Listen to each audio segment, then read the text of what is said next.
Chingcheng Primary School, Class 1 to 6th grade. Bai Luaning sat quietly in the last row by the window. Her bright, inquisitive eyes were fixed on the teacher at the podium, filled with perplexity. The teacher pointed at the mecha displayed on the large screen and declared, "This is the latest research achievement from the Technological Evolution Society. It represents the pinnacle of contemporary technology, an unparalleled mecha in the world. It possesses an absolute barrier. Until the special energy is depleted, the mecha will sustain no damage whatsoever. Even when compared to the million mechas that emerged a decade ago, this one surpasses them by at least a factor of 2. The Technological Evolution Society comprises the world's leading scientists dedicated to advancing mecha technology." At this moment, Bai Luaning raised her hand. "Bai Luaning, do you have a question?" "Teacher, I believe this mecha cannot compare to any of the ones from a decade ago." The teacher raised an eyebrow. "Bai Luaning, I am your teacher. Surely, I understand the structure and characteristics of mechas. In comparison to those from 10 years ago, this mecha, named HCB-777 by the Technological Evolution Society, is vastly superior in terms of materials, structure, and energy." The teacher glared at Bai Luaning with a disapproving expression, tapping the desk with her pointer and admonishing, "Do not mistake your personal beliefs for objective truth. As students, it is crucial to cultivate a humble attitude toward learning, rather than to assert your individuality. Do you understand?" Hearing the teacher's words, Bai Luaning felt a surge of anxiety and retorted, "But this mecha truly cannot match any of those from 10 years ago. Though it boasts an absolute barrier, it operates on a single special energy source, lacking a dual special energy system and any absolute weaponry. While the mechas from 10 years ago were merely S-level versions with limited capabilities, they still possess the advantage of a dual special energy system. If it came to combat, this new model would be utterly inferior to the mechas of a decade past." "Enough! I have never heard such nonsense." The teacher slammed the desk, admonishing Bai Luaning, "You're just a primary school student, what do you know? Are you suggesting that our decade of research into mechas is inferior to the technology of 10 years ago?" The teacher was visibly agitated, breathing heavily as she jabbed her pointer at the screen and continued, "Let's proceed with the lesson." As the teacher ignored her further, Bai Luaning reluctantly sat back down, mumbling, "I've seen my father's designs from 10 years ago. This mecha truly cannot compete with those." Just as Bai Luaning finished speaking, an ear-splitting alarm blared, interrupting the class. "Warning, warning, warning. All faculty and students are to proceed to the shelter immediately according to the Technological Evolution Society. Chingcheng is about to face an SS-level catastrophe." Repeat. Upon hearing the alarm, the teacher's expression shifted dramatically. Catastrophes are classified from A to SSS levels. An A-level catastrophe can devastate a city. An S-level catastrophe can obliterate a region.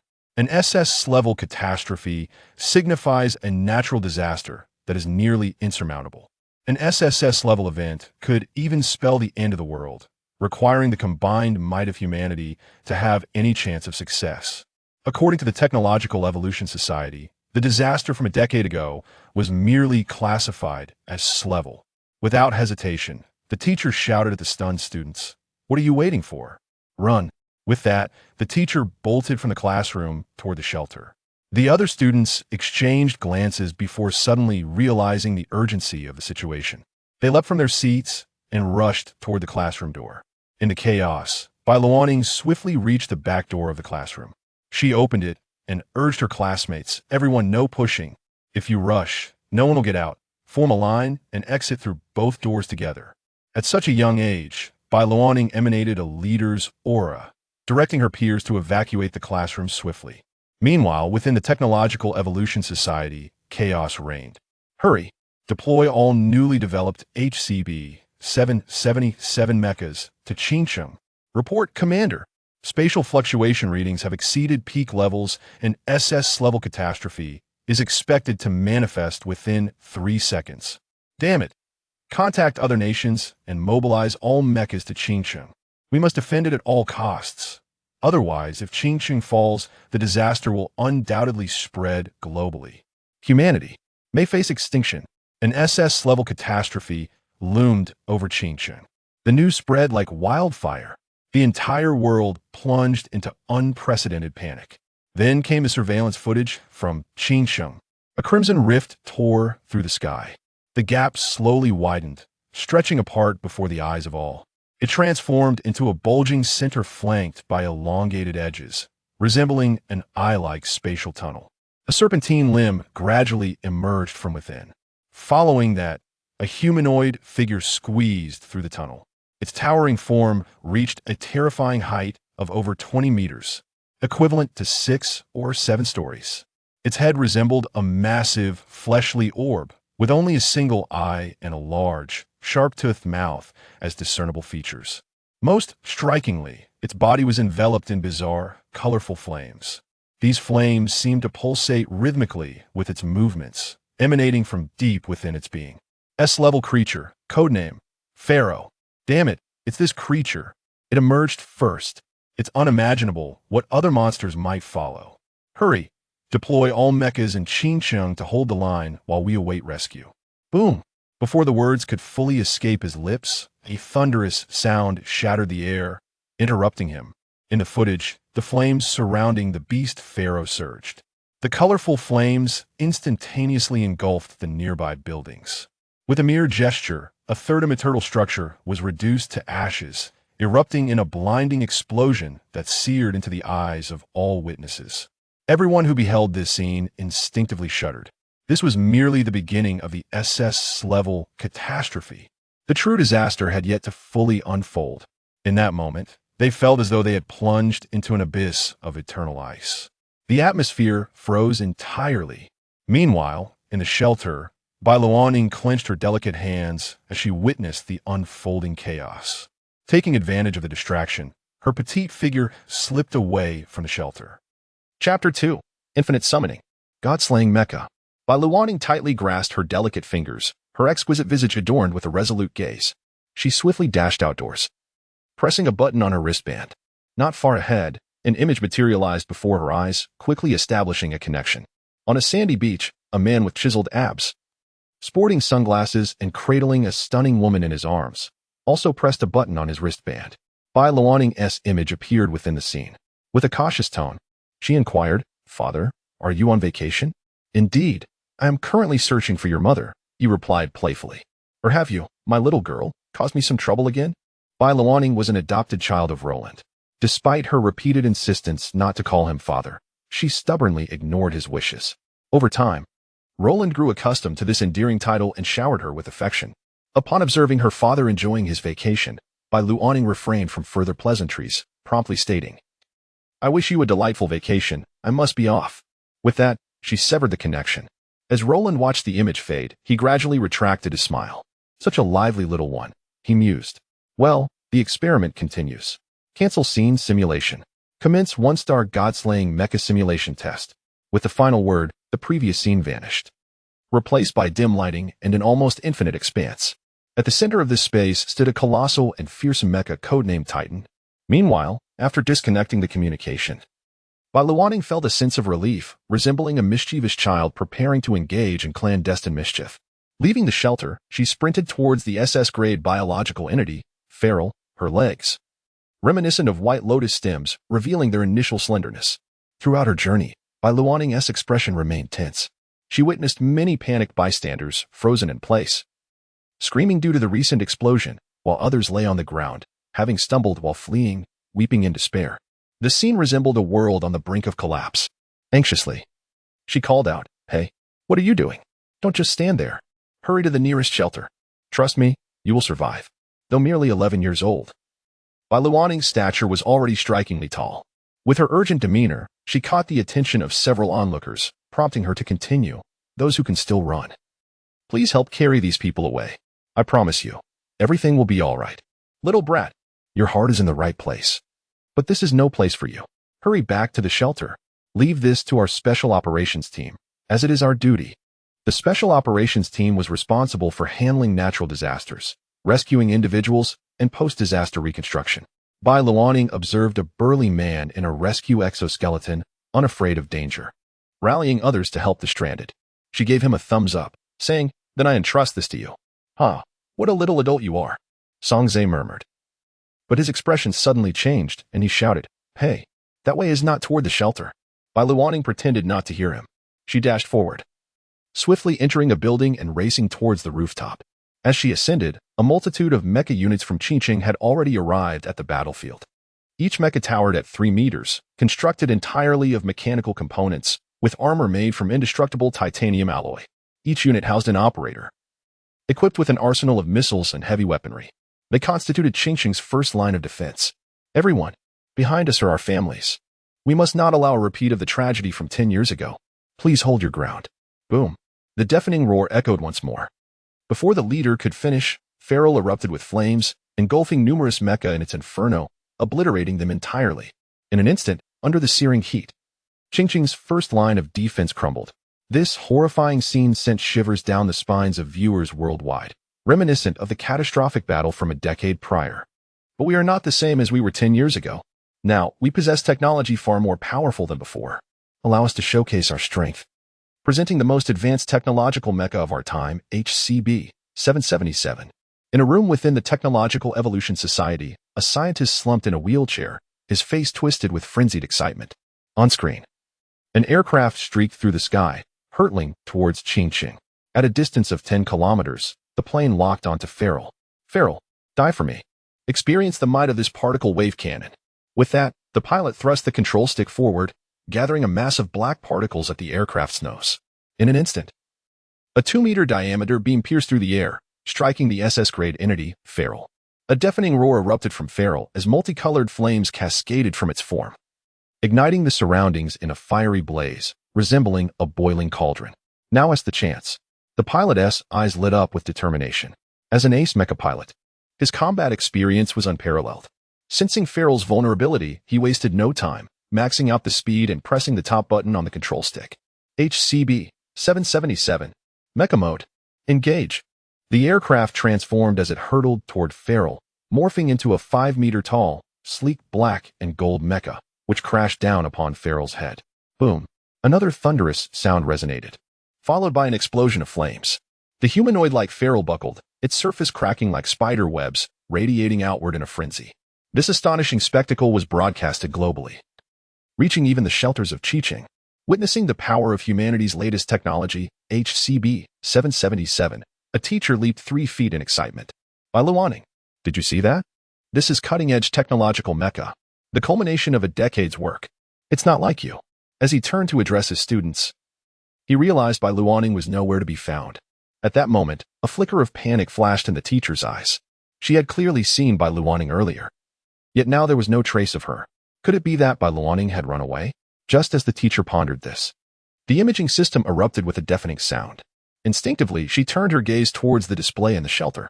There, the SS-grade creature Pharaoh was engulfed in a magnificent blaze of colorful flames, which consumed the HCB-777 mech entirely, mercilessly scorching it. The face of the mech operator momentarily reflected a hint of alarm. Truly, Pharaoh was formidable. Yet, I possess absolute defense. There is nothing to fear. As the operator's words faded, a nearly transparent aura radiated from the HCB-777 mech, enveloping it in protection. This shield instantaneously repelled the raging flames assaulting the mech. Then it swiftly retreated. And from the rear of the HCB-777 mech, missile launch ports sprang forth. Flames erupted, locking onto Pharaoh with deadly precision.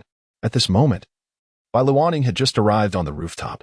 Upon witnessing this scene, her pupils constricted sharply. Please, not the micro-missiles. But as her words left her lips, it was already too late. Dozens of micro-missiles blossomed like flowers, transforming into streaks aimed directly at Pharaoh. Before the eyes of all, Pharaoh opened its gaping maw, voraciously devouring the approaching missiles. Thunderous sounds reverberated from the creature as it consumed the flames, its might doubling in an instant. The flames surged even higher, creating a towering inferno that arched through the air, completely engulfing the HCB-777 mech. Warning! Warning! Warning! Special energy is about to be depleted. 42, 27, 13, 0. The special energy has been exhausted. Absolute defense has been lifted. Alarms blared within the cockpit of the HCB-777 mech, and an unprecedented terror etched itself across the operator's face. "No, please, I do not wish to perish," he cried out in fear. Yet, all was too late. Without the absolute defense, the HCB-777 mech was like a solitary boat amidst tumultuous waves, effortlessly consumed by the flames. Under the gaze of countless onlookers, despair flooded the hearts of all. In a certain room of technological advancement, a scientist seated in a wheelchair felt his pupils dilate in disbelief as he stood up. The glow from the monitor illuminated his legs, revealing a chilling shimmer. Yet, the scientist paid no heed, instead staring, dumbfounded, at the unfolding scene. He could not accept it. He could not accept that the culmination of a decade's work was reduced to ashes. Even more unfathomable was the realization that his 10 years of research could not vanquish the monstrosity from a decade ago. However, in that moment, an even graver despair emerged. From the vast Crimson Rift, for identical SS-grade creatures, Pharaoh, emerged. Following them was an even more terrifying presence, a nightmarish entity that left countless breathless. A monstrous form, nearly 100 meters in height, resembling a colossal mass of flesh adorned with black, whip-like tentacles. Surrounding this grotesque mass were gaping maws, from which green slime continuously dripped, corroding the ground and leaving a trail of small craters in its wake, its corrosive nature evident. From a distance, its outline resembled a tree, with stumpy legs resembling a trunk, while the tentacle-filled body resembled a canopy. This was the malevolent god, the young black goat. 5 SS-grade creatures, Pharaoh, alongside one young black goat. Such an exaggerated assembly brought endless despair to the world. Witnessing this scene, the scientist collapsed back into his wheelchair, muttering in disbelief, "The world is finished." This is no longer an SSS-grade catastrophe. It transcends even SSS-grade. Divine calamity. Just then, the once hopeless scientist spotted a dark figure on the monitor. Not only he, but nearly everyone in the world noticed this dark spot. It leaped from the rooftop, resembling a small girl. The teacher, observing this scene, instinctively murmured, "That shadow. Could it be Bai Luaning?" Under the imaging system's scrutiny, the shadow grew larger. At that moment, as Bai Luaning plummeted towards the ground, she pressed another button on her wristband. Simultaneously, she whispered, "Infinite Summon. God-killing Mecha. Codename, Michael." As her voice resonated, a sacred radiance enveloped the heavens. Chapter 3. The God-slaying Mode. The Divine Kingdom in the Skies. Radiance streamed through the imaging system, captivating the gaze of all present. This divine light intertwined with a sacred chant, weaving an exquisite tableau. As the dazzling brilliance dissipated, a slender figure of a mech emerged in the sky, leaving the onlookers in a state of awe. They beheld this unprecedented mech, which arrived with its own background music. Michael, the God-slaying mech, Michael, was crafted from humanoid energy memory metal. Its elongated form, measuring 6 meters in height, possessed an exquisite proportion. If one were to disregard its mechanical nature, it would undoubtedly be deemed a stunning beauty by all. 6 radiant wings unfurled behind it, emanating crystalline energy that dazzled the eye. With a gentle flap, it floated gracefully, meeting the gaze of a nearby young black goat, adorned in resplendent golden armor. A crystal resembling a cross glimmered with pure white light above its chest. This was its energy supply system, a continuous source of power circulating within the mech. Under Bai Luaning's intentional control, this energy surged into the holy swords held in its hands, the absolute weapons she had previously mentioned. The sword in her left hand was named Radiance, while the one in her right was called Azure Flame. As the energy surged rapidly, the eyes of the God-slaying mech, Michael, shone with a breathtaking brilliance. Subsequently, a voice, tinged with an electronic modulation, emanated from the mech. "I shall not allow you to take another step. Let me bring an end to this divine calamity." At that moment, Bai Luaning floated within the boundless space of the mech. This so-called boundless space was the cockpit for the operator.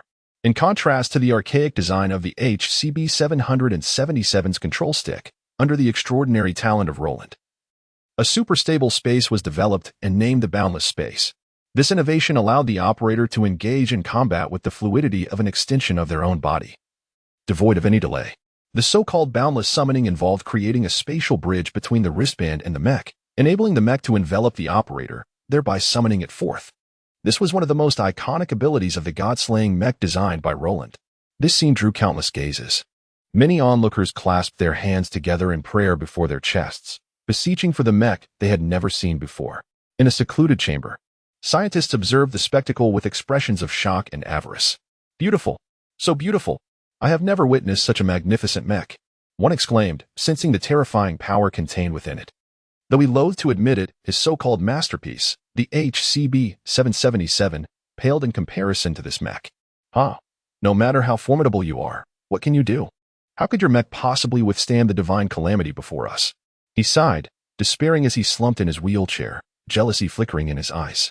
Unbeknownst to Bai Luoning, the thoughts of others were of no concern to her, for no one understood the true strength of the god-slaying mech designed by her father, Roland, better than she did.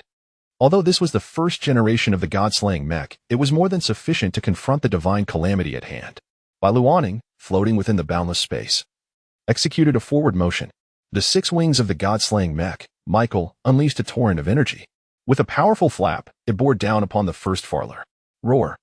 The colorful flames engulfing the Farler surged dramatically. It seemed to sense the overwhelming pressure radiating from the god-slaying mech, showing no signs of restraint, channeling all its might. It concentrated a vast amount of colorful flames and hurled them at Michael. Bai Luoning made no move. All who witnessed this moment instinctively closed their eyes, too fearful to behold what would transpire next. Yet, at the critical juncture, Bai Luoning swiftly extended her delicate hand. Radiance! Azure flame! Accompanying her invocation of the 2 mechanical holy swords, a radiant brilliance erupted from them, illuminating every corner. With Bai Luoning's command, Michael wielded the 2 swords, launching 2 immensely solid slashes forward. Like a crescent moon, they painted the air with a dark stroke. Sizzle! Sizzle! In an instant, the colorful flames were cleaved in 2, parting along the sides of Michael. Seizing this opportunity, the second slash struck the Farler, producing a piercing sound as it carved a horrific wound into its chest. A foul stench of blood sprayed forth from the gash. Roar! As the Farler let out a pained cry, Bai Luoning maneuvered Michael to hover above its bare head. SS-class creature, Farler, meet your demise beneath the Godslayer. Bai Luoning's face was earnest, her lips uttering lines filled with youthful fervor. Gripping the 2 holy swords, she thrust them downward. A colossal surge of energy erupted from the swords, and a cacophony of screams filled the air. The Farler's eyes, mouth, and wounds emitted torrents of energy, as Bai Luoning forcefully withdrew the swords from above its head. The Farler's body erupted in a cataclysmic explosion. Boom! In a mere 5 seconds from the moment the mech appeared, the once invincible SS-class creature was vanquished by this enigmatic mech. Hisses, all present, instinctively gasped in disbelief, their eyes wide with astonishment. The teachers in the shelter felt a burning shame. They recalled their praise for the HCB 777, which had barely endured 5 seconds against the Farler, while this mysterious mech had effortlessly dispatched it in the same span. The disparity was staggering, as memories of a decade prior resurfaced. The teacher involuntarily linked this mysterious mech to the creators of 1,000,000 mechs from 10 years ago. This sentiment was shared by more than just the teachers. As Michael unleashed its astonishing power, the leading scientists at the Tech Evolution Association questioned their very reality. One scientist slapped himself hard across the face, and upon feeling the sting, he exclaimed in joyous disbelief, "This is no dream. It is real. Such a terrifying mech truly exists in this world." There was no doubt. The creator of this mech must be the same prodigious individual who crafted the 1,000,000 mechs a decade ago. Listening to the chorus of astonished voices from outside, the scientist in the wheelchair felt his expression darken in an instant. Clenching his fists, he fixed his gaze intently upon the mech displayed on the screen before him. A profound sense of unwillingness surged within me. On the screen, the god-slaying mecha, Michael, wielded dual swords, dancing gracefully through the air like a butterfly. The radiance emitted by the holy swords cut through the atmosphere, resembling a ballet in the sky. The entire firmament transformed into a stage for Bai Luoning. As the bloodlight flickered, the cold brilliance of the holy swords revealed their lethal edge. With each movement, the flashes of blades inflicted irreversible wounds upon Farrell. It was akin to a blooming blood lotus, evoking a torrential rain of crimson, akin to petals drifting down, engaging multiple foes. The sinister black goat offspring unleashed a series of grotesque, nauseating tentacles nearby, yet they could not touch Michael in the slightest. It was artistry in motion. All eyes were fixed upon the screen, captivated by the relentless dance of the god-slaying mecha, Michael. The scene was breathtaking, blood rain like flowers, the cold light like snow. In mere moments, all the feral that emerged from the rift were slain by Bai Luoning. Subsequently, her gaze turned towards the black goat offspring in the distance. As a malevolent deity, its aura was undeniably more terrifying. However, the purpose of the god-slaying mecha was to vanquish gods. Should it fail to eliminate the black goat offspring before it, the very essence of the god-slaying mecha would be rendered meaningless. Bai Luoning took a deep breath, her form suspended in the limitless void, gazing at the malevolent deity, the black goat offspring, whispering softly, "Heavenly Kingdom." According to Roland's classification, Mechas were divided into several grades and types: combat, support, rescue, exoskeleton, special types, and so forth. C-grade mechas possessed limited defenses, speed, and combat prowess. B-grade mechas had decent firepower while balancing defense and speed.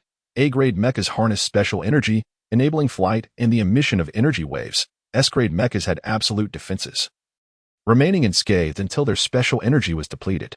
And by Luanning's eyes, the previously lauded HCB-777 mecha was merely a standard S-grade mecha. Above S-grade lay SS-grade mechas, which possessed dual special energies and a unique weapon. A decade ago, the Million mechas, despite being a diluted version lacking absolute weapons, all boasted dual special energies. This was why Luanning remarked that the HCB-777 mecha was inferior to the designs created by her father 10 years prior. The SSS-grade mechas were further distinguished, requiring a super performance mode and a neural connection for control. In other words, SSS-grade mechas were exclusive to their operators, who needed a successful neural match to wield them.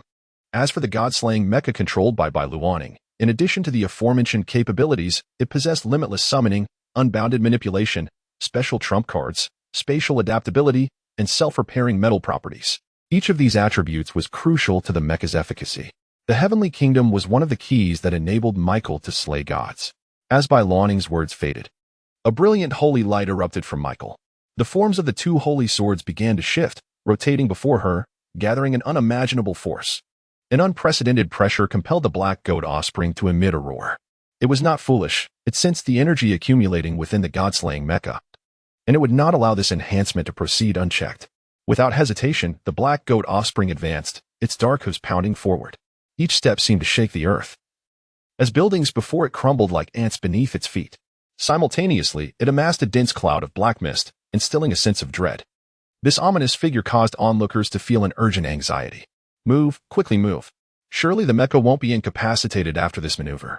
That would be too perilous. No matter how powerful a technique, it loses its effectiveness if interrupted. We only need to defeat this black goat offspring.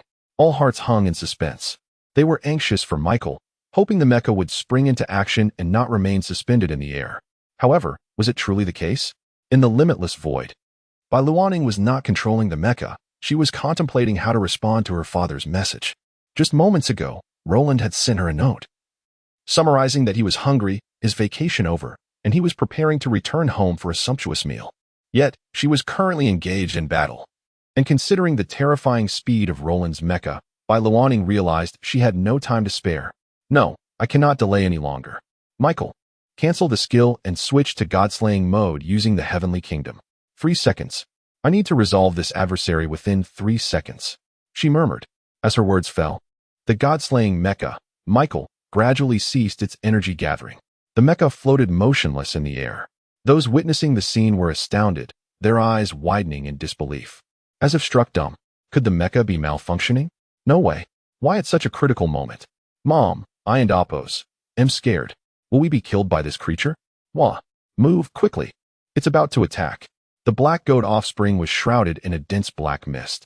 The mist coalesced within its gaping maw, and seeing Michael's in action, it emitted a piercing screech.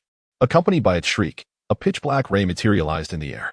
The ray tore through space, imbued with darkness, and engulfed Michael whole.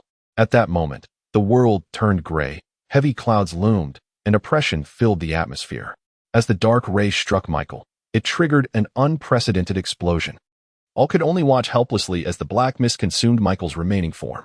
The black goat offspring let out a grotesque laugh, akin to nails scraping a blackboard, sending shivers down spines. Yet, just as its laughter faded, a beam of holy light burst forth at the brink of the dispersing black mist. In the high skies, a sonic boom erupted. Amidst the swirling black mist, a holy figure resembling an angel flickered into existence. At that moment, a fierce wind arose, clouds billowed. The sky appeared to split open, revealing the radiant sun. The angelic figure rode the wind, commanding the clouds, its form soaring, the holy sword slicing through the air.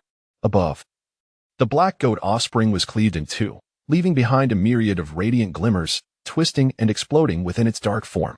Its ebony body dissipated like smoke. Only the god-slaying mecha, Michael, stood amidst the boundless sky. At this moment, Bailua whispered softly, God-slaying mode, celestial kingdom. As her voice resonated, the divine calamity shattered, leaving the onlookers in astonishment. Time seemed to freeze at that instant. Chapter 4. Consumed by jealousy. A withering wood. Silence enveloped the world. As if no one dared to utter a word in that moment. Countless individuals stood transfixed, gazing at the scene projected by the imaging system. Their hearts stirred by unprecedented waves of emotion. 5 SS-grade biological entities, feral, a young embodiment of the malevolent deity, the Black Goat, had been utterly vanquished in mere moments by the enigmatic mech before them. It was reminiscent of the catastrophe that had struck a decade prior, marking humanity's first encounter with calamity and the terrifying spectacle of spatial rifts. In an era devoid of mech technology, all had believed their doom was imminent, until a savior emerged. 10 years ago, it had been millions of mechs. A decade later, it was this mysterious mech, and they remained the redeemed. With this thought, smiles unprecedented graced the faces of people across the globe. They roared and cheered. Each individual raised their thumbs in admiration of the enigmatic mech, vocalizing their praise. Yet, this very scene incited discomfort in an elderly man within a chamber at the headquarters of the Technological Evolution Society, seated in his wheelchair. A vague expression of discontent crossed his face. He felt relief at the crisis averted, yet found the irony unbearable. Humanity remained forever dependent on external salvation, rather than finding redemption within themselves. Even his own creation, the HCB 777 mech, faltered in the face of such disaster, unable to endure even 5 minutes. This left him engulfed in a profound sense of confusion regarding his decade of toil. As the battle concluded, Bai Luaning gently guided the Michaela mech to descend upon an open space in the city. To her surprise, just as she touched down, a voice resonated from behind her. "Thank you. You have saved us. You have saved all of humanity." Within the boundless void, Bai Luaning recognized the voice of the captain of the Special Operations Team. Songze. Purposefully, she deepened her tone, responding, "No need for thanks. It is what I ought to do." Below, Songze's pupils widened in shock. Despite the electronic distortion, the voice retained a youthful lilt. You. For a moment, he found himself at a loss for words, unable to comprehend that the pilot of the mysterious mech might be a mere child. This sentiment echoed throughout the world among all who heard her voice. Simultaneously, a wild thought traversed Songze's mind. He stammered, his lips trembling, "May I inquire about your father?" Upon hearing this question, Bai Luaning instinctively replied, "You want to know who my father is? He is the one who created millions of mechs a decade ago, and he." Realizing the implications of her words, a fleeting panic crossed her face. She suddenly understood that this moment was being broadcast worldwide. If she divulged her father's identity, he would discover her clandestine summoning of the mech. The thought of Roland's potential punishment made her instinctively shield her backside. "Oh dear, please do not spread this around. Forget what I just said. If my father finds out I summoned the mech without permission, he will surely punish me." With that, Bai Luaning prepared to pilot the mech away. Just then, Songze recalled something and called out to the mysterious mech, "Wait. I would like to ask if you saw a very cute little girl nearby." She was wearing the uniform of Chicheng Primary School. Even though he suspected that the mech's pilot was likely quite young, he unconsciously addressed her with respect. The little girl he mentioned was, of course, Bai Luaning. Feigning calmness, she replied, "I did see the person you described." She walked off in that direction. "If there is nothing else, I must take my leave. I need to prepare dinner for my father. Remember, what happened here must not be shared." With that, before Songze could respond, Bai Luaning swiftly departed in another direction, her urgency palpable. At that moment, the world stood in awe, mouths agape at the unfolding scene. They could scarcely believe their ears.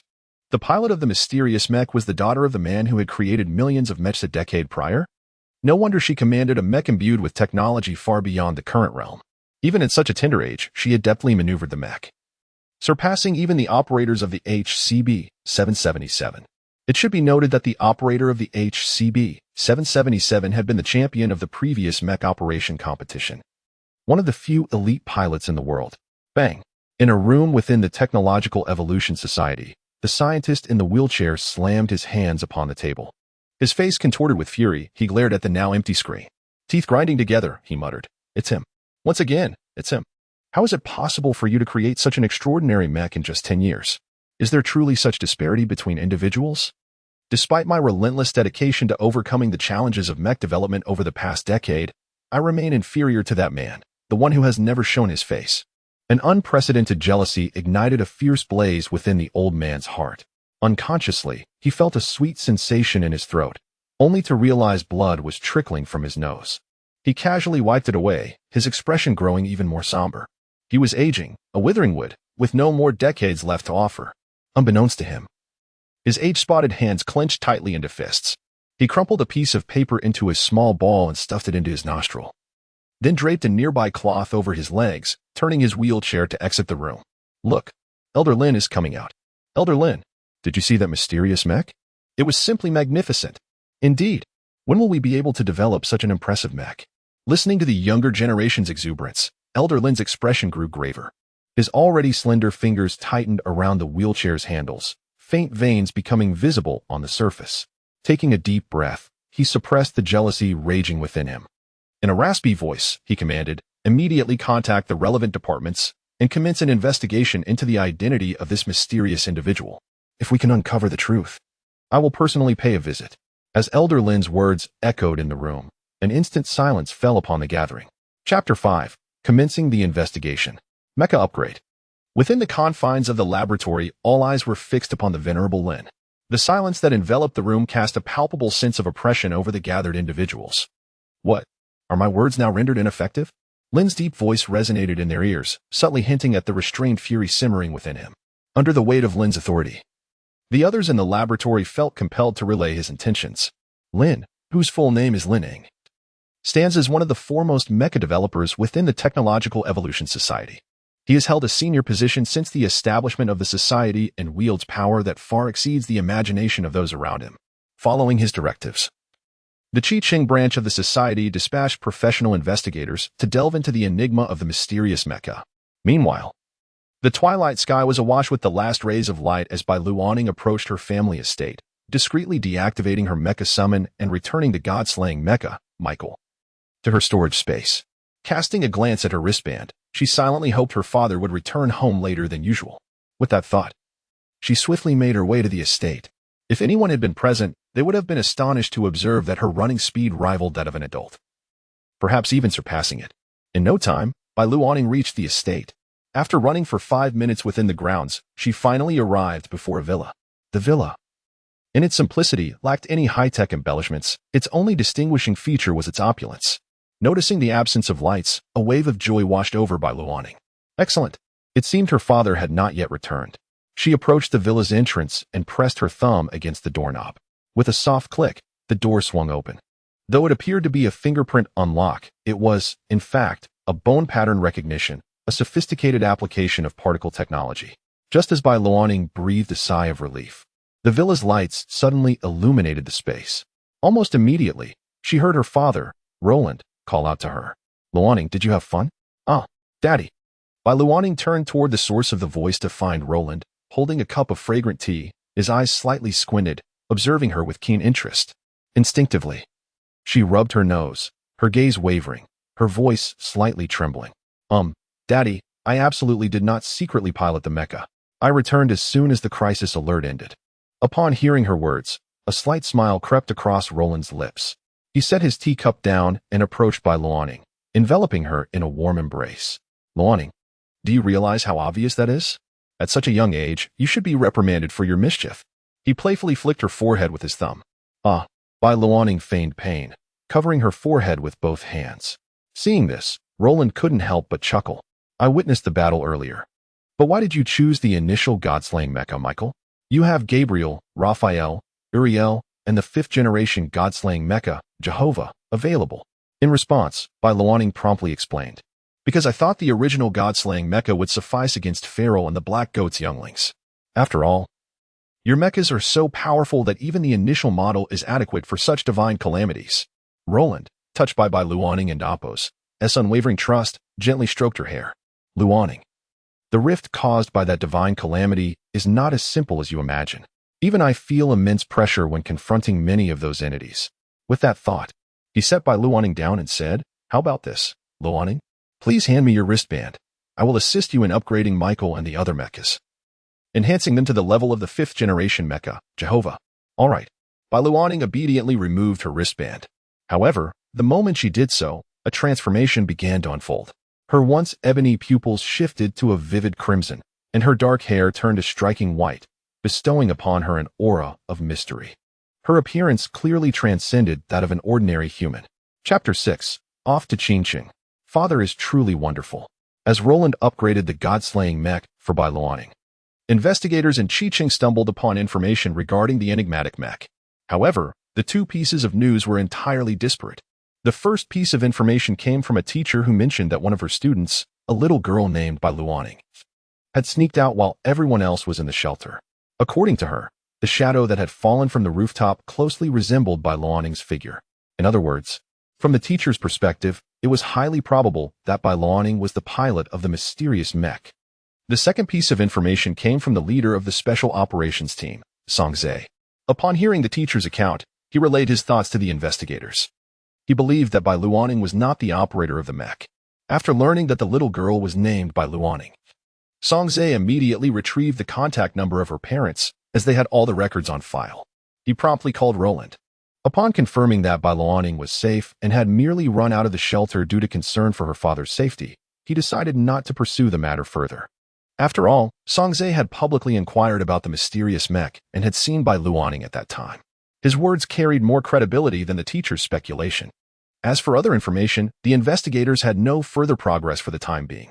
Left with no other option, they sent these two pieces of information to Lin Ying. Seated in his wheelchair, Lin Ying reviewed the newly received messages, his expression marked by an unprecedented seriousness. Beside him were the president and vice president of the Technological Evolution Association, as well as Lu Shui-ro, the head of the security department, and the heads of various other departments within the association. Lin Ying gestured into the air, and a virtual screen appeared before everyone, displaying the two pieces of information. The vice president glanced over the details and then looked at the president, only to find him with his eyes closed. He turned to Lin Ying and asked earnestly, "Lin Ying, what are your thoughts on this matter?" As the words settled, all eyes turned to Lin Ying, the head of the mech research department. Yet, Lin Ying remained silent, his face shadowed as he focused intently on the information before him. The atmosphere in the conference room grew increasingly tense. Time seemed to stretch interminably. Perhaps a minute passed, or perhaps 10. Suddenly, a spark ignited in Lin Ying's eyes. He spoke gravely. "I must personally travel to Qingqing to meet Bai Luaning and her father." The vice president raised an eyebrow, instinctively inquiring, "Are you truly going in person? Your time is incredibly valuable." Although advancements in technology meant that travel from the headquarters to Qingqing was not excessively time-consuming, the value Lin Ying could generate while remaining at the headquarters was far greater. Ignoring the astonished expressions of those around him, Lin Ying maneuvered his wheelchair toward the door. At that moment, Lu Shui-ro, the head of the security department, interjected, "Lin, as one of our association's top mech researchers, your safety is paramount. Therefore, I will accompany you on this journey." Lu Shui-ro possessed an extraordinary beauty, her striking appearance contrasting sharply with her gentle name. The moment she spoke, the temperature in the conference room seemed to drop slightly. Hearing her words, Lin Ying halted his wheelchair, seemingly lost in thought. He then scoffed, "Ha! As a premier mech researcher, I have dedicated a decade to developing mechs, yet my creation, the HCB-777, faltered in less than 5 seconds against this calamity. What an irony! What utter irony!" His fists clenched unconsciously, the flames of jealousy that had already been raging in his chest flared even more intensely. Without further regard for the others, Lin Ying steered his wheelchair out of the conference room. Observing this, Lu Shui-ro slowly rose, glanced at the virtual screen displaying Roland's name, and coldly declared, "I will take my leave as well." With that, she exited the conference room to arrange relevant matters. "President, what are your thoughts on this?" inquired the head of the information department, twirling his mustache. As his question hung in the air, the president gradually opened his eyes. The Technological Evolution Association possesses the world's most advanced mech technology. We are the critical shield protecting all humanity. Upon hearing this, the head of the information department smiled slightly. Understanding the president's intent, "I see. I still have some important documents to attend to, so I shall take my leave." With that, he too exited the conference room. The atmosphere in the meeting room grew quieter as the remaining attendees pondered the president's words, their expressions varying widely. As time passed, and all department heads had departed, the president, with his rather ample physique, turned to the vice president and commanded, "Seal all information regarding the mysterious mech within the WAN network. Aside from the high-ranking officials of various nations, no one else should be allowed access." The vice president hesitated, momentarily taken aback by the president's decision. Yet, he instinctively replied, "Understood." Meanwhile, on the other side, Bai Luaning had prepared dinner. Dressed in a playful duckling skirt, she hurried to the underground laboratory of the seaside estate. The estate was situated close to the ocean, and the underground laboratory was located beneath the sea, protected by special devices that modern technology could not detect. Apart from those devised by Roland himself. Daddy, I've made dinner. Let's eat. Upon entering the laboratory, Bai Luoning playfully leapt into Roland's embrace, inhaling his comforting scent. Luoning, you're just in time. Come and test the functionality of this bracelet. I've not only upgraded Michael's mech, but also enhanced the particle transformation system. Additionally, I've expanded the nanosuit's wardrobe to 1,000 outfits. It should cover most of your needs. Upon hearing Roland's words, Bai Luoning planted a quick kiss on Roland's cheek and sweetly replied, Daddy, you're the best. Chapter 7. The Arrival of Linning. Inspecting the villa. In the laboratory, Bai Luoning extended her fair arm before Luolin, who promptly placed a wristband onto her wrist. The moment the wristband was secured, Bai Luoning's appearance transformed once again, reverting to her previous guise of dark hair and black eyes. This was the effect of the particle metamorphosis system, rendering her as an ordinary human rather than her true form of white-haired and blood-eyed. This allowed her to better integrate into human society. Bai Luoning playfully extended her slender pinky finger, gliding it across the wristband before pressing one of the buttons. Suddenly, her attire radiated a brilliant light and underwent a metamorphosis, transforming from a duckling dress into a delightful strawberry dress. Observing the exquisitely adorned Bai Luoning, Luolin's face beamed with a broad smile. He took her small hand and gently suggested, Let us dine, lest our meal grows cold. Alrighty, she chirped, just as they settled into their seats in the dining room. Luolin's central control system displayed a request for entry. Through the surveillance footage, Luolin discerned 5 men clad in black, forming a protective circle around an elderly man in a wheelchair. Beside them stood a strikingly beautiful woman, exuding an air of elegance. Yet the blade at her waist emanated a chilling aura. May I inquire what brings you here? Luolin asked. We are from the Technological Evolution Society. One of the men in black replied, presenting their credentials. We wish to investigate. Please open the door and cooperate immediately. Luolin glanced at Bai Luoning beside him and remarked, Is that so? While I am uncertain what you wish to investigate, I shall certainly comply. With that, he pressed a button, and the grand gate of the estate slowly creaked open. After cutting off communication, Luolin turned to Bai Luoning with a hint of exasperation. Look at the trouble you've caused. Bai Luoning cheekily stuck out her tongue. I'm sorry, Daddy. Never mind, I do not intend to blame you. But do act more convincingly and avoid revealing any flaws, Luolin replied, pressing another button. Instantly, all technology exceeding current capabilities within the estate was remotely powered down, while a camouflage system was activated, ensuring everything was foolproof. Before long, Linning and his entourage arrived at the villa's entrance. Bai Luoning took dainty steps to open the grand door for them, while Luolin remained seated, a smile gracing his features as he observed Linning and his companions. If I recall correctly, you are Linning from the Technological Evolution Society, are you not? I've seen you in videos before. Linning's expression was somber. Upon entering the villa, his gaze fixated on Luolin. For reasons unknown, he sensed a subtle pressure emanating from Luolin, an unusual sensation that made him feel somewhat uneasy. This was a feeling Linning, accustomed to being in high positions, found distasteful, leading him to develop a growing aversion towards Luolin. Linning maneuvered his wheelchair closer to Luolin and spoke in a composed tone, Indeed, I am Linning. I have a few questions for you. I hope you will cooperate, otherwise. Before he could finish, Luolin narrowed his eyes slightly, masking his thoughts, and replied softly, Of course, I will share all that I know. With a slight smirk. He displayed no signs of the nervousness typically felt by ordinary individuals in the presence of Linning, further deteriorating Lin Ying's impression of him. Sir, during the divine disaster, what were you doing? Linning inquired, his tone direct. Unfazed, Luolin continued to enjoy the delicious meal prepared by Bai Luoning, nonchalantly responding, At that time, I was asleep. I only learned of the disaster after Bai Luoning returned home. Suddenly, Lu Shuai-ro, sitting nearby, burst into laughter, the icy facade she maintained thawing considerably, adding a touch of warmth to her demeanor. Linning, however, remained fixated on Luolin, attempting to detect any hint of panic on his face. Yet, all he could discern was a calm demeanor. As for Luolin's previous statement, Linning found it utterly implausible that anyone could sleep through such a significant calamity. Are you familiar with the structure of mechs, or any information regarding mysterious mechs? Linning probed. I possess no knowledge on those matters. It is currently our dinner time. If you have no further questions, we shall continue our meal, Luolin replied, his expression devoid of tension. He then turned to Bai Luoning with a radiant smile. Luoning, don't just stand there. Come and eat. Okay, Daddy. She responded cheerfully, returning to her seat. Luo Lin then turned to Lu Shuai-ro, asking, May I inquire your name, lovely lady? I have yet to encounter someone as beautiful as you. As night falls, I assume you haven't dined yet. Would you care to join us for dinner? As his words hung in the air, the atmosphere within the villa became palpably tense. The black-clad men stared in astonishment at Luo Lin, envisioning the scene of him being thoroughly reprimanded by Lu Shuai-ro. It was well known that every suitor who had previously professed their affection for Lu Shuai-ro had ended up in the hospital, several of whom had not survived the ordeal. Yet, to everyone's surprise, the once icy Lu Shuai-ro smiled brightly, her expression radiant. Sure, since such a handsome gentleman has extended an invitation, I must accept. With that, Lu Shuai-ro gracefully seated herself beside Luo Lin.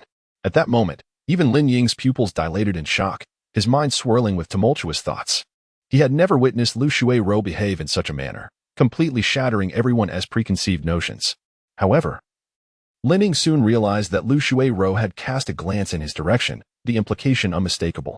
In an instant, he understood that she intended to assist him, even willing to leverage her allure to extract information from Luo Lin.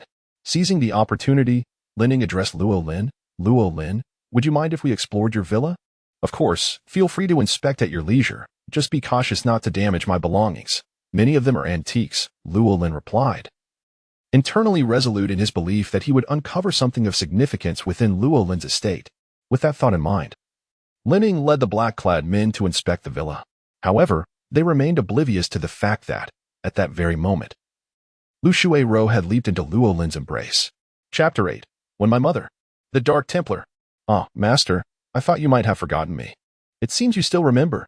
Lu Shuai-ro tightly clung to Roland's arm, her voice barely containing her excitement.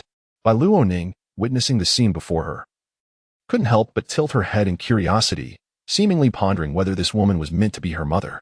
In that moment, Roland calmly withdrew his arm and stated, So, you intentionally glanced at Lin Ying earlier and sent him away, didn't you? Of course. Otherwise, would you want those big men to be here as third wheels? Lu Shuai-ro gazed at Roland, and the image of the ice-cold beauty she once perceived vanished entirely. Her beautiful eyes were now entirely fixated on Roland's profile. Master, I didn't expect that after all these years, your face has changed at all. Roland picked up a piece of green pepper with his chopsticks and placed it into Bai Luoning's bowl, saying, You mustn't be picky. Afterward, he turned to Lu Shuai-ro and remarked, Indeed, I haven't changed much, but you've blossomed into even more beauty.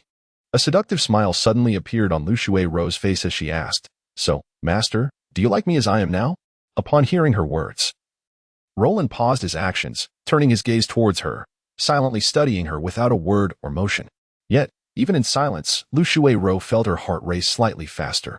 At that moment, Bai Luoning looked at Lu Shuai-ro with her charming eyes and innocently asked, Big sister, do you want to be my mother? In an instant, confronted by the combined inquiries of Roland and Bai Luoning, Lu Shuai-ro's face flushed crimson. Meanwhile, Lin Ying maneuvered his wheelchair through Roland's villa, vowing internally to uncover any trace of Roland. If he could prove that Roland was the mysterious figure, he would undoubtedly leverage public opinion to compel Roland to share all his technological advancements. Everything was for the sake of humanity. Lin Ying raged inwardly. With that thought, he swiftly produced a device of his own invention, beginning to analyze Roland's villa. However, as time passed, Lin Ying's expression shifted. Nothing. There is nothing here? Why is there absolutely nothing? After thoroughly searching more than half of the villa, he found not even a hint of a flaw. This left him utterly perplexed. In his view, every person must have vulnerabilities. Yet, with his device, he found no evidence, not even with the assistance of 5 experienced figures clad in black.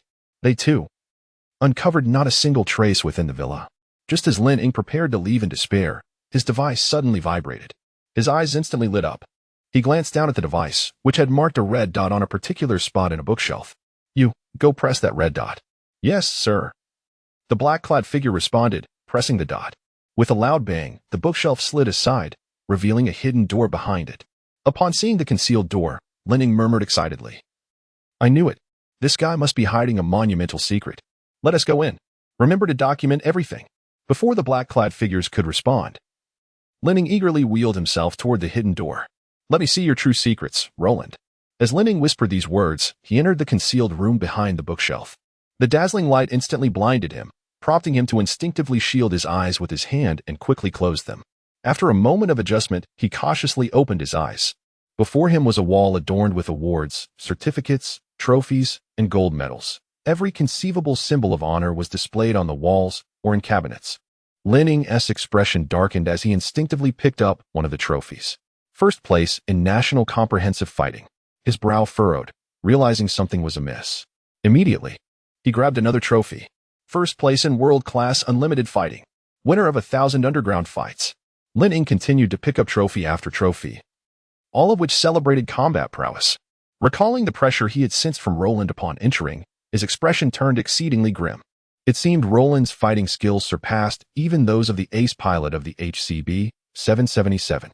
Yet, fighting was one thing, and piloting was another. No matter how formidable Roland was in combat, it did not necessarily imply mastery of mecha operation. What vexed Linning the most was that the room he had so painstakingly sought out was merely an ordinary collection room, devoid of any trace of mecha-related evidence. Aside from affirming Roland's exceptional talent, it served no other purpose. Especially considering Roland's faint smile earlier, Linning felt a sense of frustration rising within him. Just as he was about to search other areas, his communication device beeped urgently. Beep, beep, beep. Urgent intelligence. Please check immediately. Upon hearing the urgent alert, Lin Ying's expression darkened further.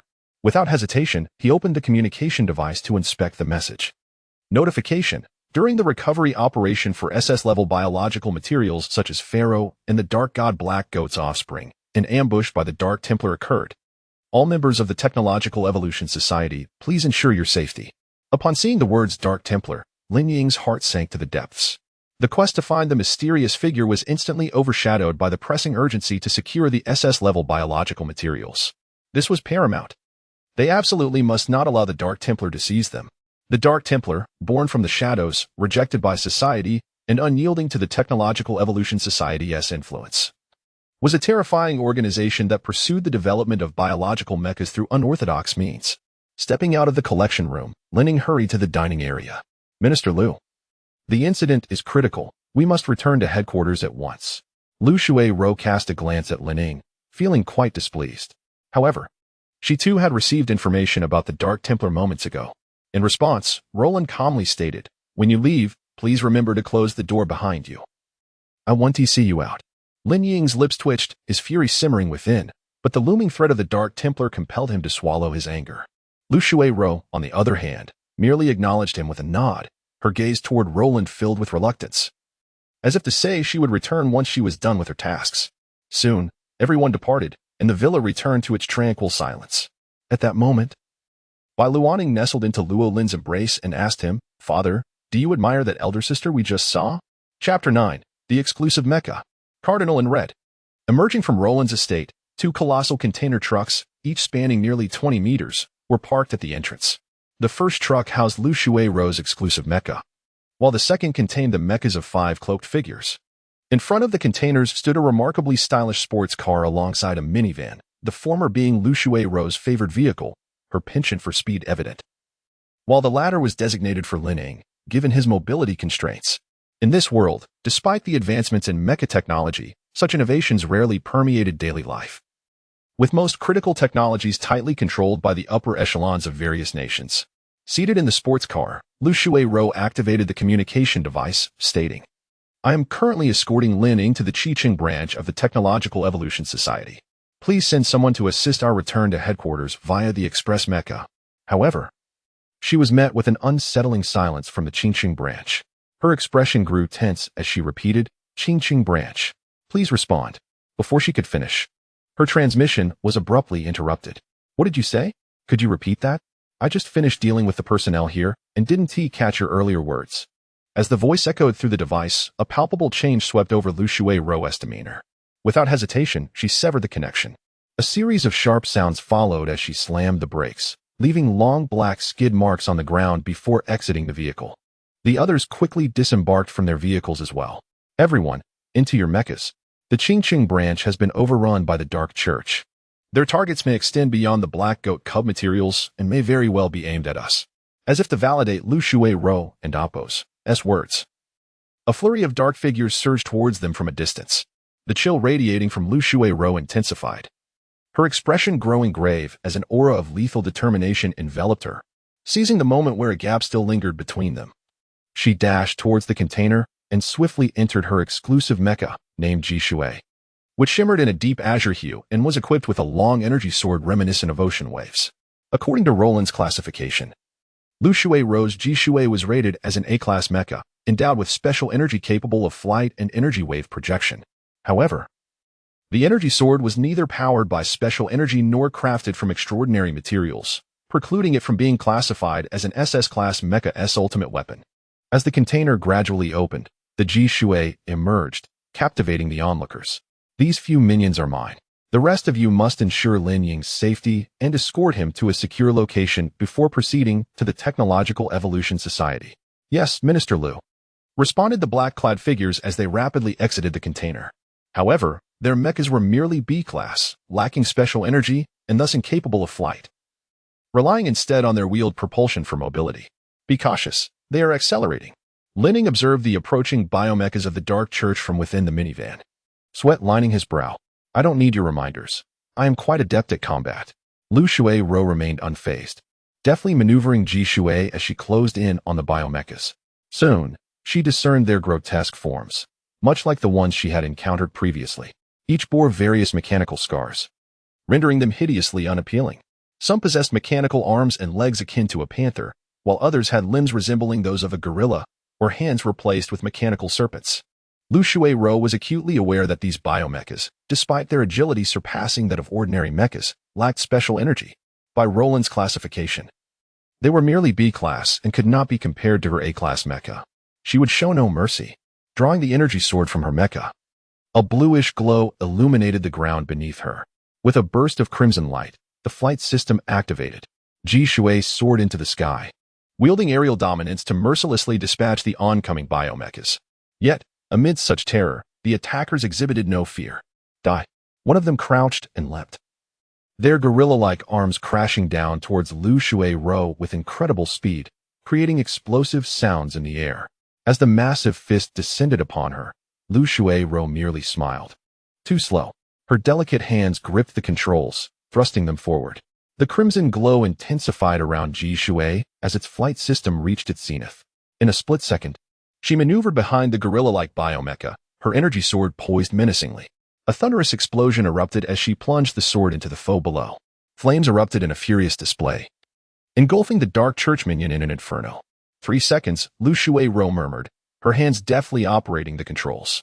Pressing a button, over 100 micromissile launch ports unfurled from Ji Shui's back and unleashed a torrential barrage that painted the sky red, raining down upon the ground and leaving the Dark Church minions with no escape. In mere seconds, they were obliterated. Yet, before Lu Shui-ro could revel in her triumph, applause resonated from behind her. Turning to investigate the source of the sound, she was met by a shadow that swiftly attached itself to her mecha, followed by a sultry voice ringing in her ears. A pleasure to meet you. Allow me to introduce myself. I am Margaret, one of the 4 cardinals of the Dark Church. Chapter 10, The Scarlet Spider. Defiant to the end. Margaret. Upon hearing this name, Lu Shui-ro's beautiful eyes narrowed sharply. She gazed at the enchanting figure displayed on the monitor, yet an involuntary chill coursed through her. She had not anticipated that the Dark Church would send forth their most formidable cardinal. Even more astonishing to Lu Shui-ro was the revelation that the Cardinal's biological mech possessed a unique energy source, enabling it to soar through the skies. Despite her shock, her instinct for combat propelled her to swiftly distance herself from Margaret. Margaret's slender fingers lightly covered her crimson lips, her voice ringing like a delicate bell in the air, seemingly mocking Lu Shui-ro. It was not until this moment that Lu Shui-ro had the opportunity to scrutinize Margaret's biological mech. The design of Margaret's mech bore a striking resemblance to a spider, with its pristine white back connected to 8 mechanical legs, 4 on each side, their tips radiating a diamond-like glow. If Lu Shui-ro's intuition served her right, this was indeed the flight system of Margaret's mech, likely accompanied by energy weapons.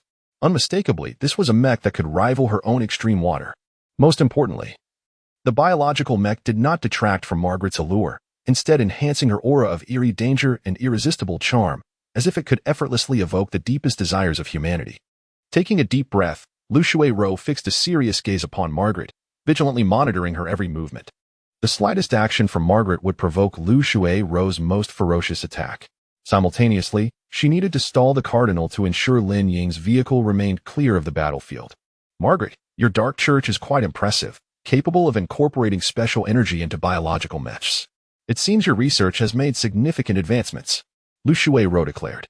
A sultry smile graced the corners of Margaret's lips. "Lu Shui-Ro, the power of our dark church is far more complex than you can imagine. Do you truly believe that your A-class mech can compare with my SSS-class biological mech? Why not join us? I will show you what true mech technology entails." Lu Shui-Ro was unsurprised that Margaret knew her name. After all, she was a high-ranking member of the Dark Church, one of the four cardinals. However, the mention of SSS-class versus A-class piqued Lu Shui-Ro's curiosity. "What do you mean by that?" Lu Shui-Ro inquired earnestly. Margaret reclined languidly in the air. Judging by the flight system, she was indeed more powerful than Lu Shui-Ro's mech. With a slight parting of her crimson lips, she revealed, "I am clad in the Dark Church's latest technology, the SSS-class biological mech known as the Scarlet Spider. It possesses a super performance mode and can connect with the neural system.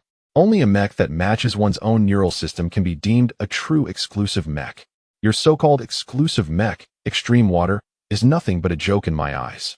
The disparity between us is insurmountable. Ha ha ha ha."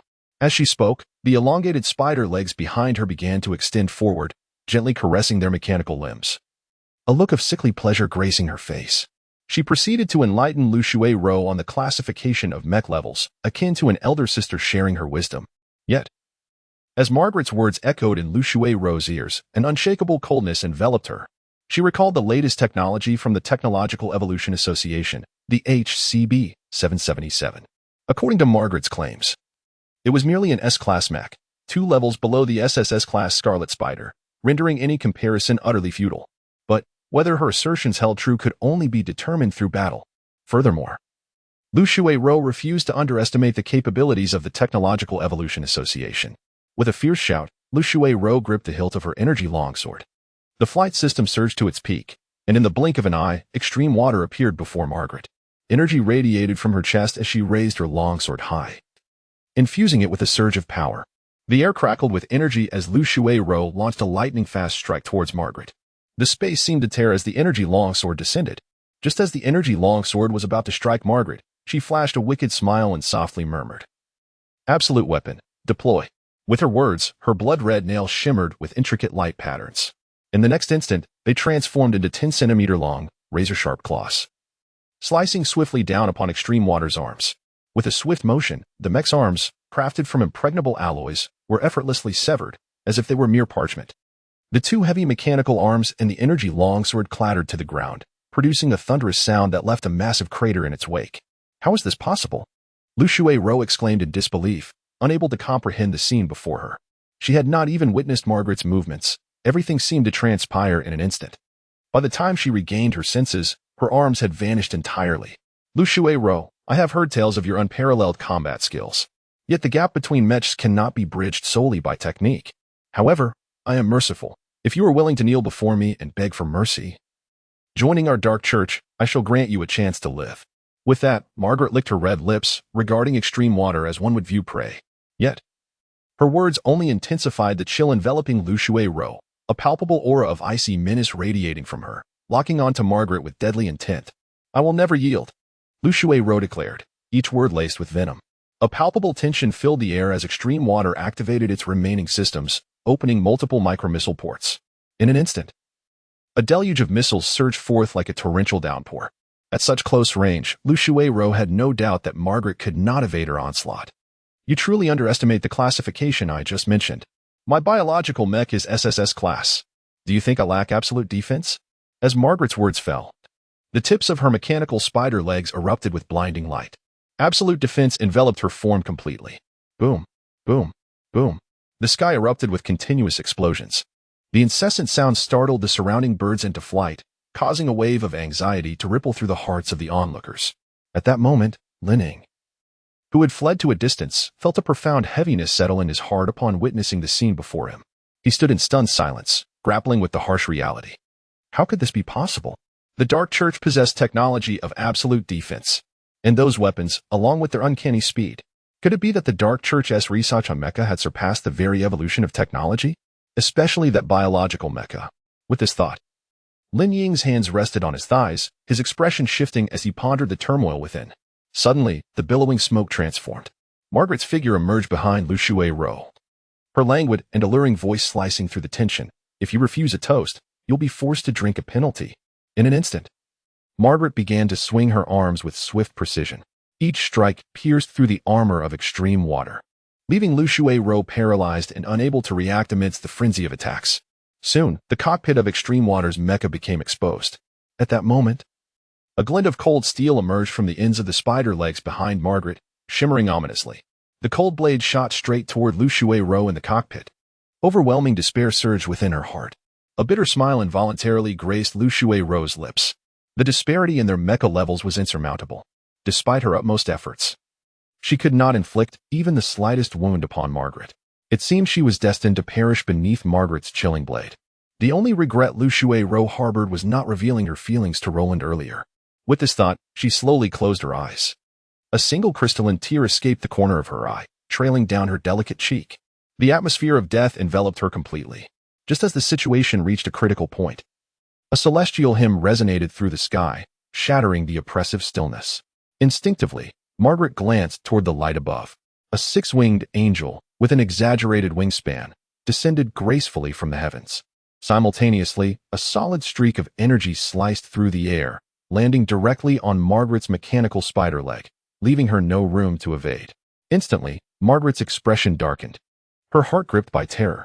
She was acutely aware that her mecha was an SSS-grade biological construct. Yet, she found herself unable to react to the previous strike. Much like Lu Shui-ro had faced her. At that moment, a deep voice echoed in Margaret's mind. Margaret, the mecha has arrived. The mission is temporarily cancelled. Retreat immediately. Margaret gazed at the Godslayer mecha, Michael, her lips curling into a slight smile. Please trust me, Your Holiness. I will complete the mission before this mecha can kill me. In the next instant, Margaret clasped her hands together and declared, Activate Hyper-Performance Mode. Scarlet Spider. Chapter 11. Mission accomplished. Memory upload. Unleashing the Super Performance Mode, Crimson Spider. Nanomaterials began to spread from Margaret's beautiful back. In an instant, the nanomaterial enveloped her form and extended outward, transforming into a colossal Crimson Spider biomech. Simultaneously, the mechanical spider legs that had been severed were restored. A terrifying pressure suddenly weighed heavily on Lu Shui-ro's heart. Without a moment's hesitation, she urgently warned the God-slaying mech, Michael, ahead of her. Be cautious, this creature is exceedingly powerful. Michael, the mech, nodded slightly, acknowledging her words. Within the boundless space, Bai Luoning gazed at the Crimson Spider before her, her eyes brimming with the fervor of battle. Just moments ago, Roland had enhanced Michael's capabilities, allowing him to approach the fifth generation of God-slaying mechs that Roland had crafted. Bai Luoning was eager for a sparring partner, and unexpectedly, one had presented itself. Moreover, it appeared to be an SSS-class biomech. What intrigued Bai Luoning was the realization that, apart from her father, there existed someone capable of creating an SSS-class mech in this world, and it was a biomech at that. This demonstrated just how formidable the force known as the Dark Holy Sea truly was. Allow me to witness the prowess of this SSS-class biomech, Bai Luoning declared. As her words fell, the six wings of the God-slaying mech, Michael, erupted with dazzling brilliance. What was once a mere flight system transformed into supreme holy light. Notably, the wingspan had increased by an additional 10 meters, rendering the mech even more divine. As Michael flapped its wings, its figure vanished from Lu Shui-ro and Appo's sight, replaced by a beam of light. At that moment, a thunderous clash resonated in Lu Shui-ro's ears. Lu Shui-ro gazed in astonishment at the unfolding scene. Michael had already arrived before Margaret, who had morphed into the Crimson Spider. The radiant wings struck down upon Margaret with the force of a sharp blade. Boom. Margaret, once floating in the air, felt as though she had been struck by a tremendous force. Even in super performance mode, she found it hard to resist. She transformed into a fleeting shadow, crashing heavily to the ground. The earth around her rapidly spread out like a spider's web, with the Crimson Spider at its center, struggling to rise. Within the Crimson Spider mech, a trickle of blood involuntarily seeped from the corner of Margaret's mouth. The metallic taste lingered in her mouth, continuously stimulating her nerves. It has been a long time since I felt such pain, but what does it matter how strong you are? Even if it costs me my life, I shall complete this mission. I will not disappoint the Pope, Margaret declared, immediately regaining control of the crimson spider and rising from the ground. The tips of its 8 mechanical spider legs emitted a shimmering glow. The flight system reached its zenith, enabling Margaret to skim along the surface as she sped away. The Dark Holy See had 2 primary objectives. First, to seize the materials of the S-class Biopharaoh and the offspring of the evil god, Black Goat. Second, to eliminate the head of the Technology Evolution Society's Mech Development Department. Linning. Upon witnessing Margaret's actions, Lu Shuiero quickly deduced her target, Linning. Lu Shuiero shouted in alarm, while Bai Luoning also discerned Margaret's intentions. With a powerful flap of her wings, Bai Luoning positioned herself directly in front of Margaret. Let me demonstrate the might of the god-slaying mech, Michael, Bai Luoning whispered softly.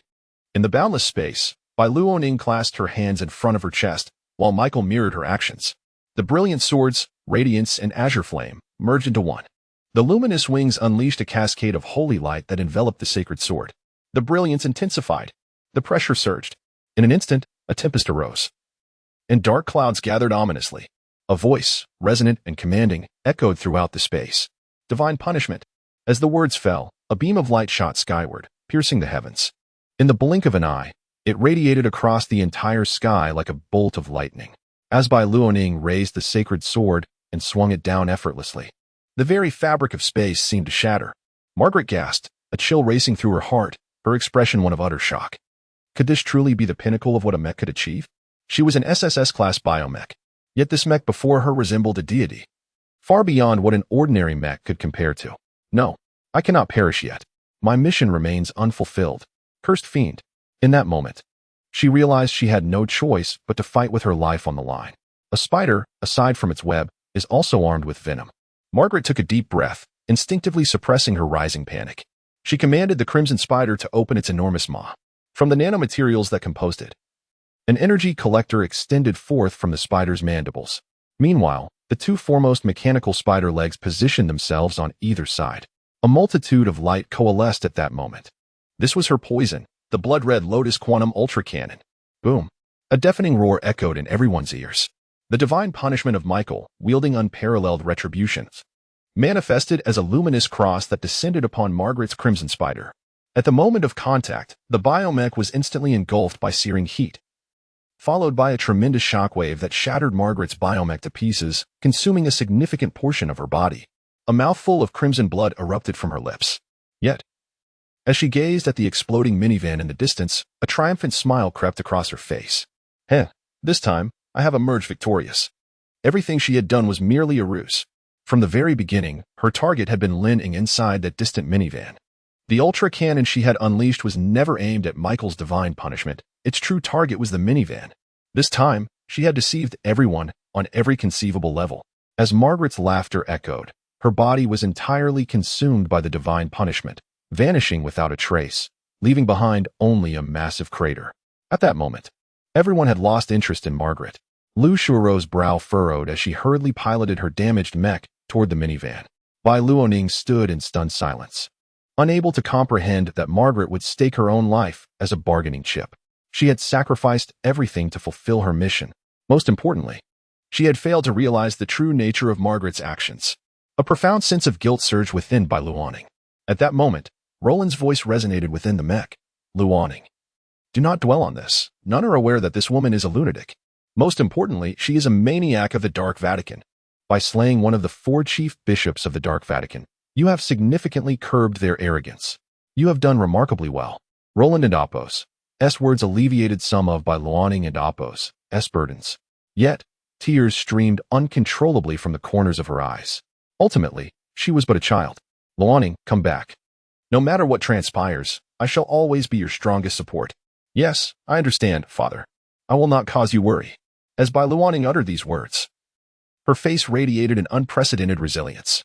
However, her delicate hands tightly clasped, betraying the turmoil within her heart. In the Dark Vatican, upon the exalted throne, a figure clad in a black papal robe rested his chin upon his hand, gazing imperiously down at the 3 individuals kneeling before him. His entire form was shrouded in darkness, rendering his expression indecipherable. Yet, the overwhelming pressure he emanated caused those kneeling to tremble uncontrollably, daring not to make a single movement. Their heads bowed lower still. Time seemed to stretch infinitely until a sudden voice echoed through the temple. Ding, memory upload successful, activating Margaret. Ding, Margaret activation successful. Conducting physical parameter checks. Ding, current physical strength is double that of before. Within normal enhancement estimations. Ding, Margaret is awakening. Ding, Margaret awakening successful. As the mechanical voice faded, a 1-meter-high elevator emerged from the temple floor. As the elevator doors slowly parted, a woman of exquisite figure, alluringly voluptuous, stepped forth. Apart from lacking biological mech enhancements, she bore no difference to the previous Margaret. If any distinction could be drawn, it would be that her physique was now significantly stronger. Crafted from the latest cultivation fluid designed to unlock greater potential, thereby enhancing her strength. As previously mentioned, she had deceived everyone.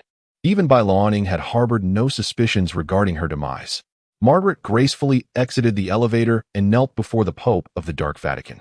Her sultry voice resonating within the palace, Margaret reporting to His Holiness. Upon hearing this, the Pope raised his concealed gaze, fixing it upon Margaret. Margaret, demonstrate your current strength. Yes, Your Holiness. With that command, Margaret struck, obliterating the head of the woman standing beside her, who was also one of the 4 chief bishops. Yet, in the presence of the now formidable Margaret, the bishop was utterly powerless. The Pope nodded slightly and then instructed, eliminate the remaining 2 as well. Shortly thereafter, the temple was filled with a succession of sounds. Ding, memory upload successful, activating Catherine. Ding, memory upload successful, activating Anna. Ding, memory upload successful, activating. Chapter 12, Post-War Summary. Commencing Reforms. Headquarters of the Technology Evolution Society. Lu Shui-Ro sat at her station, her expression betraying an indescribable discomfort. Meanwhile, the head of the intelligence department was twirling his mustache as he reported the gathered intelligence to the chairman. Esteemed Chairman, the investigation results are in. All personnel at the Qingqing branch of the Technology Evolution Society have perished. The remains of the SS-class Pharaoh and the offspring of the Dark God, the Black Goat, have also been seized by the Dark Church. The head of the Mecha Development Department, Lin Ying, is grievously injured, his consciousness scattered, with both arms shattered. Even with healing, he is likely to remain a vegetable, confined to bed for life. The only favorable news we have is that Margaret, one of the 4 cardinals of the Dark Church, was slain by that mysterious mecha. This significantly weakens the power of the Dark Church. After relaying this, the intelligence department head pressed a button, causing a virtual screen to materialize before the other department heads and the chairman. It displayed the biological mecha of Margaret. Minister Liu, it is now your turn to introduce this mecha. Lu Shui-Ro took a deep breath and gazed at the virtual screen before her. Then, addressing the assembly, she began to explain the classification of mecha levels as she had once heard from Margaret. As Lu Shui-Ro educated the attendees, many gasped in shock, their faces reflecting various degrees of change. If this classification holds, then the HCB 777 is merely an S-class mecha. Our mecha technology pales in comparison to that of the Dark Church. It is critical to note that there are still 3 red cardinals within the Dark Church. And should they master this technology, they can undoubtedly continue producing SSS-class biological mechas. Our time is running out. We must devote ourselves entirely to advancing mecha technology, sacrificing everything to elevate our capabilities to match those of the Dark Church. Otherwise, the fate of the Qingqing branch may very well be our own future. The ministers exchanged thoughts regarding the future of the Technology Evolution Society. Suddenly, the chairman, seated at the head of the table, gently cleared his throat. The room fell silent. Under the gaze of all present, the chairman slowly rose and declared, "It is time for the Technology Evolution Society to reform. Relay my orders. Send personnel to the Qingqing branch to thoroughly manage the situation there. Additionally, on a global scale, spare no effort to find a mecha developer more powerful than Lin Ying. We must fully commit to the development of SSS-class mechas." Hearing this, the vice chairman interjected, "Esteemed chairman, if we are to discuss who possesses the strongest development capability, it is evidently that mysterious individual. Perhaps we should consider a shift in strategy and seek out this enigmatic figure? If they are willing to emerge from the shadows, our mecha technology could claim the second position, leaving no one bold enough to assert the first." The vice chairman's words were met with nods of agreement from the other department heads.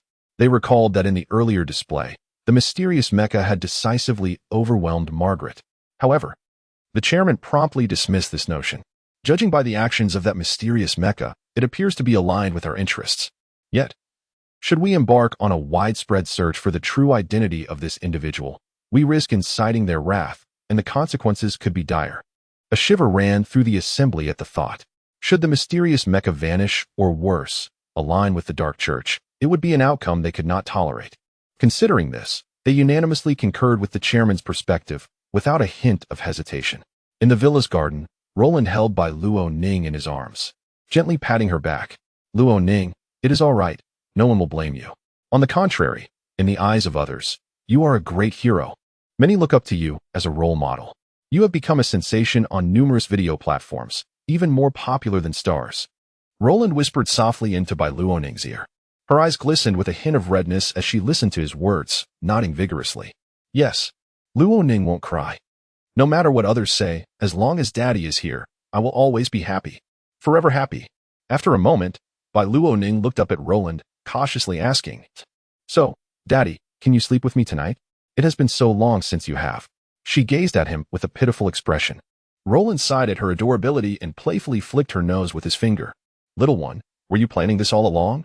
Bai Luoning cheekily stuck out her tongue and replied, No, I'm actually very sad, but because Daddy is here, I recovered so quickly. With that, she leapt into Roland's embrace, taking deep breaths and savoring his comforting scent. Seeing Bai Luoning's dependence on him, Roland could only indulge her. All right, as you wish. Now sleep quickly, you have to rise early for school tomorrow. I love Daddy the most, she exclaimed, puckering her lips to plant a kiss on Roland's cheek. Adjusting her position in his arms, she soon drifted into slumber. Watching her peaceful face, a smile crept onto Roland's lips. He tenderly stroked her hair and murmured, Luo Ning, as long as I am here, nothing can take you away from me. With that, he slowly closed his eyes, beginning to devise a modification plan for the Starslayer mecha. When Roland next opened his eyes, dawn's light painted the horizon. The morning rays filtered through the curtains, illuminating both him and Bai Luoning. Luo Ning, rise and shine. It's time to get ready for school. Slowly, Bai Luoning opened her sleepy eyes and turned to Roland with a delightful yawn. Good morning, Daddy, good morning.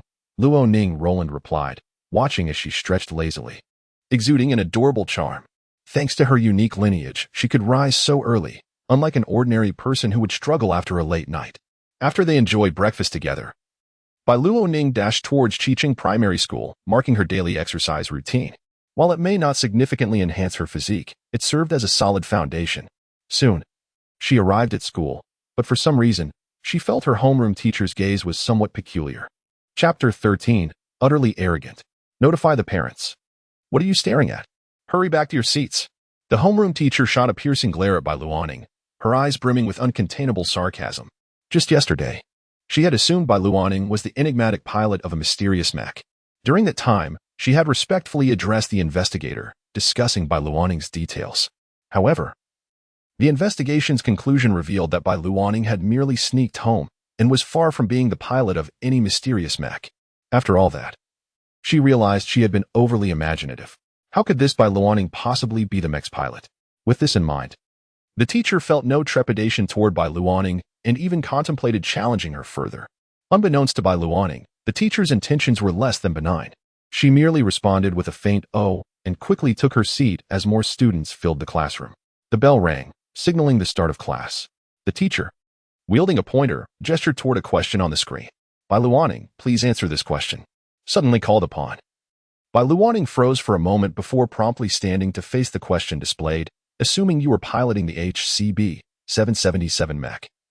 How would you operate it to eliminate a multitude of C-class creatures with minimal cost during an ambush? After scanning the question, Bai Luoning asked the teacher, May I inquire which specific C-class creatures we are discussing to provide an accurate response? The teacher frowned. This was her question, yet she hadn't considered it deeply. Furthermore, Bai Luoning was merely an elementary student who likely had never even touched a mech, let alone provide an accurate answer. It was utterly absurd. She was eager to see how Bai Luoning would respond. With that thought, the teacher casually replied, These C-class creatures include gargoyles, harpies, and stench bats. Pausing, she emphasized, remember, a multitude of C-class creatures. Bai Luoning nodded in acknowledgement. She had previously come across a compilation of interdimensional creatures organized by Luo Lin, which included information on gargoyles, harpies, and stench bats. Soon, A strategy for swiftly eliminating these C-class creatures began to form in Bai Luanning's mind. If I were piloting the HCB-777 mech when confronted by these 3 C-class monsters, I would first convert the special energy into electricity and then unleash it upon the gargoyles. Before Bai Luanning could finish, the teacher's brows furrowed intensely as she interjected sharply, "Nonsense. Special energy is incredibly precious. It can produce absolute defensive energy. How could you waste it so recklessly?" Bai Luanning noticed the teacher seemed unaware of the gargoyles' characteristics and promptly explained, "Teacher, gargoyles are afraid of lightning. If we unleash electricity upon them, they will become wildly agitated and may even attack their companions and the surrounding objects. Just this alone would significantly alleviate the pressure." The teacher's expression darkened. "Enough, Bai Luanning. Whether you know the answer or not, there is no need to concoct such a poor lie. You claim gargoyles fear lightning. But I have never heard of such a thing. Do not fabricate stories out of thin air." The teacher, who had initially intended to find fault with Bai Luanning to assert her superiority, now found herself in a position to reprimand the student. Without hesitation, she launched into a tirade against Bai Luanning. Bai Luanning opened her mouth to protest. "But what I'm saying is true. Gargoyles genuinely fear lightning." "Huh. If you are so certain, why don't you bring me a gargoyle? Let me see for myself." At this moment, even if Bai Luanning were slow on the uptake, she could sense that the teacher was deliberately trying to make things difficult for her. Yet, she was confident in her truthfulness. The teacher, observing Bai Luanning and Appo's expression, felt a wicked satisfaction, as if some malevolent emotion within her had found fulfillment. The atmosphere seemed to grow more fragrant with her delight. "What? You can't prove it. Can you? Let me tell you, Bai Luanning, it doesn't matter if you deceive me, but I won't allow you to speak in front of your classmates. What if they believe your fibs and risk their lives in battle? Can you take responsibility for that?" As she spoke, a sly grin crept across her face. Now she stood on the moral high ground. She could criticize Bai Luanning without consequence. "Indeed, the teacher is right. Bai Luanning is truly despicable," murmured several classmates. "I have always thought Bai Luanning was full of lies. I detest her. I wish she would just drop out." Bai Luanning lowered her head, her delicate hands clenching tightly in frustration, a deep sense of grievance swelling within her. "I was right. Why does no one believe me?" In contrast to Bai Luanning's sorrow, the teacher radiated joy, reveling in her triumph. "You frequently speak back. Watch how I deal with you. Bai Luanning, given your constant fabrications and disrespect toward our collective, you will stay after school today. I want your parents here so I can properly admonish you in their presence." However, just as the teacher finished speaking, a voice interjected. "Do you truly wish to summon me?" At that moment, a stunning woman draped in dark hair and dressed in traditional Han attire entered the room. The instant she appeared, all eyes were drawn to her. "Who are you?" "We are in class, and no one may enter without my permission." Before the teacher could finish, the woman coldly addressed her, "Hypocritical and cunning, abusing your authority, arrogantly repugnant. Therefore, I shall strip you of your role as homeroom teacher and obliterate your existence. From this day forth, no school, enterprise, or company will employ you. In other words, you will be left to beg on the streets for the rest of your life. This is your punishment." The teacher scoffed. "Pa, who do you think you are? You think you can silence me? How absurd." Unfazed, the woman replied, "I am Bai Luanning's parent, the president of the World Youth Education Federation, the honorary minister of the Qingqing Education Department, and the director of the Rift Biological Museum, Li Junyao." At this moment, the teacher was rendered speechless. Bai Luanning was taken aback. The entire class was rendered speechless. Only the expression of astonishment spread across the faces of the crowd. Chapter 14, Regret and Terror. The Principal's Identity. The homeroom teacher's mouth opened in shock as a cold sweat trickled down her cheek. She could feel her lips trembling as she stammered, "Why you? What did you just say?" Upon witnessing the teacher's reaction, Li Junyao wore a calm smile. "I said my name is Li Junyao. I am the parent of Bai Luanning. Did you not wish to meet me just moments ago?" The teacher's eyes widened in disbelief, her previous confidence evaporating, replaced by an overwhelming dread. She was acutely aware of what the name Li Junyao represented. This was someone even the school board members would hesitate to offend. To think such a person was the parent of Bai Luanning. Had she known the terrifying identity of Bai Luanning's parent, she would have thought twice before provoking her. Her body began to tremble involuntarily. Suddenly, with a loud thud, she fell to her knees before Li Junyao in front of the entire class. "Madam, I was wrong. Please forgive me. I promise I won't do it again." She repeatedly knocked her head against the ground. Bang, bang, bang. The sound echoed throughout the classroom. blood dripping from her face onto the floor. Yet, she felt no pain, for she understood that without Li Junyao forgiveness, she might end up begging on the streets. Such a figure could easily ruin her. However, Li Junyao remained unfazed by her actions. Her words fell upon the teacher's ears like a chilling breeze. The one you need to apologize to is not me, but Bai Luoning. Additionally, it is true that gargoyles fear thunder and lightning, but your ignorance has blinded you to this reality. The notion of needing to apologize to Bai Luoning struck her like a hammer, causing her to clench her teeth in frustration, cursing Bai Luoning in her mind. If you gain Bai Luoning's forgiveness, I will naturally forgive you as well. Otherwise, Li Junyao said nonchalantly to the woman before her. The woman's fist tightened. But when she turned to Bai Luoning, a forced smile emerged on her face. Bai Luoning, I truly apologize. My actions were driven by my own insecurities and fear of losing face. It was never my intention, as you must understand. Approaching Bai Luoning, she smiled. I believe you are kind-hearted enough to forgive your teacher, right? I am counting on you. Bai Luoning gazed at the woman before her. Despite not knowing Li Junyao or the reason behind her actions, she was resolute in not forgiving the woman. Not only due to the verbal humiliation she had endured, but also because the woman's attitude had been insincere from the beginning. Taking a deep breath, Bai Luoning replied, I will not forgive you. The woman's expression changed abruptly. Her smile vanished, only to be replaced by a more grotesque grin. Bai Luoning, you must be mistaken. You are such a kind child. I repeat, I will not forgive you, Bai Luoning said with a serious expression, her delicate face reflecting her determination. She understood that had Li Junyao not intervened, the woman would have become even more arrogant, though she was not afraid of calling her parents. She loathed wasting Roland's time, for his time was extremely valuable. At that moment, the woman's composure finally shattered. She erupted in a tirade of insults, spewing vile words. Witnessing this, Li Junyao clapped her hands, and the school security promptly entered, seizing the woman and escorting her out. Li Junyao then stood at the front of the class, surveying the students. From today onward, I shall temporarily serve as your homeroom teacher. Do you understand? The students instinctively shivered, having witnessed the earlier incident. Even if offered immense courage, they would not dare to offend the strikingly beautiful woman before them. They chorused, we understand, as the bell rang, signaling the end of class. Students surged toward the door, eager to leave for their physical education class, a crucial subject that impacted their physical well-being. In that moment, Bai Luoning approached Li Junyao, her sparkling eyes fixed on the captivating woman. Suddenly, Li Junyao smiled, bending slightly to caress Bai Luoning's hair. Little darling, it's a pleasure to meet you. You are indeed as adorable as Roland described. Bai Luoning observed Li Junyao's gesture and earnestly asked, Do you know my father? Of course. He is a dear friend of mine, Li Junyao replied. I came to this school because of Roland. He asked me to take good care of you. Coincidentally, when I arrived, I overheard that woman's words and decided to teach her a lesson. Pausing, Li Junyao chuckled softly, Rest assured, I will handle her. You won't have to see her again, in every conceivable sense. Bai Luoning remained silent, her gaze locked onto Li Junyao. This simple stare elicited an unexpected fluster from Li Junyao. Little darling, why do you keep staring at me? Is there something on my face? She took out a hand mirror to check her appearance, still as lovely as ever. Just as Li Junyao pondered why Bai Luoning was so fixated on her, Bai Luoning, with her adorable voice, inquired, Big sister, do you like my daddy? Upon hearing Bai Luoning's question, Li Junyao's gaze momentarily drifted.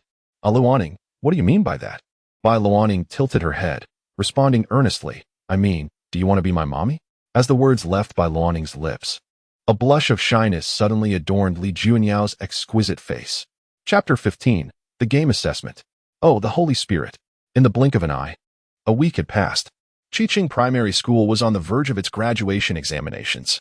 Li Junyao stood gracefully on the podium, clad in traditional Han attire, addressing the students about the crucial points regarding the upcoming assessments.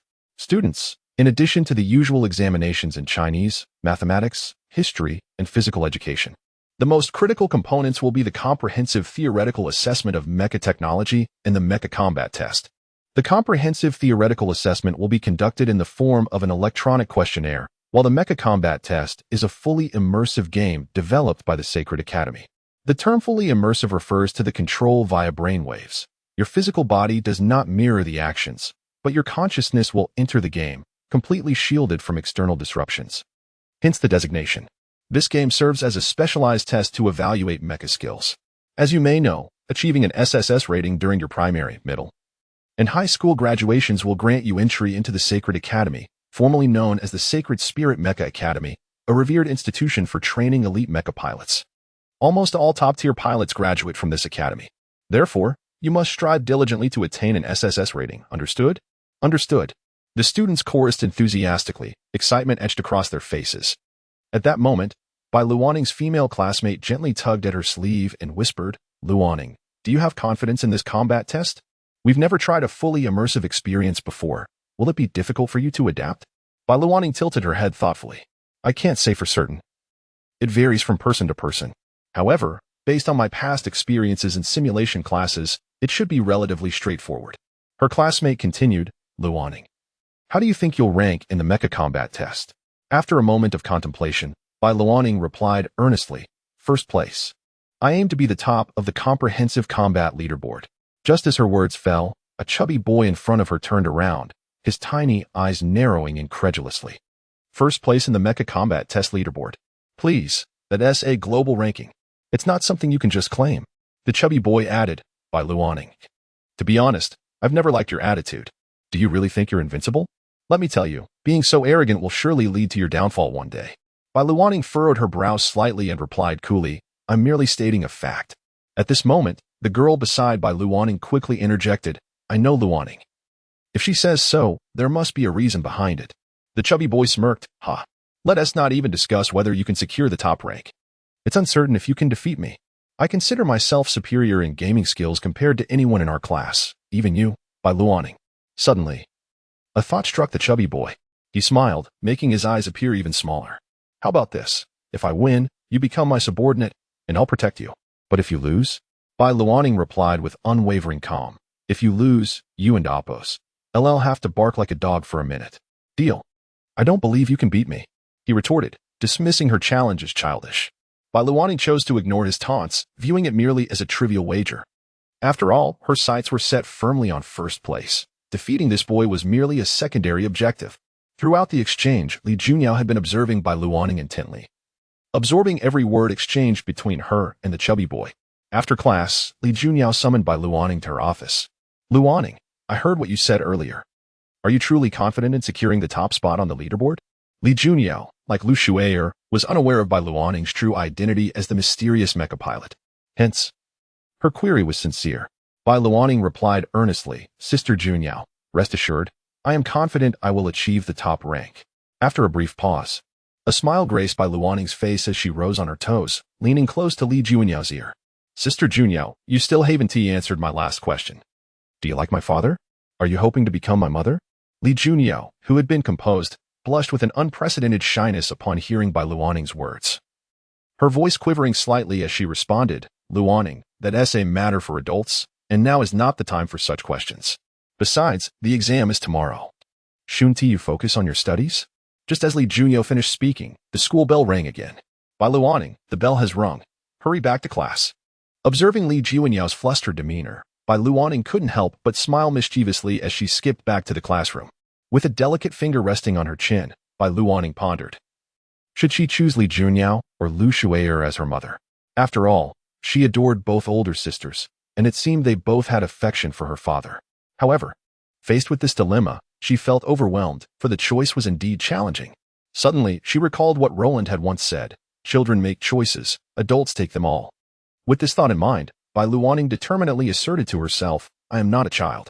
Since I cherish both of these sisters, why not have them both as my mothers? This way, I would receive double the love." How advantageous! With this delightful realization, a radiant smile blossomed on Bai Luanning's face as she began to devise a plan to make both of these wonderful women her mothers. If only Roland knew of Bai Luanning's intentions, he would undoubtedly give her a thumbs up and praise her cleverness. Chapter 16. A Warm Welcome. Be my man. As Bai Luanning prepared for her graduation examination, Roland reveled in tranquil moments on the beach in front of the Seaview Manor. He reclined in a sun lounger, donning dark sunglasses, with his hands clasped behind his head, a chilled beverage resting beside him, exuding an air of leisure. Unexpectedly, "You have come personally to oversee the examination at Qiqing." As he spoke, Roland lifted his drink, savoring its cool sweetness. "If you can be here, why can't I?" A red-haired woman beside Roland remarked nonchalantly. He shrugged and replied, "So, I simply came to see you." The corners of the woman's lips curled into a charming smile as she extended her delicate fingers towards his, taking the beverage from his grasp without a hint of disdain for his prior consumption, and began to relish the refreshing drink herself. Roland paid little mind to this, instead squinting slightly and inquiring softly, "Which school are you supervising?" "Chechen Primary." "Please keep an eye on someone for me." "Who?" "By Luaning." "Your adopted daughter?" "Yes." "Understood. I will certainly look after her." After a brief pause, the red-haired woman continued, "But you must be aware of my principles. If Bai Luaning does not meet my minimum standards, I shall not grant her an SSS rating." Upon hearing her words, Roland burst into laughter, exclaiming, "Ha ha ha. She is my daughter, a prodigy beyond compare. The reason I ask you to watch over Bai Luaning is that I fear you may be too astonished. I only hope you are not overwhelmed." The red-haired woman finished her drink and regarded Roland, her crimson lips curving into an enticing smile. "Oh, is that so? Shall we place a wager?" "Certainly. How would you like to wager?" Roland propped himself up and cast an unabashed glance at the woman beside him. Noticing this, she adjusted her posture, seemingly unperturbed, and proposed, "Let us bet on whether I will be astonished. If I am not, you shall be my man." "No problem. But if Bai Luaning manages to astound you, what will you offer as a price?" The red-haired woman stood, positioning herself directly on his lap. She placed a finger on his lips, saying, "Whatever you desire as a price, I shall fulfill, no matter the cost. I will accept the outcome." "Is that so? Would you be willing to pay with your life?" Roland jested. "You have not changed. You appear to be a gentleman, yet you are, at heart, a complete madman." "Ha ha.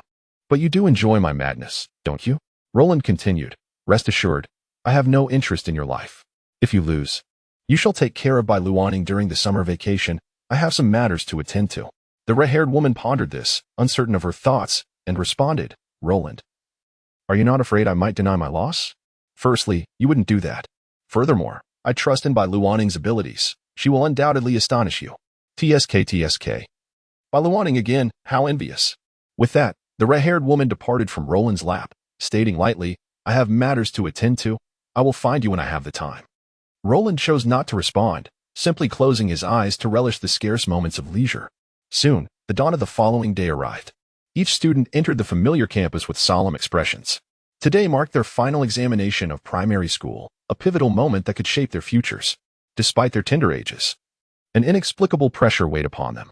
Upon entering the school gates, they keenly observed the once lofty principal and vice principal, along with other high-ranking officials, all donned in suits, eagerly peering about as if awaiting someone's arrival. Bai Luaning glanced at Li Junyao beside her and asked, "Sister Junyao, are they waiting for someone?" Li Junyao ruffled Bai Luaning's hair and replied, "They are waiting for Karina, the vice principal of the Sacred Spirit Mecha Academy.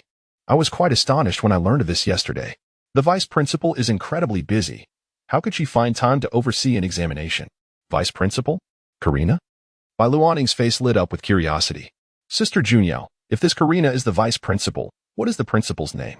Li Junyao shook her head slightly, saying, "I am not sure. Since the establishment of the Sacred Spirit Mecha Academy, the principal has never made an appearance. Karina is undoubtedly the authority there." Bai Luaning nodded, committing the information about Karina to memory.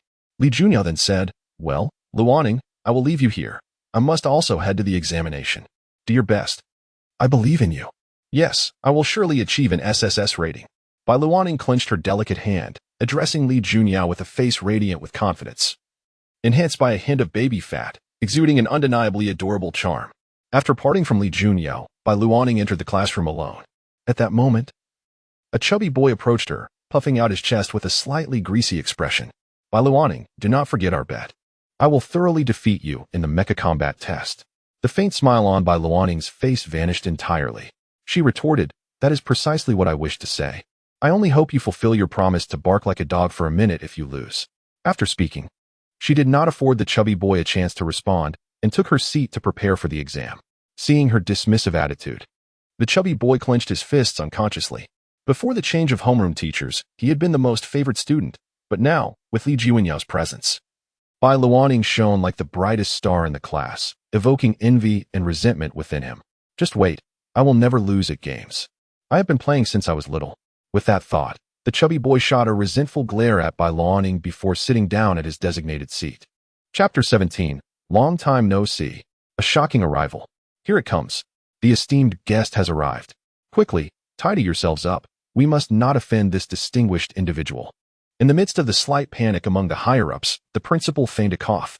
Such behavior is utterly inappropriate, he exclaimed, his previously stern visage suddenly blooming into a smile reminiscent of a chrysanthemum. His wrinkled face contorted as he adjusted his collar and strode forward. A luxurious, elongated vehicle came to a halt at the entrance of Chiching Primary School. Under the astonished gazes of the crowd, the principal approached the car and respectfully opened the door. With a tone imbued with utmost reverence, he addressed the occupant within.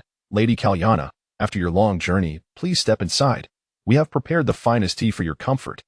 Inside the vehicle, a red-haired woman donned in sunglasses turned her head slightly to regard the principal.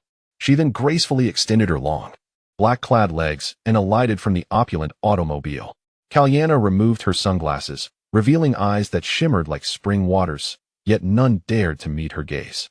Every person present was cautious, fearful of slighting the woman before them.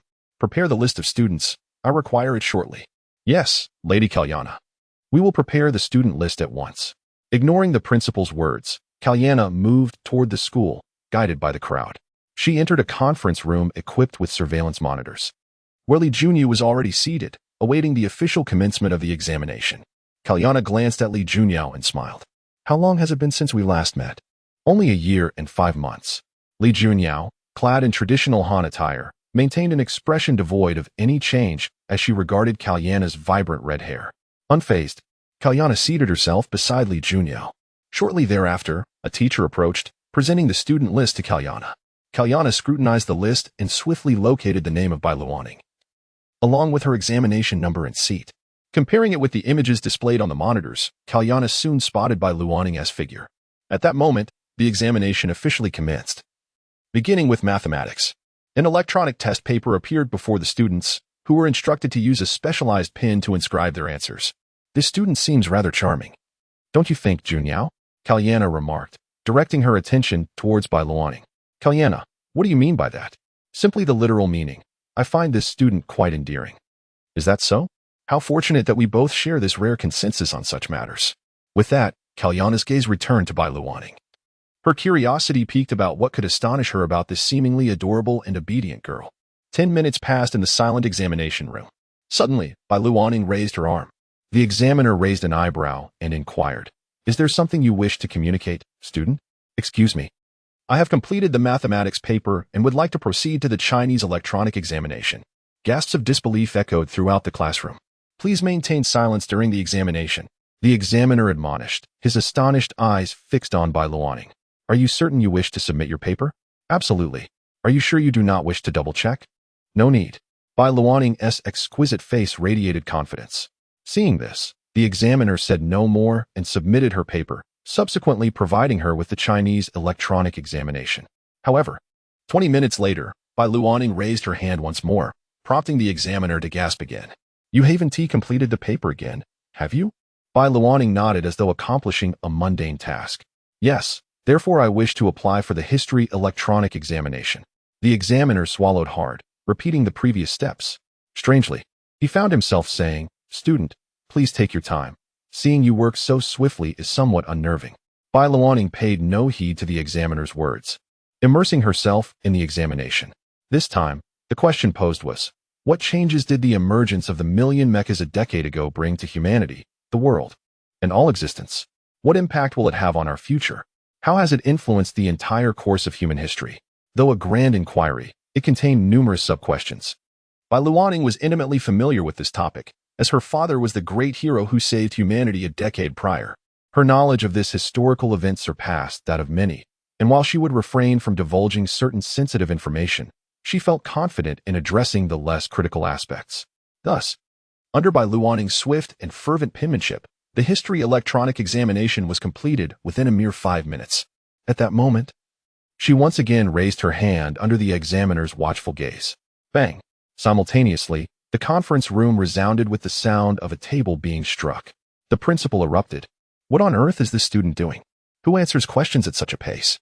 Surely, she must not have answered a single question correctly. Just then, Li Junyu replied calmly. This student has been under my direct tutelage. Kalyana added nonchalantly. I find this student to be quite distinctive. Perhaps she has indeed completed the entire paper. The principal, taken aback, responded, You both are remarkable. Whatever you say is undoubtedly correct. At that moment, Kalyana proposed. How about we retrieve this student by Luanning's electronic examination paper for review? I trust there would be no objection to that, would there? She cast a menacing glance at the principal. Chapter 18. Examination Encryption. The terrifying prodigy. Faced with Karina's threat, how could the principal dare to defy her words? Without a moment's hesitation, he swiftly swallowed his previous statements. Exercising his authority, he promptly summoned the electronic examination paper authored by Luanning. The elegant calligraphy of the paper immediately captivated the attention of all present. A wave of astonishment swept through the room, eliciting gasps of disbelief. The quality of the writing was simply exquisite. Even the faculty members could hardly fathom achieving such speed and precision under similar circumstances. Look at the answers. Most importantly, those answers. Someone exclaimed. I glanced at them earlier, and they all appear to be correct. Is that true? Let me see. Every educator and member of the school's administration in the conference room eagerly scrutinized the electronic examination paper before them, struggling to believe their own eyes. Even Karina. At that moment, had her eyes shimmering with an indescribable emotion. She had thought she was mentally prepared, yet Luanning's performance was a delightful surprise beyond her expectations. At that moment, Li Junyao turned to Karina and remarked, Luanning has always been exceptionally intelligent. She hasn't yet unleashed her full potential. I am confident that Luanning will astonish you even further. With that, Li Junyao resumed her focus on the monitoring screen. Presently, Luanning had commenced her work on the comprehensive theory of mecha. Compared to the previous examination topics, this particular segment required significantly more time, not due to its difficulties, but rather because one of the questions demanded extensive elaboration. For instance, the foundational theories behind mecha construction posed inquiries such as, if you were a mecha designer, how would you construct a mecha? Luanning meticulously inscribed all that she could on the paper, leaving the core elements of her father's research untouched. Without Roland's permission, she would not divulge a single detail of that invaluable information. In the conference room, the principal observed the seconds ticking away. Yet Luanning had yet to raise her hand to signal the completion of her paper. His astonishment began to wane slightly. The principal of Chicheng Elementary School commented, Luanning is indeed a diligent student, but the comprehensive theory of mecha is no trivial matter. I suspect she may not finish in time. However, before the principal could finish his thought, Luanning slowly extended her fair arm. Instantly, his words were caught in his throat, unable to express themselves. He felt an overwhelming flush creeping across his face. As for Luanning's astonishing speed, Karina was no longer overly surprised. She had grown accustomed to the terrifying pace at which Luanning answered questions. As before, Karina calmly instructed the principal.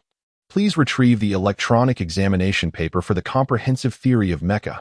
I wish to see how she has fared on this crucial assessment. Yes, my lady.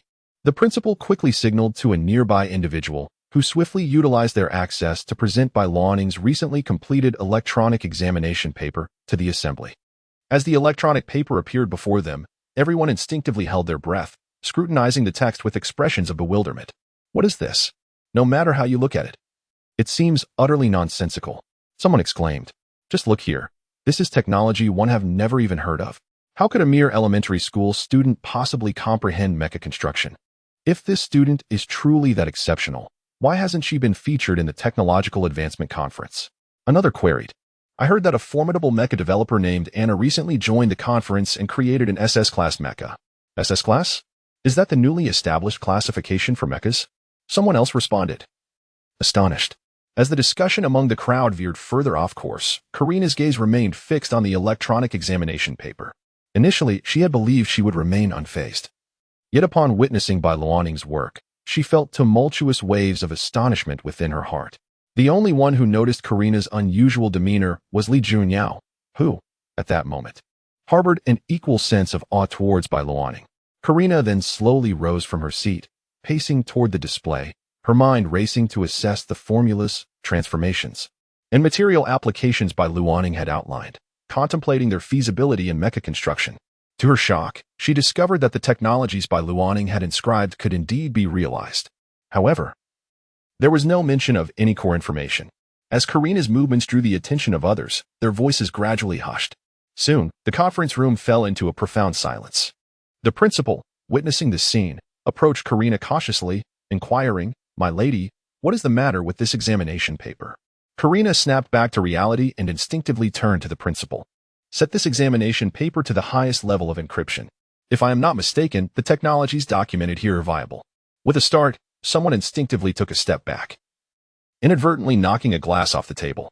The sharp sound reverberated through the room, causing everyone to flinch in disbelief as they stared at Karina.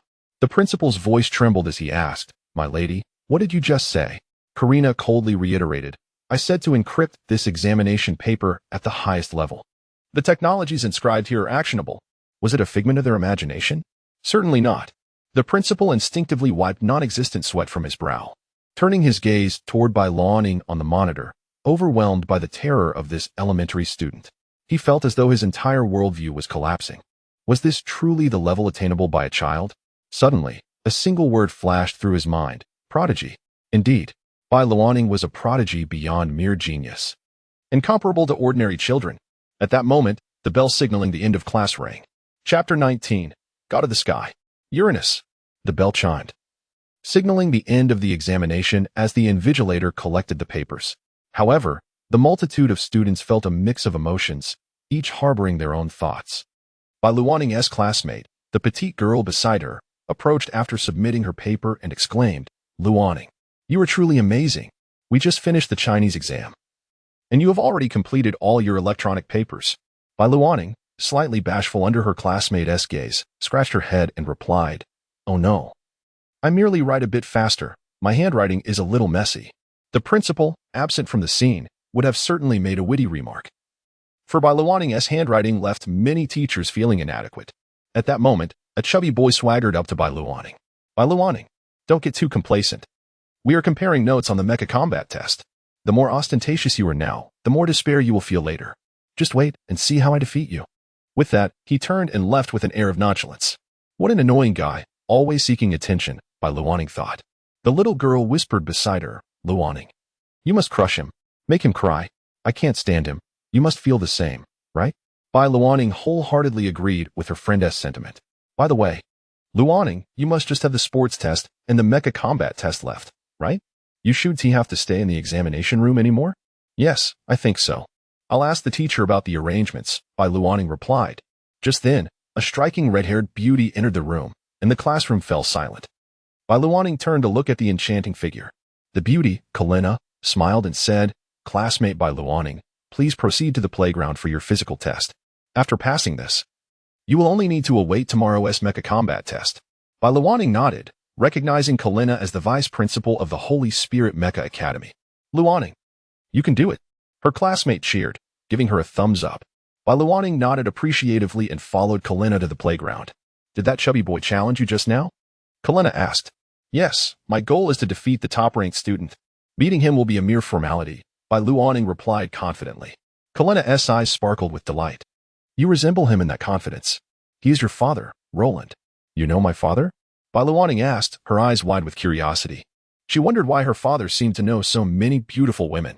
"Your father is a strong man," Kalina acknowledged, pausing with a hint of caution. "But some matters are not suited for discussion now. Let us focus on your physical test. I will be your invigilator, so give it your all." "Of course. I will strive to excel." Although curious about Kalina's earlier words, Bai Luoning understood the importance of her graduation exams. Achieving an SSS rating would mean she had completed a third of her goals. Upon reaching the playground, Kalina informed her, "This physical test will include additional challenges beyond the standard assessments. Don't worry, even if you don't pass these, it won't affect your overall score." Bai Luoning nodded resolutely. "No matter the challenge, I will accept it. This will only make me stronger." Kalina's gaze reflected her approval, and she found herself wanting to regard Bai Luoning as a goddaughter, given her adorable demeanor and outstanding learning ability, particularly in mecha knowledge. "Now, Luoning, do some warm-up exercises. Once you finish, we'll begin the 3,000 meter run," Kalina instructed. "I don't need to warm up. I can start directly," Bai Luoning replied, seeing the 3,000 meters as a warm-up in itself. Kalina raised an eyebrow, surprised. "Are you sure?" "Absolutely. Let us begin," Bai Luoning declared confidently. 3, 2, 1, go," Kalina announced, and Bai Luoning dashed forward. Meanwhile, Roland found himself once again in a seemingly infinite space. In the midst of this vastness stood a colossal mecha, towering at 10,000 meters. Roland squinted up at it and pressed a button on his wristband. "Limitless summon, Monster God Layer Mecha. Uranus, he declared. Uranus. His first-generation one-star god-layer mecha represented the first king of gods in Greek mythology, embodying hope, the future, and the sky. He had a habit of studying multiple generations of mecha designs until he deemed one perfect before moving on to the next. Before him stood the Titan, Kronos. The second-generation god-layer mecha, symbolizing power in Greek mythology. As Roland's voice echoed, ripples spread through the boundless space, revealing a distinctly non-humanoid mecha. This mecha had forsaken legs for a flight system, floating gracefully in the air. Its arms transformed into razor-sharp blades, and its elongated body exuded an air of elegance, adorned with swirling clouds.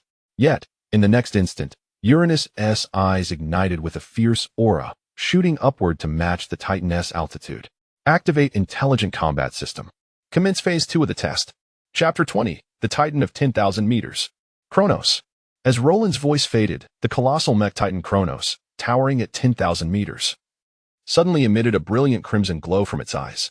With the activation of its combat system, the second-generation one-star god-slaying mech Titan Kronos firmly locked onto Uranus as its target.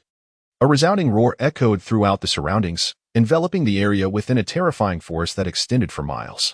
As Titan Kronos' voice resonated, countless flames erupted from its form, painting the sky in a fiery red hue.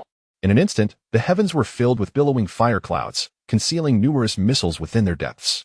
In the face of such a spectacle, Roland extended his hands slowly into the limitless space. Uranus synchronized with Roland, raising its arms, which glistened like cold blades. As flames and missiles bore down upon him, Uranus, under Roland's control, surged forward, akin to a bolt of lightning, piercing through the fire clouds. With a sharp sound, the air was split, and the flames parted instantly, revealing blinding blue light. The cold blades of Uranus radiated a dreadful energy as its body began to spin like a whirlwind. The gears at its center commenced their reverse rotation, and the flight system below burst forth with a radiance even brighter than the flames. In the blink of an eye, it was before Titan Kronos. The relentless energy slashes struck against the outer armor of Titan Kronos with fervor. In 3 seconds, a staggering 1,723 strikes landed, yet the absolute weapon, infused with formidable energy, left only a faint mark on the mech's surface. This mark faded slowly without further assault.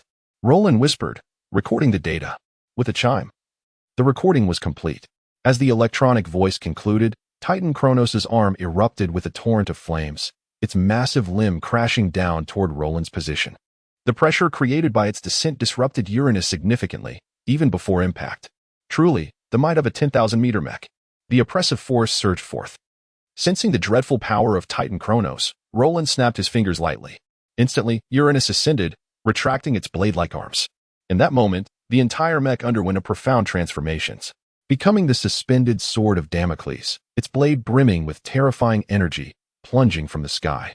The horrifying power erupted forth, and wherever the sword energy passed, the void was revealed. Warning! Warning! Significant fluctuations detected in the spatial fabric. Please be cautious. Roland disregarded Uranus's alarms and dove toward Titan Kronos' face.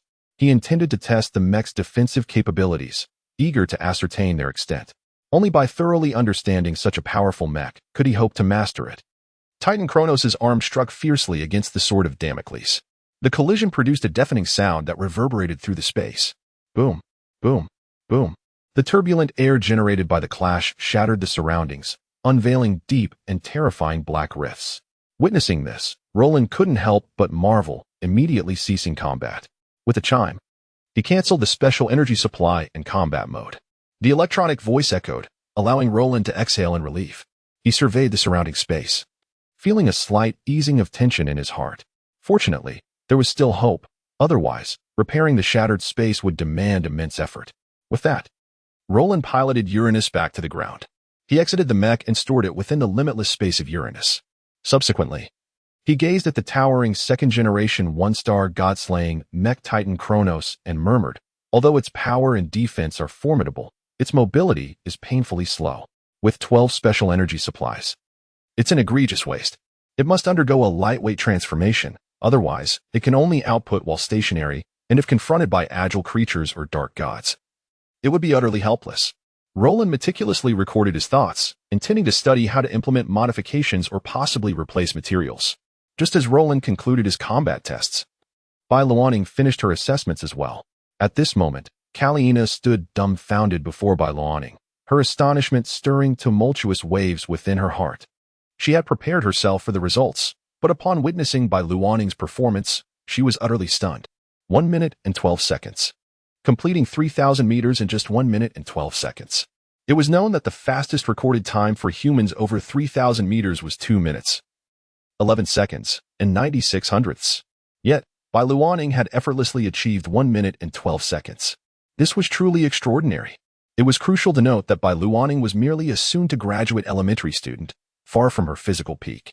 Moreover, she accomplished this without any warm-up. A flurry of thoughts raced through Kaliina's mind. She could not help but ask Bailuaning, who had just finished running with hardly a breath. Bailuaning, are you truly human? Hearing this, a flicker of panic crossed Bailuaning's eyes. At that moment, Kaliina pressed further. How did you manage that? It's simply unbelievable. To this question, Bailuaning quickly responded, I just run from home to school every day.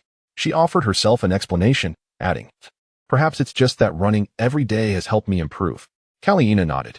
Though she was reluctant to believe it, the evidence was irrefutable.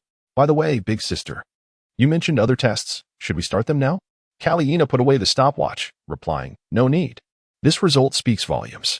Now we only await tomorrow's mech combat test. I eagerly anticipate your performance. A smile spread across Bailuaning's delicate face. Rest assured, big sister, I will not let you down. Tomorrow, I will definitely secure the top position on the comprehensive leaderboard. Chapter 21. Holographic Game. Island Combat. Top of the comprehensive rankings. The significance of this achievement is truly formidable. This fully immersive test is a crucial component of graduation assessments, whether in elementary, middle, or high school. The coveted first place has long been monopolized by high school graduates, with no elementary school student ever having graced the rankings, even once. Thus, the chubby boy paid little heed to Bailuaning's words, even making their wager widely known. Countless eyes were fixed on the contest between Bailuaning and the chubby boy. Many deemed her arrogance excessive, harboring skepticism about her capabilities. Furthermore, the chubby boy's gaming talent was indeed remarkable, having achieved astonishing ranks in various MOBA, FPS, and RPG games. Consequently, many believed he would undoubtedly emerge victorious in this contest. Look at Bailuaning. She appears so adorable, yet can such a little girl truly fight? Indeed. Even being a mere ornament would suffice. One can only hope she does not end up in tears from the beating. After all, with such cuteness, her disposition must be exceedingly gentle. Regardless of her theoretical prowess, in this realm, skill reigns supreme. As Bailuaning settled into her examination seat, she overheard her classmates' remarks, prompting her to suppress the urge to roll her eyes dramatically. At that moment, Kaliina and Li Junyao entered the room, instantly silencing the chatter. Students, are you all prepared? We've been prepared for ages. Just wondering if Bailuaning is ready to be defeated by me, declared the chubby boy, puffing out his chest with pride and disdain. Kaliina, following the sound, turned her gaze to the boy's mature demeanor, her expression unchanging. In a cold voice, she stated, refrain from irrelevant chatter, or your examination qualifications will be revoked. The chubby boy instinctively shuddered, feeling as if he had plunged into an eternal ice cellar. A chilling sensation coursing through him, prompting him to cover his mouth and cease his bravado. Noticing this, Li Junyao continued, I shall reiterate for all students, please pay close attention to the usage of the fully immersive helmets. Failure to do so may lead to severe consequences, potentially damaging your brains during actual operation. Kaliina softly scoffed. The fully immersive helmets are exceptionally safe. Such incidents are virtually impossible. Li Junyao whispered back, if I don't say this, they may not pay any attention at all. Kaliina nodded in understanding, then observed as Li Junyao explained the usage of the helmets. Soon, the bell rang. Li Junyao addressed the students. All right, everyone, please don the fully immersive helmets and commence the examination. As her words faded, Bailuaning picked up the white helmet before her and placed it upon her head. The inner lining was brand new, alleviating any concerns about hygiene. With the helmet secured, Bailuaning reclined slightly in her chair, resting her hands on the armrests, and pressed the button to initiate the connection. In the next moment, a plethora of colorful cylindrical lasers erupted before her, shimmering like a kaleidoscope. Following this, an electronic voice resonated in her mind. Please enter the candidate's name and examination number. Input successful. Preparing to enter the mecha combat test. All candidates will be transported to a virtual island. At regular intervals, various virtual creatures will descend, Points will be awarded based on the damage inflicted on these creatures. Note, this system simulates the most realistic combat, with no restrictions. The phrase "no restrictions" implies that one can not only engage with classmates, but also ambush them, rendering them incapable of fighting. The freedom of the battlefield is fully unleashed. However, in Bai Luaning's eyes, these details were not of utmost importance. What intrigued her most was why she felt that this electronic voice bore a striking resemblance to Roland's. Were it not for the occasional electronic interference, she might have thought it was her father speaking in her ear. Not lingering on such thoughts, Bai Luaning plunged into the virtual world. As she slowly opened her eyes, she found herself within a mecha cockpit. All her senses, touch, sight, hearing, immersed her fully in the experience. This was the power of the fully immersive helmet. It had been a long time since she had operated such an archaic joystick. With that, Bai Luaning extended her hands to grasp the controls. The mecha, under her command, executed a flawless Thomas 720 spin, drawing the attention of onlookers as she unsheathed her sidearm. With a swift motion, a tree was severed in half, its massive canopy crashing to the ground, the sound instantly capturing the attention of others. What just happened? Is this really human operation? This is utterly insane. How did they make the mecha spin like that? How can I not replicate it? A chorus of astonished gasps filled the island as spectators marveled at the spectacle before them. Bai Luaning, however, felt somewhat bemused. She had merely familiarized herself with the mecha. What was the big deal? Many of these students were from other elementary schools, as this was a unified examination. Most graduating students from Long Country were gathered on this island. Nevertheless, the island appeared relatively spacious, capable of accommodating the battles of all present. At that moment, an electronic voice reminiscent of Roland echoed in everyone's minds. All students, please be advised, the enemy will arrive in 3 seconds. Crush them. 3, 2, 1. As the countdown concluded, a massive black rift tore open in the sky. Strange creatures, resembling beings, began to plummet downwards, radiating outwards from the fissure. Bai Luaning's gaze hardened. Her voice cold as she remarked, "Is this the first wave of creatures? They appear to be Sirak, just the right practice for me to familiarize myself with this mecha." With that, she commanded the mecha to take a bold step forward, leaping into the fray with fervor. Chapter 22, Team Combat. No Code of Honor. On the other side. Within the examination hall, Karina gazed at the screen before Bai Luaning and turned to Li Junyao beside her. "Do you think Bai Luaning has the potential to claim the top spot on the overall leaderboard?" Li Junyao looked at Karina and softly replied, "As the vice president of the Holy Spirit Mecha Academy, shouldn't you be more aware of this than I am?" "Precisely why I wish to hear your thoughts," Karina responded. "I have faith in Bai Luaning." Karina continued, "I believe she can certainly secure the top position, but achieving the number 1 rank on the overall leaderboard is exceedingly challenging. The title of top student signifies the foremost among contemporary graduates." Li Junyao softly remarked, "Why ponder so much? Time will reveal everything." With that, she gently tilted her head towards the monitor. Following her gesture, Karina directed her gaze to the screen, where the rankings had transformed. However, upon seeing the leaderboard, Karina's brows furrowed. In first place was Lu Xing with 1210 points, while Bai Luaning trailed behind in second with 1020 points. Who was this Lu Xing? Lu Xing was the chubby individual. But how was this possible? With that, Karina rose from her seat and hastily made her way towards Lu Xing's position. Calling up his battle footage. On the screen, several mechas of the same model coordinated flawlessly, rapidly dispatching the virtual monsters descending from above, their speed astonishing. As previously mentioned, this battle had no restrictions, allowing for any form of combat within the rules. It was precisely this allowance that enabled Lu Xing to accumulate points so swiftly. What incentives had he offered those who assisted him to ensure their unwavering support in his quest for first place? Unconsciously, Karina clenched her fists. Her eyes filled with anxiety as she focused on the video feed, silently praying for Bai Luaning. Meanwhile, on the isolated island, Bai Luaning remained unfazed by the leaderboard. Her hands were in constant motion, wielding her mechanical greatsword with finesse. Each swing produced a shadow of the sword that cleaved through the sea-level creatures before her, delivering swift and decisive blows. Her score steadily climbed, 1,100 points, 1,400 points, 1,542 points, gaining over 400 points in an instant. Yet, despite this rapid progress, she could not yet catch up to Lu Xing, who, with the assistance of numerous allies, had amassed over 2,000 points, far surpassing Bai Luaning. "Faster! Quick!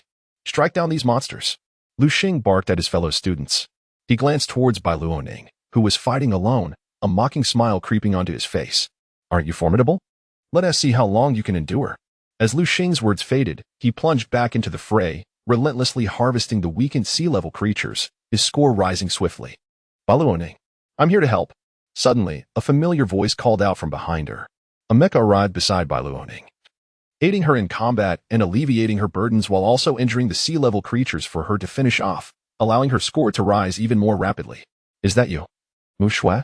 Baluoning inquired, recognizing her classmate and only friend at school. Yes, it's me, Mu Shui replied, raising her greatsword to strike at a sea-level creature. Seeing this, Baluoning chose not to protest. Although she didn't require assistance, this was a test of endurance.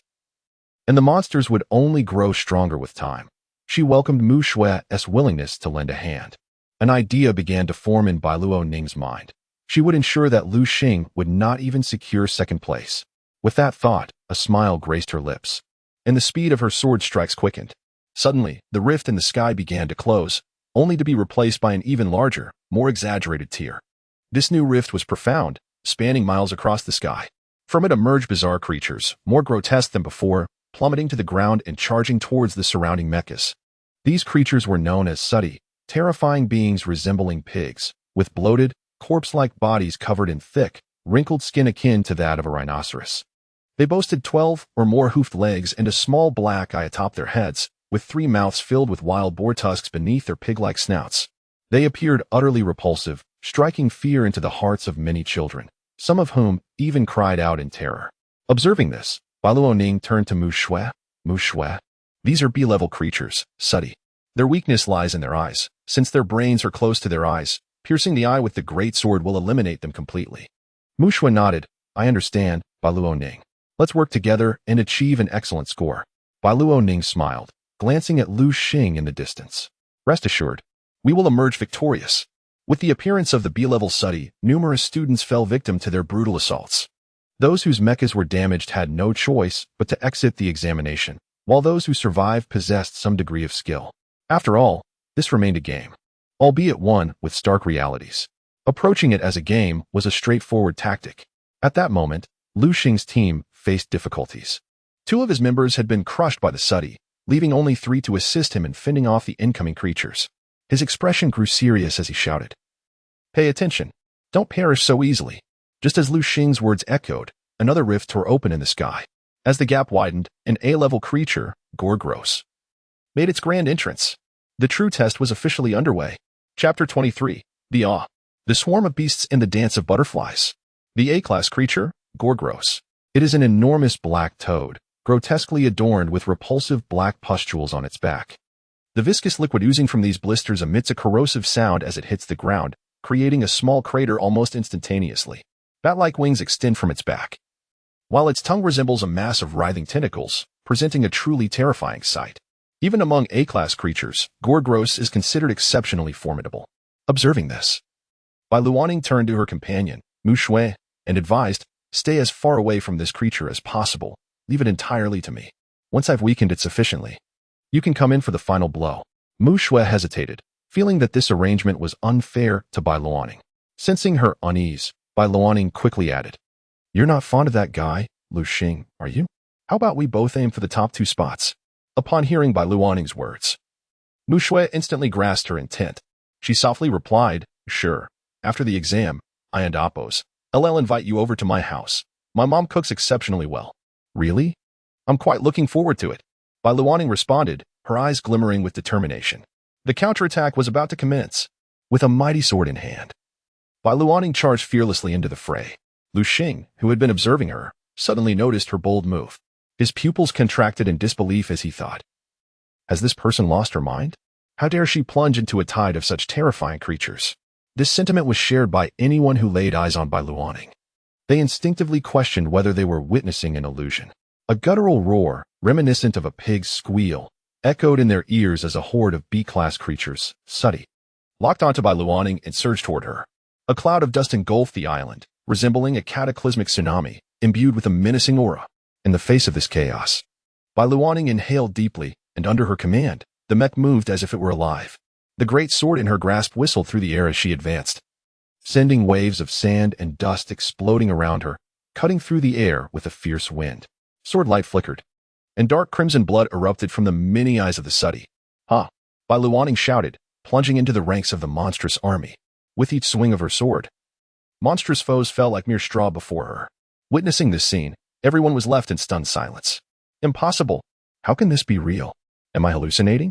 Is this truly the level of skill a human can achieve? Even the best pilots could not possibly perform like this. "Look, check the leaderboard," Lu Xing exclaimed, hastily bringing up the rankings. First place, Bai Luaning, 11, 730 points. Second place, Lu Xing, 10, 320 points. Gulp. Lu Xing instinctively swallowed hard, his expression darkening with disbelief. "No, I refuse to accept this. I will not yield the first position to you," he shouted, rallying his remaining comrades. But just then, Gore-Gross unleashed its tentacle-like tongue with blinding speed, striking the three before they could react, leading to their instant demise. Lu Xing stood agape, unable to believe his eyes as his subordinates were eliminated from the test. "It seems I must rely on myself now," he murmured. As he maneuvered his mech, he began to slay the encroaching creatures. It must be said that Lu Xing was indeed skilled in operating the mech. However, he was up against Bai Luaning, lacking her courage. He could only engage in inefficient slaying from the sidelines, occasionally glancing toward her. Dreading the moment he would lose the contest and be forced to bark like a dog for a minute, a punishment he had publicly announced. What he had not anticipated was just how formidable Bai Luaning's mech skills truly were. An idea began to form in Lu Xing's mind as he continued to dispatch monsters while slowly approaching her. "Attention all students in the examination hall.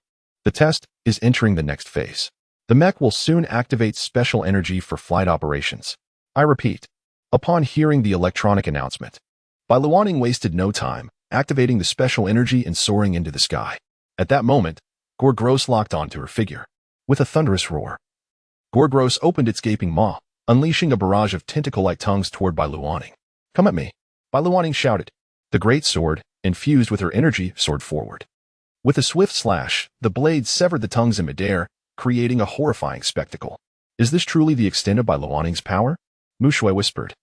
Gazing at the figure soaring through the sky, her heart swelling with unprecedented admiration. Suddenly, Bai Luaning's aura surged, doubling in intensity, with the flight system enhancing her mech's agility. She called out, "Mu Shui, it's your turn," and charged toward Gore-Gross below. The beast, sensing her approach, unleashed its powerful hind legs and rocketed toward her like a missile. Insanity! This is utter madness. The test mech has poor defense. If we clash head-on, it will surely be destroyed. Perhaps this is the end of the first-place contender. However, just as those thoughts lingered in the air, Bai Luaning's mech transformed into a graceful dance in midair, pivoting to strike Gore-Gross's abdomen directly. In an instant, blood erupted forth, and Bai Luaning's score soared beyond 20,000 points, securing her position at the top of the examination leaderboard, now ranked 23rd overall. Her score continued to rise rapidly. Chapter 24, Promotion with My Sister. What a thrill! Witnessing the scene unfolding in the sky, all onlookers gaped in disbelief at the spectacle before them, as the massive sword detached from the ebony toad. Its body plummeted from the heavens, landing right before Mu Shui. "Mu Shui, now's your chance." She snapped back to reality without a moment's hesitation. Drawing her great sword, she thrust it into the toad's body. The blade sank in, and the creature ceased to breathe, while Mu Shui's score surged dramatically. "Yes, just like that. Let us create a ruckus." With that, Bai Luaning, under the astonished gazes of the crowd, charged once more into the horde of beasts. Her score began to escalate at an astonishing rate. Soon after, a rift opened again in the sky, from which the aura of an S-rank creature emanated. Bai Luaning remained unfazed, as if she were not about to confront a terrifying S-rank being. 30,000 points. 50,000 points. 100,000 points. Bai Luaning surged to the second position on the overall leaderboard, just 3,000 points shy of first place. Merely the difference of one S-rank creature. Focused intently, Bai Luaning fixed her gaze on the multitude of monsters before her, radiating an unprecedented ferocity. At that moment, a roar echoed from below. "Luaning, be careful." As Mu Shui's warning echoed, a figure suddenly emerged from the beast tide below. This figure wielded a great sword, fully activating its flight system. The entire mech radiating blinding light, streaking through the air towards Bai Luaning. "Ha ha! Die, Bai Luaning." I will never allow you to claim the top spot. The atmosphere seemed to freeze. Upon witnessing this, Mu Shui quickly piloted her mech, attempting to intercept Lu Xing's assault. However, it was too late. Lu Xing's mech had already positioned itself behind Bai Luoning, the great sword raised high, tracing a perfect arc through the air, descending toward her mech. Instinctively, Mu Shui shut her eyes, unable to bear the sight of what was about to unfold. Even Karina and Li Junyao in the examination room held their breath in shock at the unfolding scene. How could this individual be so unscrupulous? How dare he resort to an ambush? The two women felt their hearts race with anxiety. In the video, the sky appeared ominously dark, with 3 rifts stretching across the vast expanse, exuding an ominous aura. Bai Luoning sensed a chilling wind behind her, realizing Lu Xing's presence. Just as the great sword was about to strike her mech, she gripped the control stick tightly. Under the astonished gazes of the crowd, she executed a flawless Thomas spin. A 720-degree maneuver, reminiscent of the technique she had mastered upon arriving on the isolated island. Bai Luoning maneuvered her mech, barely grazing the tip of Lu Xing's sword, evading the strike. Before Lu Xing could comprehend the situation, Bai Luoning utilized the momentum from her spin to slash toward him. With a swift motion, the mech's head flew off, revealing Lu Xing within. He stared in disbelief, mouth agape, muttering, "How is this possible?" Yet, the great sword in Bai Luoning's grasp pivoted and surged toward Lu Xing. An overwhelming sense of terror enveloped him. "No, please. I don't want to die. Don't kill me," Lu Xing screamed, momentarily forgetting that this was merely a test. In an instant, Bai Luoning severed his head, then kicked his mech with the weighty leg of her own, akin to a whip. Bang! The mech exploded, along with the S-rank creature caught in the collision, disintegrating before Bai Luoning's eyes. A profound sense of dread flooded Lu Xing's mind, leaving him so overwhelmed that he wet his pants. Karina and Li Junyao looked on, their faces a mix of embarrassment and disbelief. "Security, this is examination room 3. Please come quickly. We need assistance." Soon, security arrived. With their help, Lu Xing was unceremoniously ejected from the classroom, tears streaming down his face. He had lost. He had been utterly humiliated. Even with his ambush, he could not defeat Bai Luoning, who had effortlessly beheaded him. Overwhelmed by despair at the stakes of their wager, Lu Xing fainted. This unprecedented sense of hopelessness was an experience he never wished to endure again. Once the room was cleared, Karina and Li Junyao approached Bai Luoning. Gazing at the video feed before her, Bai Luoning's overall ranking had soared to first place. Indeed, she stood as the undisputed leader on the comprehensive leaderboard.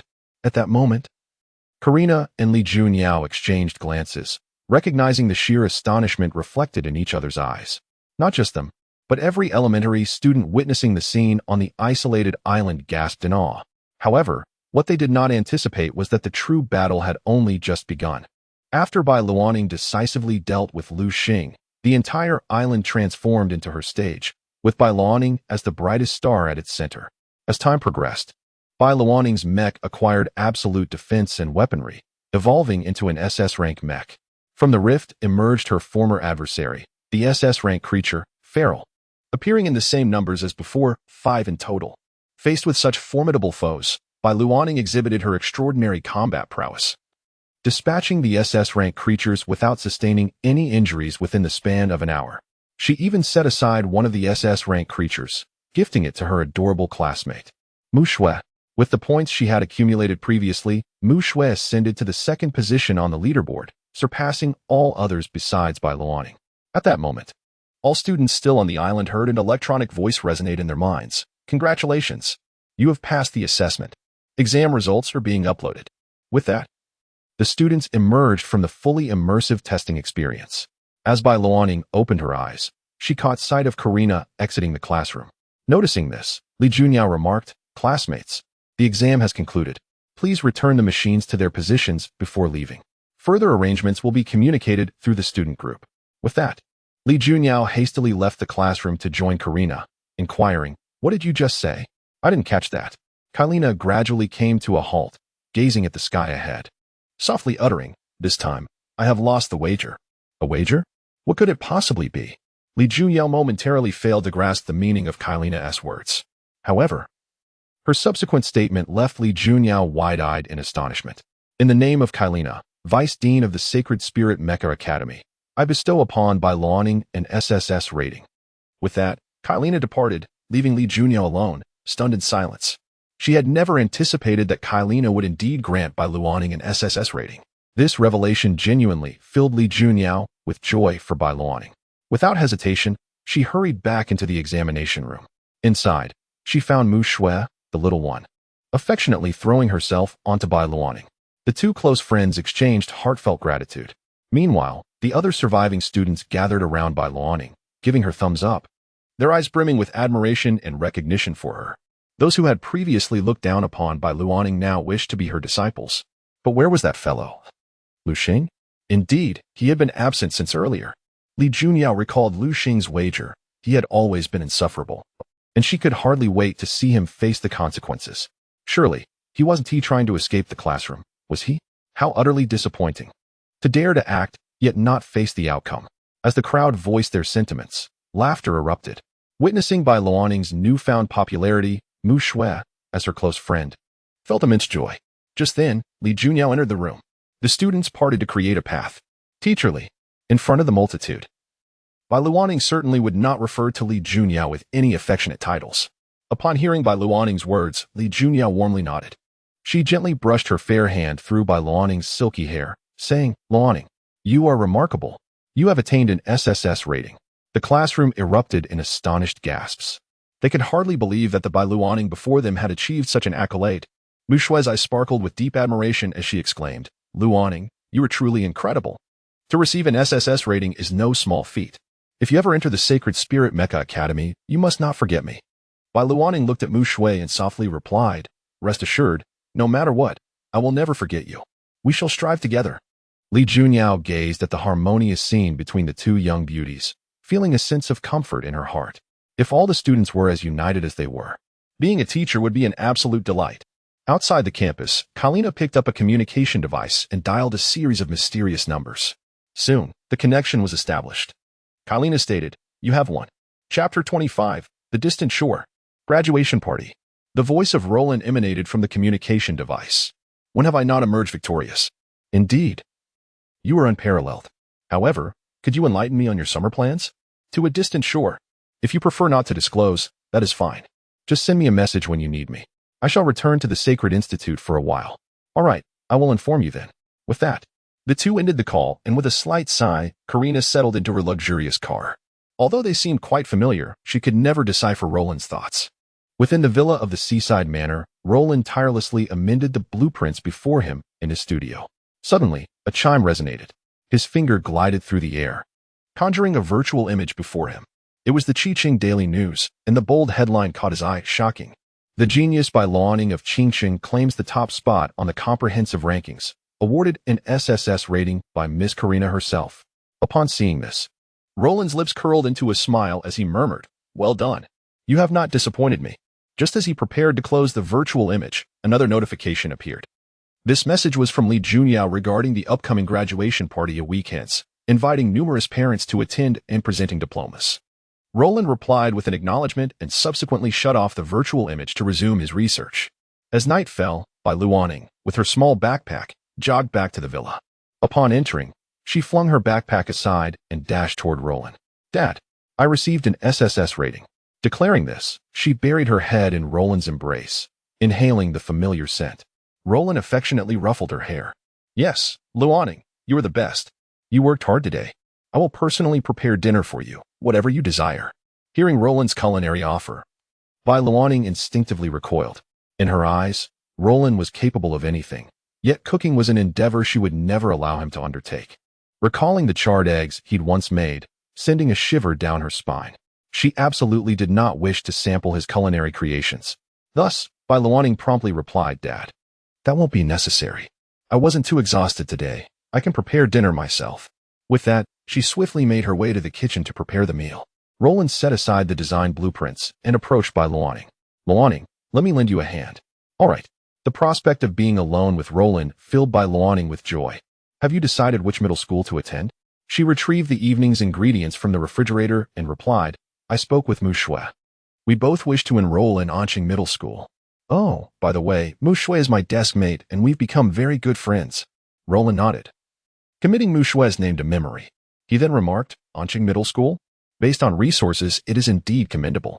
With my precious 1S academic performance, I imagine the principal will personally welcome you. Haha. A hint of shyness crossed by Luoning and Apos' face. Dad, please don't and Apos, tease me. I am still uncertain about my grades. Roland suddenly realized that aside from Karina and himself, no one else was aware of by Luoning's grades. It seemed that when the results were announced, she would undoubtedly gain the title of national champion. By the way, Luoning, I will accompany you to the graduation party next week. Just let me know what kind of dress you would like. Okay, I've never attended a party before. Bai Luoning added, Dad, I plan to hang out with Mushui tomorrow. Is that all right? Yes, go have fun. But remember, you must not remove your wristband. Understood, Dad. Meanwhile, on the other side, Lu Xing returned home in a despondent state. He had changed into a new pair of school uniform trousers at school before returning home. Yet an unpleasant odor still clung to him. Upon entering, a woman adorned with rings and gold chains approached him. Son, how did your exams go? I recall you promised us you'd secure the first place. Your father has already boasted about it. If Li Junyao were present, she would surely scoff at the flawed foundations of their family. It seemed Lu Xing had inherited the talent for boasting from his father. However, upon hearing his mother's words, Lu Xing's expression shifted dramatically, revealing his impatience. He shouted at the woman, First place. What first place? Haven't you seen the news? It's infuriating. If it weren't for Bai Luoning, I would have surely been first. And now, because she took first place, I have to bark like a dog. The more he spoke, the more his frustration intensified. Upon returning to his room, he slammed the door with great force. The house trembled with the impact. Following the noise, a man of similar stature to Lu Xing descended the stairs. What on earth is going on? Don't you know I'm working? The man's booming voice rang in the woman's ears.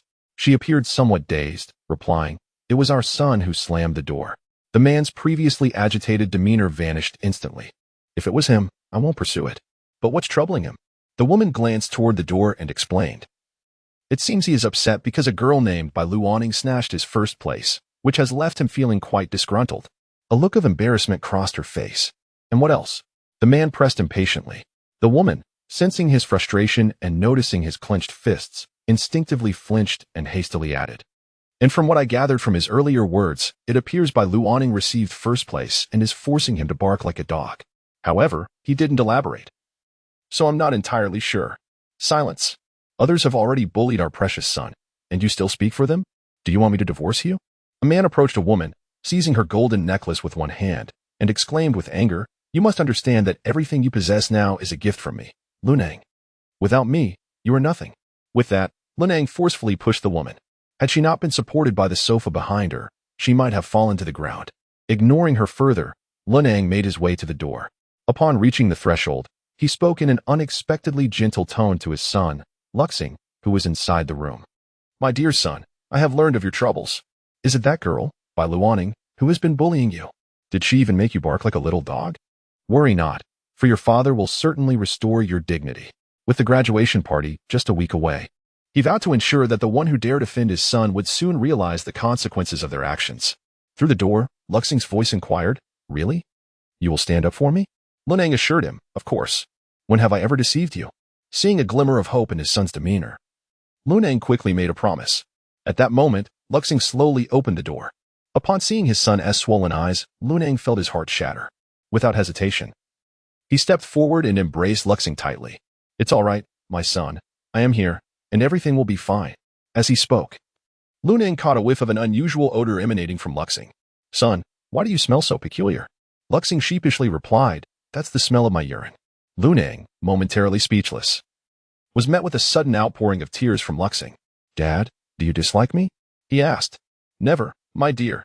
How could I ever dislike you? I cherish you. Lunang responded, pulling Luxing even closer.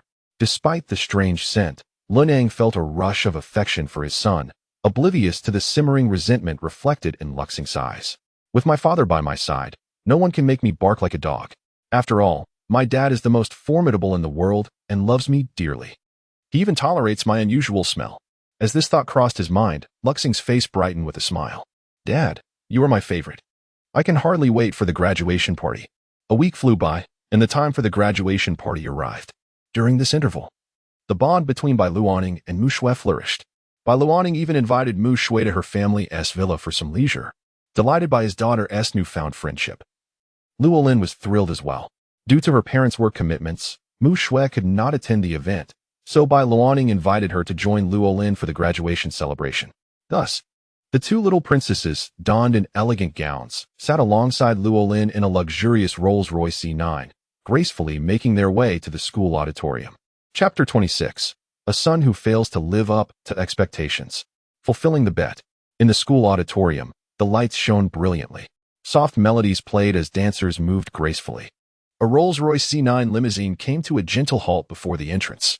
Observing this, Roland stepped out of the vehicle and affectionately addressed the two young ladies. "My dear princesses, please come down. We have arrived." "All right, Daddy," Bai Luoning responded with a gentle smile. She then took Mu Shui's hand and stepped out of the car. Noticing this, Roland added, "Luoning, please take Mu Shui to the auditorium. I will make a quick visit to the restroom and join you shortly." "Okay, but Daddy, please be quick." With that, Bai Luoning led Mu Shui towards the auditorium. Upon entering, Bai Luoning and Mu Shui were engulfed by the vibrant atmosphere of their first graduation party. An unprecedented joy adorned every face. Mu Shui, holding Bai Luoning's delicate hand, exclaimed, "Luoning, it's so lively here." Bai Luoning nodded in agreement, observing the gathering. Many parents, glasses of red wine in hand, engaged in animated conversations, while classmates indulged in various games and delectable treats, creating an air of relaxation. After all, a graduation party was certainly more laid-back compared to a formal ceremony. "Luoning, let us grab some food first, if speeches are to be made later." "We wouldn't want to go hungry," suggested Mu Shui. "Yes, I'm quite hungry too. Let us go enjoy some delicious food." The two hurried towards the dining area, relishing the feast. Meanwhile, their presence caught the attention of a father-son duo. Lu Nian turned to his son. "Is that the girl who bullied you?" Without a hint of shame, Lu Xing replied, "Indeed, that is her, and the one beside her is her lackey. They teamed up to overpower me, even putting me out of the game completely." Lu Nian's face darkened with rage. Such a young age, and already resorting to ambush. It's utterly disgusting. He rolled up his sleeves, ready to confront them. However, Lu Xing suddenly interjected, "Dad, I've heard Bai Luoning has quite a significant background. Are we really capable of confronting her?" With pride, Lu Nian assured his son, "Remember what I told you. In this city, even the commander must show me respect. Now you see how formidable your father truly is." He patted Lu Xing's shoulder, declaring, "Whatever happens, you can always come to me, and I will stand by you." Lu Xing's eyes sparkled with excitement. With his father's confidence, he felt emboldened. Scanning the auditorium, he noted that Li Junyao had yet to arrive, which only fueled his enthusiasm further. "Dad, you're the best dad in the world. I love you." Lu Nian beamed with pride at his son's sweet words, realizing that few things are as fulfilling as being trusted by one's child. With a puffed chest, he swaggered towards Bai Luoning. "Luoning, while I've always known your appetite was quite hearty, I must say, 12 fried chicken legs is quite a feat. Don't you feel full?" Mu Shui observed in astonishment as Bai Luoning elegantly devoured the chicken legs. "Not at all. I think my appetite is entirely normal, especially since we're still growing. Eating more should be fine," Bai Luoning replied, leaving Mu Shui momentarily speechless. They were indeed in their growth phase, but the quantity was still astonishing. At that moment, a rotund man approached them, his face twisted in disdain. "Trouble is brewing," Mu Shui thought, tugging at Bai Luoning's sleeve, calling her softly. Noticing Mu Shui's gestures, Bai Luoning set down her fried chicken leg and turned to face the oncoming man. Lu Nian towered over Bai Luoning, scrutinizing her dress with an air of condescension. Not recognizing any luxury brand on it, he sneered. "You are Bai Luoning?" Standing tall, Bai Luoning shielded Mu Shui behind her. Her gaze met Lu Nian's with unwavering composure. "Yes, may I inquire what you need? Is it true that you taught my son to bark like a dog?" "Your son? Bark like a dog?" Bai Luoning echoed, realization dawning on her. It was only now that she remembered the bet. The wager was initiated by Lu Xing himself, and he propagated it. Initiated by him? Propagated by him? How ridiculous. I would never allow my son to do something so foolish. Lu Nian retorted, his voice booming, drawing the attention of others in the room. Many parents turned to watch the unfolding scene. Observing the commotion, Mu Shui gently tugged at Bai Luoning, suggesting, "Luoning, perhaps we should seek your father's help. He would surely have a solution." Bai Luoning shook her head. "I do not wish to disturb my father's good spirits with this man's antics." Lu Nian laughed heartily. "Ha. Now you're trying to maintain a good child image. But let me make it clear, even if your father were to stand before me, I would still demand you both kneel and apologize." As his words echoed, whispers spread through the crowd, each expression reflecting varying degrees of intrigue and disbelief. Most children would likely be intimidated into tears by Lu Nan's presence, but Bai Luoning remained unfazed, articulating clearly, "First, this wager was set by your son. Second, he himself spread it. Third, he failed to uphold his end of the deal." "Huh. I'll believe your nonsense when pigs fly. What about when you supposedly killed my son?" Lu Nan shot back. "That brings me to my fourth point. Lu Xing attempted to ambush me, but ended up facing his own demise," Bai Luoning stated firmly. Lu Nan erupted into laughter. "Huh? This is truly the height of absurdity. At such a tender age, you spin tales with such ease. I truly wonder how your father has raised you." Yet, in the face of such words from Lu Ru, Bai Luoning arched her brows and met his gaze with unwavering confidence. Calmly, she replied, "If you question the veracity of my words, why not inquire with the students around us? It is a matter so simple. Surely you have conducted your inquiries before this?" Listening from the sidelines, Lu Xing felt a pang of anxiety upon hearing Bai Luoning's retort. However, the very next moment, Lu Ru countered, "Investigate? Why would I need to? If I cannot trust my own son's words, what right do I have to call myself a father?" Upon hearing this, Lu Xing's heart eased slightly. But at that moment, a young student interjected, "Bai Luoning speaks the truth. It was Lu Xing who made the wager himself and spread the word, and he even ambushed during the combat test." Yes. Such a breach of martial ethics. Not only did he fail, but he was also directly countered by Bai Luoning. "I can attest to that. I witnessed it myself." Lu Xing's brow furrowed in disbelief. He had not anticipated that these individuals, who typically dared not oppose him, would suddenly turn against him. Did they not fear his eventual retribution? However, Lu Xing was oblivious to the fact that with graduation approaching, his peers were eager to settle scores. And now they saw a chance to expose his misdeeds. The crowd grew increasingly boisterous, their voices rife with accusations against Lu Xing. Even Lu Ru's expression shifted dramatically, alternating between shades of green and white, conveying a sense of pent-up frustration. As Lu Xing caught his father's gaze, feelings of injustice washed over him. Tears welling up in his eyes as he pointed at Bai Luoning, exclaiming, "It's her. She must have bribed my classmates. They used to adore me. And now it's clear she has orchestrated some clandestine dealings with them." At Lu Xing's words, the other students erupted in indignation, branding him shameless. Faced with this turmoil, Lu Ru felt compelled to reprimand Bai Luoning, for it was his own reputation that was on the line. A man who valued his image as much as he did would never allow such a situation to unfold. Determined to act decisively, Lu Ru bellowed, "Silence. Who knows what sordid dealings transpired between you?" He then turned his attention to Bai Luoning, raising his hand as if to strike her. "You dare." Bai Luoning's brows knitted together as a formidable aura enveloped her. Even Lu Ru, accustomed to power, involuntarily shivered at her presence, as if engulfed by an overwhelming sense of despair. In that moment, his hand froze midair. Meanwhile, on another side, Luo Lin had ascended to the rooftop. Leaning against the railing, he savored the gentle breeze and gazed down at the brilliantly illuminated campus, a look of contentment gracing his features. He mused softly. "What do you think about Bai Luoning's chances of attending Anqing Middle School?" "Anqing Middle School? I recall that institution. It is renowned globally for its excellence." After a brief pause, the other person continued, "So, has Luoning set her sights on that school?" "Indeed, she wishes to attend with her best friend." "Ah. Having a companion would certainly ease the transition. However, her friend's grades are marginal. Even if they enroll at Anqing, she would likely end up in Class D." "What do you mean by that?"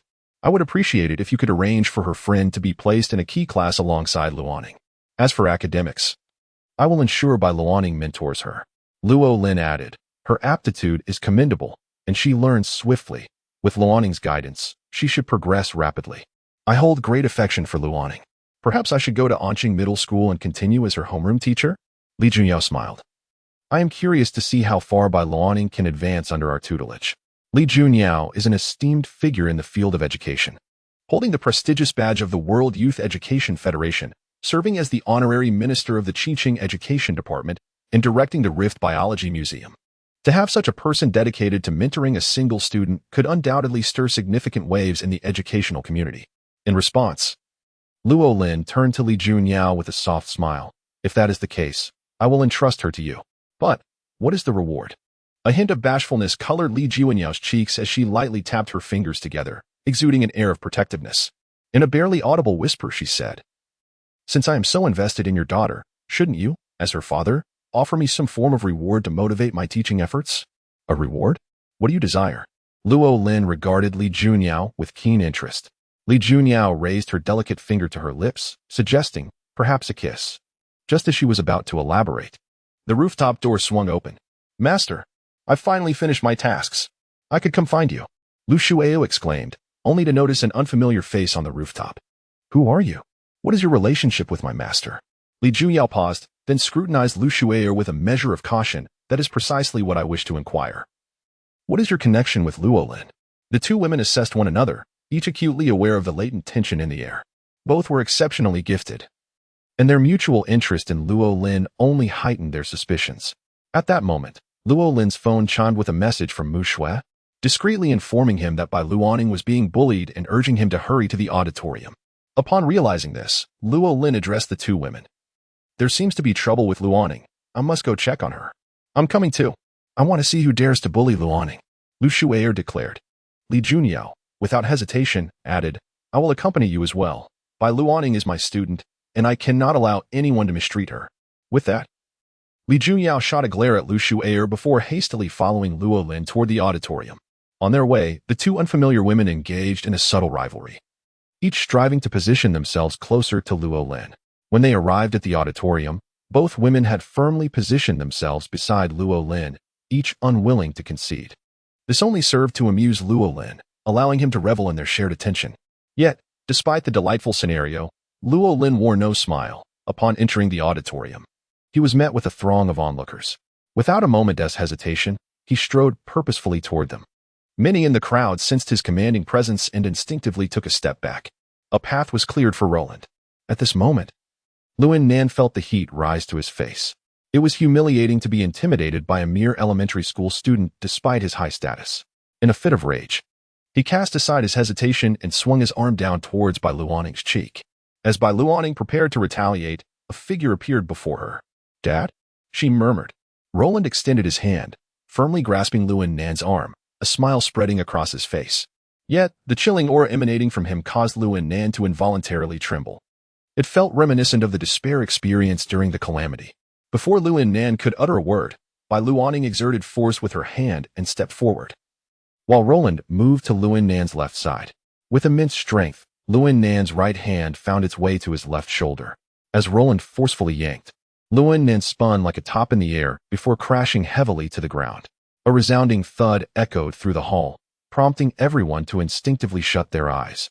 Listening to Luan Nan's cries of agony, many parents couldn't help but laugh, finding his bullying demeanor utterly intolerable. Several used Luan Nan as a cautionary tale to teach their children the consequences of arrogance. "See that?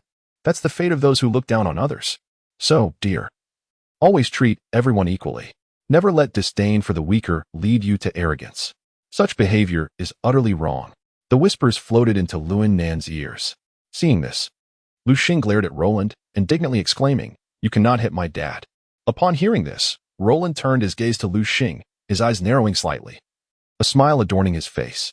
"Oh, if you don't want me to hit your father, does that mean I can hit you instead?" As he spoke, he casually stretched his body, producing a series of cracking sounds that made him seem more villainous than any antagonist. Instinctively, Lu Xing shook his head and pointed at Luan Nan beside him, saying, "Then you should hit my dad. He can take it." Roland gazed at the timid Lu Xing and burst into hearty laughter. "Ha! What an eye-opener. I never imagined such a pitiful son would exist." Suddenly, Roland's laughter ceased, and his smile faded.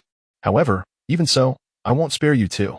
First, addressing Lu Xing, he continued, I recall you betting with my daughter, losing, and calling your father for help, correct?" Faced with Roland's imposing presence, Lu Xing had no courage to lie and nodded. "Then let's proceed with the wager." Roland's expression turned cold, his eyes filled with merciless intent. "Do you know who I am? How dare you bully my son?" Luan Nan feigned rising from the ground, but was halted when Lu Shu suddenly drew her sword, the blinding glare making him instinctively stop. Lu Shu's icy voice pierced the air. "Do you know who I am?" Luan Nan followed the blade's line of sight to Lu Shuru, his pupils contracting in shock. Just then, another voice interjected.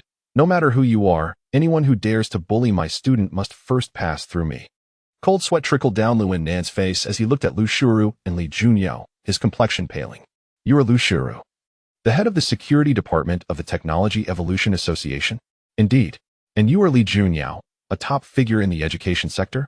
"Exactly. At this moment, Luan Nan cursed Lu Xing internally. You pitiful wretch. Is this what you call having a bit of background? Realizing this, Luan Nan instinctively turned to Roland. His voice trembling. May I ask your identity? Initially stern, Roland felt a twinge of embarrassment at Luan Nan's inquiry, scratching his head with a smile. I'm just an ordinary person. Hearing this, Luan Nan inwardly fumed. Ordinary? You're pulling my leg. If you were truly ordinary, how could Li Junyao and Lu Shuro possibly stand by your side? Dad, you must stand up for me. This villain made me bark like a dog. Lu Xing pleaded pitifully to Luan Nan. Seeing this, Luan Nan felt an urge to strike his rebellious son, regardless of Roland's so-called ordinary status. The mere presence of Li Junyao and Lu Shuro was beyond his means to confront. Glancing at the unpredictable Roland, Luan Nan barked angrily. Bark. Hurry up and bark. You made this wager. Now fulfill it. If you don't, forget about your allowance. Upon seeing his father's expression, Lu Xing burst into tears, his piercing cries slowly dimming Roland's amusement. At this moment, he turned to Luan Nan and softly remarked, Luan Nan, weren't you about to hit my daughter? Why not join your precious son now?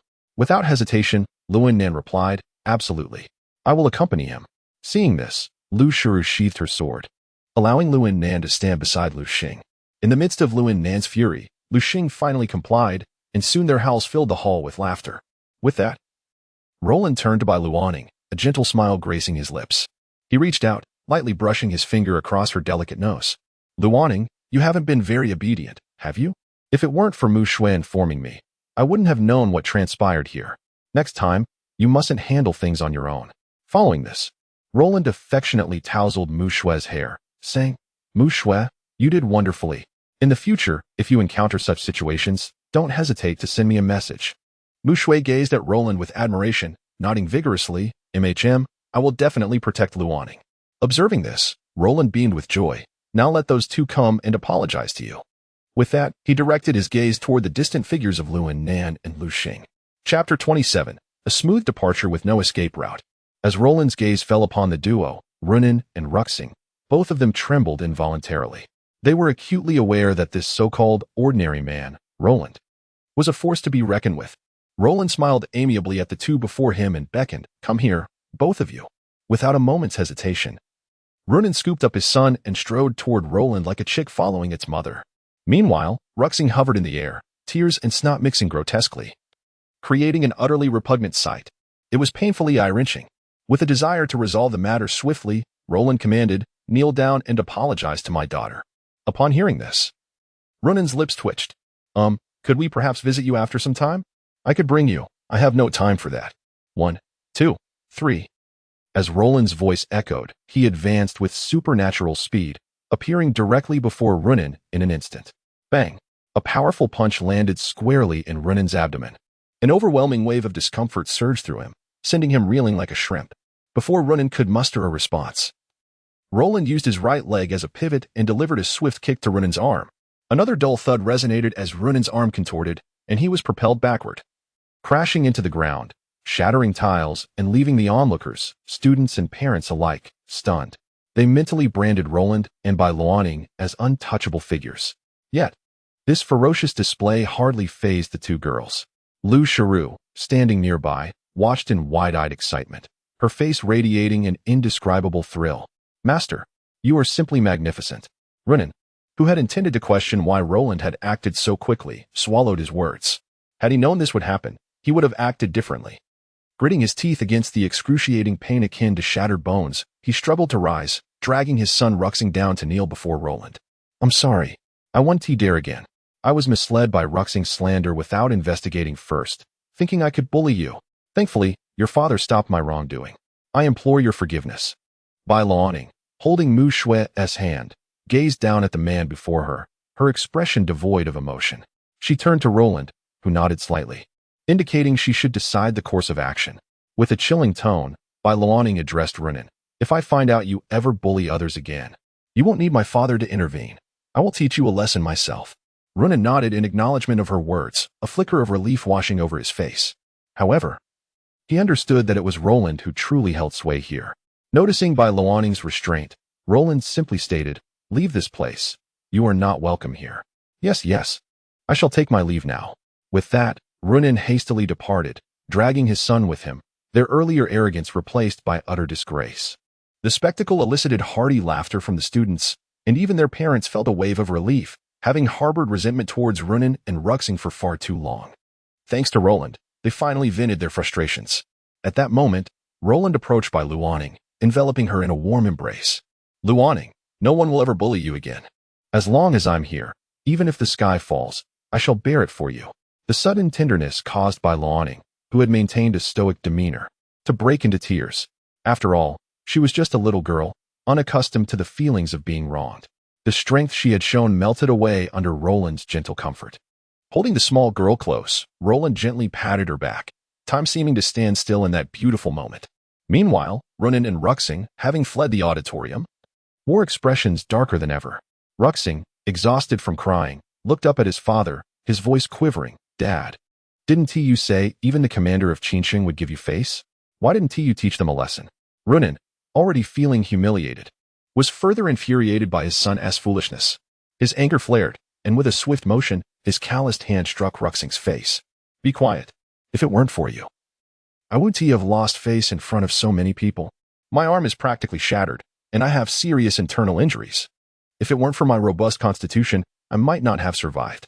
Realizing his son was not oblivious to his thoughts, Runin softened slightly, but his resentment toward Roland intensified.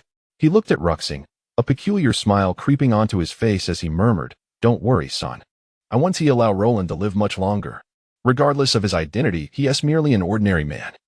I will orchestrate an accident that will make everyone believe it was a tragic misfortune. Ruxing's small eyes sparkled with unprecedented excitement. Really? Dad, you promised to do it? Of course. I can hardly wait to tear him apart. In the auditorium, Bai Luoning cried in Roland's embrace for a while, gradually regaining her composure. She gazed up at him, pouting her lips playfully, and planted a wet kiss on his cheek, leaving behind a damp mark. A smile crept onto her face as she noticed the imprint on Roland's skin.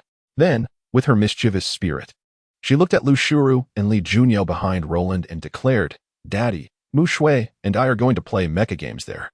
I'll come back to find you later. As the evening unfolded, Bai Luoning turned to her companion Mu Shui and said, Let us take our leave. Mu Shui nodded, entwining her hand with Bai Luoning's, gracefully departing from Luo Lin's presence. At that moment, Lu Shuru approached Luo Lin, expressing her concerns. Master, I sense that someone like Runin will likely engage in dubious activities. Shall I send someone to monitor him? We must act preemptively should he exhibit any suspicious behavior.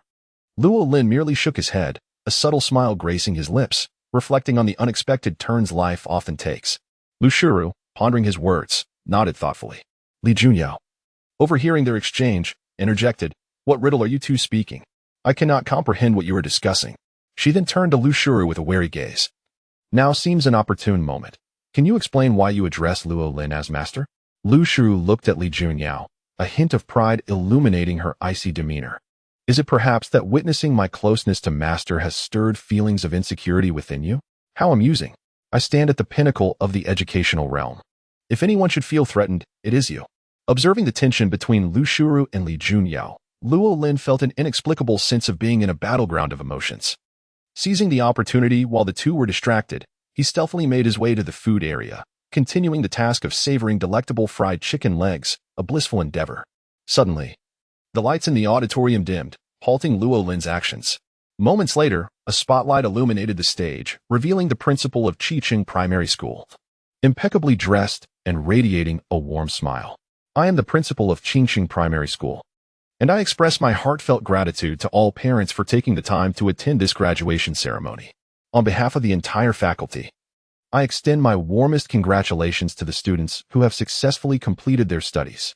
With the passage of time, the principal continued, Now, let us welcome our pride, Bai Luoning, who has achieved an SSS rating and secured the highest scores among graduates nationwide, to the stage for her speech. Bai Luoning's face registered surprise. She had not been informed of this beforehand. Go on, Luoning. I had received word from the principal but forgot to notify you. Luo Lin whispered encouragingly in her ear, adding, You are my daughter, and I trust you will deliver a splendid speech, even on such short notice. Father Bai Luoning pouted playfully, yet a smile of happiness lingered on her lips. The hall erupted with enthusiastic applause, a wave of fervor washing over the audience. Amidst the resounding claps, Bai Luoning ascended the stage, her back to Mu Shui, who gazed at her with admiration. Standing before the audience, receiving the microphone from a nearby teacher, Bai Luoning felt a flutter of nerves. However, upon locking eyes with Luo Lin, her anxiety dissipated, for her father was there, his gentle gaze empowering her. Taking a deep breath, Bai Luoning grasped the microphone and began to eloquently express the thoughts that flowed through her mind. As seconds ticked away, she realized how swiftly time passed. Upon concluding her speech, the clock struck 7. "It is because of my father's support that I stand here today," she declared, bowing slightly and glancing toward Luo Lin. Observing Lu Shiru and Li Junyao flanking Luo Lin, seemingly in a silent rivalry, Bai Luoning stifled a laugh, appreciating the harmonious scene. However, just then, ominous roars echoed from the sky, akin to the relentless percussion of thunder, instilling an unprecedented sense of dread among the crowd. Faces turned pale with confusion. "Alert! Alert! Attention all staff, students, and parents. Please proceed to the designated shelters immediately. An S-class disaster is imminent in Qingqing. I repeat, an S-class disaster is approaching. Evacuate to the shelters at once." As the alarm blared, Bai Luoning's instinct kicked in. While the principal and others remained stunned, she raised her microphone and shouted, "Everyone, immediately take shelter. Protect your children." With a determined glance at Luo Lin, she nodded. Understanding her intent, Luo Lin swiftly scooped up Mu Shui. Addressing the two women beside him, "Let us proceed to safety." Struggling slightly in his embrace, Mu Shui protested, "But Bai Luoning hasn't arrived yet." "Fear not. She will follow shortly." Luo Lin reassured her, "I have faith that Luoning will be just fine." Mu Shui opened her mouth to respond but found Bai Luoning's figure lost within the throngs of people rushing towards safety. "Lu Shiru, aren't you the head of security at the Technological Advancement Association? Where's your mech?" "My personal mech is malfunctioning and currently under urgent repairs.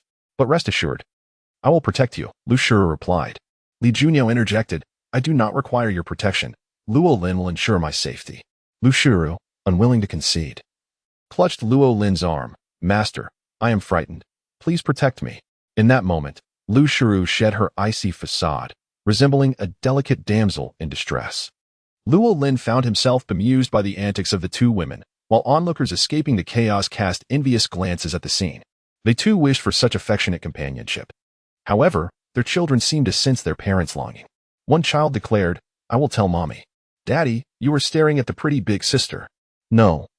I will treat you to your favorite snacks."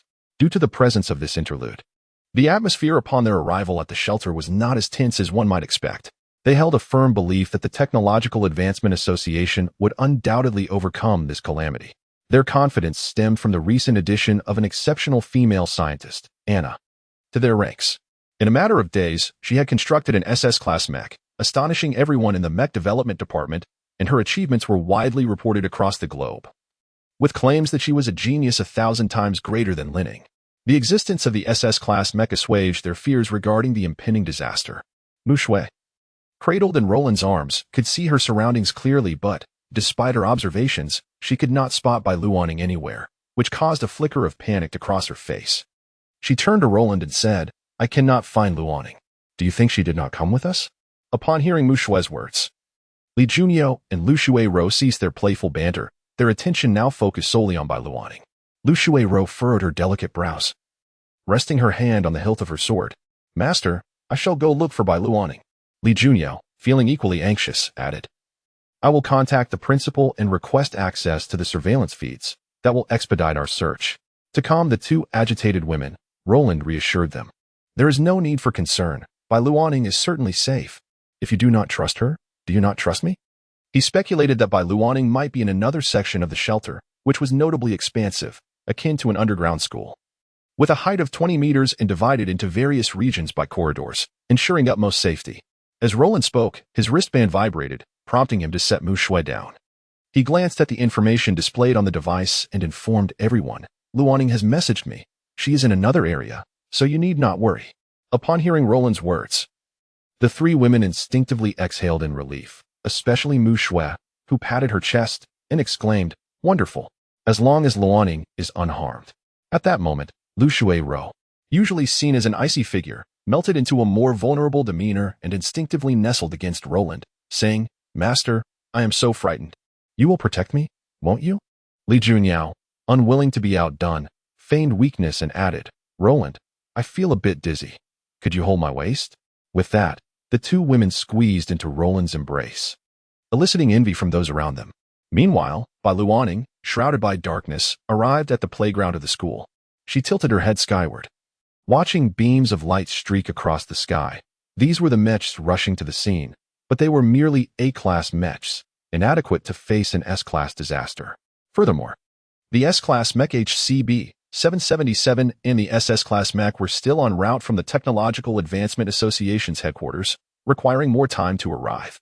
Rather than allowing them to futilely delay the inevitable, she resolved to confront the calamity herself. With this thought in mind, Bai Luaning gazed at the ominous fissure in the sky and softly declared, "Limitless summoning. God-killing Mecha. Codename, Michael." As her voice faded, a sacred radiance illuminated the dark night, captivating everyone and Appo's attention. Within the shelter, spectators watched the brilliance on the monitors, their faces alight with excitement.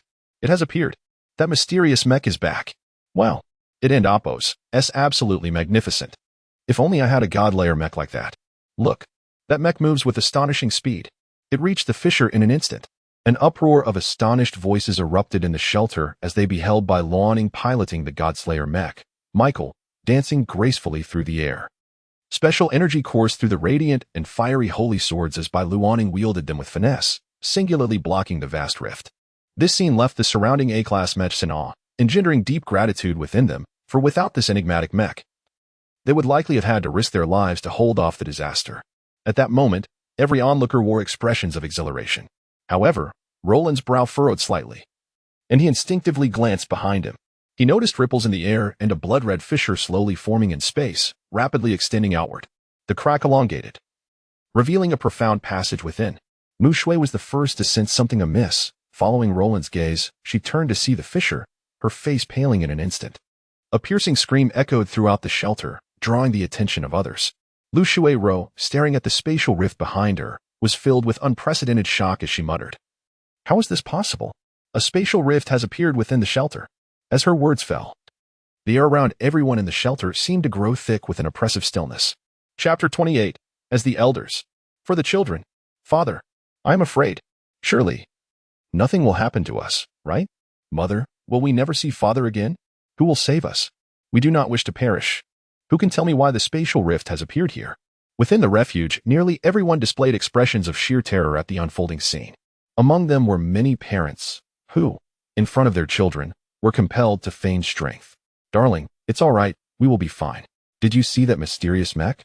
It will surely rescue us. No matter what, we will be safe. Father will protect you." These parents held their children tightly, their faces betraying fear. Yet their eyes shimmered with an unprecedented resolve. They must protect their children. With a sharp sound, Lu Shui-ro unsheathed her sword, an aura of icy determination emanating from her. Taking a deep breath, she turned to Li Junyao and said, "Junyao, immediately contact the Technological Evolution Society and summon the A-class mechs for our rescue." "Understood." Li Junyao, discerning the urgency, swiftly extricated herself from Luo Lin's embrace and activated the communication device to reach out to the Technological Evolution Society. Lu Shui-ro, gazing at the spatial rift that continued to expand ominously, felt beads of cold sweat trickle down her forehead. Nevertheless, she addressed the crowd behind her, "Ladies and gentlemen, I am the head of the security department of the Technological Evolution Society. Regardless of what transpires, I will stand before you and protect you." This was her duty. Even without a mech, even if it meant risking her life, she would not regret it. After all, ISNT martial arts meant to protect oneself and those dear to us.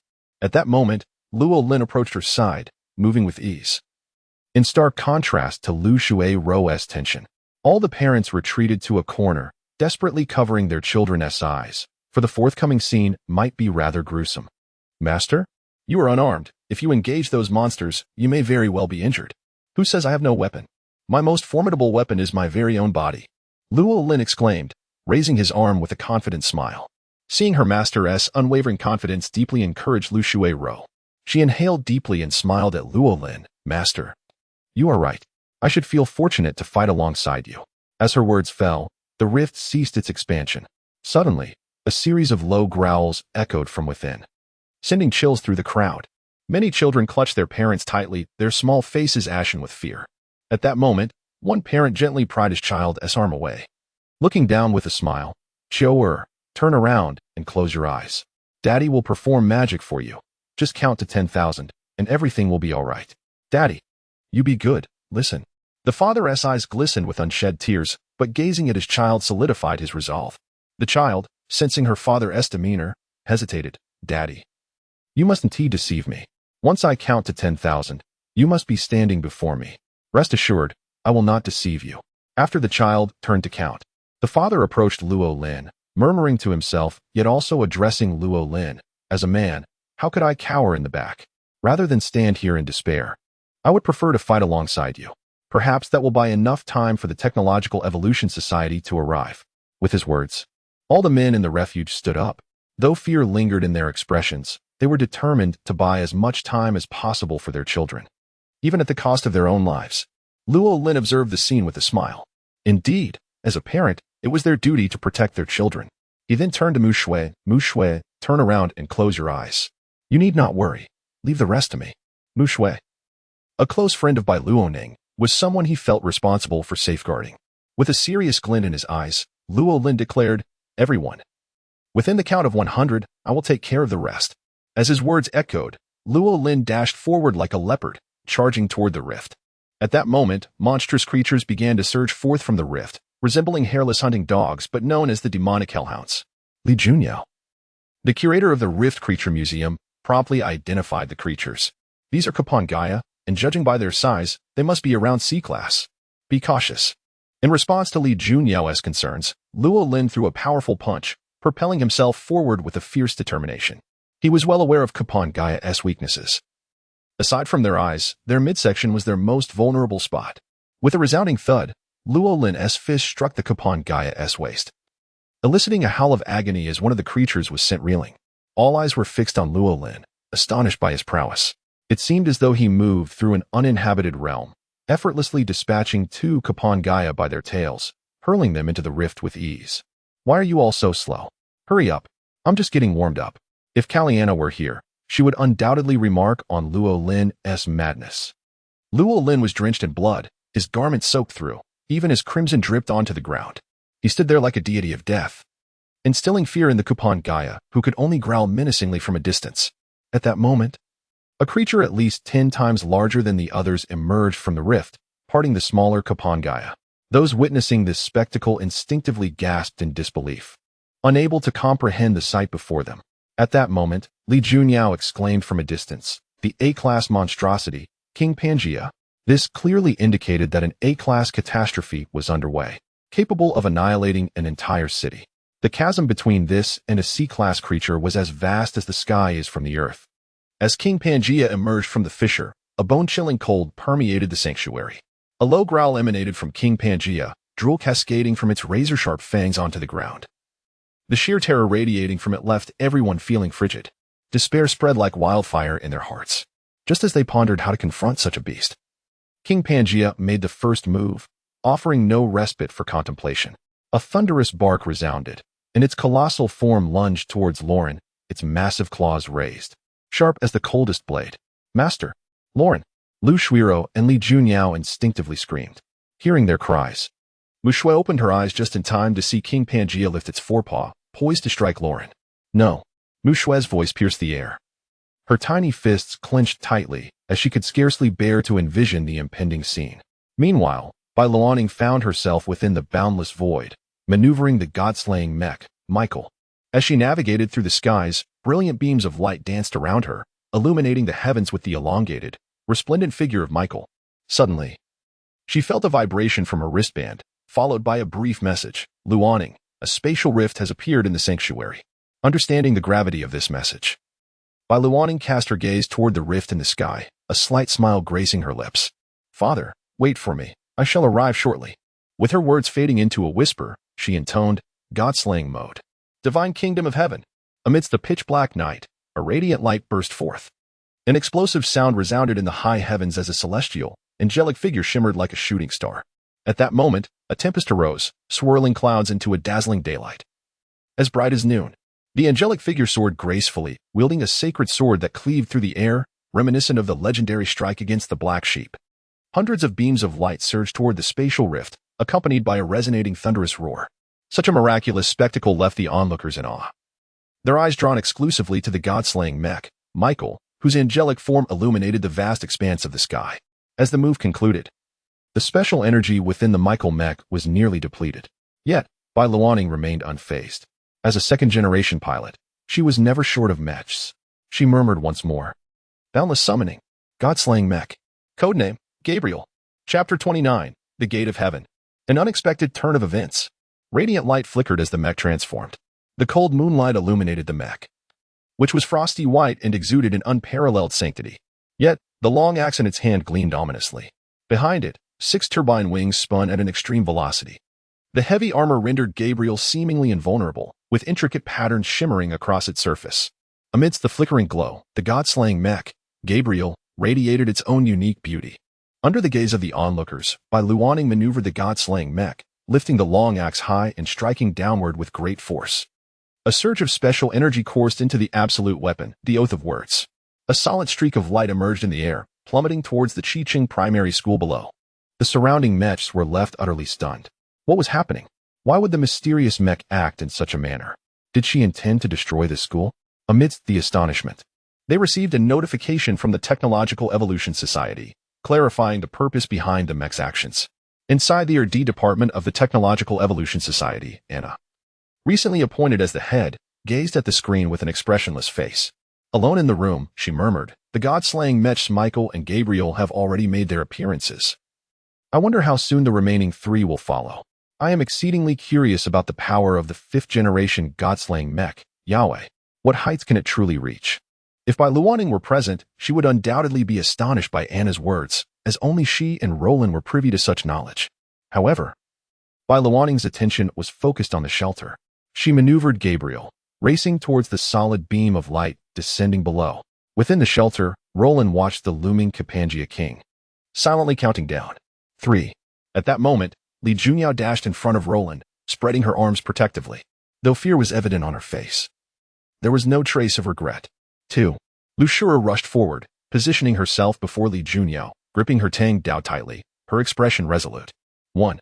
The little one, Mu Shui, ran to Roland, hugging him tightly, unbothered by the blood staining his body. With a heart-wrenching voice, she cried, I don't want you to die? Simultaneously, the claws of the Capangia King descended from the air, a chilling glint flashing through the atmosphere. All who witnessed this scene instinctively closed their eyes, fearing they would see Roland and the others severed in half. In that critical moment, Roland whispered reassuringly, Don't worry. We won't die. He then shielded the 3 girls and lunged aside. With a swift sound, a beam of light fell from above the shelter, severing the Capangia King's claws. Blood splattering everywhere. The Capangia King roared in fury, its body unsteady as it crashed to the ground, appearing utterly beleaguered. At that instant, light descended. A holy radiance streamed through the rift above as Bai Luoning piloted Gabriel into the shelter, shielding everyone behind the mech. Seeing Bai Luoning arrive just in the nick of time, Roland's lips curled into a slight smile. Had she not arrived, he would have summoned his own mech. For his Uranus was not stored in the limitless space. Through the mech, Bai Luoning noticed the blood that covered Roland's body, her delicate face aflame with fury. That vile creature! How dare it reduce my father to this state? You shall pay dearly. As her words fell, Bai Luoning raised the long axe high, exclaiming, God-slaying mode. The Gate of Heaven. The 6-winged halo behind the God-slaying mech Gabriel expanded, continuously reaching outward. With a supply of special energy, a door of pure, sacred white light, faintly resonating with hymns, gradually opened before the onlookers. Bai Luoning maneuvered Gabriel, spinning the long axe, the crystalline patterns on her body glowing ever brighter. In an instant, an overwhelming surge of light erupted from the door, a pure energy that engulfed the Capangia King, reducing its form to dust in a mere heartbeat. Simultaneously, a torrent of energy surged into the rift, annihilating the smaller Capangia metals yet to emerge. Only when the rift began to close did Bai Luoning slowly withdraw her power. She then cast a glance in Roland's direction before piloting Gabriel out of the shelter, vanishing into the horizon. At that moment, the onlookers peered through the rift. Gazing at the resplendent moonlight above, they witnessed layers of metallic alloys stacked upon one another, intermingled with a powerful mixture that rendered them exceptionally resilient. Yet, this heavy and sturdy terrain would have been utterly defenseless against Gabriel's strike. Had Gabriel chosen to attack them then, the consequences were unimaginable. Fortunately, the mysterious mech stood on their side. A parent approached their child, who was tearfully counting, a smile of relief spreading across the parent's face. Embracing their child tightly, they reassured, "It's all right now. You can open your eyes." Upon hearing their father's words, the child opened their eyes and jumped into the embrace, tears streaming down their cheeks. "Dad, you're all right. It's all thanks to the mysterious Mech and Roland." As the parents spoke, the shelter erupted with praise for Roland. Yet, when they sought his presence, they found he had already vanished, along with Lu Shuru, Li Junyao, and Mu Shui, who had all disappeared from the shelter. At that moment, they were traversing another passage, searching for Bai Luoning. Just as they emerged from one of the corridors, Bai Luoning's figure raced towards them. "Dad." Bai Luoning waved her arms and leaped into Roland's embrace, clinging to him like a koala, unbothered by the blood staining his clothes, just like Mu Shui. Upon witnessing the scene, Roland chuckled and remarked, "Look at you all, drenched in blood just like me. We should hasten back to change our clothes." With an affirmative hum, Bai Luoning turned to Li Junyao and Lu Shura beside her and inquired, "Sister Shui Ro, Sister Junyao, it is quite late now. Would you care to accompany us back?" Pausing for a moment, Bai Luoning added with an understanding smile, "Our home is quite spacious, you know." Hearing her words, Lu Shuru and Li Junyao exchanged glances, then nodded in unison. Yet, under the slime moonlight, both ladies' cheeks bore an indescribable flush. Meanwhile, in a luxurious business vehicle, Lu Ning gazed at the live broadcast with an inscrutable frown. How infuriating. This mysterious mech chose the worst possible moment to appear. If only it had allowed those creatures to eliminate Roland, then I wouldn't need to orchestrate any mishaps. Indeed, this enigmatic mech is utterly detestable, much like Bai Luoning. Lu Xing chimed in. Suddenly, a thought crossed Lu Xing's mind. Could Bai Luoning truly be the controller of that mysterious mech? Just as this notion surfaced, a blaring horn pierced the air.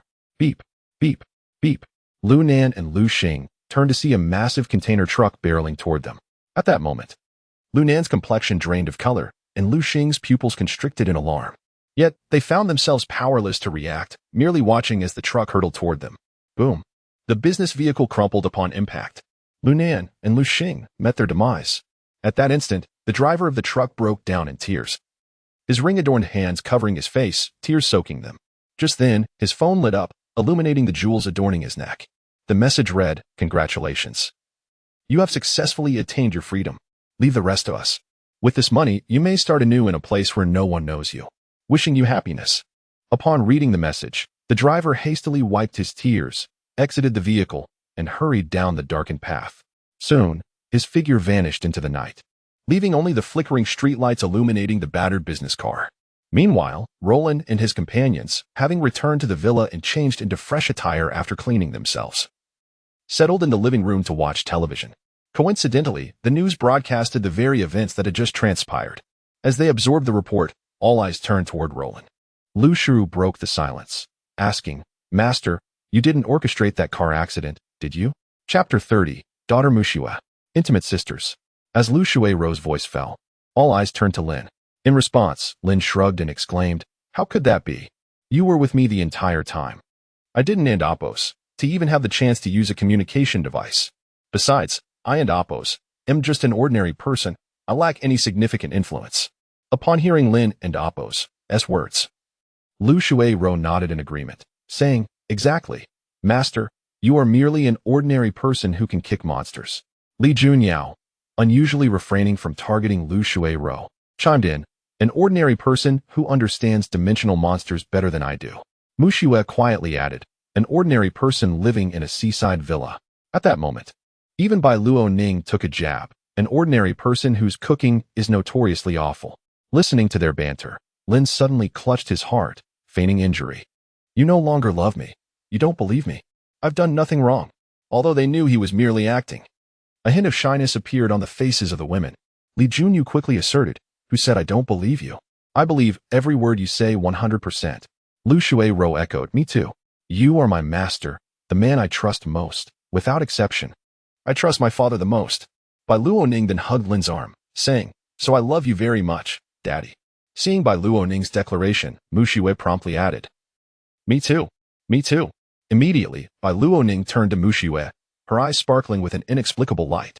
Knowing Bai Luoning well, Lin recognized that she had concocted some mischievous idea. Bai Luoning said to Mu Shui, "Mumu, why not call my daddy your godfather?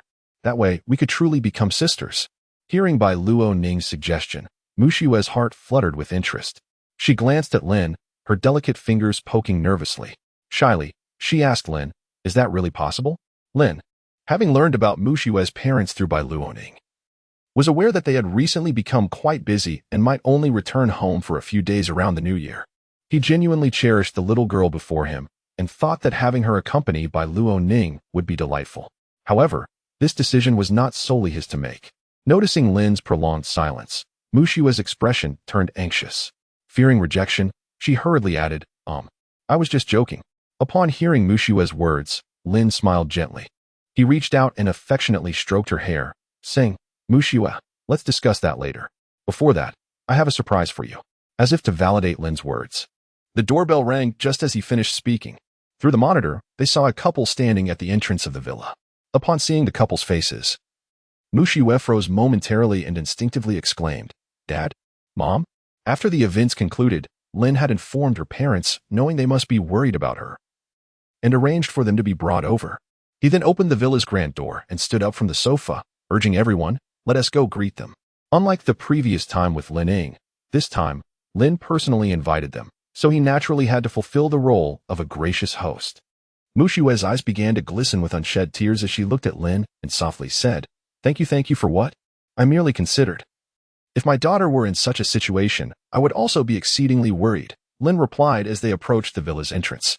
Opening the door to welcome Mu Xue's parents, who were entrepreneurs running a factory specializing in mass production of various mecha components, Lin understood that due to rapid technological advancements, especially with Anna's development of SS-class mechs, the demand for these components had surged, leading to their sudden busyness. Soon, Mu Xue spotted her parents, whom she hadn't seen in nearly a week. At that moment, her tears could no longer be contained, spilling down her cheeks. "Dad, Mom," she cried, as she dashed toward them, leaping into her mother's embrace. Meanwhile, Mu Xue's father approached Lin with heartfelt gratitude, expressing, "Thank you for arranging the private plane. Otherwise, we could never have arrived so swiftly." Lin wore a gentle smile, replying, "It was the least I could do, as I truly cherish Mu Xue. If circumstances allowed, I would even wish to adopt her as my goddaughter." Upon hearing Lin's words, Mu Xue turned to look at him, finally grasping his intentions. Mu Xue's parents, upon hearing Lin's statement, did not hesitate. They had learned from Mu Xue that she and Bai Luo Ning were quite close, and Bai Luo Ning's father treated her well. Given that they rarely had time off from their busy schedules, they found Lin's idea appealing. They turned to their daughter Mu Xue, wanting to seek her opinion on the matter. Mu Xue felt her cheeks flush as her parents looked at her. Seeing their daughter's bashful demeanor, Mu Xue's parents exchanged knowing smiles and prompted her, "Mu Xue, why don't you call him Godfather?" Hearing her mother's words, Mu Xue lowered her head, shyly murmuring, "Godfather, yes." Lin replied with a gentle smile, affectionately ruffling Mu Xue's hair. Bai Luo Ning, who had been standing nearby, excitedly took Mu Xue's hand, exclaiming, "That's wonderful, Mu Xue. We will truly be sisters from now on." Mu Xue nodded. Looking at Bai Luo Ning with a smile, "From now on, I hope you will take good care of me, sister." Observing the closeness between Bai Luo Ning and Mu Xue, her parents felt greatly relieved. Soon after, they glanced at their watches. It was already 10 in the evening. Without hesitation, Mu Xue's parents addressed Lin, "It's getting late. We must be on our way now. Please take care of Mu Xue for us." Mu Xue's mother added humorously, "If Mu Xue misbehaves, feel free to discipline her." Mu Xue, aware that her mother was merely teasing, playfully retorted, "Mom." Seeing their daughter's reaction, Mu Xue's parents couldn't help but chuckle. Chapter 31. The Human Body. Standing shoulder to shoulder with the divine. After exchanging a few more words, Mu Xue's parents hurriedly departed from the villa. The others returned to the villa, and after bidding each other good night, Li Juyao and Lu Shire headed to their guest room to rest. Initially, they had intended to grow closer to Luo Lin today. However, no one anticipated that Luo Lin would take on a goddaughter. It was evident to any discerning observer that Luo Lin wished to have an earnest conversation with Mu Xue and Bai Luo Ning that evening. They could see that Luo Lin genuinely cared for the little one, Mu Xue. Thus, they decided to hold their ground and refrain from intervening for the time being. Once the two girls returned to their room, Luo Lin summoned Bai Luo Ning and Mu Xue into his chamber. Mu Xue, just as Luo Lin completed his sentence, Mu Xue addressed him, "Godfather, you can call me Mu Mu, just like Luo Ning does." A smile graced Luo Lin's lips as he caressed Mu Xue's remarkably smooth hair. Replying, "Very well, I understand. Mu Mu, Since you have called me godfather, I assure you, I shall not treat you poorly. With that, Luo Lin retrieved a bracelet from his desk and presented it to Mu Shui, saying, "This is a gift for you. Remember my words, no matter what happens. You must never take off this bracelet." A serious expression crossed Mu Shui's face as she promised, "Rest assured, godfather, I will never take it off." After speaking, a bashful look enveloped her delicate features, for she witnessed Luo Lin adorning her wrist with the bracelet. Looking at the ornament on her wrist, Mu Shui rose onto her toes and pressed her soft lips against Luo Lin's cheek with a gentle peck. "All right, you two sisters go and have a good chat. I have a few matters to attend to," Luo Lin said. Upon hearing her father's words, Bai Luoning, ever the attentive daughter, responded, "Daddy, please don't overexert yourself. Don't worry. I will rest once I finish my tasks," Luo Lin reassured her. With that, Bai Luoning took Mu Shui by the hand and led her to her room. Watching their retreating figures, a smile of happiness spread across Luo Lin's face. He then activated his communication device, contacting Kalina. "Kalina, please prepare yourself. Come over in a week to help me take care of the 2 little ones at home." "2 little ones? Ah, I see you have acquired a goddaughter." Kalina responded playfully.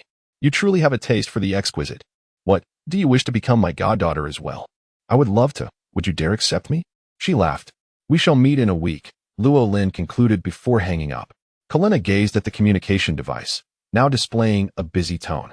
A captivating smile graced her fiery red lips, revealing a side to Luo Lin she had not anticipated. Lost in thought, she lightly licked her lips, displaying a charming demeanor. Meanwhile, Luo Lin, after ending the call, devoted himself entirely to the research of mechas, determined to develop a lightweight modification plan for the 2nd-generation 1-star God-slaying mecha, Titan Kronos. Within the week, unbeknownst to him, time slipped away, and soon it was the early hours of the morning. Just as Luo Lin prepared to work through the night, a small figure tiptoed into the room. Without turning, Luo Lin instinctively knew who it was. "Luoning, why are you still awake?" "I came to check if you were behaving, Daddy," Bai Luoning replied, tugging at his sleeve like a little adult. "You said you would sleep soon, yet here you are." "Wide awake," Luo Lin chuckled. "Aren't you still awake yourself?"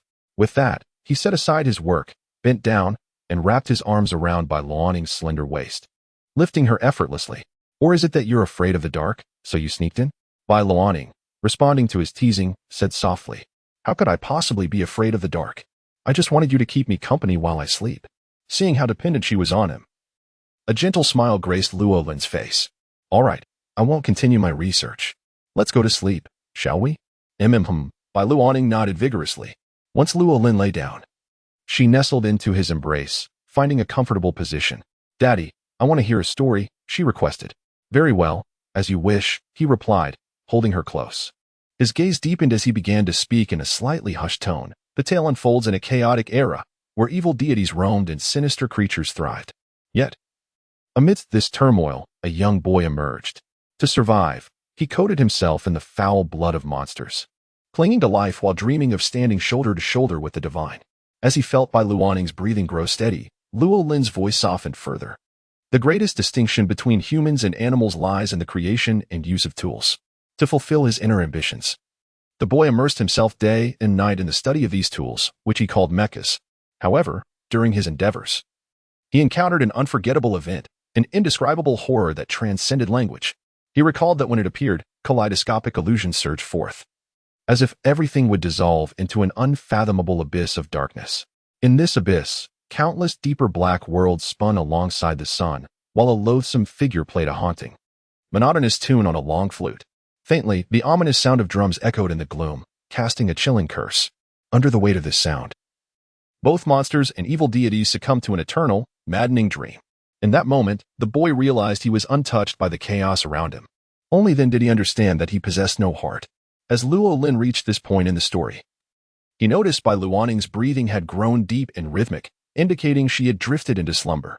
He tenderly kissed her forehead and whispered, "Good night, Luoning. Let us save the rest of the story for another night." With that, he slowly closed his eyes and surrendered to sleep. Chapter 32, Design completed. Ready to depart. The following day, sunlight streamed through the gaps in the curtains, casting a warm glow upon Roland's face. As his brows quivered slightly, he opened his sleep-laden eyes, only to find that Bai Luoning had vanished from his embrace. Stretching languidly, Roland sat up in bed and made his way towards the door. Upon opening it, A rich aroma of cooking wafted through the air. To his surprise, it was not Bai Luoning in the kitchen, but rather Lu Shiru and Li Junyao, engaged in a spirited culinary competition. Each was preparing her signature dish, determined not to yield to the other. After all, they had only promised not to quarrel over dinner the previous night. Breakfast was still fair game. As the saying goes, to win a man's heart, one must first conquer his stomach. Thus, each poured her heart into the morning meal.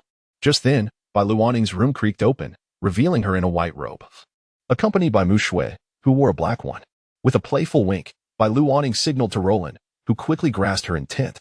It appeared that she had risen early, returning to her room to feign a full night's sleep. Roland couldn't help but feel a mix of amusement and exasperation at her antics. Breakfast is ready. After freshening up, hurry over to eat, called Lu Shiru. Master, my dish is also done. You must try it, exclaimed Li Junyao. Their vibrant voices dispelled Roland's lingering drowsiness, and he led the two girls to the bathroom. Positioned between them, he felt the warmth of familial bonds growing ever stronger. Before long, the trio sat at the dining table. Without waiting for the girls to speak, Roland served them dishes, asking, "How do you find the meals prepared by your sisters?" Bai Luoning shot him an incredulous look. "Dad, are you trying to shift the blame onto us?" She teased. Haha. Clever girl. Come, let us eat breakfast together. With that, Roland invited everyone to enjoy the meal, dissolving the morning's tension. After breakfast, Lu Shiru and Li Junyao departed from the villa, as they had their respective duties to attend to. Once they left, Roland turned to Bai Luoning and Mu Shui, saying, "In a week, I may have to go on a business trip. During that time, I will ask Kalina to look after you. I will likely spend most of my time in my room, so if anything urgent arises, just send me a message through the wristband." Bai Luoning understood Roland's intentions and responded, "Got it, Dad. We won't disturb you if there's nothing important. But how long will your trip be? You'll be back before summer vacation ends, right? After you return, can you take us to the amusement park? Both Mu Shui and I wish to go." "Of course. I'll take you both when I return," Roland assured. Although Mu Shui was unaware of Roland's plans, she held her wristband tightly in her delicate hand. Giving him a thumbs up, Roland affectionately ruffled the girls' hair, kissing their foreheads before retreating to his room, leaving Bai Luoning and Mu Shui exchanging glances. "Let us study, Mu Shui. Now is the time to improve ourselves," Bai Luoning urged. "After school starts, we'll likely be attending Anqing Middle School."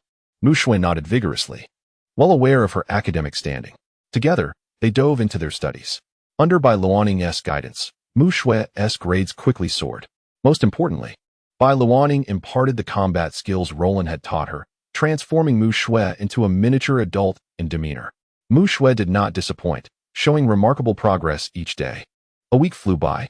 Having immersed himself in his work, Roland suddenly let out a triumphant shout. "Incredible! I've finally completed the design."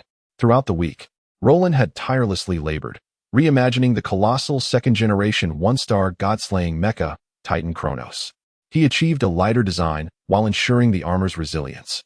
A testament to the magnitude of the engineering feat now, all that remained was to head to the second world, utilize the collected evil goddess bones, and execute the modifications based on his design. Stretching, Roland was interrupted by the sound of the doorbell ringing at the villa. Kalina's enchanting figure soon graced his vision as he stepped out. He pressed the button to open the grand door, allowing Kalina to enter. At that moment, Bai Luoning and Mu Shui dashed into Roland's embrace. "Dad, you're finally out," they exclaimed. "Godfather, Mu Shui missed you." Gently patting their backs, Roland replied, "I missed you too, my little ones." He embraced them, one on each side, before welcoming Kalina into the villa. "Is this your goddaughter?" Kalina inquired, playfully poking Mu Shui's cheek with her crimson-tipped nail. "Isn't she adorable?" "Indeed, she is quite charming," Kalina admitted candidly. Roland then interjected, "Kalina, I'll assign you a small task shortly. When you have some free time, please take Luoning and Mu Shui out shopping for clothes. Especially Mu Shui, who just moved in and needs new outfits." Kalina nodded thoughtfully but then asked, "Roland, what does a small task entail?" "A small task? Not much, just $1 billion." Roland replied nonchalantly before setting Bai Luoning and Mu Shui down. He addressed them, "Luoning, Mu Shui, I'll be going on a business trip. If anything comes up, you can rely on Kalina for assistance. She can handle anything." Kalina chuckled at the playful exaggeration. Nonetheless, as Roland finished speaking, she smiled at the girls and said, "Little ones, I look forward to working with you." "Yes, big sister, please take care of us," Bai Luoning replied, her eyes glinting with mischief. Suddenly, she posed her signature question. "Big sister, do you also like my daddy?" In an instant, Karina's expression subtly changed. Chapter 33, The End of the World. Suknas. On the summit. Roland stood at the edge of a precipice, gazing down at the billowing white clouds. A faint smile graced his lips as he recalled by Luanning's recent words to Kalia. He found her increasingly mischievous. Who would have thought Kalia possessed such an innocent side? With that thought, Roland slowly extended his finger and pierced the tip, causing blood to flow forth. As the saying goes, the 10 fingers are connected to the heart, and each drop of blood that flowed was immensely precious. Roland swiftly formed seals with his hands, and a series of blood runes enveloped him. "Arise," he commanded, and in an instant, all the blood runes converged, vanishing into the fabric of space. Before him, a scarlet rift in the fabric of reality slowly opened. Without hesitation, Roland stepped forward and leapt off the cliff. Simultaneously, he clapped his hands together, softly whispering, "Infinite summon, Monster God-killing Mecha, Sky God Uranus." As the words left his lips, a distinctly non-humanoid mecha emerged into space before him. This mecha had forsaken its terrestrial legs, instead adopting a flight system that allowed it to hover in the air. Its arms transformed into razor-sharp blades, exuding an aura of lethality. The head featured eyes angled in a V-shape, giving its elongated body an elegant appearance, while the surface of the mecha was entwined with drifting clouds, embodying the essence of a noble gentleman. Guided by Uranus, Roland plunged into the rift. As he entered, the rift rapidly closed behind him, leaving only the drifting clouds and gentle breeze, as if it had never existed. Within the infinite space, Roland calmly stated, "Locate world coordinate number 2. Locating. Success." With Uranus's electronic voice echoing, a series of luminescent glows radiated from its body. As the brilliant light of the clouds swirled, Uranus's speed surged to an alarming level. In the next moment, the space warped, accompanied by a resonant explosion. Uranus was thrust into a new world. Before him lay a landscape of lush grass and vibrant flowers, the air thick with the mingling fragrances of blossoms and earth. Roland returned Uranus to the infinite space and strolled leisurely through the fields, savoring the tranquil moments. "Locate laboratory number 2. As he spoke, his wrist device vibrated gently, urging him forward. If the planet where he once lived, Water Blue Star, resembled a near-perfect sphere, then this world, which he had designated as number 2, unfolded as an endless plain. The edges of the plain marked the boundary between the world and the rifts, a diminutive realm devoid of the vastness of the cosmos. Hence, Roland transformed this space into his second laboratory for mecha research. However, just as Roland strolled through the verdant fields, a deafening explosion echoed from afar, and the ground trembled beneath him. His expression shifted instantaneously. Could there be others in this world? The chances of someone intruding into such a small world within the rift space were exceedingly slim, as one would require formidable power to traverse the rift. Most troubling was the direction of the tremors. It seemed to originate from his mecha laboratory. Realizing this, Roland dashed toward laboratory number 2. As he sprinted, he noticed a thick, purple mist rising in the distance, resembling monstrous heads spreading chaos around them. Anything that came into contact with the mist disintegrated into countless fragments, wreaking havoc across the land. The winds howled with laughter, and the ground quaked as if this miniature world were on the brink of annihilation. The air, once filled with serene fragrances, now bore an ominous chill. Roland's expression contorted in discomfort, and an unsettling realization dawned upon him regarding the identity of the intruder. Accelerating his pace, he became a blur, racing toward his laboratory. "Suknas!" he roared, and as if sensing his approach, the purple mist began to coalesce at an alarming rate. A massive head, towering and grotesque, opened its gaping maw, radiating an aura of terror. Its sinister laughter echoed in Roland's ears, a sound so eerie it could corrupt the soul. Yet it failed to sway Roland in the slightest as he charged toward the laboratory. Upon his arrival, he beheld a figure draped in a purple skeletal robe, extending its hunched arm to summon a colossal force that enveloped an intricately adorned box nearby. The skeletal being then opened its mouth and consumed the man whole.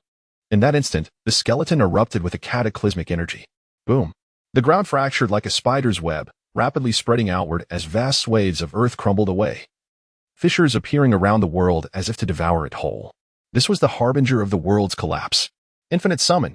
Roland bellowed, calling forth his mecha once more, and swiftly pursuing the figure in the purple robe into the rift. Detecting spatial fluctuations. Beep. Analyzing spatial fluctuations. Beep. Detection complete.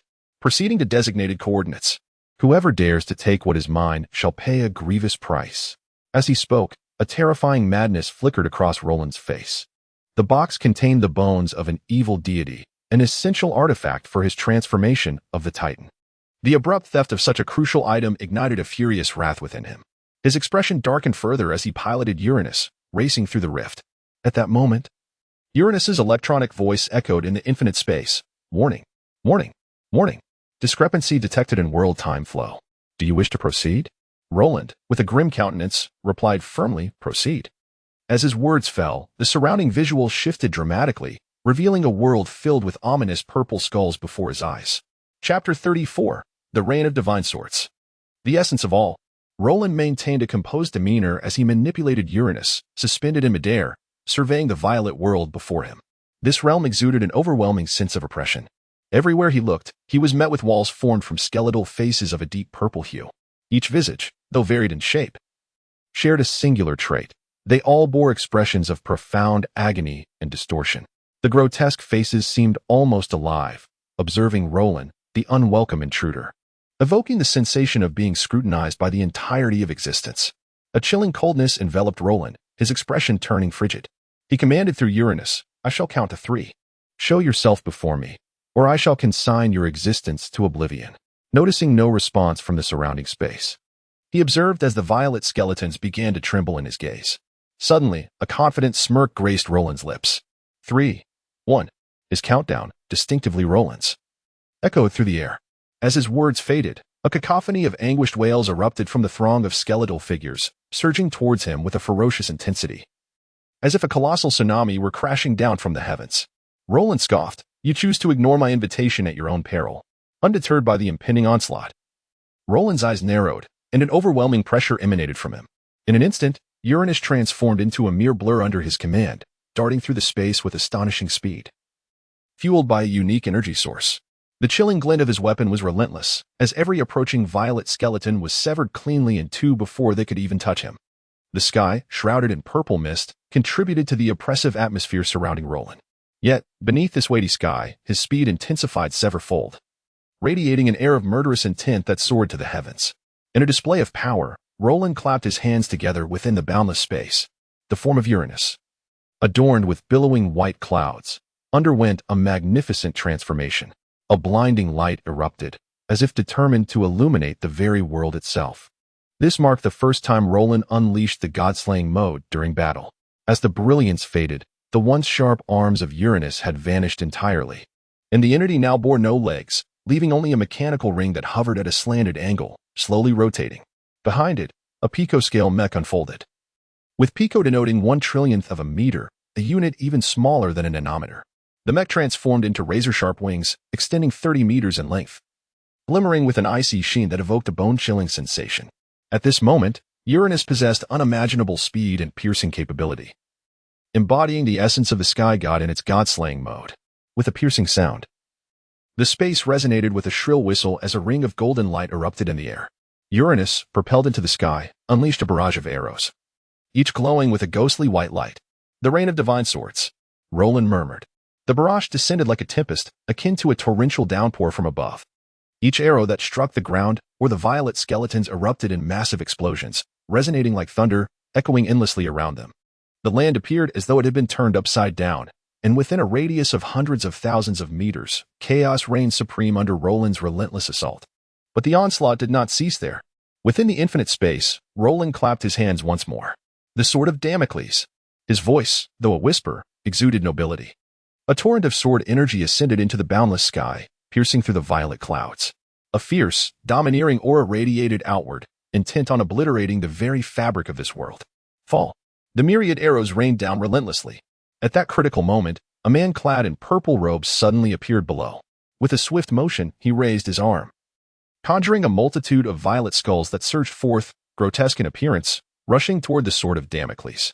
The collision unleashed a terrifying force, erupting into a colossal black beam that shot skyward. With a thunderous roar, the entire space seemed to shudder. The ground trembled as Roland's strike resonated through the very foundations of the world. The walls and peaks formed by the violet skeletons quaked in unison, cascading downwards like an avalanche. In that singular moment, the earth shook, the heavens darkened. Even the man in purple robes was taken aback, his expression shifting to one of alarm. He gazed upward at the figure of the mech, and in an obscure tongue, he uttered, "What are you?" In response to the inquiry, a flicker of disdain crossed Roland's face. Why do you dare tread upon my territory? It seems you are unaware of my identity. After a brief pause, he continued, but then again, the last individual who possessed the essence of the dark god Sukna's has already been laid to rest by my hand. Upon hearing Roland and Apos' declaration, the purple-robed man and Apos' pupils constricted in shock. The moment Roland and Apos' words sank in, he felt the godly essence within him tremble slightly, as if he sensed a message emanating from it, an overwhelming amount of information regarding Roland. However, he could not process it all in that moment. Fortunately, he decided against attempting to understand. All that mattered was eliminating the man before him. A surge of excitement washed over the purple-robed man. Regardless of whether Roland had slain Sukna's before, Sukna's would never truly perish. Each resurrection would only render him more formidable. As the purple-robed man finished his thought, he produced a treasure from his robe, a small, grotesque sculpture depicting the true visage of Sukna's. In this moment, Sukna's would be resurrected in full. A throng of dancers would encircle the cosmic center, twisting and writhing with frenzied energy, as the chosen ones would flourish around them. The essence of all existence. Sukna's. Chapter 35, The Triune Force. A Celestial Tribute. Sukna's, one of the malevolent deities of the myriad heavens. Within the vast expanse of the universe, it possesses three distinct incarnations. The first is a humanoid infused with the essence of the malevolent god Sukna's. The second is a statue born of Sukna's will. The third is a comet named Ein. When these three converge in the same realm, Sukna shall acquire a strength surpassing its zenith. As the words of the cloaked figure resonated, he revealed from his robe a bone of the malevolent deity, an offering he had seized from Roland. The moment the sacrificial material touched the statue, the violet clouds in the sky began to ripple and disperse. At that moment, a flicker of purplish radiance shone from the distant horizon. A seemingly inconsequential celestial body was expanding rapidly within sight. The rapidly descending Ein comet, carrying with it an unparalleled force, struck the already debris-laden Earth. Even before Ein reached its destination, Roland could sense the terrifying might it heralded. However, he did not intervene, for the convergence of Sukna's three incarnations was an irreversible event. As the immense pressure from the Ein comet was about to descend, an unbearable scent rippled through the air, acrid and nauseating. Yet, upon inhaling this essence, the cloaked figure's eyes gleamed with intense desire, for it was the essence of Sukna's. Aya! The cloaked figure cried out. Boom! In the next instant, his body transformed into a thick, purple, putrid blood, adhering to the violet statue. Under the illumination of Ein's brilliance, a dense purplish mist enveloped the comet, taking the form of a whirlwind adorned with panic-stricken faces, twisting and swirling as golden and purple runes circled around it.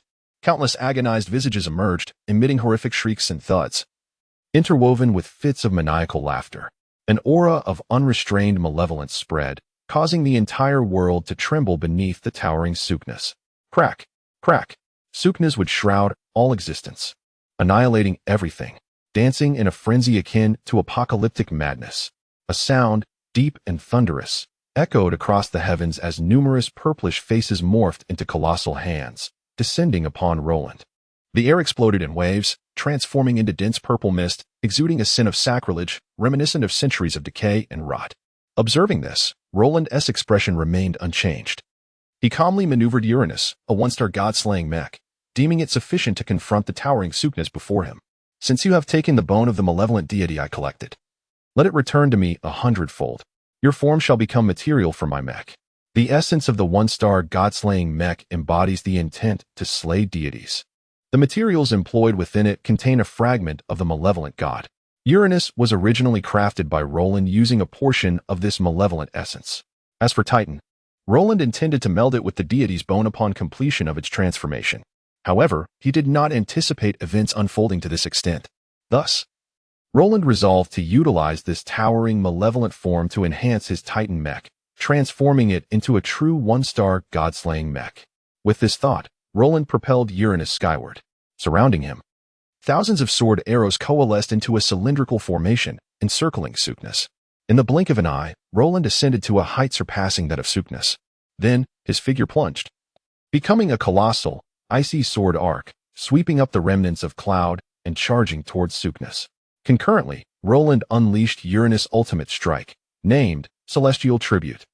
Due to the differing flow of time across worlds, while Roland battled Sukna's, over a month had elapsed on Water Blue Star. With merely a week remaining until the conclusion of summer vacation, Bai Luaning and Mu Shui languished on the sofa, lacking any enthusiasm. Mu, when will Daddy return?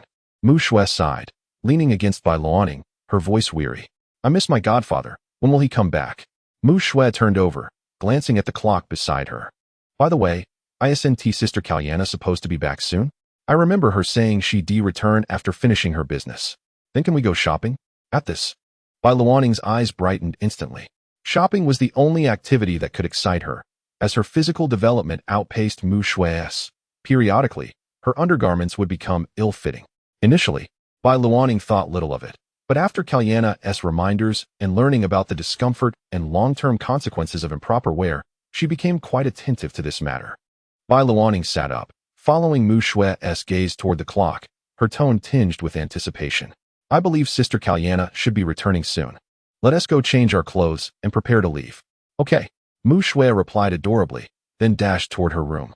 Seeing this, Bai Luaning prepared to follow her into the room. Just then, the television, which had been playing an anime, suddenly altered its broadcast. A voice announced from the screen, Warning! Warning! Warning! Unprecedented spatial fluctuations detected. A calamity far exceeding any previous occurrence is likely imminent. All individuals are advised to seek refuge in nearby shelters immediately. Song Zhe, the leader of Qingqing's Special Action Team, will ensure your safety within the shelter. Repeat, listening to the voice emanating from the television. Bai Luaning furrowed her delicate brows, a hint of worry crossing her exquisite features. An unprecedented calamity with this thought. Young Bai Luaning inhaled deeply, a serious expression crossing her face. Just then, Mu Shui, noticing Bai Luaning had not entered, poked her head out from the room and asked, Sister, what is happening? Bai Luaning approached Mu Shui, taking her soft hand in hers. Mu, I'm taking you to the shelter at home. There may be an unprecedented disaster about to occur. You must stay there. But what about you? Mu Shui inquired. I have some matters to attend to, you said that before, as Mu Shui's words trailed off.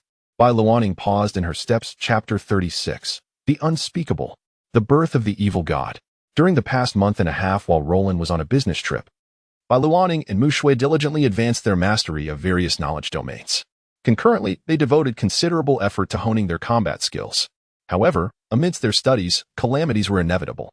While minor misfortunes did not warrant Bai Luaning's attention, the occurrence of 2 SS-level disasters and 1 SSS-level catastrophe within a month compelled her to take action. Otherwise, by the time Roland returned, they might find themselves devoid of a home. As events unfolded, Mu Shui's curiosity grew increasingly profound. At that moment, confronted with Mu Shui's inquiries, Bai Luaning gradually halted her pace. Luaning, could you enlighten me on your whereabouts during the disasters? After a brief pause, Mu Shui voiced her suspicions. Or could it be that you are the enigmatic pilot of that mysterious mech? Upon hearing this, Bai Luaning gently released Mu Shui's delicate hand. The next moment, she unexpectedly turned and embraced Mu Shui, her soft voice whispering in Mu Shui's ear, Mu, regardless of my identity, we are family. After speaking, Bai Luaning once again took Mu Shui's hand, leading her towards the refuge. Once Mu Shui entered the villa's shelter, Bai Luaning finally exhaled a sigh of relief. Subsequently, she rummaged through Roland's room, hastily donning a black cloak before dashing outside. Given the recent spate of disasters, the Technological Evolution Society had dispatched numerous mechs to guard Qiqing. In addition to the familiar S-level mech HCB 777, there was also the newly developed SS-level mech, the Ascetic. Upon receiving directives from the Technological Evolution Society, 3 Ascetic SS-level mechs launched from the Qingqing division, heading towards the area of most intense spatial turbulence. The S-level HCB 777 mech followed closely behind. As Bai Luaning reached the beach from the estate, she witnessed a lightning-like rift tearing through the sky. The rift immediately captured the attention of onlookers, followed by a deafening roar emanating from within. A powerful sound wave surged forth, causing the sea beneath to churn violently, spreading outward.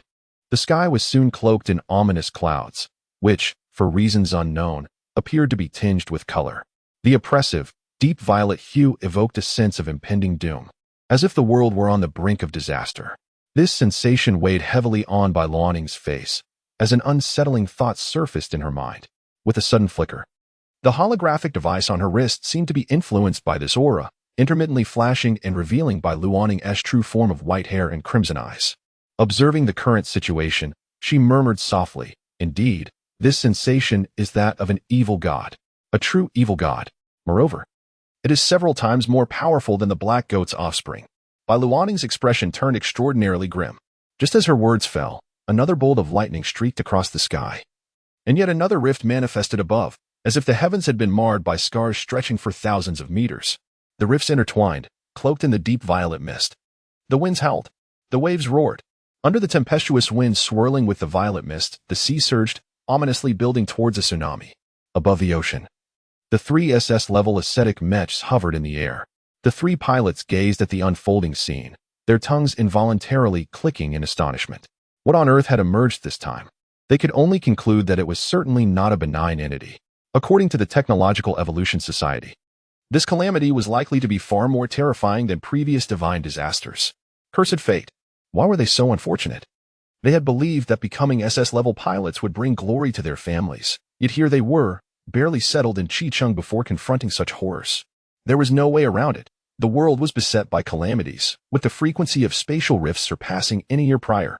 If they could return safely this time, they vowed to muster the courage to confess their feelings to the one they cherished. As the three pilots endeavored to quell their rising anxiety, a thunderous roar echoed. Another bolt of lightning illuminated the sky, and with it, the rift seemed to consume the expanse above the ocean. Intersecting rifts revealed a colossal, aberrant creature towering 10,000 meters high, a sight that defied description. Their vision could not compare to Roland's. All they perceived was an overwhelming expanse of deep violet, extending beyond their line of sight. The three mech pilots swore they were witnessing a scene they could scarcely dare to imagine, their disbelief palpable as they gazed at the grotesque monster, which bore faces twisted in agony, continuously exuding a stench beyond comprehension. The air was thick with this nauseating odor, impervious even to the roaring sea. Even through monitors, people around the globe could sense the unparalleled pressure radiating from this bizarre entity. Floating golden and purple runes adorned its form, symbols that humanity could not decipher from any records. In a state of tremor and disorientation, they were overwhelmed by the spectacle before them until the 10,000-meter figure plummeted into the ocean. The waters erupted violently, transforming into a torrent akin to a ferocious tiger, infused with the might of an earthquake, morphing into an unstoppable tsunami. Only then did the three ascetic mech pilots emerge from their stupor, gazing at the towering waves with bitter smiles. One of them gritted his teeth and declared, "Forget about that giant for now. We must quell the tsunami." Indeed, if they did not act, Chi-Chung would likely face utter annihilation. They had to intervene. With that, the ascetic mechs radiated a brilliant glow. Their flight systems pushed to the limit. In the blink of an eye, they reached the impending tsunami. The SS-level mechs possessed dual energy sources, enabling the activation of absolute defense and absolute weaponry. Facing such a terrifying tsunami, the three pilots inhaled deeply, simultaneously pressing the buttons for their absolute weapons. Heavy hammer, Zen staff, candle holder. Three distinctly different absolute weapons manifested before them. Thunderous blows, engraved staff of Zen, the flames of heaven and the boiling seas. As their voices resonated, vast amounts of special energy surged into the absolute weapons. In an instant, the towering tsunami began to collapse. But just then, Chapter 37, Mushua's Speculation, Despair of the World. Bang, bang, bang. The mech of the suffering cultivator unleashed the terrifying power of its ultimate weapon. In the blink of an eye, it completely shattered the tsunami before them. Witnessing the combat prowess of the SS-class mech, the onlookers in front of the monitor felt a semblance of relief. With the SS-class mech developed by Lady N on their side, surely they could hold out for a while. If they could just endure until the mech legion arrived, they would surely survive. Indeed, we will survive. Sob, sob, sob, I do not wish to die. Inside the shelter, many people covered their faces and wept. Numerous individuals clasped their hands together, fervently praying in their hearts for survival. However, their hopes were shattered, just as the three pilots of the suffering cultivator lowered their arms. A thick, purplish mist enveloped them in an instant.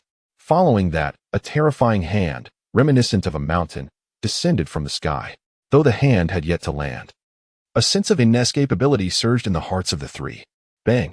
Under the suffocating gaze of the crowd, they could only watch as the grotesquely distorted figure crashed down upon the three SS-class mechs. In an instant, the bodies of the mechs were obliterated to dust. Under this overwhelming pressure, they could not even activate their absolute defense. This scene was broadcast through the imaging system to screens worldwide. All that anyone could do was watch helplessly as the three met their demise. The president of the Technological Evolution Society, upon witnessing this scene, rose from his seat. This guy. Unconsciously, the president clenched his fists, his face a mask of unwillingness as he gazed at the unfolding horror. It is worth noting that even when the black goat cub first appeared, the president had not felt such anxiety. This demonstrated just how terrifying the arrival of Suknas had become for the world. The sky roared with thunder and lightning, yet it did not affect Suknas in the slightest. Instead, with Suknas' despair-inducing movements, a tempest of storm clouds erupted. As Suknas retracted his hand, the sea surged once more towards the land. But this time, there were no SS-class mechs to resist it. The people in the Qingqing shelter, upon witnessing this scene, closed their eyes in despair.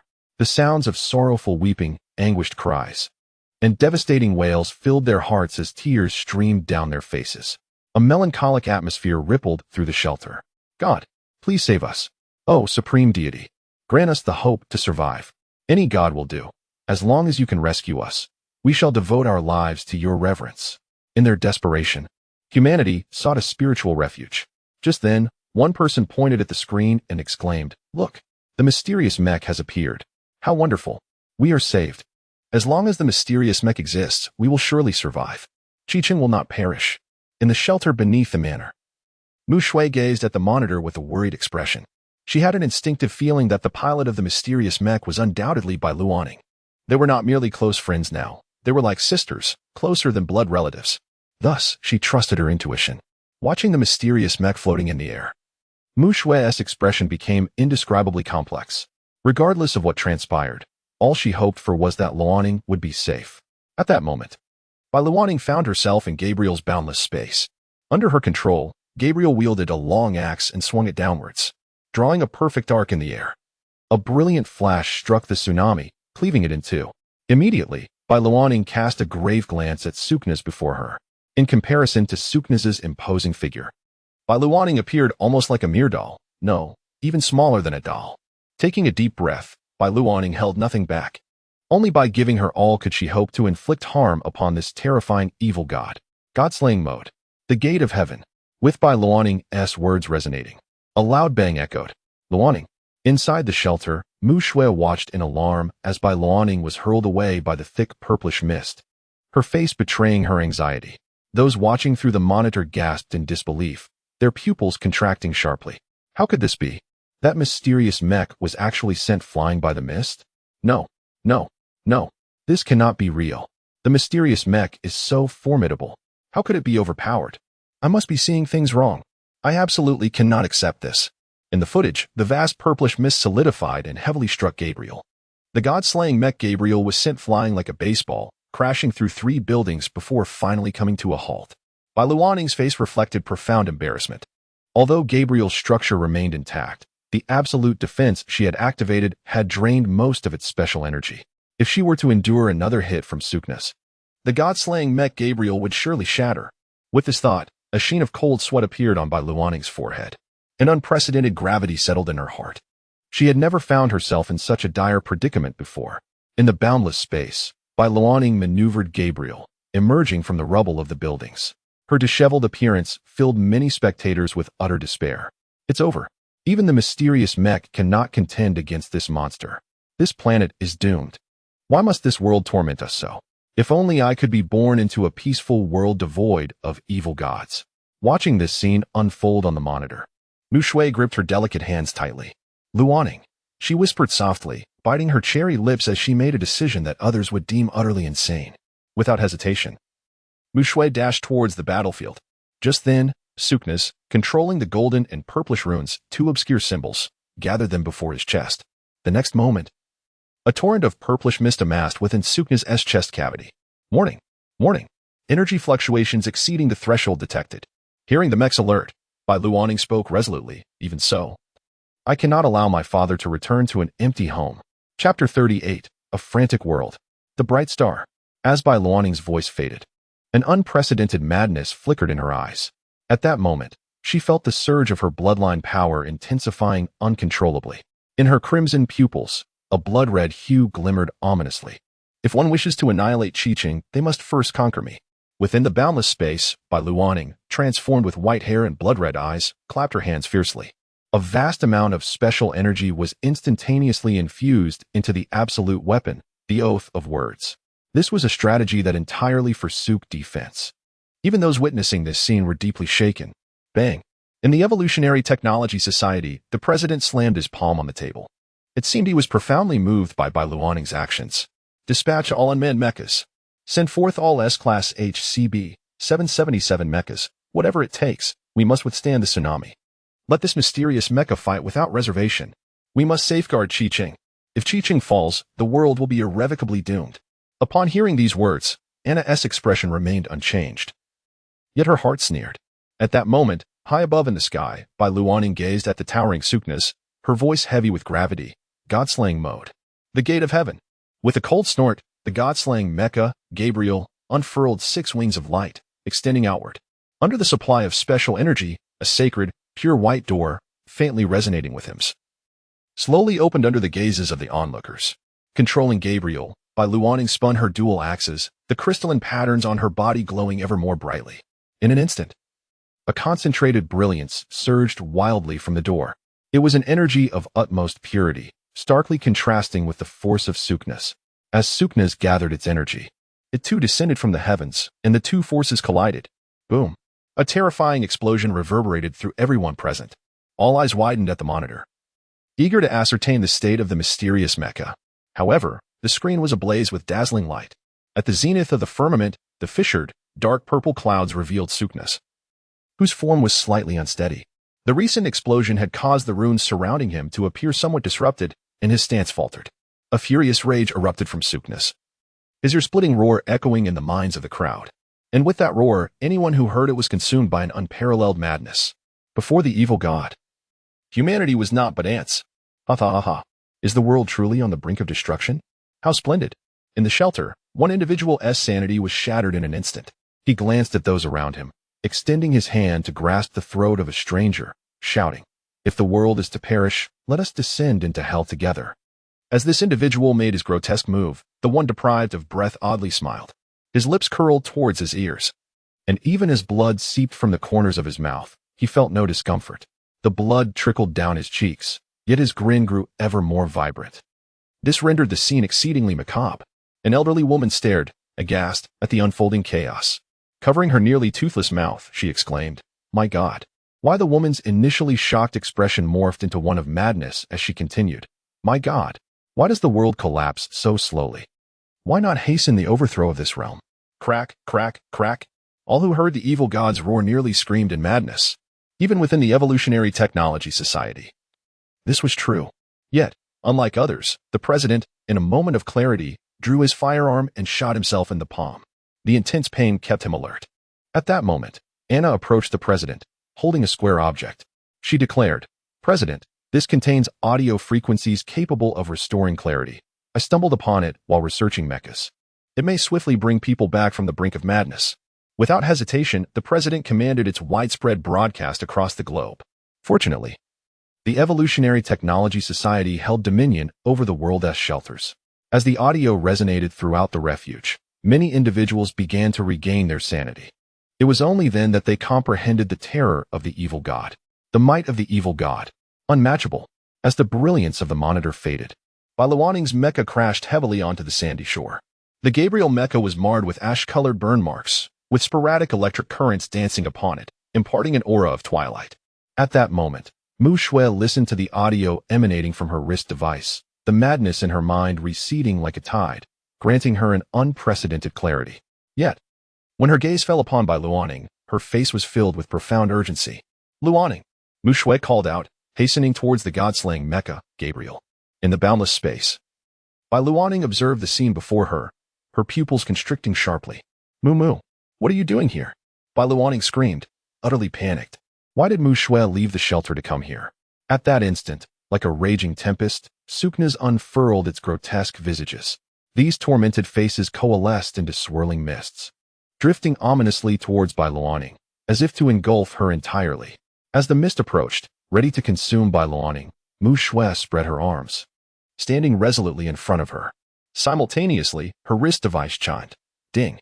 SSS level danger detected, automatically summoning the 5th generation god-slaying mecha, codename Lucifer. This Lucifer, the bright star, the son of morning, represents the highest echelon of angels.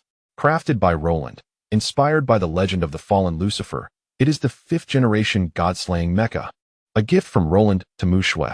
In that moment, this gift radiated its brilliance. Before Bai Luanning's eyes, a golden, noble God-slaying mecha materialized behind Mu Shui. Chapter 39, The One-Star Evil God. Manifestation of distinct traits. As the mecha made its appearance, Mu Shui felt as though she had entered a peculiar realm. At that moment, Bai Luanning's voice resonated within the space. Mu, activate absolute defense. Absolute defense. Mu Shui was momentarily bewildered by the situation. Yet, she trusted Bai Luanning's words. Instinctively, she recalled the moves Bai Luanning had taught her over the past month. As the special energy coalesced around absolute defense, Sukna's solidified dark purple weapon collided violently with the fifth-generation God-slaying mecha, Lucifer. Boom, boom, boom.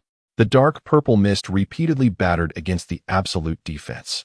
Despite piloting the fifth-generation God-slaying mecha, facing the evil god Sukna's, the special energy was depleting at an alarming rate.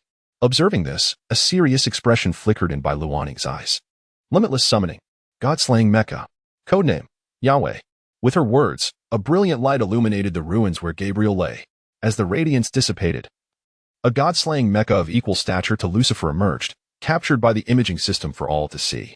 Yahweh, adorned with a resplendent cross radiating victory and defeat, floated majestically behind the mecha. Its form was radiant, resembling the true divine presence descending upon the earth, holding a Bible in hand. Under the gentle glow, even its mechanical body exuded a touch of softness. Meanwhile, Lucifer, enveloped in absolute defense, rotated its mechanical halo, its holy light flowing around it, grasping a sacred spear. Such a spectacle captivated all present, leaving many agape in astonishment. At this moment, a glimmer of hope began to blossom within their hearts once more. Mu, hold on. I'll draw its attention. With Bai Luanning's declaration, she surged towards Sukna's. In an instant, she soared to an altitude of 10,000 meters, breaking through the clouds to gaze levelly at the evil god before her. Bai Luanning's demeanor was fierce, her usual gentleness transformed entirely into combat fervor. From her petite frame emanated an overwhelming aura of hostility. Perhaps under Bai Luanning's influence, the previously dark purple sky seemed to take on a hint of crimson hue. Within the limitless space, Bai Luanning maneuvered the god-slaying mecha, Yahweh, as the Bible in her grasp danced in her control, transforming into beams of laser light that rained down upon Sukna's. As a long-range combat mecha, the fifth-generation Yahweh excelled in mobility and energy weaponry beyond others. Bang, bang, bang. Countless radiant beams streaked through the air, mercilessly striking Sukna's and instantly capturing its attention. The solidified mist withdrew from before Mu Shui, who instinctively breathed a sigh of relief, only to realize Sukna's next move. Sukna's gathered vast amounts of dark purple mist, surging toward Bai Luanning. Observing this, Mu Shui promptly piloted Lucifer to the high altitude, rushing to support Bai Luanning. As Lucifer launched into action, a sonic boom erupted. Under Mu Shui's astonished control, she swiftly reached Bai Luanning's side. This speed. So fast. Mu, don't lose focus. Although I wish to spare you from such perilous combat, I need your assistance now. Luo Ning, we are good sisters. Your words sound so distant, they might anger me.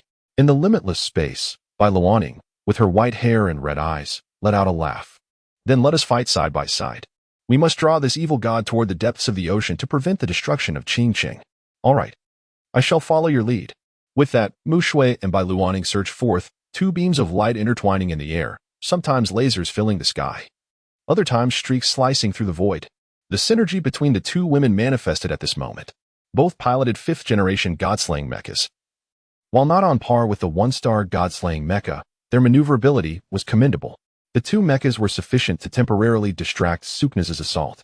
Meanwhile, the monstrous tsunami generated by Sukna's actions was barely held at bay by the arriving HCB 777 mecha, allowing the two women to engage in battle without reservation. As they witnessed the colossal evil god advancing toward the ocean's depths, the inhabitants of the Qingqing refuge erupted in cheers. Fantastic! Our Qingqing is saved.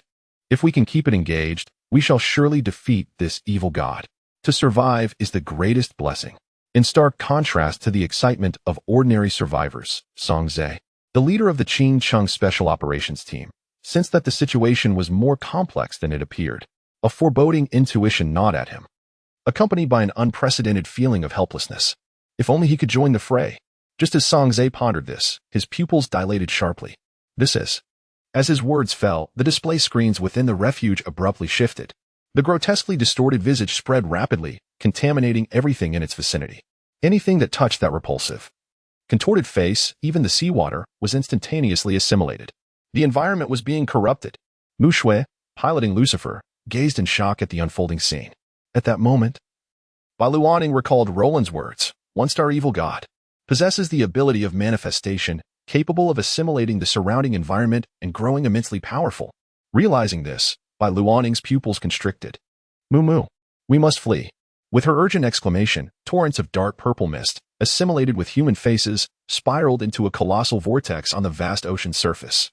Vast amounts of seawater were drawn in, rapidly merging with it. In the blink of an eye, bizarre and nightmarish phenomena appeared in the sky, waterspouts. Unlike natural occurrences, these waterspouts now resembled nightmares, encircling the two women and rendering them utterly immobile, forced to watch as the dark purple mist approached them inexorably. Despair permeated the hearts of all witnessing this scene. Countless onlookers slowly closed their eyes. Chapter 40. Dreaming back to a decade. Myriad mechas. The god-slaying mecha is ultimately destined to be slaughtered by the evil god. Bai Luoning gazed at the scene before her, her hands clenched tightly in despair. What should I do? Have we truly reached our limit? Casting a glance at Mu Shui beside her, a hint of sorrow flickered in her eyes. In this moment, with Roland absent and the evil god rampaging, even two fifth-generation god-slaying mechas could scarcely contend against this one-star evil god. At this juncture, aside from observing the swirling, dark purple mist, Bai Luoning's mind was devoid of any viable solutions. The crux of the matter lay in the sheer magnitude of both entities. Even combined, the two fifth-generation god-slaying mechas were dwarfed by the size of the evil god before them. Under such immense pressure, the two women managing to hold on until now is already a remarkable feat. Mu, do you regret coming along? Bai Luoning and Mu Shui stood back to back, their expressions grave as they faced the encroaching purple mist. After hearing Bai Luoning's words, Mu Shui replied, though I am astonished by the mechas, I have no regrets. For you are my best friend and sister. We are indeed sisters, are we not? Yes, we are sisters. A flicker of determination crossed Bai Luoning's eyes. If both of them were to perish, it would be an immense loss. Even if one of them could survive, it would still be a glimmer of hope. With this thought, Bai Luoning turned to Mu Shui and said, Mu, please tell Dad that I love him dearly. Very much. Mu Shui was taken aback for a moment before she grasped the meaning behind Bai Luoning's words. Luoning, what do you intend to do? If all goes as anticipated, there will be an opening at the moment of the explosion, and you must escape through it at once.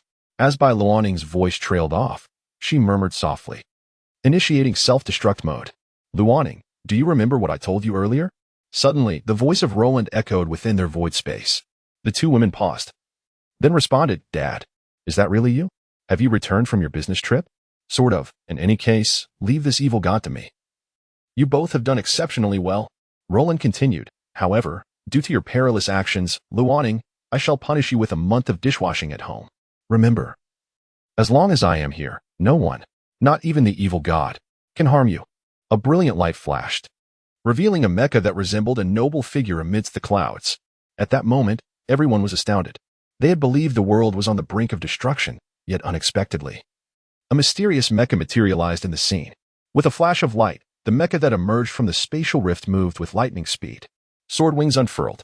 A torrent of sword arrows converged, transforming into blinding golden light that burst forth, illuminating all directions. In a cacophony of sounds, the mecha shattered a significant portion of Sukna's body like a deluge.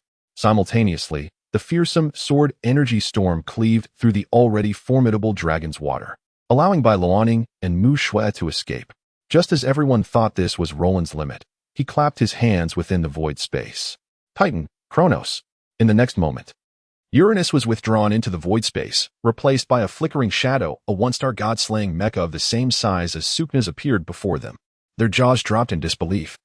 Some even rendered numb by shock. They had never witnessed such an exaggerated mecha. Could such a colossal machine even move? Was it not merely a target? Could it truly fly? Did no one else notice the resemblance between this sudden appearance and the two mysterious mechas? Moreover, they seemed to recognize each other, igniting curiosity about their true identities. Countless individuals were engrossed in astonishment, discussing the scene unfolding before them. At this moment, Roland piloted the towering Titan, engaging in a fierce clash with Suknas. Although Titan, Kronos was not a flawless one-star god-slaying mecha, it possessed over a dozen special energy sources, making it entirely comparable to Sukna's in both size and energy. Boom, boom. The sky resonated with deafening explosions, causing the sea below to rise in waves. In the face of such a spectacle, even with Bailoning and Mu Shui assisting, unleashing waves of energy, the remaining oceanic turbulence proved insurmountable. Reluctantly, the two women could only deploy their absolute defense, striving to shield against the surging waves as they flooded into Qingqing. Amidst the tumultuous waves and howling winds, as the two women pondered their next move, a multitude of S-Class HCB 777 mechas soared in from the distance. These represented the entire stock of the Technological Evolution Society, crafted at great expense to produce S-Class mechas. They rushed from the headquarters of the Technological Evolution Society, nearly fully loaded. Upon arrival and witnessing the movements of the two mysterious mechas, they wasted no time in activating their recently upgraded absolute defense to counter the encroaching sea, striving to prevent it from infiltrating Qingqing. Yet, against the vast ocean, these mechas were utterly inadequate. Even if each mecha exerted maximum effort, deploying a 5x5 square absolute defense, it would still be insufficient to withstand such towering waves. At that moment, Roland pressed a button on his wristband. As the wristband emitted a signal, a colossal door within the depths of the ocean opened. An energy similar to absolute defense repelled the water outside. Within the door lay a small tablet, housing an immense void space filled with mechas from Roland's previous experiments. Though deemed failures by Roland, each mecha was of SS and SSS class, representing cutting-edge technology far beyond contemporary standards. As one after another emerged from the underwater void space, they soared toward the surface. Suddenly, amidst the rolling waves, powerful mechas materialized. In an instant, all who witnessed this scene through the imaging system were transported back a decade, to the day when countless mechas first appeared. Chapter 41. Darkness Approaches. The Blonde Beauty. Indeed, it must be that individual, the one from 10 years ago. It has to be his doing. Only he could summon thousands of mechas at once. This person undoubtedly commands a far more formidable organization than the Technological Evolution Society. Everyone was filled with overwhelming excitement as they beheld the scene before them. The multitude of mechas, under the watchful eyes of the crowd, surrounded Roland and Suknas, simultaneously deploying an absolute defense to ensure that their battle would not affect the surroundings. Even the tumultuous sea could not breach their barricade, forming a space reminiscent of an arena. This spectacle elicited fervent cheers from the onlookers. Within the Technological Evolution Society, the president gazed at the colossal display screen, his face alight with exhilaration. It was precisely due to the emergence of mechas a decade ago that he found himself in this esteemed position today. However, at this moment, his eyes were filled with a covetous yearning for the mechas. Of course, the president was acutely aware of his own limitations. He would not undertake any actions that might jeopardize his life. Instead, he turned to Anna, the head of the Mecha Research Department, and inquired, "Anna, in your estimations, how long would it take for you to develop such powerful mechas?" Anna surveyed the array of mechas on the screen, a smile gracing her lips as she replied, "It depends, esteemed president. Are you referring to the colossal mecha or the one with the astonishing sword wings that appeared just a moment ago? Developing such mechas is no trivial task. Regardless of the materials required, the Technological Evolution Society will provide unconditional support. If that is the case, we could have it ready in as little as 6 months." Anna's laughter rang out, but upon hearing her words, the president's pupils widened in shock. Such mechas could be ready in merely 6 months. In the face of the president's astonishment, Anna smirked and added, "On the condition that all materials are supplied without limit. If you can produce such a mecha within 6 months, I would not only ensure unlimited supplies but would go to great lengths to procure everything you need." The president paused before stating, "Because humanity requires its own technology." Upon hearing these words, Anna's expression turned grave. Indeed, humanity needed its own technological advancements. Just as Anna finished speaking, a piercing alarm blared throughout the Technological Evolution Society. However, this time, it was not a harbinger of some malevolent deity's arrival. It signified an invasion of the headquarters. At that moment, Lu Shui-ro entered the room, her demeanor exceedingly severe. An icy aura radiated from her as she addressed the assembly. "President, the Dark Church has just launched an attack on the headquarters. Our security team is swiftly organizing a counterattack. You must immediately take refuge in the safe room." The Dark Church? Those wretched rats. The president's brow furrowed in fury as he exclaimed, "Such apocalyptic scenes have never before transpired. After we dispatched a large number of mechas, they shamelessly resort to a sneak attack. Do they not fear the annihilation of our world?" Hearing the president's wrath, Lu Shuai-ro urged, "President, please head to the safe room at once. The intelligence department has already evacuated." Just as Lu Shuai-ro concluded her statement, her earpiece crackled with communication. She furrowed her brow slightly and turned to Anna, saying, "Minister Anna, reports from the front indicate that the Dark Church's target seems to be the Mecha Research Department." Upon hearing this, anxiety washed over Anna's face. "Many of my research materials are housed in the research department. I must personally retrieve them. Inside are the preliminary designs for the SSS-class mechas, as well as concepts for even more advanced models." The president fell silent, realizing that the importance of these materials outweighed Anna's personal safety. Without them, the efforts of recent times would have been in vain. With this thought in mind, the president turned to Lu Shuai-ro, saying, "Minister Lu, I entrust the protection of Minister Anna to you." Lu Shuai-ro nodded slightly, "Understood. I will ensure that not a single harm befalls Anna." Hearing Lu Shuai-ro's assurance, the president felt a wave of relief wash over him, for everyone was well aware of her capabilities. Subsequently, the group followed the guidance of other personnel towards the safe room. At that moment, a hand reached into the conference room, presenting Lu Shuai-ro with a handheld case. Upon opening it, an exoskeletal armor came into view. Lu Shuai-ro skillfully donned the armor, which offered limited protection while enhancing mobility and strength, ideal for the confines of the Technological Evolution Society, where maneuvering a mecha would be impractical. "Anna, let us hurry. We must make the most of our time." Anna nodded and promptly sprinted towards the location where her materials were stored.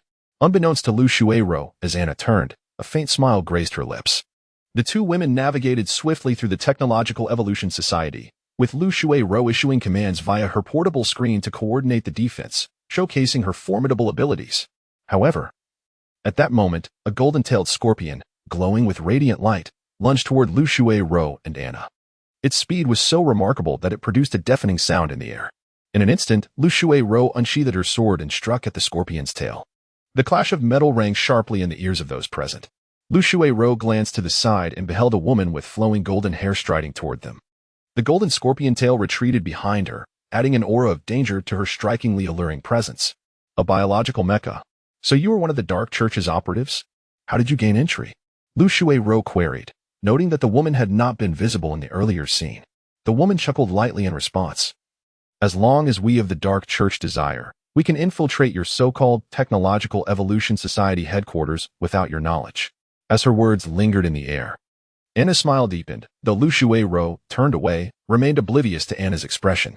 Chapter 42. The Mechanical Heart. The Invisible Dancer. In the corridor of technological evolution, Lu Shuai gazed warily at the woman before her. Turning to Anna behind her, she urged, "Minister An, you should leave first.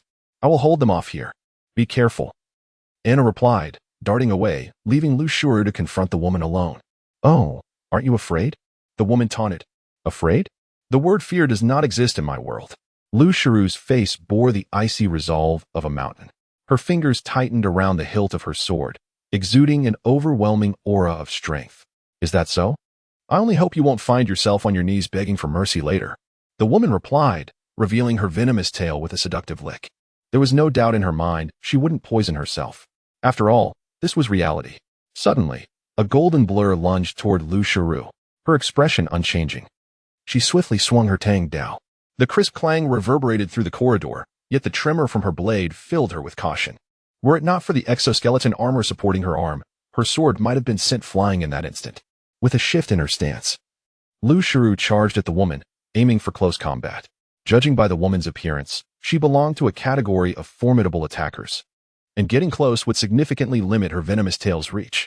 As Lu Shuai approached, the woman smirked, a playful glint in her eyes. "Oh, are you eager to get close to your sister?" With those words, the woman lunged forward, her tail striking out with even greater speed. Lu Shuai raised her tang dao, which glinted ominously as it sliced through the air, meeting the tail with a resounding clang. The sound was louder this time. Feeling the numbness in her hands, Lu Shuai remained unfazed, striding forward with determination. "Not bad, but do you underestimate me? Do you really think I'm just some insignificant minion?" As Lu Shuai neared, the woman brought her hands together. "Release super performance mode, venomous scorpion."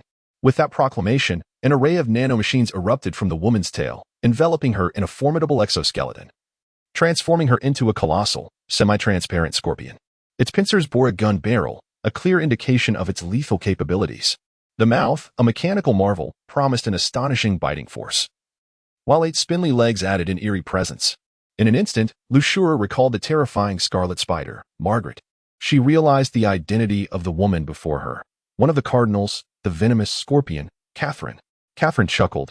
I didn't expect my reputation to precede me. To have the head of security from the Technological Evolution Society know my name is quite the honor. As she approached Lushuru, the metallic sound of her legs echoed ominously, instilling an unprecedented sense of pressure. Lushura halted, cold sweat trickling down her forehead. Even the sturdiest walls of the Technological Evolution Society would crumble like tofu before such a terrifying SSS-level mech. Her confidence plummeted. The more she understood her own power, the clearer her dire situation became. Defeating this woman with her current equipment was utterly impossible. Just as this realization struck her, Catherine's scorpion tail lunged again, this time at a speed exponentially greater than before. Instinctively, Lushura swung her sword in defense. The clashing sounds of metal rang out as she desperately attempted to block the venomous strikes. However, with each assault, cracks began to appear in her exoskeleton armor, revealing the limited enhancement it provided. Escape. I must flee. I need to lead this woman away while she is distracted. With a fierce resolve, Lushuru gripped her sword tightly. After blocking another attack, she swiftly slid forward, right in front of Catherine. Die, she shouted, her eyes filled with determination. The exoskeleton armor, under Lushuru's control, reached its peak performance. The terrifying force surged through her, producing a sound akin to nails scraping a blackboard as her Tang Dao left a shallow mark on Catherine's biological armor. But to Lushuru's dismay, the mark healed at an observable pace. Catherine teased, TSK, TSK, TSK, are you trying to trim my nails? Yet, as Catherine spoke, Lushura quickly reversed her grip on the sword, channeling all her strength downward. The pressure concentrated at the tip of her blade, and the exoskeleton armor shattered under the immense force. Lushuru understood that her abilities could not inflict real harm.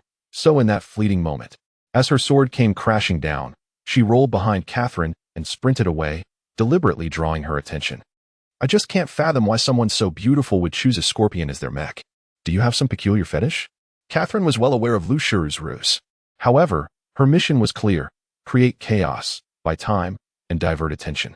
Since Lu Shui-ro wishes to engage in a game of cat and mouse, I shall accompany her in this playful pursuit. At this moment, Catherine chuckled softly, urging, you must run swiftly, or else if I catch you, I shall spank you. With that, Catherine followed closely behind Lu Shui-ro, darting in the opposite direction of Anna. Observing Catherine's pursuit, Lu Shui-ro felt a slight relief in her heart, only to be seized by anxiety once more. The overwhelming pressure for survival demanded her utmost concentration in her escape. A momentary lapse. Bang! The venomous tail grazed Lu Shui-ro's flowing hair, crashing violently against the corridor wall. A moment's inattention could lead to a tragic demise. Meanwhile, Anna had arrived at the research department.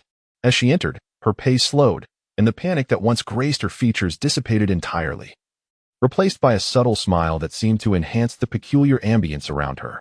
She sauntered to her seat, reclining leisurely against the backrest, exuding an aura of languid charm.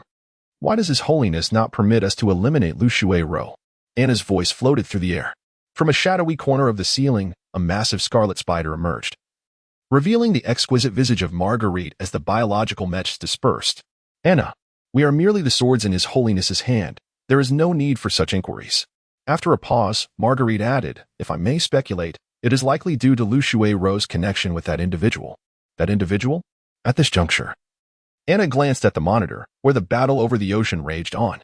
Utilizing the skill of infinite summoning, Roland summoned Uranus for rapid harassment and combat, and at times invoked Kronos to clash fiercely with Suknas. The towering waves stirred by their conflict were effortlessly repelled by the absolute defense of countless mechs. One could surmise that the formidable mechs they crafted were not inferior to the resources of their dark cathedral. Yet it mattered little. They were merely god-slaying mechs. Soon, our dark cathedral shall possess god-slaying mechs as well. As Anna and Apos' words fell, Marguerite leaned against the wall, remarking, indeed, however, we must expedite our task. Otherwise, once the battle concludes, we shall find ourselves in considerable trouble. Understood, Anna nodded, promptly operating the computer before her. Lin Ying's data was retrieved and subsequently downloaded onto an encrypted drive, which she handed to Marguerite, stating, "Lin Ying is in the monitoring room. Would you like me to guide you?" Marguerite smiled gently, replying, "No need. I am more familiar with technological advancements than you." With that, Marguerite's figure flickered and swiftly slipped out. Anna observed the screen with a slight smile.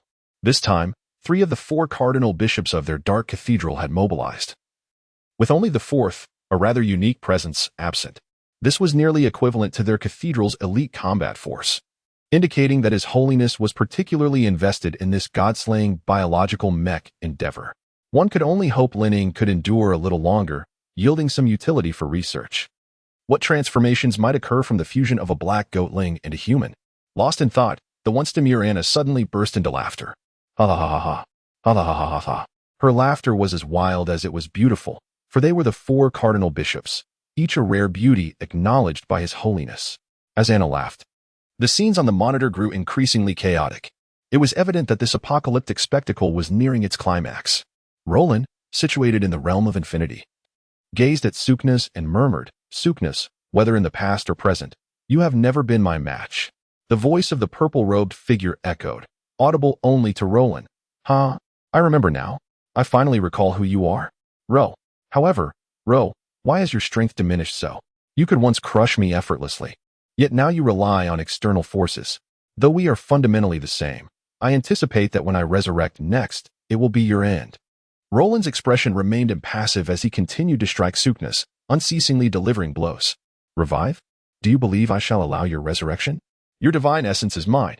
It will enhance my Chronos. To covet my divine essence? Ro, you are utterly incapable of such a feat, for you have grown too weak.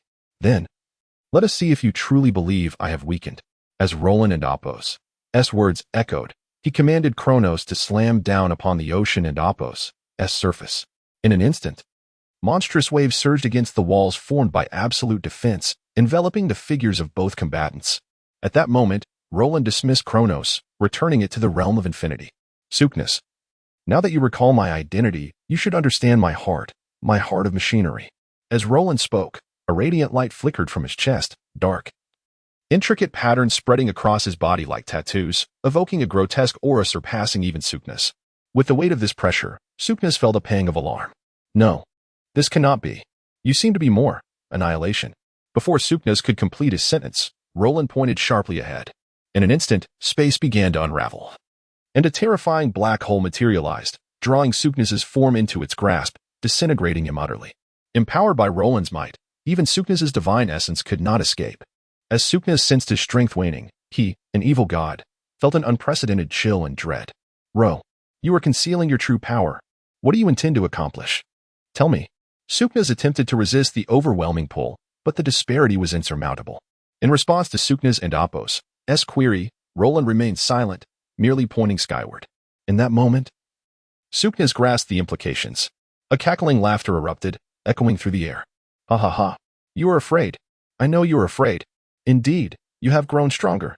But when faced with such an existence, even you can only tremble in fear. Ro, the day of chaos shall descend once more.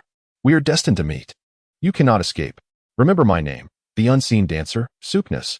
As Suknas's words faded, the black hole began to gradually shrink, enveloping the last remnants of Suknas's deep purple mist before it slowly vanished from the fabric of space. At that moment, Roland looked up at the now normal sky, softly murmuring, "Suknas, did you truly believe I had prepared only this much? What I have in store far exceeds your imagination." As Roland's voice trailed off, the ocean water that had splashed to a height of 10,000 meters began to descend relentlessly. The onlookers, holding their breath and filled with gravity, gazed at the monitor, witnessing the colossal form of Chronos materialize before them, while Suknas's presence faded entirely. At the sight of this spectacle, a chorus of cheers erupted. "We survived. We truly survived. How wonderful. We never expected to live through this. Thank you. You are our great hero. Humanity is fortunate to have your protection." Across the globe, people, especially those in the Qingcheng refuge, expressed their astonishment with fervent cries. The excitement was palpable. In the meantime, Roland waved away the surrounding mechas and extended Chronos' massive hand towards Bai Luoning and Mu Shui. Subsequently, powerful propulsion emanated from Chronos, lifting it skyward. The intense heat instantly evaporated a significant amount of mist, obscuring the mecha and Apos' silhouette from view. As for the remaining thousands of mechas, Roland decided to leave them behind. Whoever desired them could take their pick. They were merely obsolete technology. As Roland and the others departed, the Dark Church received an immediate order to retreat. Margaret, witnessing this, quickened her pace and swiftly arrived at Lin Ying's room, swiftly wrapping him in a sack and carrying him away. Initially, Margaret had thought she had killed Lin Ying, only to discover that he had become a vegetable due to his injuries. Nonetheless, he had once again fallen into her grasp. Casually dragging the sack, Margaret flew rapidly towards the exit of the Technological Evolution Society. Upon receiving news, Catherine glanced at Lu Shui-ro, who was cornered against the wall, and playfully remarked, "Our esteemed Minister of Security this time. I shall let you off, but next time, when I catch you, you will have to pay interest, you know." With that, Catherine's tail struck the wall, and she dashed outside. Watching Catherine leave, a fierce glint flashed in Lu Shui-ro's eyes. "This is bad, Anna." With that thought, she hurried towards the RD department. Upon opening the door, she found Anna lying on the ground, and the RD department's computer utterly destroyed. Unsurprisingly, all the data within was likely lost forever. Dark Church, you wretches, wait for me. I shall not forgive you next time. At that moment, Catherine and Margaret, having exited the Technological Evolution Society, reunited mid-air. Other members of the Dark Church followed the previously planned escape route, the entire organization appearing remarkably orderly. Soon, the two women arrived at a secluded island featuring a cloaking device, capable of evading satellite observation. Even to the naked eye, the island was nearly imperceptible. Once they entered the island, they swiftly made their way to the church situated at its center. This was an enormous cathedral, serving as the headquarters of the Dark Church, rivaling the Technological Evolution Society's headquarters in grandeur. Upon entering the church, Margaret casually tossed Lin Ying onto the ground and knelt before the Pope with utmost reverence, saying, "Your Holiness, we have brought you what you desired." "Very well, you may leave for now," the Pope replied. "Yes, Your Holiness." Margaret and Catherine exchanged glances before hastily exiting the church. As the doors closed, the hall became shrouded in darkness. However, for the Pope, this level of obscurity posed no hindrance. He pressed a button, causing a circular energy platform to rise beneath Lin Ying. As the platform illuminated, an electronic voice echoed through the hall, "Brain repair in progress. Body repair in progress. Ding. Repair complete." With those words, Lin Ying slowly opened his eyes. Realizing he was confined within a sack, he struggled to free himself, inadvertently tumbling off the energy platform. Fortunately, he rolled out of the sack as he fell. Surveying the dimly lit environment, Lin Ying furrowed his brow. "Where is this?" "Welcome to the Dark Church." Former head of the Technological Evolution Society's RD department, Lin Ying. As the Pope's voice resonated, the hall was suddenly illuminated with dazzling light. The abrupt brightness compelled Lin Ying to instinctively shut his eyes. As time passed, he cautiously opened a narrow slit to gaze at the man concealed beneath the black robe.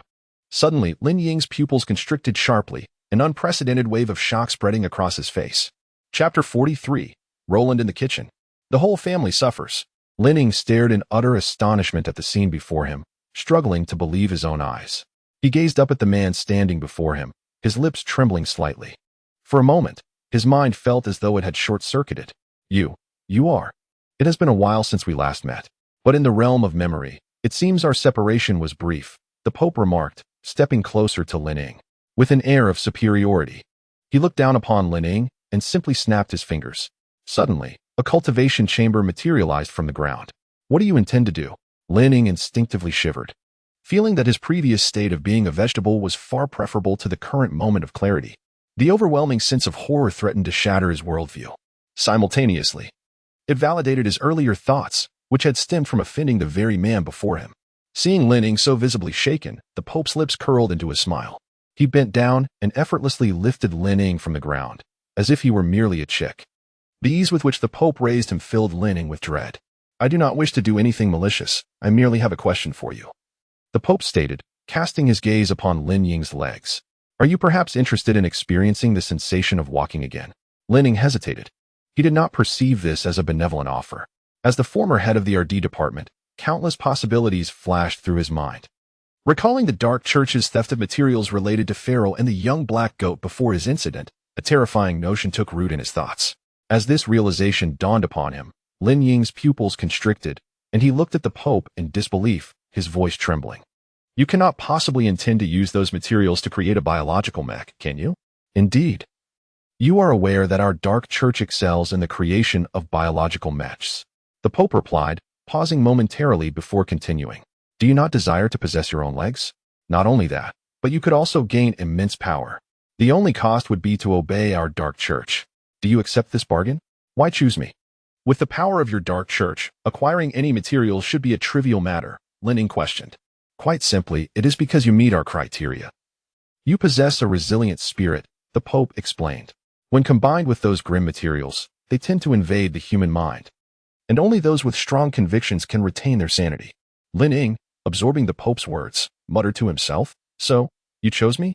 Certainly, if you refuse, I can allow you to leave. However, what do you intend to do upon your return? Become the assistant to the new head of the RD department? Or perhaps you plan to depart from the Technological Evolution Society. Can your pride accept such a choice? The Pope, resembling a demon, spoke those words to Lin Ying, each phrase piercing his ears, causing him to clench his fists tightly. I cannot accept that. Above all, I desire legs that can move freely, Lin Ying declared. Although his legs were his own invention, mechanical as they were, the absence of sensation was intolerable. He longed for the ability to walk like a normal person. Having received Lin Ying's response, the Pope laughed heartily. Now that is the spirit. I eagerly anticipate your transformation and hope you remain true to your convictions. As the Pope's voice faded, he exerted force with his arm, tossing Lin Ying into the cultivation chamber.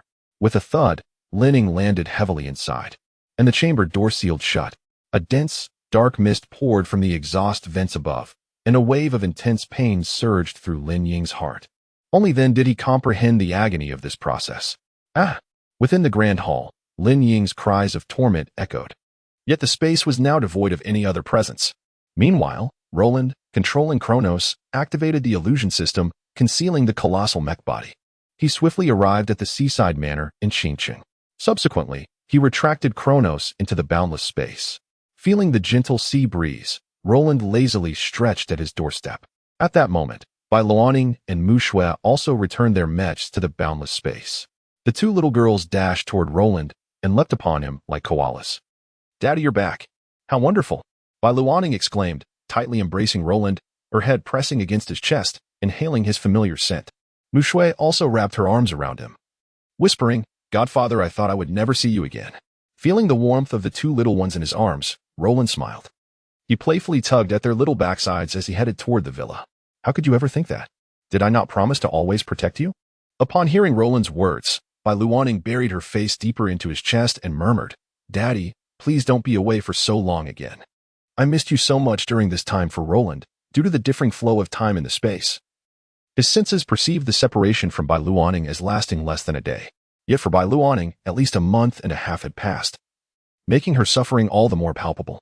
Holding his daughters close, Roland softly reassured them, I won't be gone for long anymore. From now on, I'll take you both with me wherever I go, all right? Okay, Bai Luoning and Mu Shui replied in unison. However, Mu Shui then looked up at Roland and asked, So, Godfather, what about those mechs? Later tonight, I'll explain everything to you, Roland responded. Mu Shui shook her head, resting her head on Roland's chest. No need, Godfather. Regardless, you are always my godfather, but I want to fight alongside Luoning to uphold justice. Is that okay? Of course. But before that, you must learn more about operating the God-slaying mechs, Roland replied. I understand. Godfather, you're the best. I love you the most. I love you too. You are my favorite. With that, Bai Luoning and Mu Shui each planted a kiss on Roland's cheek. Could you not come inside to chat? I've been waiting for you in the villa for quite a while, Kalina's voice suddenly rang out. Startled, Bai Luoning and Mu Shui looked at each other as if they had been caught red-handed. With a hint of shyness adorning her face, she exuded an irresistible charm. Gently placing the two girls down from his embrace, Roland turned to Corinna and expressed, Corinna, you have worked hard during this period. It's no trouble at all, after all. You will reimburse me for my expenses, and I have purchased quite a few delightful items. Just as Corinna finished her sentence, Bai Luoning promptly interjected, Father, please do not heed Corinna's fanciful claims. Throughout this time, she has not bought a single thing for herself. Almost everything has been for the two of us. We have amassed an entire room full of clothing. Upon hearing Bai Luoning's unabashed revelation, even Corinna's cheeks flushed with a slight pink hue. However, Mu Shui's subsequent remark struck with even greater force. Godfather, I believe Corinna truly has feelings for you.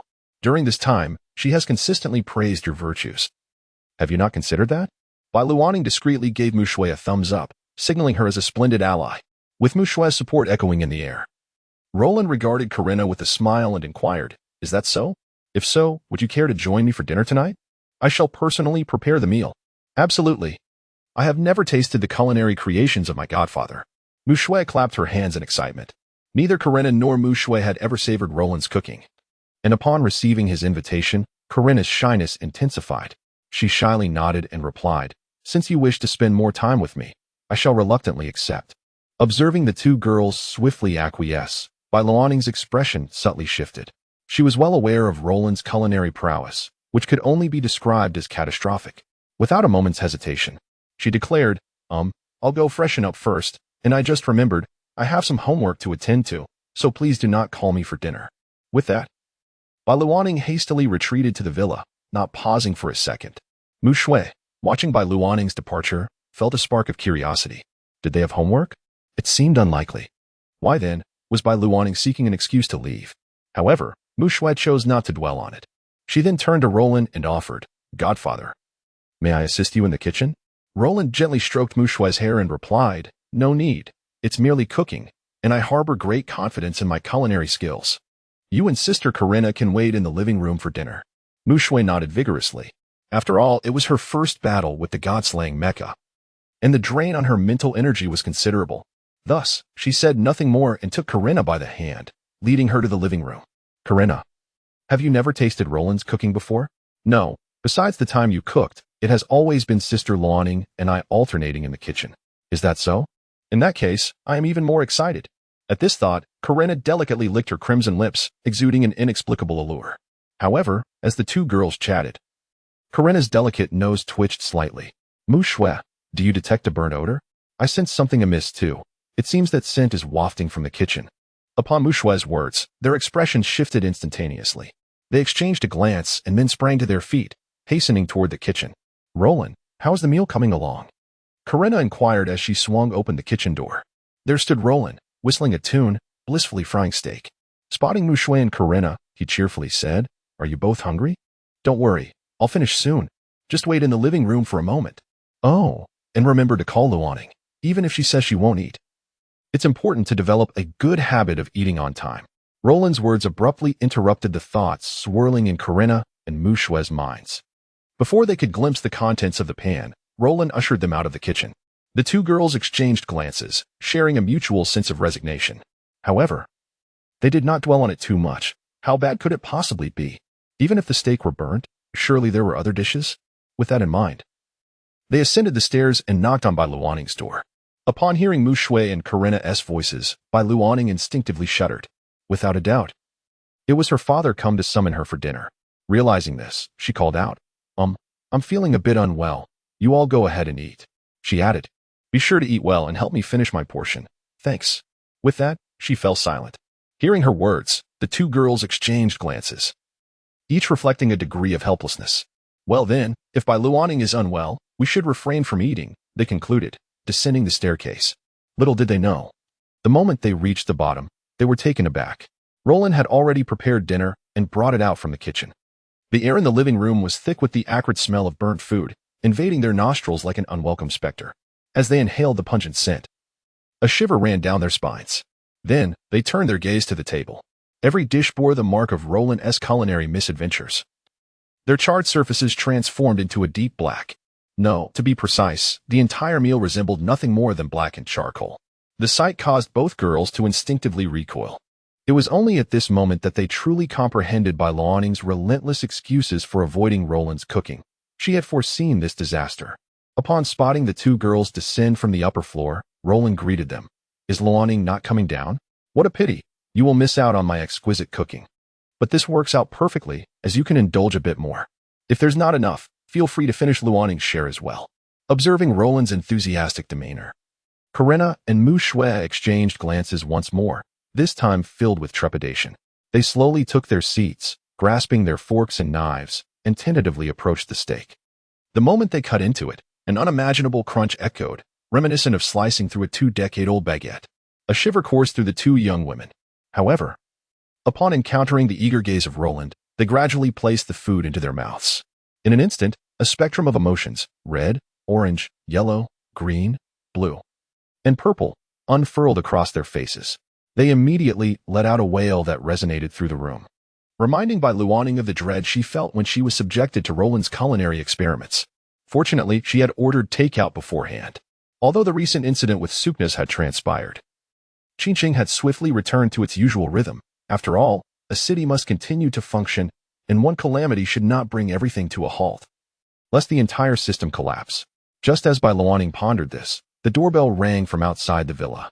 Curiosity piqued among the three as to who might arrive at this hour. Bai Luaning dashed downstairs and retrieved the takeout. I felt my stomach settle, so I ordered some takeout. Would everyone like to join me? Upon seeing the takeout in her hands, expressions of relief flooded the faces of those present. They looked at Bai Luaning as if she were their savior, eagerly rushing to her side to indulge in the exquisite dishes crafted by a high-end restaurant. Observing this, Roland joined them in enjoying the feast, assuring himself that he would do better with his cooking next time. At his ominous declaration, the women promptly suggested that it would be best if they handled the cooking in the future. Before long, amidst laughter and merriment, the late hour had quietly crept in. However, Kalyana chose not to linger, opting to leave the villa as Roland had returned. She needed to return to the Holy Academy to continue her work, as much had piled up during her absence. With Kalyana's departure, the others tidied themselves, and Roland prepared to return to his room. At that moment, Bai Luaning and Mu Shui approached him, saying in unison, "Daddy, I want to sleep with you tonight. And Godfather, I want to sleep with you too." This was Mu Shui and Apos' first time making such a request, but with Bai Luaning present, she felt no awkwardness. Roland looked at the two girls before him, contemplating the battles of the day. It seemed they were understandably on edge. Since they wished to sleep together, he agreed. "All right, let us go. I will tell you a bedtime story." "Yay!" Bai Luaning exclaimed joyfully, taking Mu Shui's delicate hand as they climbed into Roland's bed, each finding their cozy spot, Bai Luaning on the left and Mu Shui on the right, while Roland lay in the middle. As he watched the two girls nestling comfortably in his embrace, he gently caressed them, his voice low and soothing as he began, "When the day of chaos descends, both monsters and evil gods will become ensnared in maddening dreams. Yet, the young boy discovers he feels nothing at all. For his heart is not a heart in the traditional sense, it is a mechanical heart." Continuing from where he had left off last time, Roland's gaze seemed to pierce through layers of space and time as he continued. Before the terrifying and indescribable entity, no matter how extraordinary the boy may be, he cannot catch the attention of that being.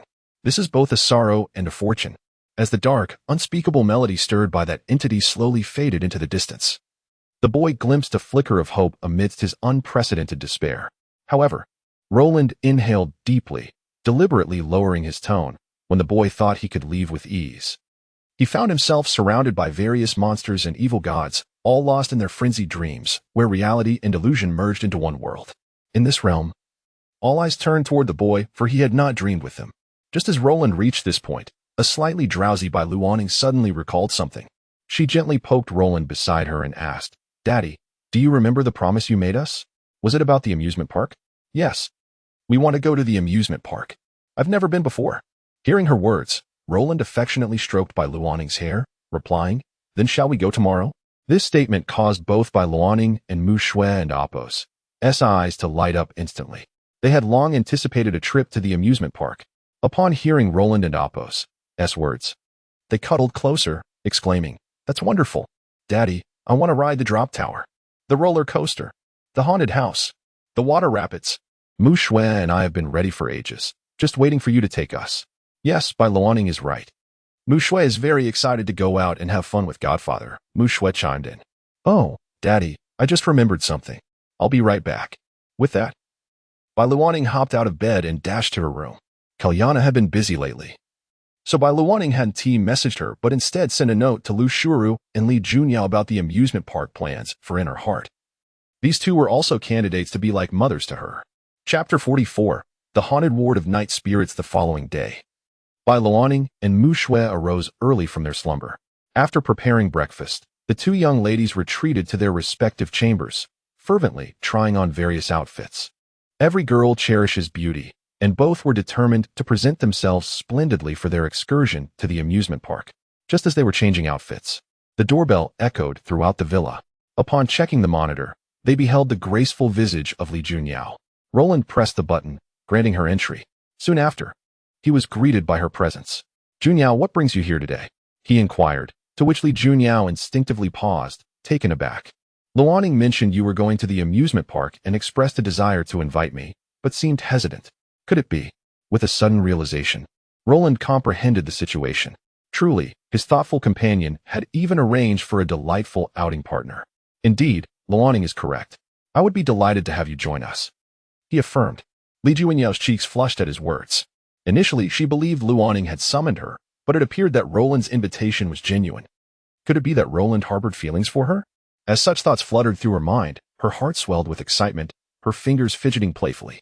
Despite her esteemed position in the educational realm, she displayed an adorably mischievous demeanor that was utterly charming.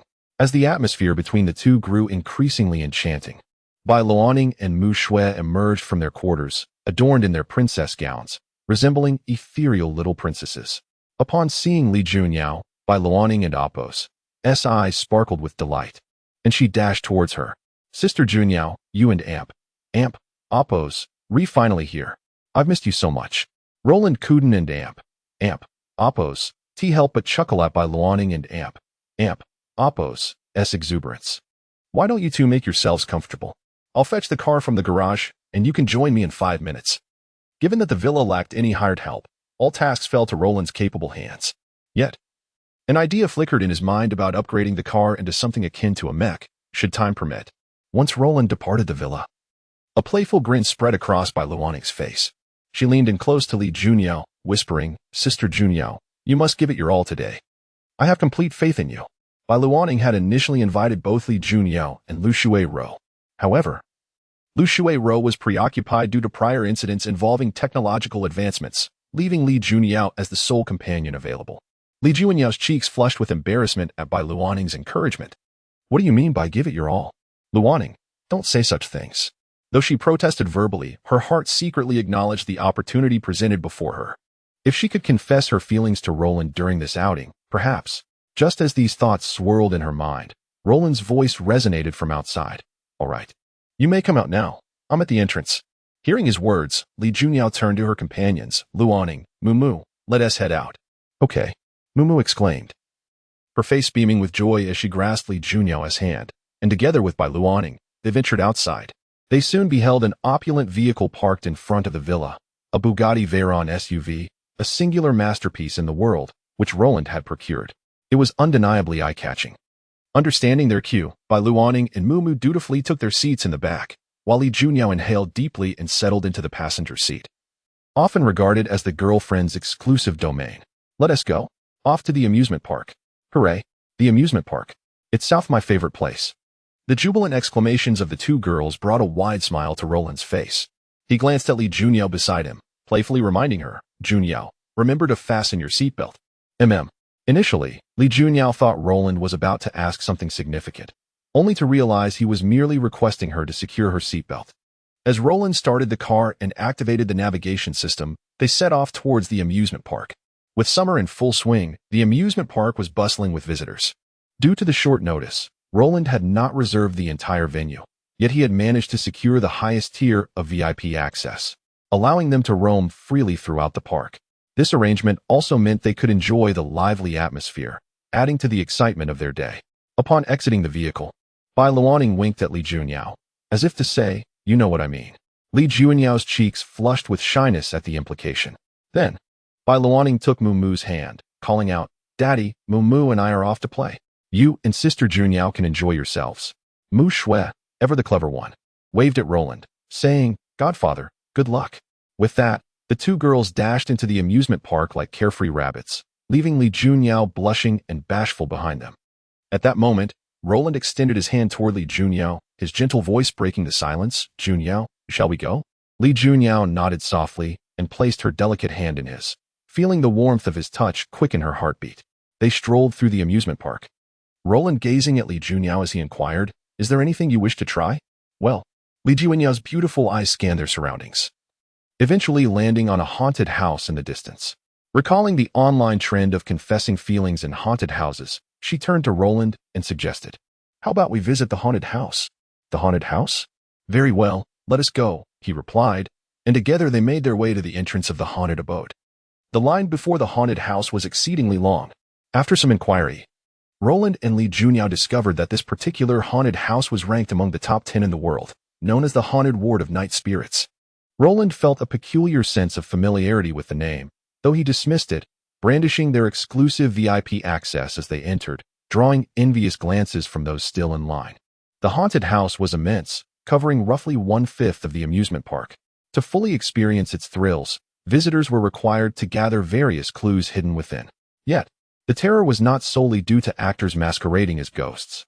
Even more terrifying was the unfolding tale that emerged as clues were continually gathered. Listening to the staff's introduction, Roland and Li Junyao stepped into the haunted house. It was Li Junyao's first visit, and she exemplified the saying that a fearless novice is akin to a young calf unafraid of tigers. Thus, when a ghostly visage suddenly loomed before her, she instinctively let out a piercing scream, her earlier thoughts of confessing in the haunted house instantly forgotten. She instinctively took a step sideways, only to find herself seemingly stepping into a puddle. A wet sensation enveloped her foot, yet the dim lighting of the haunted house, marked by flickering, ominous crimson lights, cast an eerie ambience that heightened her trepidation. Li Junyao trembled involuntarily, gripping Roland's hand tightly, her expression tinged with anxiety. This was not an act. She was genuinely frightened. "Roland, what did I just step in? It doesn't feel like water. Water isn't that viscous." She paused, a sudden realization dawning upon her. Could it be blood? Roland remained composed, stroking her hair gently. "Junyao, what are you thinking? This is merely a haunted house. Even if it were blood, it would be just a prop."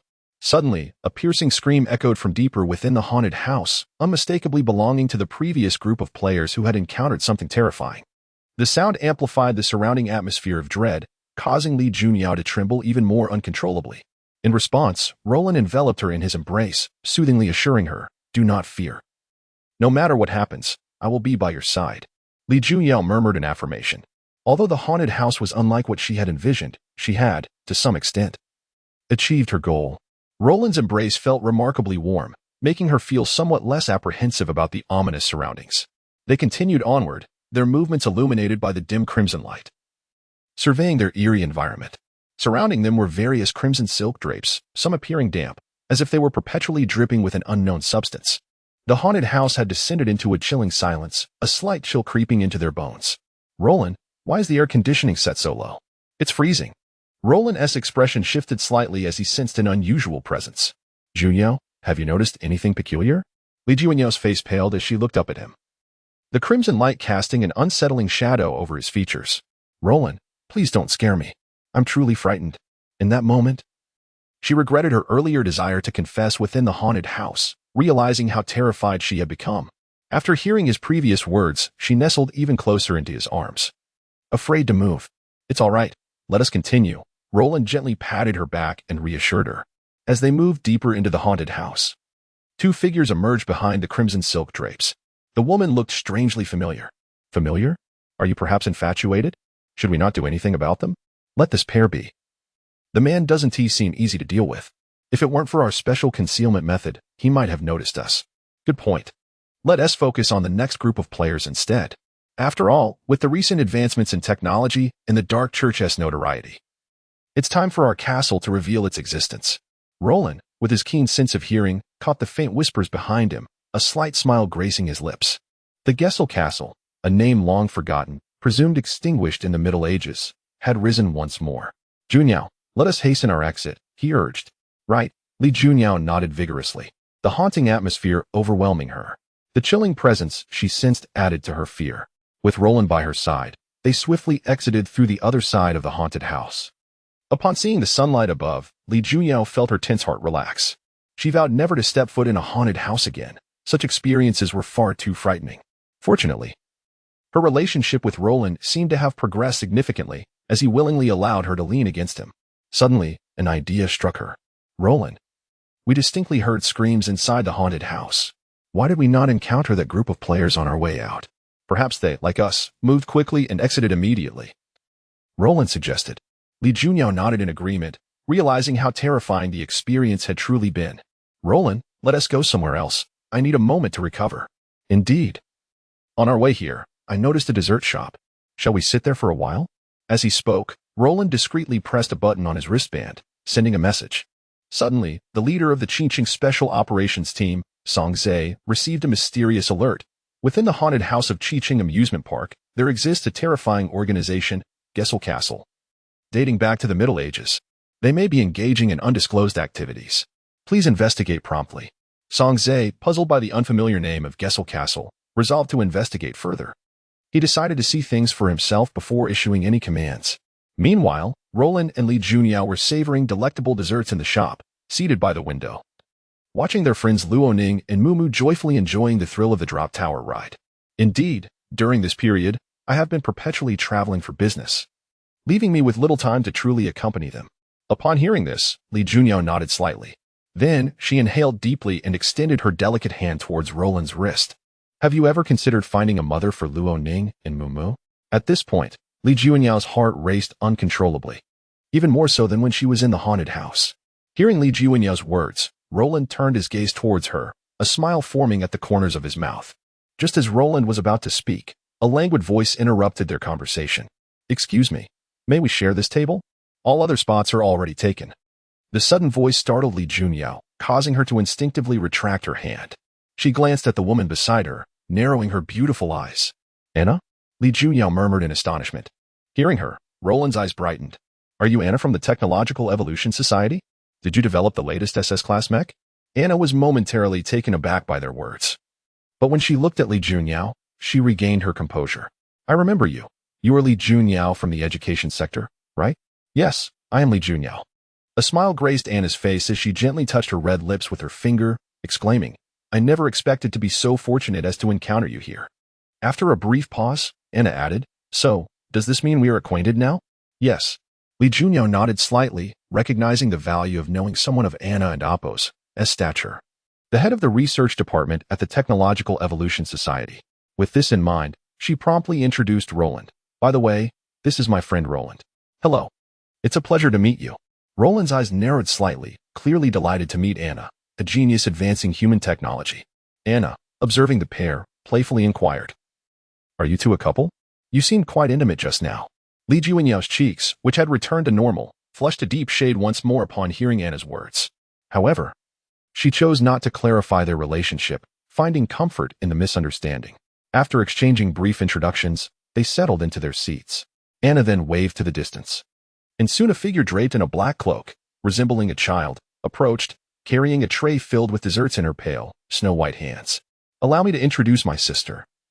Luo Xian. Due to her allergy to ultraviolet rays, she wears this black cloak. I hope you don't mind. Not at all, Li Junyao quickly waved her hand, though her gaze lingered on the little girl, inexplicably familiar. At that moment, Roland turned to Anna and asked, By the way, Anna, aren't you the head of the research department at the Technological Evolution Society? One would think you'd be quite busy, as a friend of mine mentioned that today. The society is overwhelmed with work. At Roland's words, Anna sighed. This is all due to those from the Dark Holy See. After invading the Technological Evolution Society, they stormed into my mech research department and seized all my materials. When they left, they destroyed all my research. Consequently, the technical staff are currently attempting to recover the data, which is why I have the time to bring my sister out today. With that, Anna tenderly embraced Luo Xian.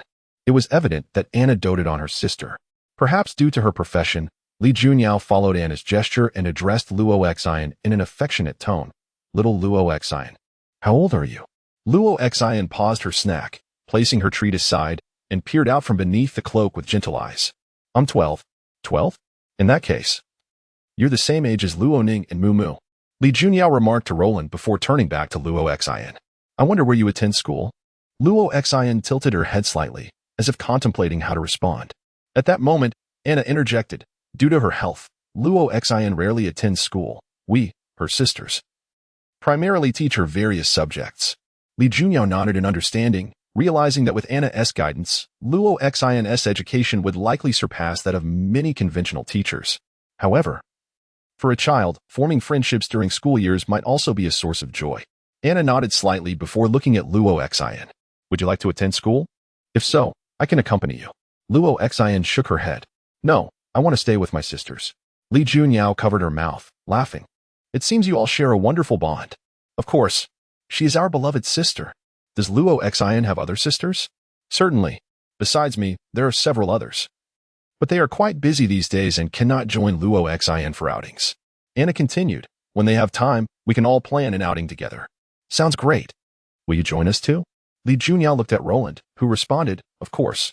Just send me a message when the time comes. As the conversation flowed, Luo Xin gazed longingly at the nearby amusement ride. Sister, I want to go play. All right, go ahead, but be safe. Anna cautioned. Luo Xin then hopped off her seat and dashed outside, her demeanor adorably innocent. Chapter 45, The Archbishop, Lord of the Evil Gods. As Lo Hin, cloaked in black, hurried towards the drop tower, Song Zhe and his team arrived at the Qiqing amusement park. With their arrival, those enjoying the park began to murmur, speculating about the unfolding events.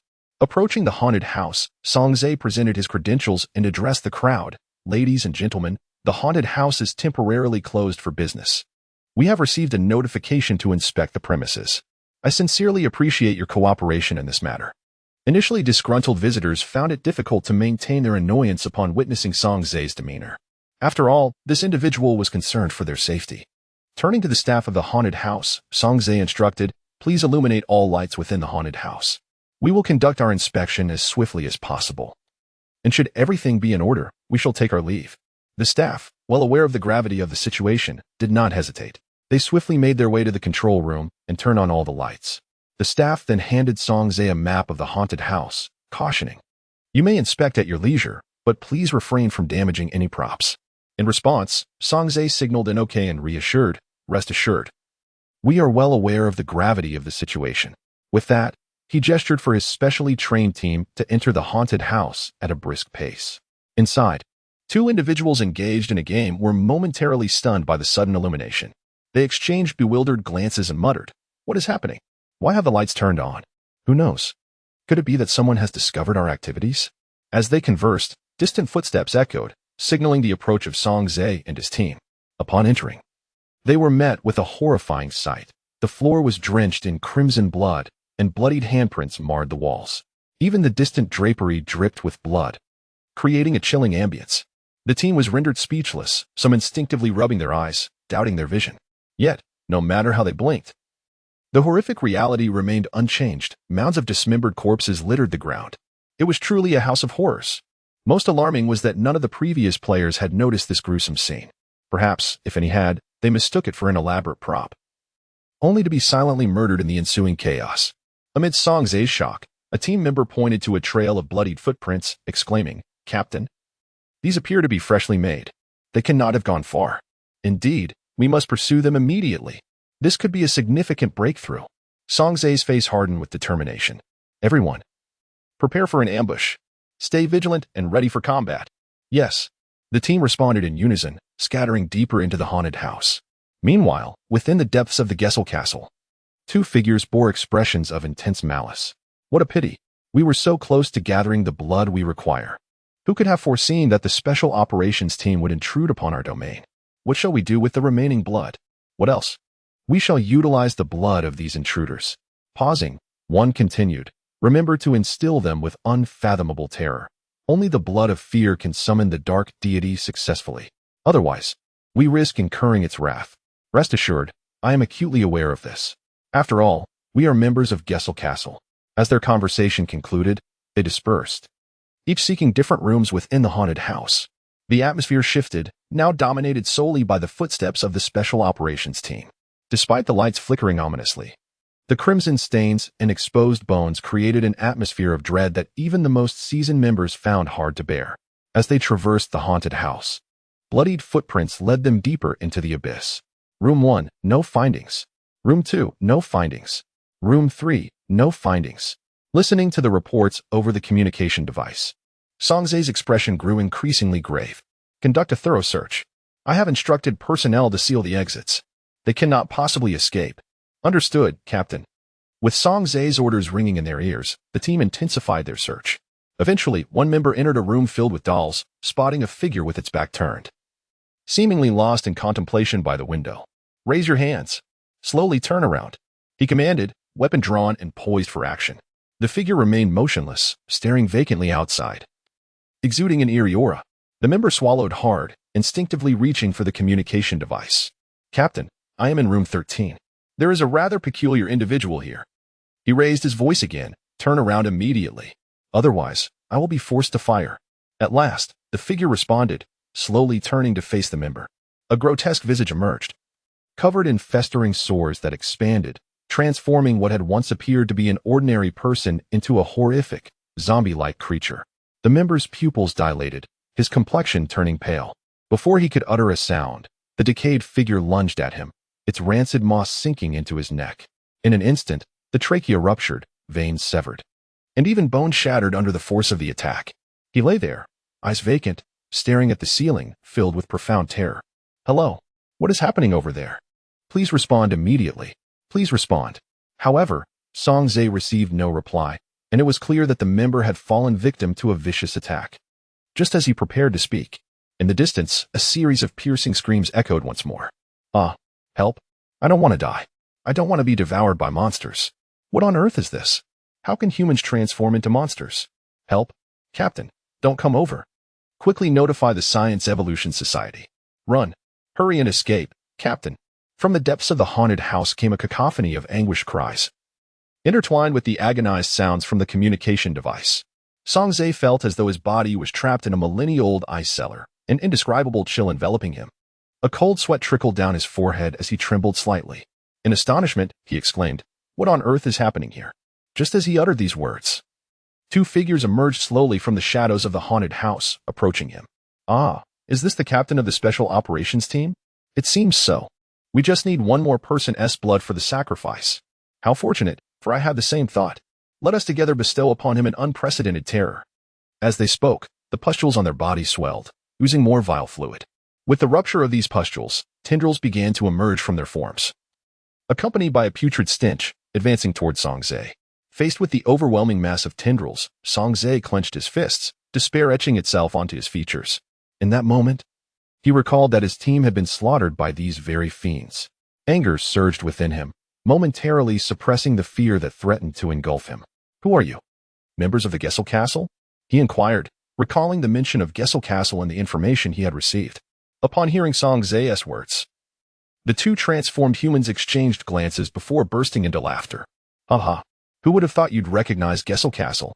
We believed that no one in the world remembered our infamous name.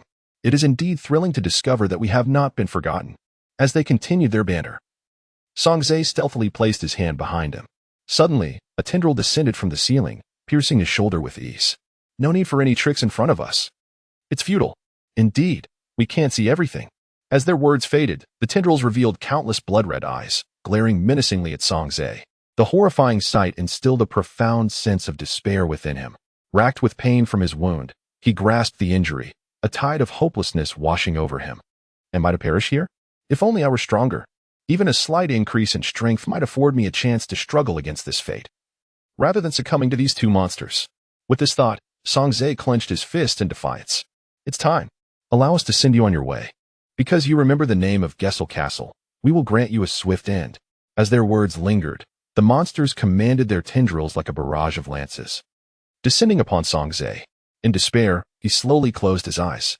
Yet, at that moment, a blinding light erupted within the haunted house, a radiance so intense that even closed eyes could not shield against it.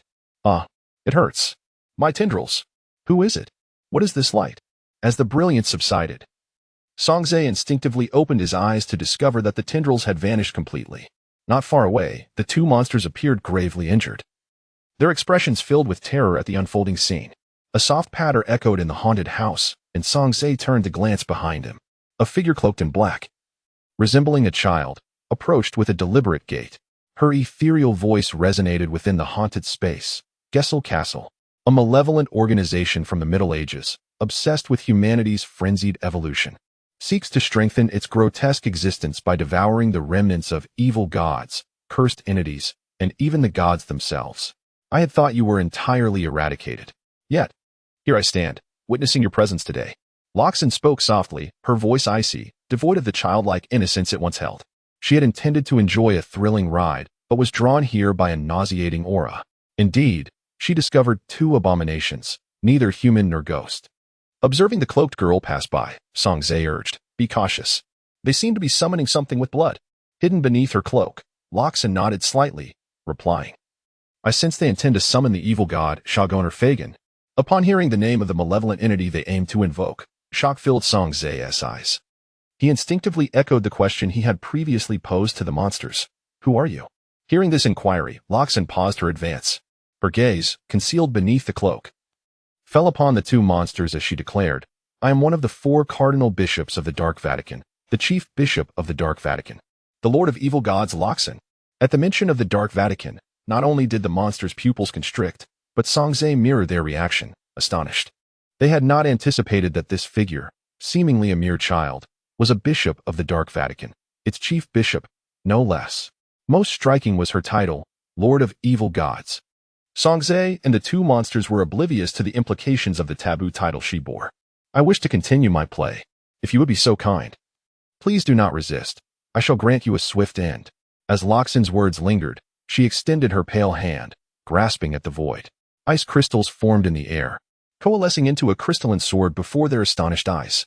This spectacle left them bewildered, uncertain whether the figure before them was human or specter. Or perhaps it is an evil deity. Such an absurd thought reverberated in their minds, but they instinctively dismissed it as utterly ludicrous. Yet, as they beheld the figure of Loxin advancing towards them step by step, even the two monsters from the Jessel Castle took an involuntary step back. One of them, upon witnessing this, found the thick fluid on his body surging even more. With a heavy step forward, he thrust his hands out, unleashing a torrent of writhing tentacles. However, Loxin, wielding an icy blade, elegantly slashed forward, freezing the very fabric of space. Time itself seemed to halt as the frost-white sword aura cleaved towards the man and Apos' arm. With a chilling sound, the arm severed and fell to the ground, shattering into countless shards of ice. The terror etched on the man's face was profoundly moving. Songzae gazed at the diminutive figure, yet possessing such formidable power, intensifying his yearning for strength. As Loxin approached, the other figure from Jessel Castle resolved within his heart, "Brother, for one of us to survive, I must make a small sacrifice." With that, he brandished a flower resembling a lamprey and struck it forcefully into the abdomen of his companion, who was now engulfed in terror. The lamprey-like flower embedded itself deeply, and in the next moment, an overwhelming aura of dread emanated from the man. Noticing this, Loxin turned her back to Songzae and whispered, "Now is the time to escape the haunted house. If possible, help the others find refuge." She urged him to be cautious. Although Songzae understood that the Dark Church represented a larger, sinister organization, the presence before him elicited no animosity. This sensation was undeniably peculiar, prompting him to realize for the first time that the Dark Church might not be as vile as he had presumed. With that thought, Songzae gritted his teeth, clutching his shoulder wound, and dashed towards the exit. Meanwhile, the other figure from Jessel Castle charged towards the exit as well, piercing through any special operations members obstructing his path with his tentacles, leaving them lifeless on the ground. The scene sent shockwaves through the onlookers, who erupted in screams, enveloping the amusement park in an aura of terror. Just disembarking from the drop tower, Bai Luoning and Mu Shui noticed the unfolding chaos. They exchanged glances before sprinting towards an unoccupied area. Within the haunted house, Loxin observed the man, whose blood was being incessantly siphoned by the lamprey flower, and softly declared, "The power of an evil deity is beyond the grasp of mortals. From the beginning, the direction of Jessel Castle has been misguided. Moreover, becoming an evil deity is hardly a cause for celebration." Uncertain if he could hear her words, Loxin simply wished to express her feelings. She watched the man as the lamprey flower continued to drain his life force, her expression remaining unchanged. At that moment, the flower within his abdomen radiated a crimson glow, illuminating the darkened sky through the haunted house's ceiling. The once boundless azure sky became ominously dim. A rift in space slowly opened before their eyes, revealing an incomprehensible evil deity descending from the breach. What a grotesque and twisted creature it was. Its form bore an elephant's trunk, mismatched colossal ears, and thick tusks protruding from its mouth. Yet, its essence was far from that of an elephant. Aside from a few superficial similarities, the resemblance was tenuous at best. Its ears consisted of numerous webbed appendages, and the end of its trunk connected to a suction cup at least a foot wide, which was none other than the lamprey flower. Warning! Warning! All personnel in the amusement park are advised to proceed to the nearest shelter immediately. Estimated severity of calamity, divine disaster. Repeat. As the sounds of chaos echoed from outside, Loxin approached the petrified lamprey petals, her icy blade inverted and poised above. In an instant, the lamprey flower disintegrated into fragments. Following this, Loxin's voice resonated softly, feeding upon the terror of the mountains. Also known as the terrifying elephant deity of the highlands, Shogunner Fagin. Let me witness your true power. As her words fell, she stepped outward. Astonishingly, with each step she took, her form expanded slightly. By the time Loxin emerged from the haunted house, she had transformed into an exquisite beauty, her figure accentuated beneath the black robe, embodying both purity and allure. Within the restaurant, Roland savored the delectable fare while observing the monstrous spectacle outside, murmuring, "What a colossal elephant. It seems to be an evil deity," he mused. "I wonder if those mysterious mechas will make an appearance. I'd love to explore their designs." Overhearing Roland and Anna's conversation, Li Junyao could not help but interject. "Shouldn't we be looking for Bai Luoning and the others? We ought to seek refuge in the shelter. Are we to sit here and watch?" In response to Li Junyao's anxious words, Roland embraced her gently, whispering reassuringly, "Do not worry. They are sharper than anyone else and will surely be fine." Just as he spoke, two god-slaying mechas appeared in the skies above. Chapter 46. So it is. Forward direction.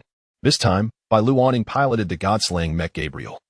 Wielding a long axe with an imposing presence, Mu Shui remained in the fifth-generation god-slaying mech Lucifer, her holy spear radiating a luminous glow. Mu. We must slay the humanoid monster. We cannot allow it to continue its rampage."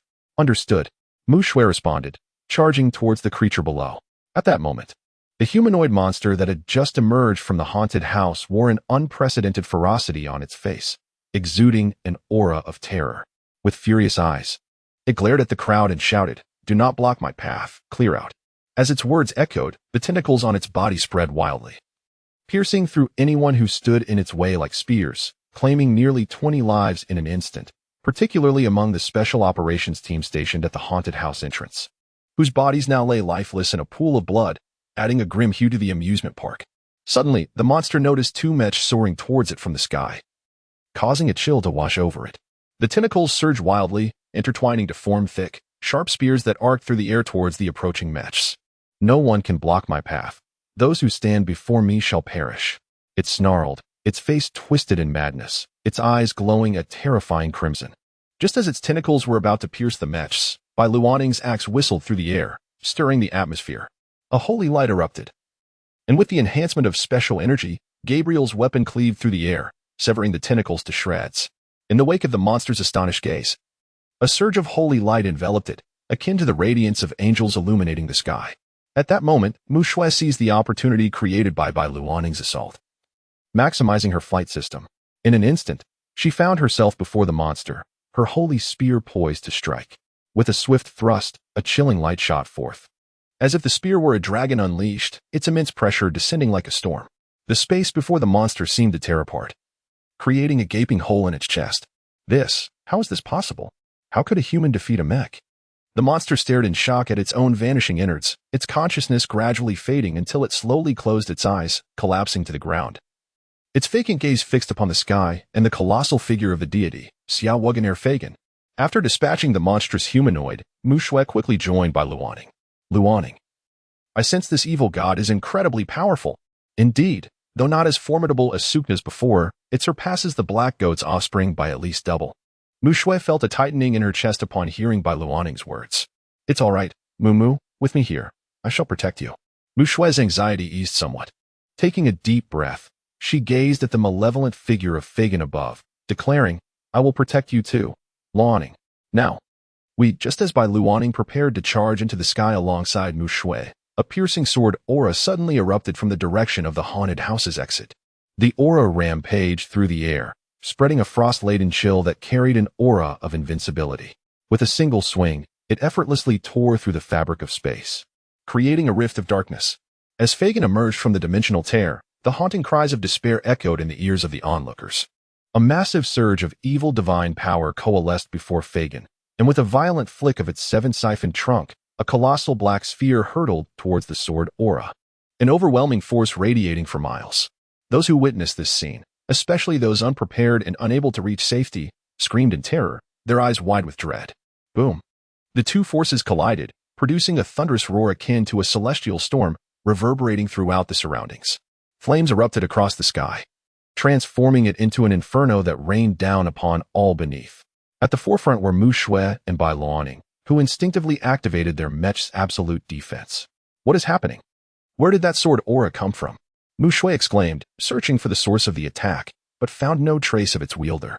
Meanwhile, Bai Luoning furrowed her brow. Transfixed by the unfolding chaos, her bloodline power surging within her, a sensation she had never experienced before. Below, the ordinary people, witnessing the fiery rain descending upon them, fell into utter despair. Just then, a chilling voice rang out from the heavens, "Evil God Xiao Wugener Fagan, so it is." As Luoxin's words resonated, a fierce frost wind swept through the air, engulfing the flames and rendering them void before the spectators' eyes. Only then did they behold the figure aloft in the sky. Luoxin stood atop the colossal form of Xiao Wugener Fagan, her ice blade plunged into its head. In that moment, as the two attacks collided, Luoxin had moved with a speed surpassing light, positioning herself above Fagan. Upon piercing its head, the chilling force obliterated the divine core within Fagan's brain, erasing the entity entirely. The once dreadful god, now devoid of its sinister aura, revealed eyes clouded with death. Xiao Wugener Fagan emitted no cries of anguish, effortlessly felled by Luoxin's hand. Mu Shui gazed in disbelief at the spectacle before her, her lips parting slightly. Who on earth is this person? Why is it possible for a mortal to slay a deity? Mu Shui felt as though her entire worldview had been irrevocably altered. Her eyes brimmed with astonishment, a reflection of sheer disbelief. Meanwhile, Bai Luoning, observing the scene before her, felt a sense of foreboding. She softly addressed Mu Shui. "No. This being is not human at all. She is an evil god." An evil god? Mu Shui's pupils dilated in shock as she turned to Bai Luoning, struggling to comprehend her words. "What did you say? She is an evil god?" After uttering this, Mu Shui's gaze returned to the elegant woman cloaked in black robes. Her small hands clenched tightly in vigilance. Bai Luoning inhaled deeply, piloting her god-slaying mech towards the woman. As she drew level, she intently inquired, "Who are you?" Luoxian. Gazing at Bai Luoning, extended her delicate hand, retrieving the ice blade from the head of Shagwanea Fagan. As the blade was withdrawn, Shagwanea Fagan's body instantly transformed into ice crystals, dissipating before the onlookers. This terrifying display of power sent a shiver down Bai Luoning's spine. She sensed the woman's gaze fixating on her mech, her expression tightening with palpable tension. "What do you think I am?" "I am what you believe me to be." Luoxian's voice, laced with the potent essence of the evil god, echoed in Bai Luoning's ears, rendering Mu Shui unable to decipher their exchange. To Mu Shui, it appeared as though they were locked in a gaze, creating an atmosphere that felt almost frozen in time. Bai Luoning could not grasp Luoxian's words, yet she was acutely aware that her own bloodline power would not deceive her. She looked at Luoxian and asked, "Do we know each other?" The underlying implication of her question was clear. "Are we kin?" For Bai Luoning was convinced that she could feel the stirrings of their shared bloodline, and the woman before her must have sensed it too. However, in response to Bai Luoning's question, Luoxian's answer left her bewildered. Now is not the time. Just as Bai Luoning intended to press further, Luoxian added, "Strengthen yourself. You are far too weak." With those words, a cascade of ice crystals enveloped Luoxian, transforming her into a swirling tempest of snowflakes that vanished from sight. At that moment, cheers erupted from the humans below, celebrating their survival amidst the calamity. Meanwhile, Mu Shui, her anxiety palpable, hurried to Bai Luoning's side, asking, "Luoning, are you all right?" Bai Luoning snapped back to reality, momentarily setting her questions aside. She shook her head and reassured Mu Shui, "I am fine. Before the Tech Evolution Society arrives, let us leave this place." Mu Shui nodded vigorously, following Bai Luoning as they soared toward an uninhabited area, oblivious to a small figure in a black cloak darting toward the drop tower. Upon discovering a staff member hiding beneath a desk, the cloaked figure began to play with the drop tower, a hint of joy curling the corners of her mouth. At this juncture, Anna suggested they depart, mentioning that the Tech Evolution Society had sent word. She excused herself from Roland and Li Junyao. Observing Anna's exit, Li Junyao turned to Roland, saying, "Roland, I can't shake the feeling that there's something off about Anna." "Off? In what way?" Roland inquired, looking at Li Junyao. She tilted her head slightly. "I can't quite put my finger on it, but my instincts tell me she seems to be hiding something." Hearing her words, Roland gently stroked her hair. "Well, let's not dwell on it. We should focus on our own lives." "Yes." Li Junyao nodded earnestly.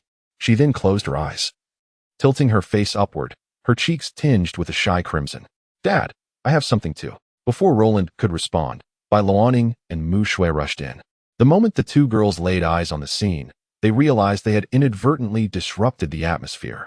Li Juanyao's eyes widened in surprise, and she instinctively averted her gaze. Flustered, "Dad, did I interrupt something?" "Godfather, perhaps Mu Shui and I should step out for a moment while you continue?" Roland chuckled at the girl's words and glanced at Li Junyao. Just then, she turned to him, and they shared an unspoken smile.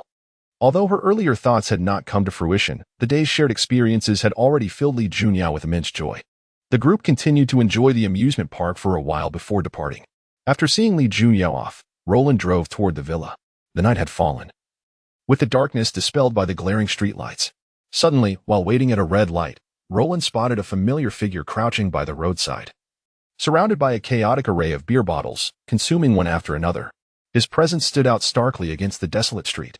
Bai Luoning furrowed her brow, exclaiming, "That person looks so familiar, but I can't quite recall who he is." Mu Shui tugged at Bai Luoning's arm, saying, "Luoning, he seems to be Song Zhe, the leader of the Qingqing Special Operations Team."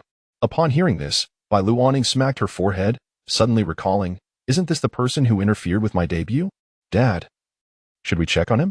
"Let's take a look," Roland replied softly, his tone suggesting an underlying sentiment. He parked the car and approached Song Zhe with the two girls. "Feeling down?" Roland casually settled beside the inebriated man. As Song Zhe registered Roland's presence, his eyes, despite the haze of alcohol, burned with fury.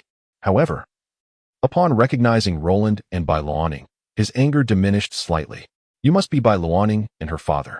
Roland nodded and subsequently picked up a bottle of liquor from beside him, handing it to Song Zhe. Without hesitation, Song Zhe accepted it and poured it directly into his mouth. As he swallowed the beer, it seemed he sought to slightly numb his nerves with the alcohol. However, thoughts of the amusement park lingered, preventing him from finding any semblance of calm. "Do you yearn for power?" Song Zhe inquired of Roland, who had removed his coat and draped it over Bai Luoning and Mu Shui. Despite the summer heat, the coastal city retained a slight chill. "Of course, I crave power. However, it is a journey that requires gradual exploration. Only through such a path can one uncover their own rightful way." Roland refrained from probing into Song Zhe's predicament. As a man, he understood men well.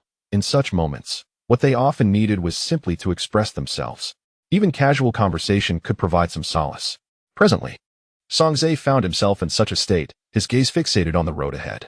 The silent street was devoid of vehicles, save for Roland. He spoke softly.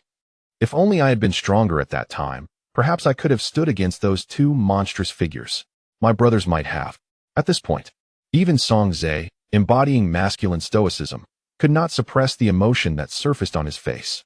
Who says men cannot cry? It is merely that the moment of sorrow has yet to arrive. For Song Zhe, nothing was more harrowing than witnessing his brothers perish in panic before his very eyes. Roland reached out and firmly patted Song Zhe's shoulder. "Do you not already know what to do?" Song Zhe paused, momentarily bewildered by Roland's words. He instinctively glanced at Roland, seeking clarity in his eyes. Roland continued softly, "Power? If you desire power, then pursue it. Your life continues. Your responsibilities persist. Only by acquiring greater strength can you protect more people and safeguard your brothers in the future. But I do not know how to become stronger." A fleeting shadow of disappointment crossed Song Zhe's eyes as he added, "I have already pushed myself to the limits of every training method within our team. Simply increasing my stats holds no meaning for me anymore." Upon hearing Song Zhe's words, Roland immediately grasped his confusion. His eyes turned serious as he pointed toward a direction to his left, saying, "Perhaps you could try there." Rising from beside Song Zhe, Roland added, "It is getting late. My two little cuties need to return home to sleep. Remember to tidy up the bottles after we leave." Song Zhe remained lost in thought, staring blankly at the direction Roland had indicated, pondering the meaning behind his words. Suddenly, a moment of clarity washed over him, and an unprecedented light sparked in his eyes. If his memory served him correctly, that direction seemed to lead to the headquarters of the Technological Evolution Society. With that thought, Song Zhe clenched his hands with fervor. Crack. The bottle shattered in his grip. Rising slowly from the ground, his face bore an expression of unwavering determination. "The Technological Evolution Society, is it?" "Yes. It is time to take you all to explore a broader world. Rest assured, my brothers, I will lead you there. With greater strength, I shall protect those who need safeguarding." For Song Zhe, this might not merely signify physical strength. It could embody something entirely different. Yet at this moment, his heart brimmed with newfound clarity. However, in the next instant, Songzae's realization struck him, and he glanced down at the ground, where shards of the bottle lay scattered. Oh no, how am I supposed to clean this up now? Though he voiced his concern, his tone had lightened considerably. This did not imply that he had forgotten the death of his brothers or the raging fury that had burned within him moments ago. He would etch all of this into his heart until he possessed the power to wield his sword against the unparalleled darkness of the Gessel Castle. Just wait.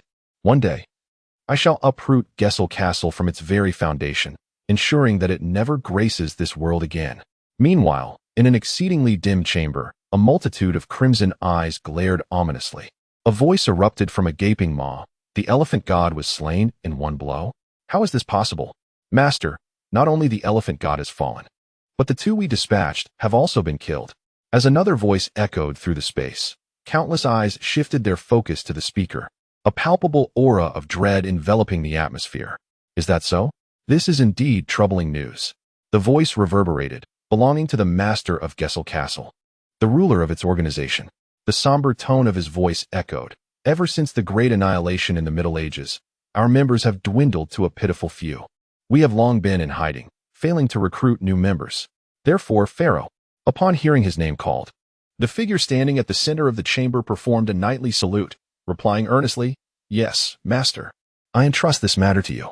I want everyone to know the might of Gessel Castle. I shall make Gessel Castle a true haven of terror. I want all those who rely on mechanization to understand what true human evolution entails. Only through evolution can humanity progress." As his voice faded, a cacophony of piercing shrieks erupted within the chamber. Chapter 47, Private Jet, Supreme Evolution. At this moment, Roland and his companions had just returned home. After freshening up, Bai Luaning was the first to arrive at Roland's bed, embracing his arm and saying, "Daddy, I have some questions about today." "Oh, what is it?" Roland gently stroked Bai Luaning and Appo's hair, inquiring softly, "Daddy, when you found me, were there others around besides me? Who said you were picked up by me?" Bai Luaning tilted her head, looking at Roland with confusion. "Wasn't I found next to a trash bin?" "Of course not. You little silly girl." Roland chuckled, pinching her rosy cheek. "Ah, that feels nice," she replied, as Roland continued to playfully shape her cheek into various forms. Bai Luaning couldn't help but feel a bit exasperated. How could this person, who was her guardian, seem so much more childish in certain ways? After a moment of inwardly ridiculing Roland, Bai Luaning asked again, "So, Daddy, how did you adopt me? To be precise, you were entrusted to me." Roland lightly scratched Bai Luaning's nose before adding, "All right, it's getting late.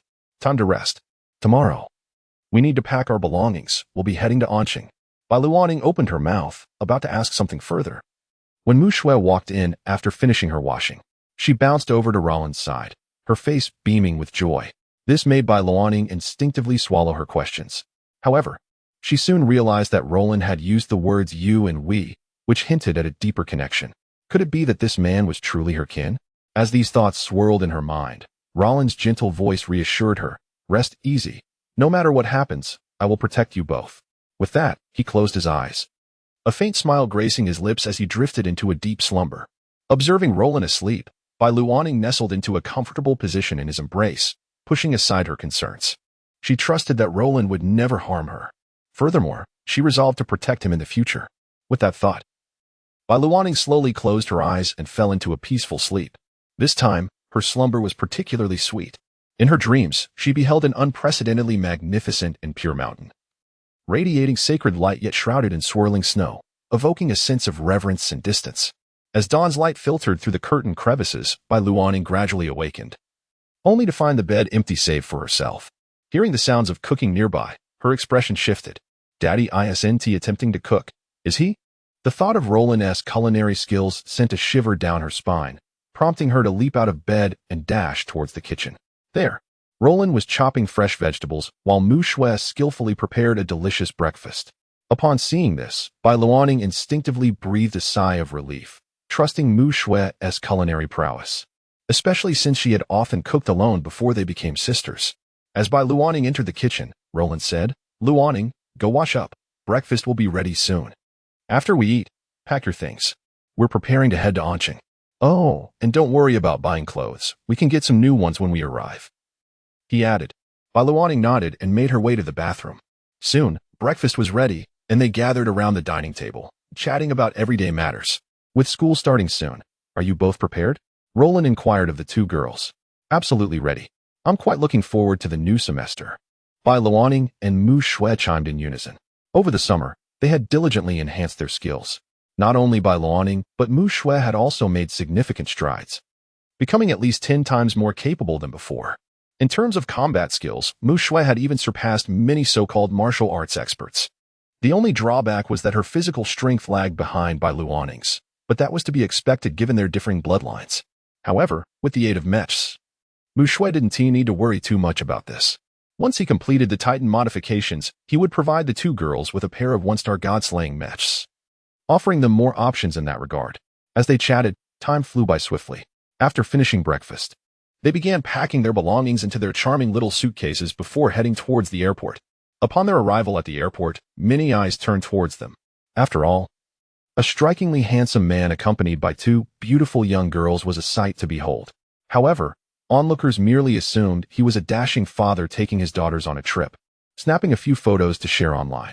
What they did not anticipate was that these seemingly casual snapshots would ignite a frenzy online. Wild princesses spotted at Qingqing Airport, and a wild cool dad. Come capture them. Handsome men and beautiful women. Being handsome truly begets adorable daughters. Heartthrob alert. Super cool dad spotted at Qingqing Airport. Everyone come take a look.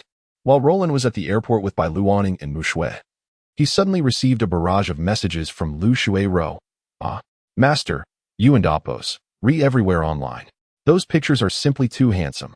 Master, it seems you've shot to the top of the trending list. This is unbelievable. No, it's not unbelievable at all. Because you are my most beloved master. Reading Lu Shui-ro's messages, Roland found himself momentarily taken aback. He promptly clicked on the link she sent him. As I gazed at the images captured during my recent journey, Lu Shui-ro sent another message. Master, those ruffians are coveting your physique. You must protect yourself. She continued. Once I acquire my exclusive SSS class mech, I shall visit you in Anqing for some fun. Upon reading Lu Shui-ro's message, Roland raised an eyebrow. Is it possible that technological advancements have reached the point of developing SSS class mechs? Lu Shui-ro responded, Indeed. This is largely thanks to the mysterious mech's owner from before, who left behind thousands of mechs. Anna has swiftly reverse-engineered the technology, and we are now in the initial stages of production, ready for experimentation. One could not deny Anna's remarkable prowess. Hearing Lu Shui-ro's words, Roland's lips curled into a slight smile. Indeed, Anna is truly impressive. Now, I must board the plane. We shall converse again when time permits. Please take care of yourself, master. Rest assured, I am aboard a private jet. Lu Shui-ro, witnessing Roland's reply, could not help but chuckle softly, murmuring to herself, what a splendid master I have. With their conversation concluded for the moment, Roland accompanied the two ladies to his private jet. It was the first time Mu Shui and Bai Luoning had seen Roland's private aircraft. Guided by the attendants, they entered the luxurious interior of the jet. The opulence was unparalleled, adorned with golden-threaded sofas, diamond-encrusted walls, and mahogany seats embellished with golden silk. A perfect amalgamation of elegance and grandeur. Feel free to explore. I must retreat to my quarters to work on some design schematics. I have yet to resolve the matter of Kronos since dealing with Suknas. All right, father, Mu Shui and I shall not disturb you. Roland gazed at the obedient duo, gently kissing their cheeks before retreating to his room to delve into his designs. Meanwhile, the two ladies began exploring the private jet under the attendant's guidance. In another part of the sky, aboard a flight from Shanxing to Anqing, a horrifying event was unfolding. In the cabin, a well-dressed gentleman sat, engrossed in an ancient tome. The Water God Taiyat. This book appears rather splendid. One could say it is indeed a gift from its master. As an ancient, malevolent deity, he had manifested in history numerous times. Yet in modernity, as the environment became increasingly tainted, he had refrained from revealing his true form. Just as he was about to continue, a fellow passenger gently tapped him on the shoulder. Sir, would you kindly keep your voice down? The gentleman turned, disdain evident on his face. And who do you think you are? The man raised an eyebrow, maintaining a polite demeanor. Sir, if you persist, I shall summon the attendants. Enough. You all shall meet your demise sooner or later. Why not hasten your journey to hell? Remember my name, Pharaoh. With that declaration, Pharaoh suddenly opened his mouth wide, his tongue extending like a tentacle towards the man beside him. With a sickening sound, the grotesque appendage pierced the man's eye, blood splattering across the faces of nearby passengers.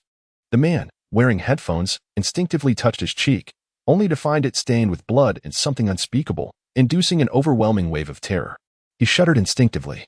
Pressing himself into the corner of his seat, eyes wide in horror at the spectacle unfolding beside him, before letting out a piercing scream.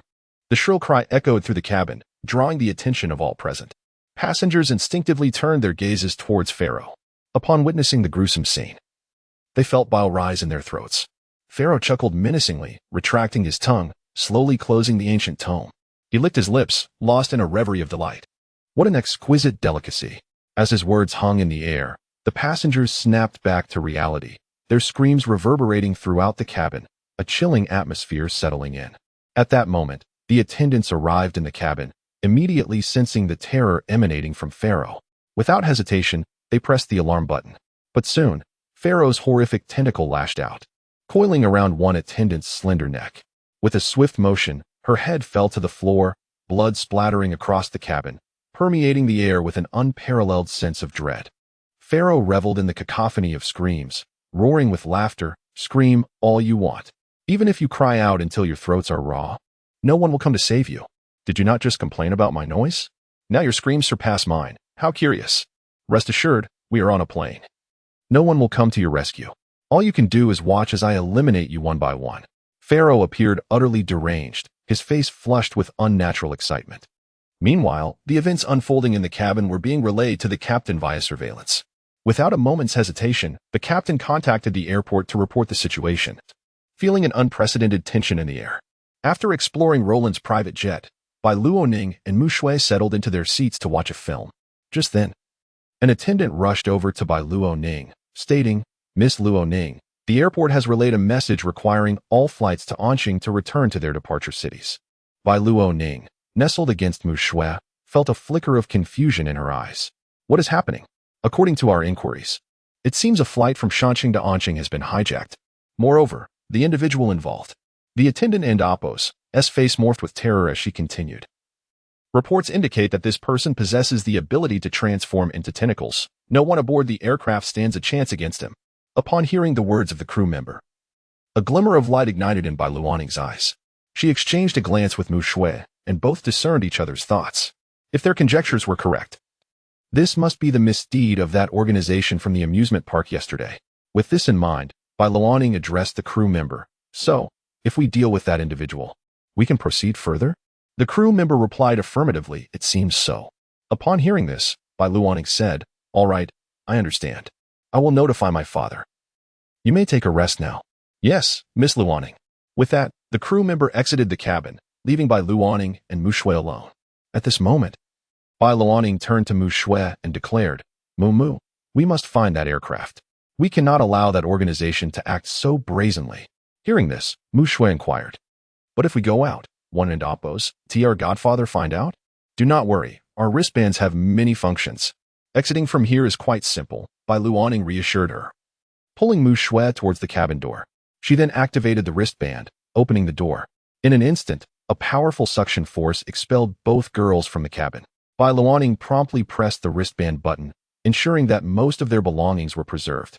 Feeling the fierce winds and the biting cold at 10,000 meters high, Bai Luoning and Mu Shui exchanged glances. They clasped their hands together and proclaimed, "Limitless summoning. God-killing Mecha. Codename, Yahweh. Limitless summoning. God-killing Mecha. Codename, Lucifer."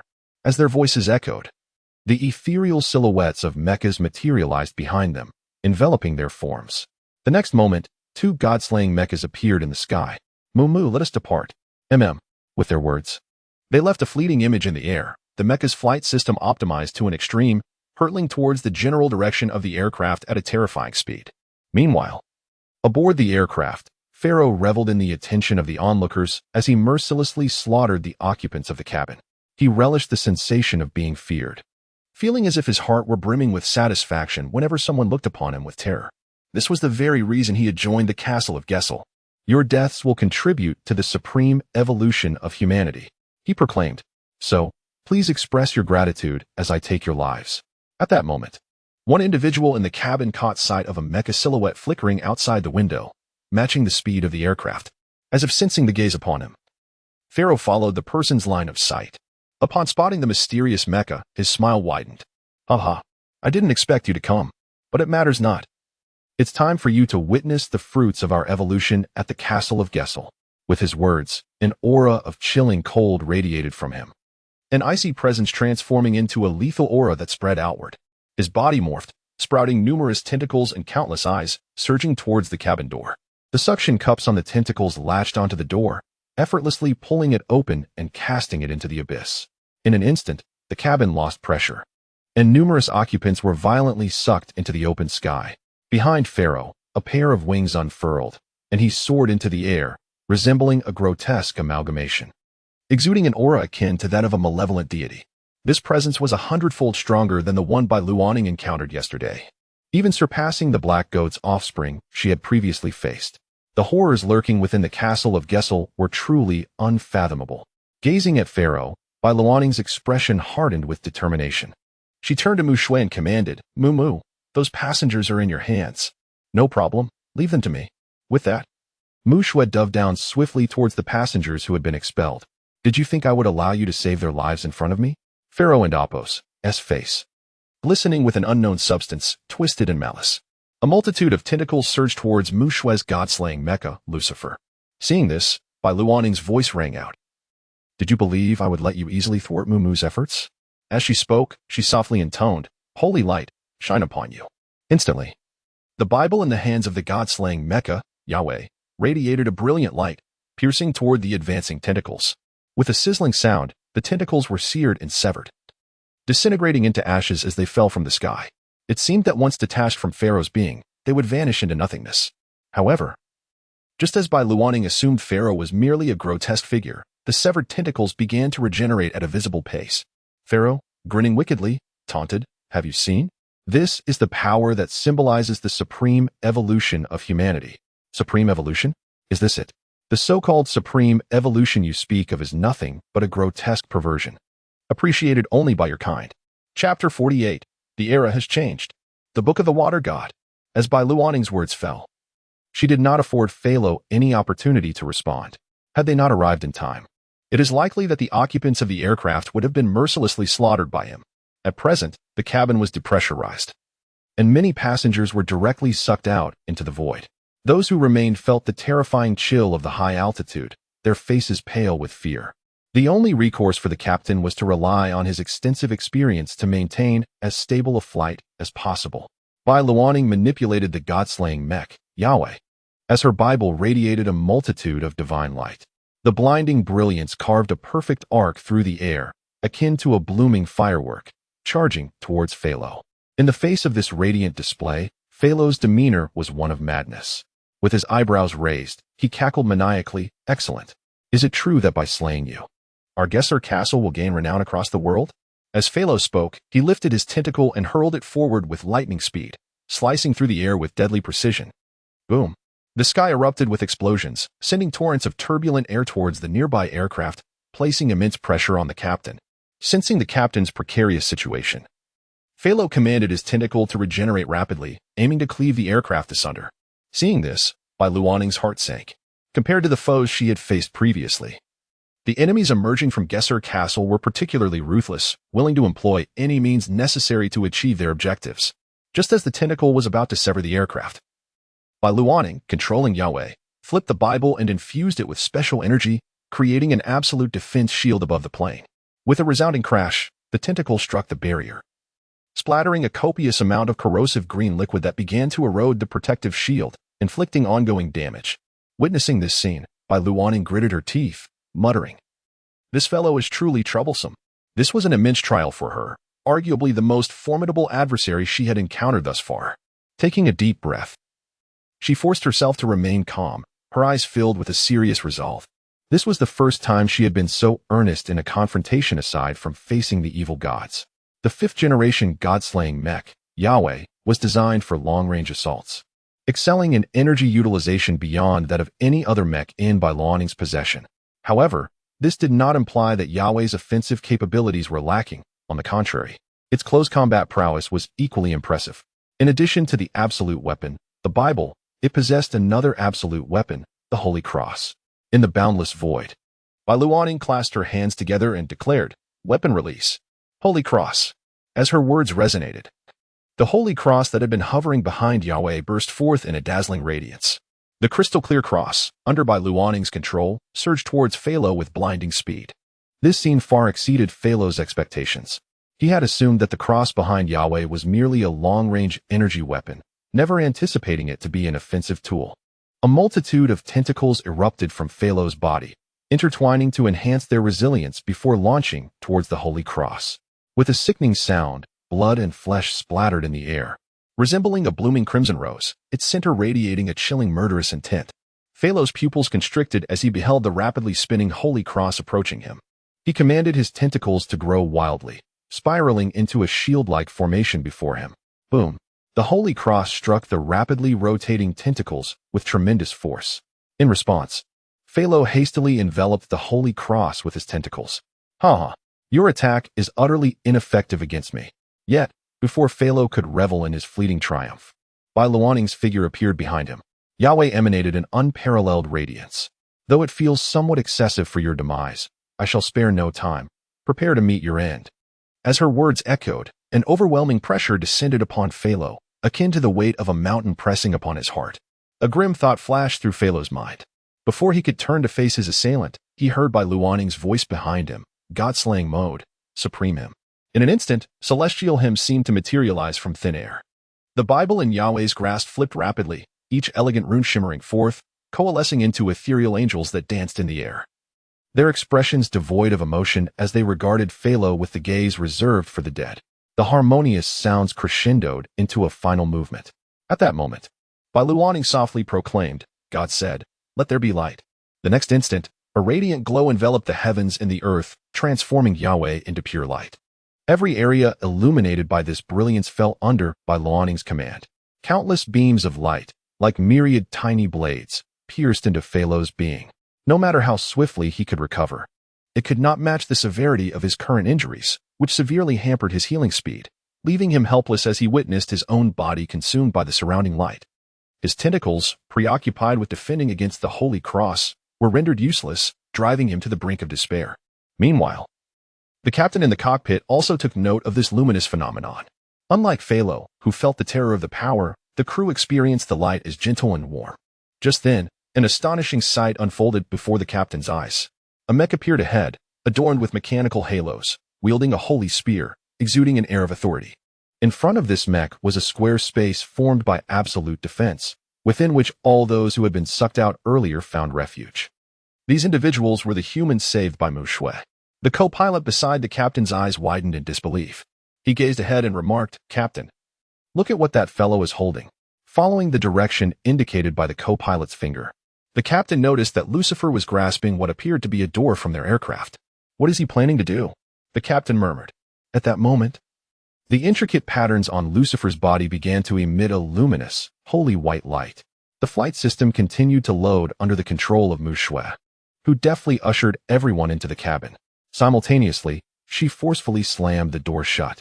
Subsequently, utilizing Lucifer's energy weapon, Mushui applied the faintest energy to activate a laser, using its intense heat to re-weld the door back onto the aircraft, ensuring the cabin's stability as much as possible. Once Mushui completed her task, she observed that the distant radiance and chanting gradually ceased.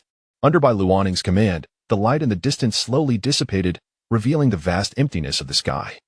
Save for the God-slaying Mech, Jehovah, the figure of Pharaoh had completely vanished. Mushui approached Bai Luoning and asked, "How are things going?" "All set. But I must say, the individuals within Gesser Castle are increasingly bizarre," Bai Luoning replied. Mushui wholeheartedly agreed, reflecting on their previous encounter with the tentacled creature, and this time with Pharaoh, whose grotesque, tentacle-laden appearance filled them with revulsion. More importantly, these beings flaunted their so-called human evolution, directly making choices for ordinary people. An egotism so extreme that it evoked disgust. Bai Luoning remarked that only those medieval nobles depicted in books would make such choices. "Mushui, let's escort this plane to City, and then we can wait for Dad at the airport. Is that all right?" "Of course," Mushui nodded, with Bai Luoning's assurance. She felt no need to voice further objections.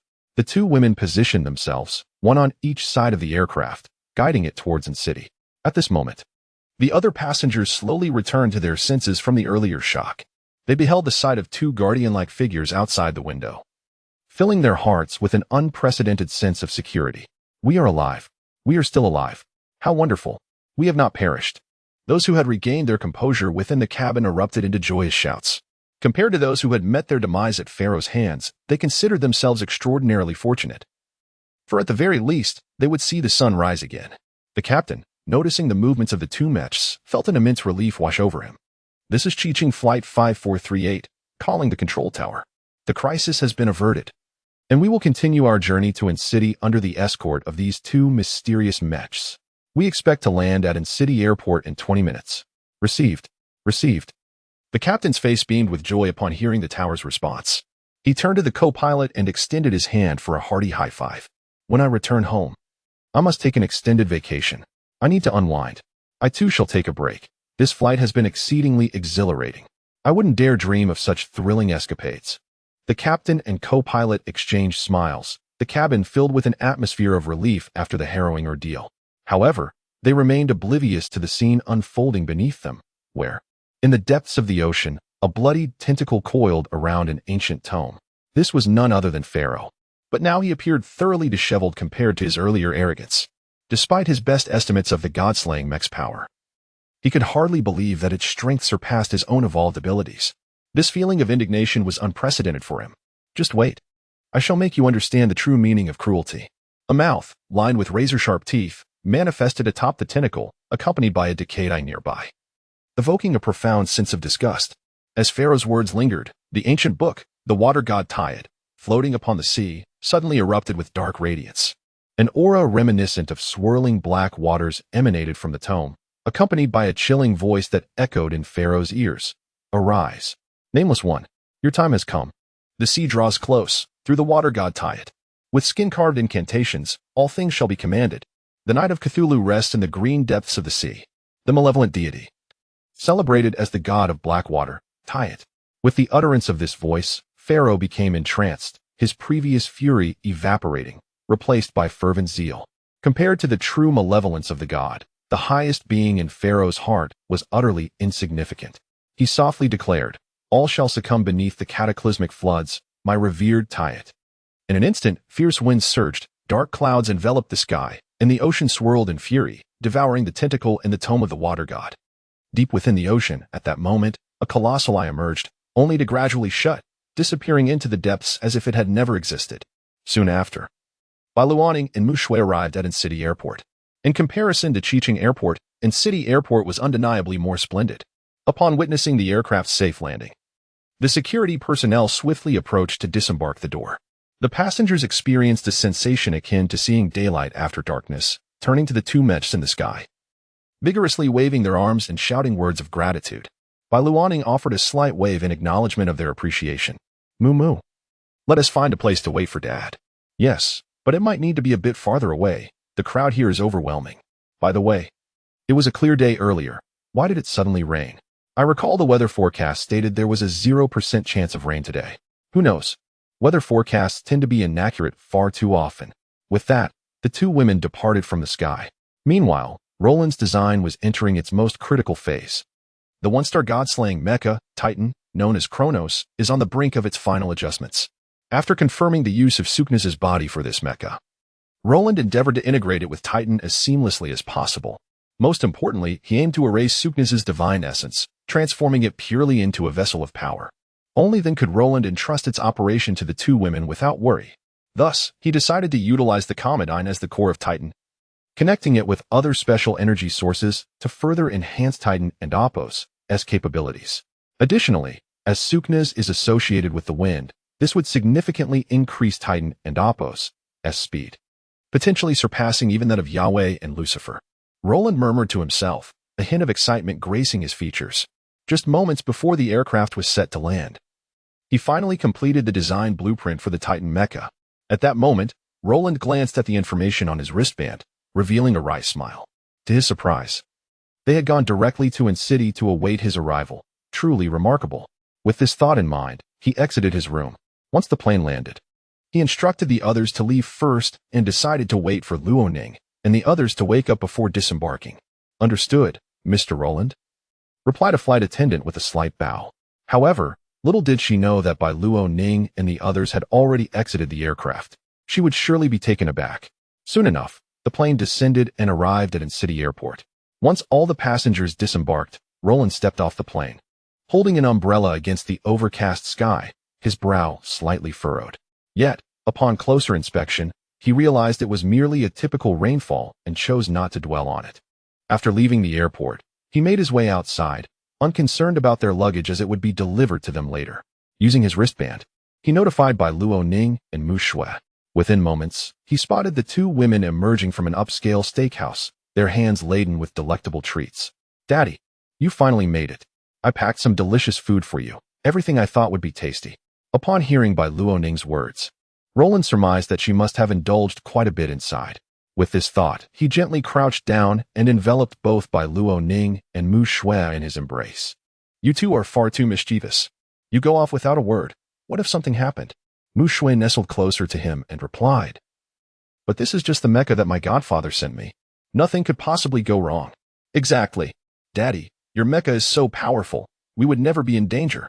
And if we did encounter any tricky situations, we still have the wristbands you gave us. If we press them, you'll definitely come to our rescue, right?"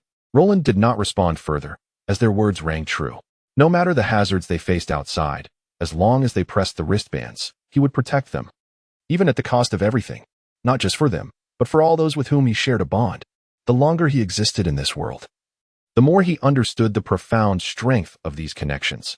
Without them, he mused, he might not have remained so grounded. After exchanging a few more words with the two women, Roland set them back down and boarded the prearranged vehicle, directing it towards the villa in city. What else could he do? After all, Roland was affluent. No matter where he went, he possessed a villa of his own.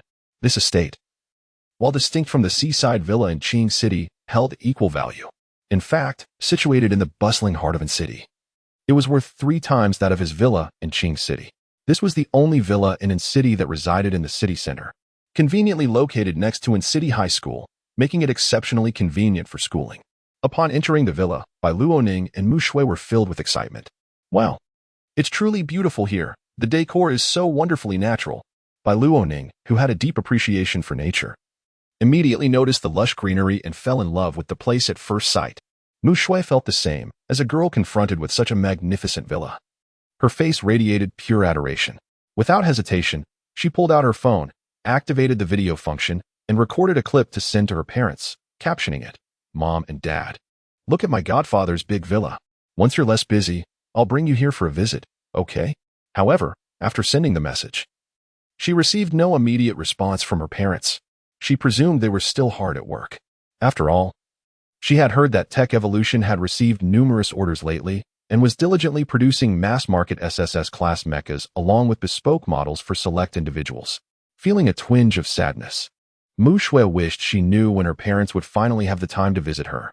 Just then, Roland approached her side, gently stroking her hair with affection. "Mumu, from today onward, this will be our home. You and Luo Ning can go choose your rooms." Upon hearing his tender voice, Mu Shui nodded vigorously. "Yes, from today. This is our home." As she spoke, her earlier melancholy evaporated, replaced by a deep affection in her gaze towards Roland. Bai Luo Ning then stepped forward, grinning. "Come on, Mumu, let's pick our rooms. This time, we should share one." At this point, she seemed to recall something and playfully sighed, though, truth be told, it doesn't really matter which room we choose, since we'll still be sleeping in Daddy's room. Bai Luo Ning's words caused Mu Shui to blush deeply. The joyful atmosphere enveloped the villa, with laughter and smiles illuminating every face within. Chapter 49, The Deluge. The Ceremony of Descent. Upon their arrival at the villa, there remained nearly a week until the commencement of school. Seizing this interval, Roland diligently completed the modifications for the Titan Kronos. Presently, he embarked on the research of the 3rd-generation one-star God Layer Mecha, the 3rd-generation God King, Zeus. The one-star God Layer Mecha possesses the power of a semi-domain, manifesting in a manner akin to that of Suknas, assimilating the surrounding environment to exert control over a vast area. Nonetheless, even such power is considered merely a semi-domain in Roland's eyes, not to be compared with the true might of a domain. Once he finalizes the development of Zeus, he plans to commence experiments on the 2-star God Layer Mecha, as the preliminary designs have long been conceived in his mind. "Dad, It has been raining for an entire week. When will it finally cease? Bai Luaning lay sprawled on an exquisite Persian carpet, resembling a languid cat, her beautiful eyes gazing at the overcast sky. Her cherry lips pouting in a display of helplessness. Mu Shui sat beside her, resting her chin on her palm, lamenting. I had hoped to enjoy a pleasant evening in the city, yet even as the reporting day approaches, the rain shows no sign of abating. Hearing the two girls, Roland, who had just emerged from his room, approached them and said, perhaps it is due to the rainy season. If you truly wish to venture outside, I could disperse these rain clouds with Uranus. No need, Dad. This is a natural phenomenon. We cannot disrupt nature. If it wishes to rain, let it rain. I refuse to believe it can rain continuously for an entire month. Observing Bai Luaning's earnest expression, Roland couldn't help but chuckle. All right, let us prepare. We must head to City Junior High, for today is the day of reporting. Bai Luaning and Mu Shui nodded in unison before dashing to their rooms to prepare their lovely attire. Once they were ready, the two girls emerged and made their way to Roland's car. Under his guidance, they set off towards City Junior High. This institution, renowned globally, ranks among the top junior high schools, boasting formidable educational resources and a prime location in the city center with a vast campus. If elementary school lays the theoretical foundation, then junior high hones the skills of combat, with numerous proficient instructors capable of equipping students with a solid grounding. At this moment, Li Junyao, adorned in traditional Han attire and holding a floral umbrella, awaited something outside the gates of City Junior High. The entrance was lined with an array of luxury vehicles, each belonging to individuals of considerable stature. Yet, upon noticing Li Junyao standing at the gate, they were taken aback. They were well aware of her extraordinary status and pondered why such a distinguished individual would be waiting at the school entrance. The thought sent shivers down their spines, as they struggled to fathom the identity of the person worthy of her personal reception. Remember, at school, one may engage in any activity, but this woman must not be provoked. Never let her feel displeased. Whatever she requests, comply without complaint, understood? This woman is not someone to be trifled with. Such admonitions echoed in the ears of every child. Their curious gazes shifted toward the enchanting figure of Li Junyao, appreciating the beauty before them, regardless of gender. The sight of her conjured the poetic lines, with a light silk fan and white orchids, a slender waist adorned with a jade belt. She appears as a celestial being descended to earth, her smile outshining the stars.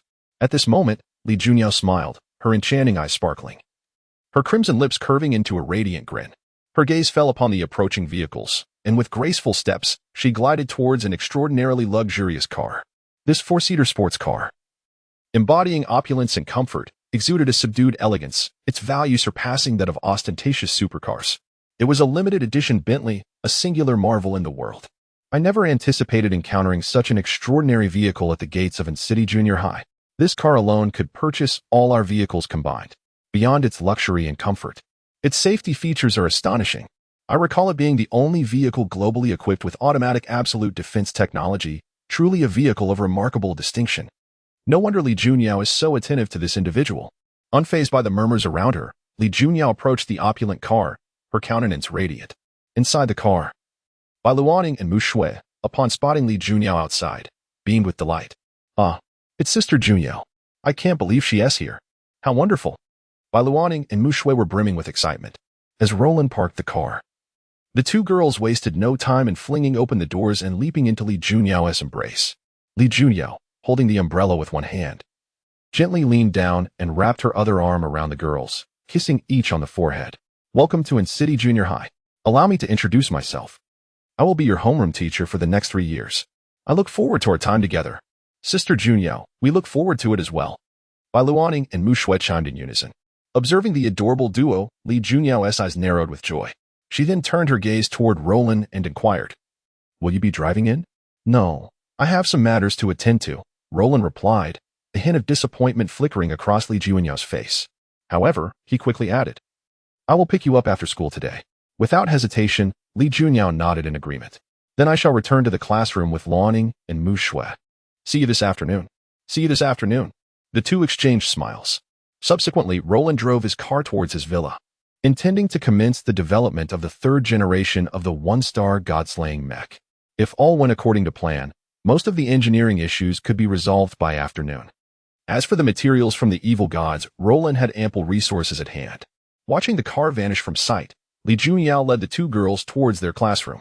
Anyone who obstructed their path instinctively stepped aside, allowing them to pass.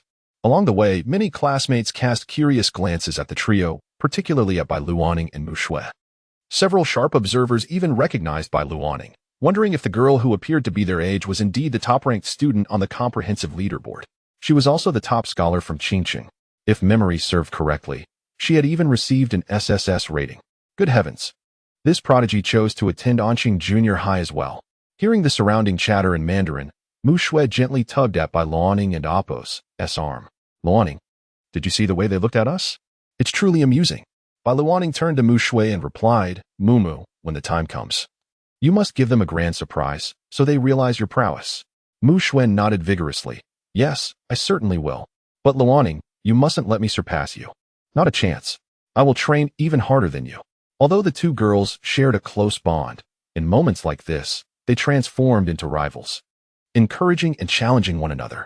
Under Li Juanyao's guidance, they soon arrived at their designated classroom. Due to the rain, they initially paid little attention as they entered the building.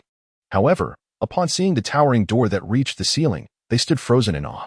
Sister Junyao, this can't be the classroom we're supposed to attend, can it? Indeed.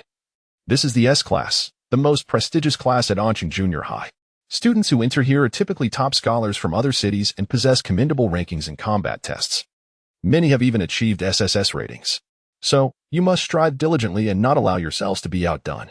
Upon hearing Li Juanyao's words, a serious expression flashed in the eyes of Bai Luoning and Mu Shui. Rest assured, Sister Junyao, we will not be surpassed. Yes, I will certainly work even harder. With their words of determination, Li Junyao nodded slightly and approached the door, pressing the button beside it. The immense door, which could accommodate 3 people walking side by side, slowly opened. At that moment, they heard voices emanating from within. A burly figure was threatening a rebellious girl with blue-dyed hair, raising his fist as if to intimidate her. However, the girl appeared unperturbed, instead provoking him, creating a charged atmosphere. Mu Shui's lips twitched. The scene felt akin to a gathering of monsters, with each individual exuding an intimidating presence. She opened her mouth, but found no words to adequately describe the situation. At this juncture, Li Junyao, intrigued, turned to Bai Luoning and Mu Shui and inquired, if it were you too, what would you do in this situation? Looking down at them, she awaited their response. Bai Luoning glanced at Mu Shui and chuckled softly, Mumu, do you fancy those seats over there? By the window, or the last row? I think they suit us perfectly. Mu Shui tilted her head, momentarily unable to comprehend Bai Luoning's words. She then noticed a mischievous glint in Bai Luoning's eyes as the latter strode confidently forward. At that moment, both the burly figure and the rebellious girl noticed Bai Luoning's approach. The blue-haired girl furrowed her brow and warned, this is between him and me.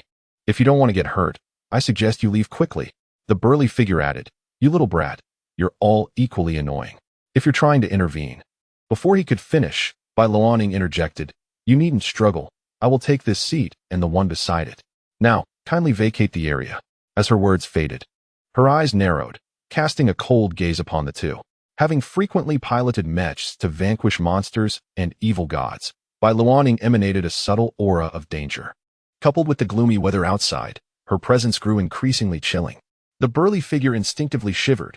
He couldn't comprehend why this seemingly beautiful girl exuded such an intimidating aura. Even the rebellious girl, upon sensing Bai Luoning's intensity, displayed a serious expression in her eyes. You can't be Bai Luoning, can you? Upon hearing her name, Bai Luoning exhibited no surprise. At that moment, she resembled a petite villain, her face adorned with a wicked smile. So, are you going to relinquish that seat to me? Humph. Don't think you can act so brazenly just because you have an SSS rating. I possess an SSS rating as well, the rebellious girl proclaimed. Lifting her chin in pride, their gazes locked in a tense standoff. Just as everyone anticipated a confrontation, both girls simultaneously made their move. Bang, bang, bang. The sounds of their clash reverberated throughout the classroom. Bai Luoning moved with grace, akin to a fleeting shadow, weaving around the rebellious girl. With a deft flick of her fingers, she ensnared the girl at her waist. How about it? Will you make way for me now? Bai Luoning's voice, laced with mischief, echoed in the rebellious girl's ear. Ha ha. Stop it. That tickles. I can't take it anymore. I'll move. Just stop. The rebellious girl trembled uncontrollably, taken aback by Bai Luoning's underhanded tactics. Witnessing Bai Luanning's playful demeanor, Mu Shui shook her head, a knowing expression crossing her face as the rebellious girl reluctantly stood up. Bai Luanning turned to the burly student beside her and inquired, "Do you still wish to occupy the seat?" Her smile was radiant as she uttered these words. The large student instinctively trembled. He had witnessed Bai Luanning's terrifying speed moments ago, which was beyond his capacity to react to. In the event of a confrontation, he feared he would not even be able to land a blow on her. Reluctantly, he shook his head. Upon seeing the two yield their seats, Bai Luanning beamed. Under the gaze of the onlookers, she waved at Mu Shui, who stood beside Li Junyao. Mu, why Don and Appos, do you sit here with me? I recall this spot is reserved for the protagonist in the comic. Mu Shui, sensing the collective attention of her peers, exhibited no signs of timidity. She nodded and confidently approached, taking her place next to Bai Luanning. The rebellious girl displayed a defiant expression, immediately declaring, "Bai Luanning, just you wait. I shall defeat you during the test." "Oh, by the way, what is your name?" Bai Luanning inquired. The rebellious girl raised an eyebrow at Bai Luanning's question. "Remember my name. I am Lan Xiao." "All right, Lan Xiao, I shall remember your words, and I have something to tell you as well." Lan Xiao placed her hands on her hips, demanding, "What do you wish to say?" "I am all ears." "Lan Xiao, you are truly beautiful. I adore your blue hair." Initially fierce, Lan Xiao's demeanor softened at Bai Luanning's compliment, her cheeks flushed with a rosy hue. She instinctively covered her face, her voice diminishing to a whisper. "Ah, what are you saying?" I. Words hung on her lips, stifled by her embarrassment, causing her face to grow increasingly red and undeniably charming. Finally, in a fit of flustered indignation, Lan Xiao stamped her foot and promptly moved to another seat, unable to meet Bai Luanning's gaze. Li Junyao, observing the scene unfold, couldn't and Appos, help but smile slightly. It seemed Bai Luanning possessed an undeniable charm. At that moment, she stepped up to the podium and addressed the assembled students. "Now that Class S is gathered, I shall commence with the announcements. Students, I trust you are all familiar with my identity, so I shall forego introductions." A chorus of nods ensued. They certainly recognized Li Junyao, a revered figure in the educational realm. Every class she had taught achieved remarkable success, and her students had the opportunity to learn invaluable lessons not offered by other instructors. Li Junyao continued, "You are all aware that elementary school focuses on theoretical knowledge. Middle school emphasizes combat skills, high school is dedicated to mecha operation, and university is for comprehensive practical training. Thus, in middle school, we will primarily concentrate on combat techniques. The combat uniforms, tailored according to your previously submitted measurements, will be ready for collection at the logistics office after school today." She scanned the room and added, "Moreover, classes will officially commence tomorrow. Please prepare yourselves diligently, for there will be a ranking of classes. Resources will be allocated based on these rankings." Upon hearing Li Junyao's words, the students committed this information to memory, especially Lan Xiao, who glanced at Bai Luanning and mouthed, "I will definitely defeat you." Noticing Lan Xiao's gesture, Bai Luanning merely smiled in response, having jested earlier. Lan Xiao, taken aback by Bai Luanning's captivating smile, found herself momentarily speechless. It was not merely a matter of beauty. It was the fact that Bai Luanning was smiling at her. "Oh dear," Lan Xiao thought, averting her gaze, fearful that Bai Luanning would notice the flush spreading across her cheeks. Meanwhile, as Li Junyao continued to relay various matters, the torrential rain outside intensified, pouring down with a ferocity that seemed almost frenzied. At this moment, Luo Lin had returned to his estate. After setting a reminder, he swiftly entered his spatial laboratory to commence his research on the third-generation one-star God-killing Mecha, Zeus, entirely oblivious to the raging storm outside, which pounded against the glass windows with a cacophony of sound, causing distress among many. Bai Luanning furrowed her brow, instinctively glancing out the window, where the rain had merged into a seamless curtain, enveloping the entire city in a misty shroud. Suddenly, she sensed something amiss and abruptly rose from her seat, peering through the layers of rain to witness a troubling scene unfolding in the distance. Li Junyao noticed Bai Luanning's sudden movement and inquired, "Luanning, is something happening outside?" Following her gaze, Li Junyao turned to observe the unfolding spectacle. To her astonishment, she saw the once ferocious storm now shrouded in a veil of black mist, the dark rainwater forming a sinister line that cloaked the entire city. This ominous black water, in every conceivable sense, was far from auspicious. As the director of the Rift Biology Museum, Li Junyao possessed considerable knowledge about various rift creatures and eldritch beings. The sight of this black rain and the relentless downpour triggered a terrifying realization in her mind. Without hesitation, Li Junyao addressed the students before her. Everyone, proceed immediately to the designated shelters as indicated by the school and Appos as signage. If I am not mistaken, this heralds the birth ceremony of the eldritch god, K and Appos. Thiet. Chapter 50, Foolish Sister, God of Black Water, Birth Ritual, Bai Luoning softly echoed, her eyes brimming with unprecedented vigilance. At this moment, the students in the classroom had all risen from their seats, their faces etched with panic as they hurriedly sought refuge in the nearest shelter. Meanwhile, Li Junyao had also activated her communication device to call Lu Shuaer from the Technology Evolution Society. Soon, the call connected. Lu Shuaer, this is Li Junyao. Black rain has appeared in Anqing, and I suspect it is the birth ritual of the evil god, Kaiti. A birth ritual. Lu Shuaer's brow furrowed slightly. She had never heard of such a ritual associated with an evil god. In response, Li Junyao quickly explained, before the Middle Ages, the world had already witnessed the emergence of evil gods, causing exaggerated harm to many nations. Numerous evil gods vanished into the void after receiving blood sacrifices, while some fell into a deep slumber. The obsession with the power of evil gods led people of that era to study various related artifacts, many of which were tainted by the essence of these deities. Such tainted artifacts could summon the evil gods. Upon hearing Li Junyao and Appos' words, a look of shock crossed Lu Shuaer's face. It was her first time encountering such a notion. However, after Li Junyao's explanation, she grasped the gravity of the situation. I will notify the president immediately. After a pause, Lu Shuaer added, you must ensure your safety. Li Junyao nodded, and then the communication was abruptly severed. At that moment, aside from Bai Luoning and Mu Shui, only Lan Xiao remained in the classroom, not having fled. She looked at Bai Luoning and Mu Shui beside her and could not help but inquire, what are you two doing? Why aren't you running away? Do you wish to linger in this world too long? Listening to Lan Xiao's words, Bai Luoning and Mu Shui exchanged glances and nodded in unison. They then turned to Lan Xiao and said, Lan Xiao, let's head to the shelter together. Afterward, Bai Luoning glanced at Li Junyao and added, teacher, we should go together. Li Junyao agreed. Although she possessed combat skills, she lacked a mech, having focused her attributes primarily on teaching. Thus, under Li Junyao's guidance, the group raced toward the shelter. On the way, Bai Luoning turned to Li Junyao and asked, Sister Junyao, is there any possibility of stopping this evil god's birth ritual? I'm not entirely sure.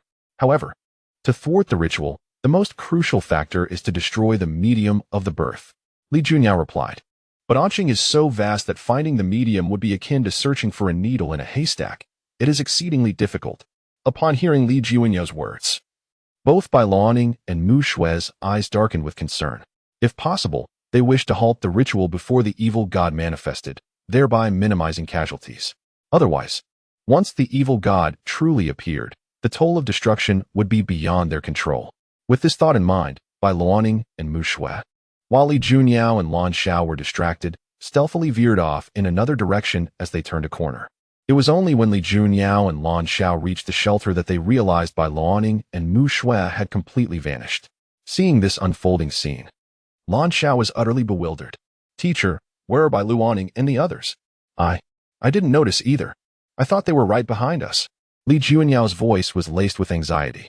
She had promised Roland to take good care of the two girls, and their sudden disappearance filled her with dread. I must go find them. I cannot allow them to come to harm. Li Junyao murmured softly. At that moment, Lan Xiao stepped in front of Li Junyao. Teacher, you cannot go out. As you said, no one knows when the evil god will be born. What if? There is no what if. Yet the black water is exceedingly strange. It looks peculiar in every regard. Who knows what might happen if one were to touch it? Lan Xiao observed Li Junyao's determined expression, which suggested she still desired to venture out. Without hesitation, Lan Xiao declared, Teacher, if you choose to go out, then I will accompany you. Although Li Junyao was not particularly frightened to go alone, she was known as a caring teacher in the educational community, and seeing Lan Xiao's resolve, she realized she might not be able to dissuade her from accompanying her. However, what about Bai Luoning and Mu Shui? Just as Li Junyao contemplated this, Bai Luoning sent her a message via the communication device. Sister Junyao, we are in another shelter at the school. You need not worry about us. Upon reading this message, a sense of relief washed over Li Junyao. However, a moment later, a perplexing question arose in her mind. If she recalled correctly, there was only one shelter in Anqing Middle School. What, then, were Bai Luoning and Mu Shui up to? Moreover, this was not the first occurrence of such an event. The last time had been during the graduation ceremony at Qingqing Elementary School. With these thoughts swirling in her mind, Li Junyao glanced at the monitor in the shelter. Strangely, she felt an instinctive intuition. Just then, she spotted two mysterious mechs appearing on the screen.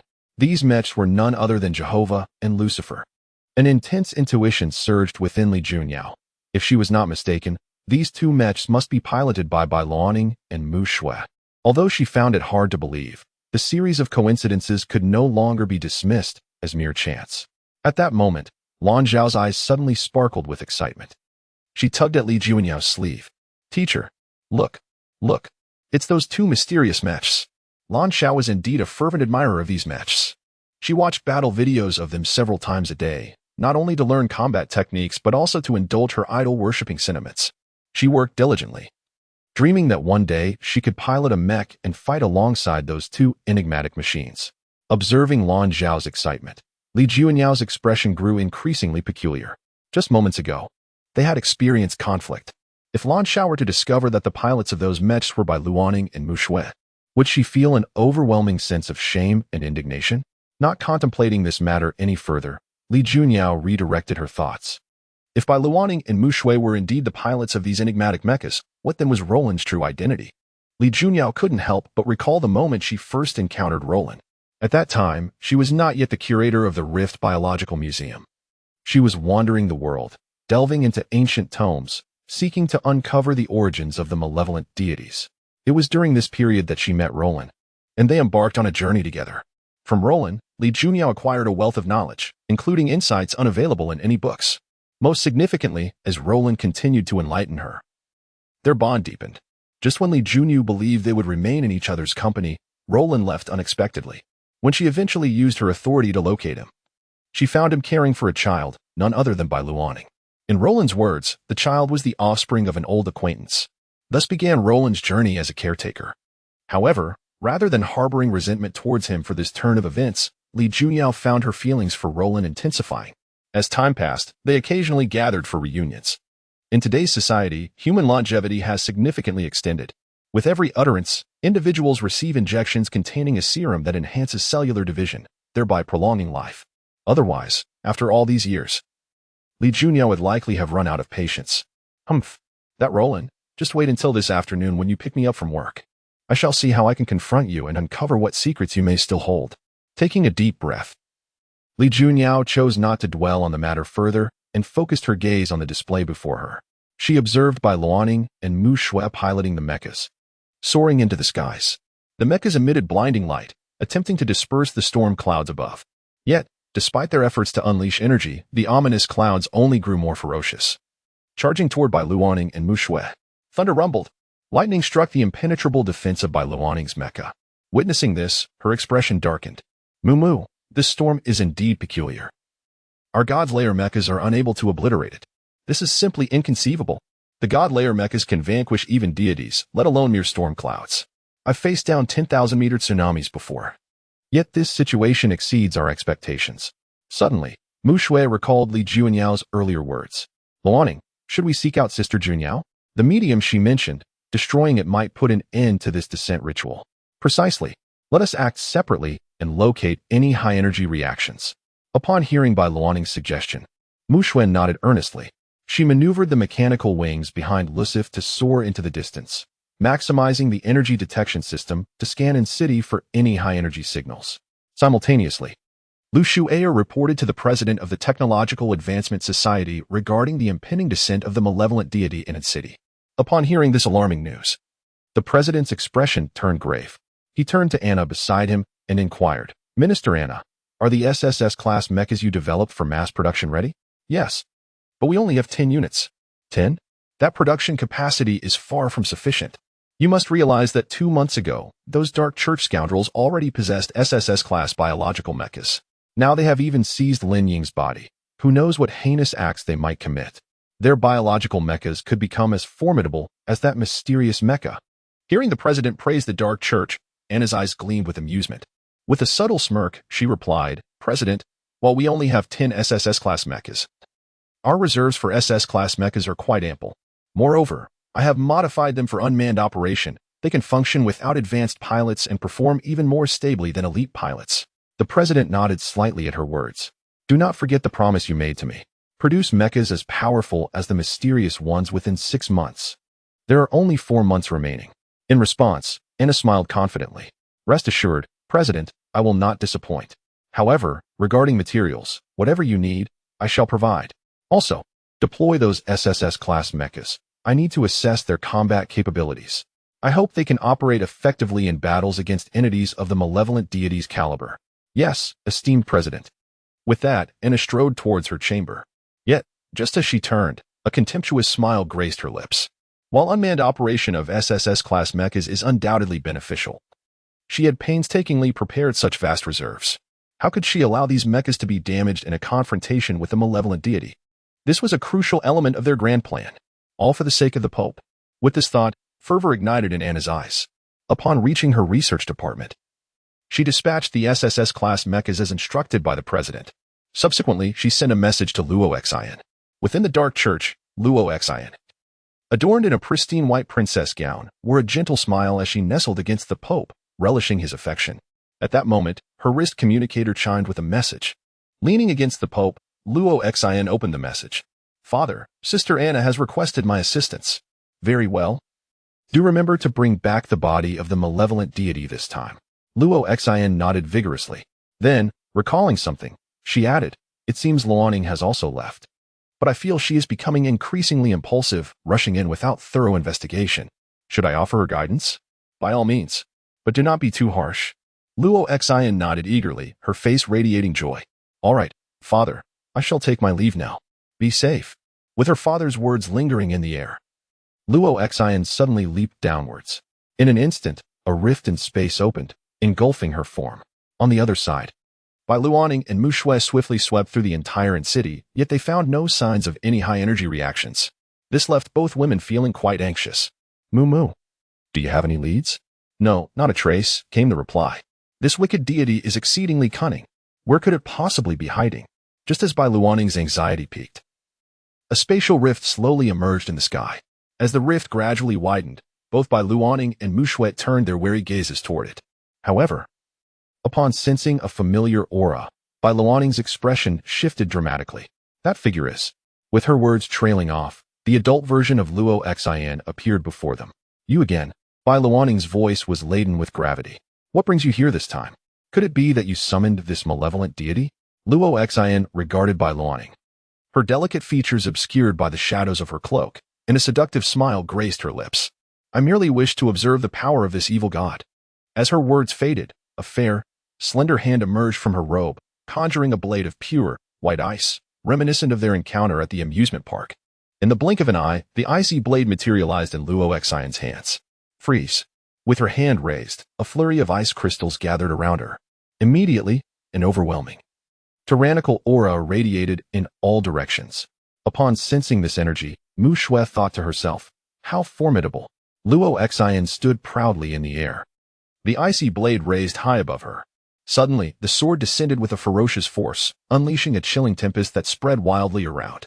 At that moment, the sky seemed to freeze over, the black water solidifying into ice crystals, which then shattered into countless tiny blades, slicing through the roiling yellow thunderclouds. In an instant, the sky was blanketed in white snow, cascading like an army on the march. The previously unshakable storm clouds, under Luo Xian and Appo's command, were effortlessly dispelled. With this singular strike, the heavens and earth transformed, leaving countless witnesses in a state of unprecedented shock. This power, it's terrifying, Bai Luoning murmured.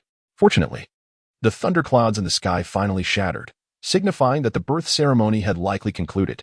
Suddenly, Bai Luoning's pupils constricted in disbelief as she beheld a shocking scene unfold in its city, where a torrent of blood surged forth, flowing toward the neighboring sea.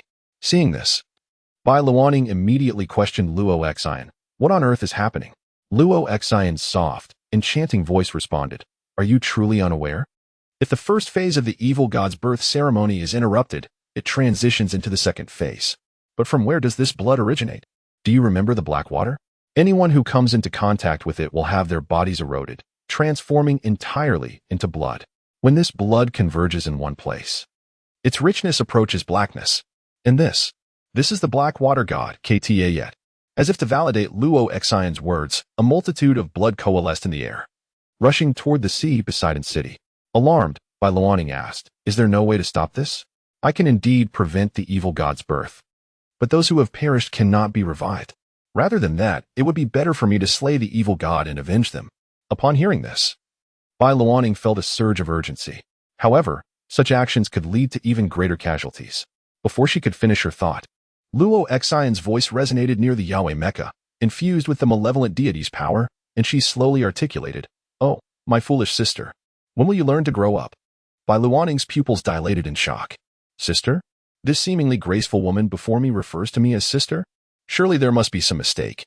Although Bai Luoning sensed a striking similarity in bloodline, it was impossible for this woman to be her sister.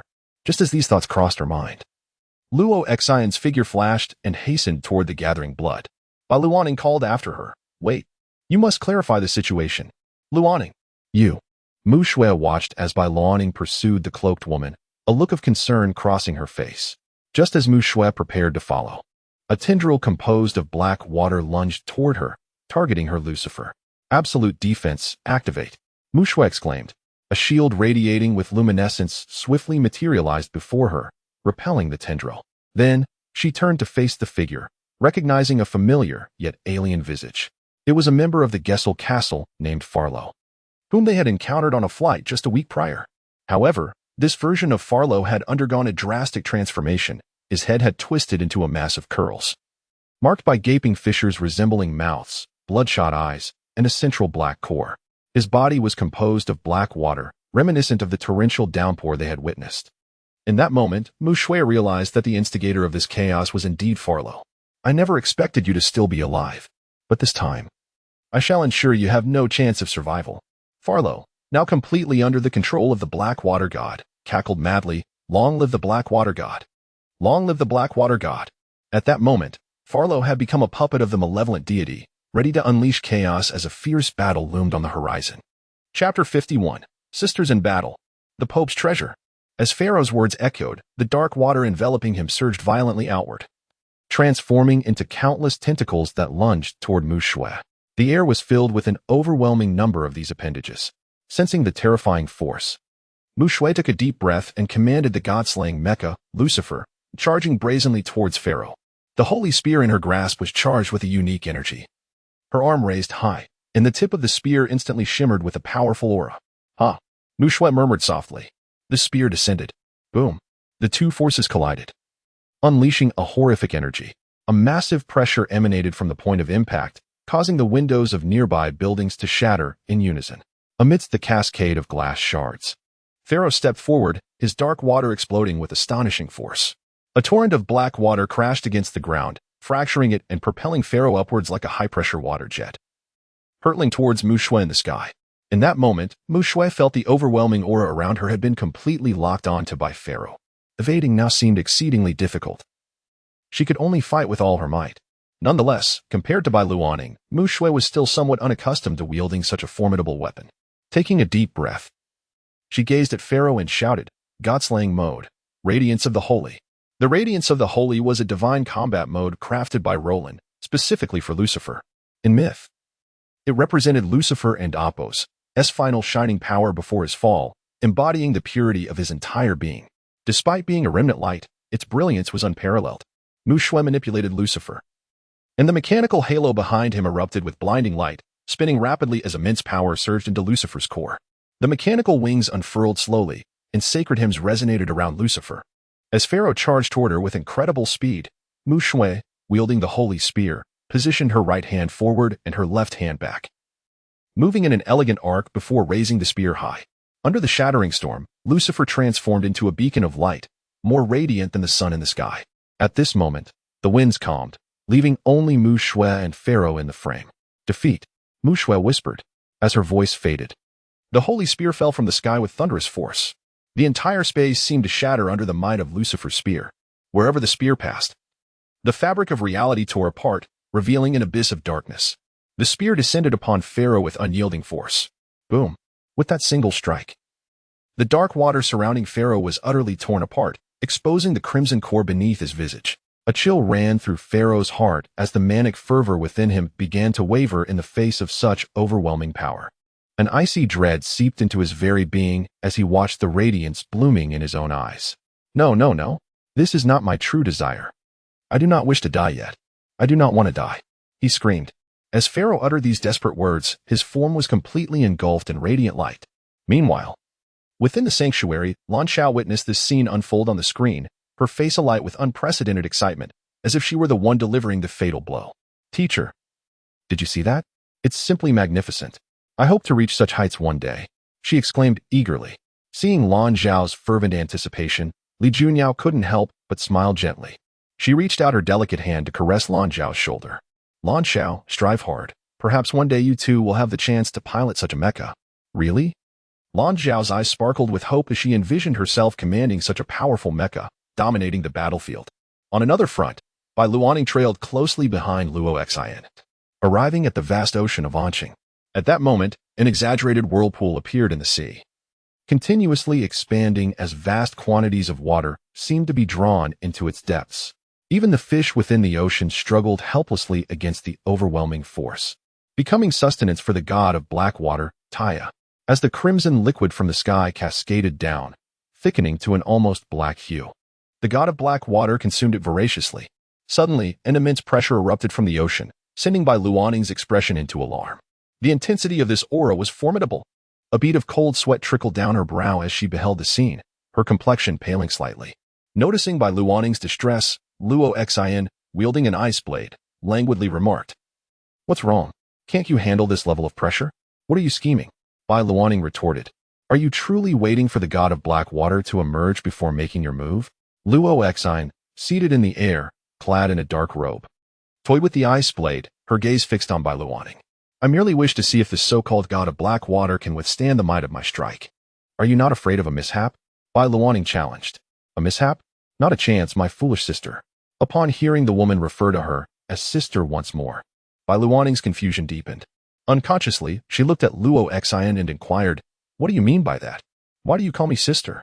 A faint smile danced on Luo Xian's lips as she regarded Bai Luoning, her red lips curving upward, just as she was about to respond. The sea beneath them surged violently, waves rising higher and higher. Suddenly, a monstrous entity, a grotesque fusion of seawater and human blood, emerged before their eyes. It resembled a giant from the depths, its form composed entirely of dark water. No wonder it was called the god of black water. Most alarmingly, the substance of its body churned ominously, an overwhelming aura pressing down on Bai Luoning, prompting her to instinctively adopt a defensive stance. The voice of Luo Xian reached her ears. What? Bai Luoning curiously glanced at the side of Luo Xian. At that moment, Luo Xian continued, "I said if, one day in the future, an immensely powerful evil god descends, one that no one can resist, would you rush out as you did just now?" Upon hearing these words, Bai Luoning replied without hesitation, "Of course I would. Because I..." Before she could finish her sentence, Luo Xian interjected, "Even if it means sacrificing your life, you would willingly do so, wouldn't you?" Bai Luoning opened her mouth, wanting to say something, but suddenly she thought, what would happen to Rolling if she were to die? Just then, she saw Luo Xian standing in the void, pointing the ice blade in her hand towards Bai Luoning. "If I were to kill you right now, what would you do?" At this moment, the god of black water, Taya, was somewhat bewildered. He had just awakened from slumber. Yet these two seemed to disregard his presence entirely, even engaging in casual conversation. This infuriated Taya. Once, he was a being feared by countless individuals. Whenever he appeared, many would bow in reverence, pleading for his power and mercy. Yet now, this scene was utterly unacceptable to him. "You two shall perish." With Taya's words, towering waves surged forth from his body, vast amounts of black water under his control crashing towards Bai Luoning and Luo Xian. In response, Luo Xian suddenly laughed, saying, "Well, I was just joking. You mustn't take it seriously, my foolish sister. Don't always place foolish at the forefront." Bai Luoning retorted, and simultaneously, in the formless space, she clapped her hands, proclaiming, "God-slaying mode. Supreme ode of praise. Freeze." Seeing this, Luo Xian twirled her ice blade and swung it forward. However, their attack was not directed at each other, but rather aimed at Taya as the tsunami surged. At that moment, an overwhelming pressure weighed heavily upon Taya's heart, making him feel as though he could only tremble under this aura. He also realized that these two possessed the bloodline of evil gods, and were even more powerful than himself. Just as Taya was contemplating this, the ice blade approached him at an astonishing speed. Before he could react, the cold aura gradually enveloped his body. Terrifying power manifested at that moment. Within mere moments, Taya felt as though his body was completely frozen. Even the power of the evil god within him could not exert even the slightest influence. Bai Luanning's attack swiftly followed. The formidable force of the supreme ode of praise instantly surged upon Taya. Boom! This overwhelming energy pierced through Taya's body, which had already transformed into ice crystals. The ice crystals shattered continuously at an astonishing speed that Taya could barely comprehend. Faced with this situation, all Taya could do was watch helplessly as he met his demise. Yet he was unwilling. He had only just descended, and hadn't he even savored the fear of the current world before experiencing his own fear. As his consciousness gradually faded, Taya fell into an endless darkness. Only a heavy tome fell from the sky. Observing this, Luo Xian utilized her abilities and directly retrieved the book. Weighing the water god Taya in her hands, a smile adorned Luo Xian's face as she secretly thought, "Now, surely Father won't say I overexerted myself." With this thought, Luo Xian carved a spatial rift in the air with her ice blade. The crimson rift made the hearts of all ordinary individuals witnessing this scene tremble instinctively. From the earlier display, they could already perceive the terrifying power of the woman in the black robe before them. With just a single strike, she could completely encase an evil god in ice, appearing even more ominous than the evil god itself. Faced with such a being, their hearts quaked with fear. At that moment, in the sky above, Luo Xian addressed Bai Luanning, saying, "My foolish sister, the day of chaos approaches. I hope you won't show up then. It wouldn't be good if you stole my thunder." Upon hearing this, Bai Luanning's expression grew more perplexed. Yet before she could utter a word, Luo Xian's figure flickered and vanished from sight, leaving Bai Luanning alone to ponder the meaning behind Luo Xian's words. Just then, Mu Shui hurried over from a distance. Observing the now tranquil sea, Mu Shui turned to Bai Luanning and asked, "Luanning, has the matter been resolved?" Bai Luanning came to her senses and looked at Mu Shui, saying, "Yes, it's been resolved. The water god Taya was frozen by that individual with a single strike." Hearing such an exaggerated statement, Mu Shui raised an eyebrow. Is that person truly that powerful? Indeed, as we have seen, that individual is likely a very formidable, evil god. As Bai Luanning spoke these words, she felt an unsettling anxiety within her, for the bloodline flowing through her veins also bore the essence of an evil god. In fact, her bloodline was nearly identical to that of the individual just mentioned. She wished to understand Mu Shui's attitude towards evil gods. Was that person also an evil god? However, it seemed that individual was on their side. After a pause, Mu Shui added, "Moreover, her emergence reveals that many evil gods are not as volatile as we might have thought." Upon hearing Mu Shui's words, Bai Luanning nodded slightly. "Let us return. We shouldn't worry, Sister Junyao." Indeed, as the two women departed from the air, the SS-level unmanned mecha of the Technological Evolution Society finally arrived at the Sea Oven City. At this moment, those who witnessed this scene from the refuge erupted in excited cheers. With such guardians, we shall surely defeat the evil gods. These individuals were far more efficient than the Technological Evolution Society. And did you see that person just now? With a single strike, just one strike, they completely encased the evil god in ice. What kind of ability is that? Could it be a special function? I don't know. But it's evident that this individual possesses the capability to slay evil gods even without a mecha. Do you think that person might be an evil god themselves?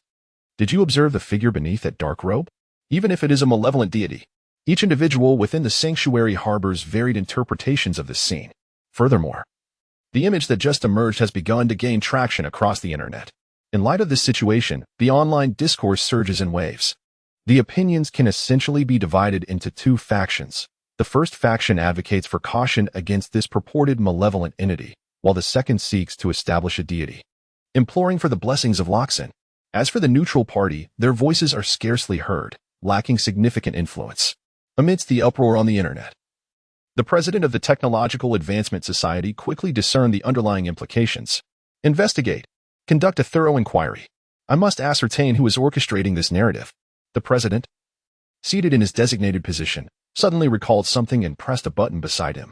Soon, communication was established with Anna and Appo's research department. "Minister Anna, what are your thoughts on the figure that just appeared?" "That figure?" Anna instinctively recognized that the president was referring to Loxin.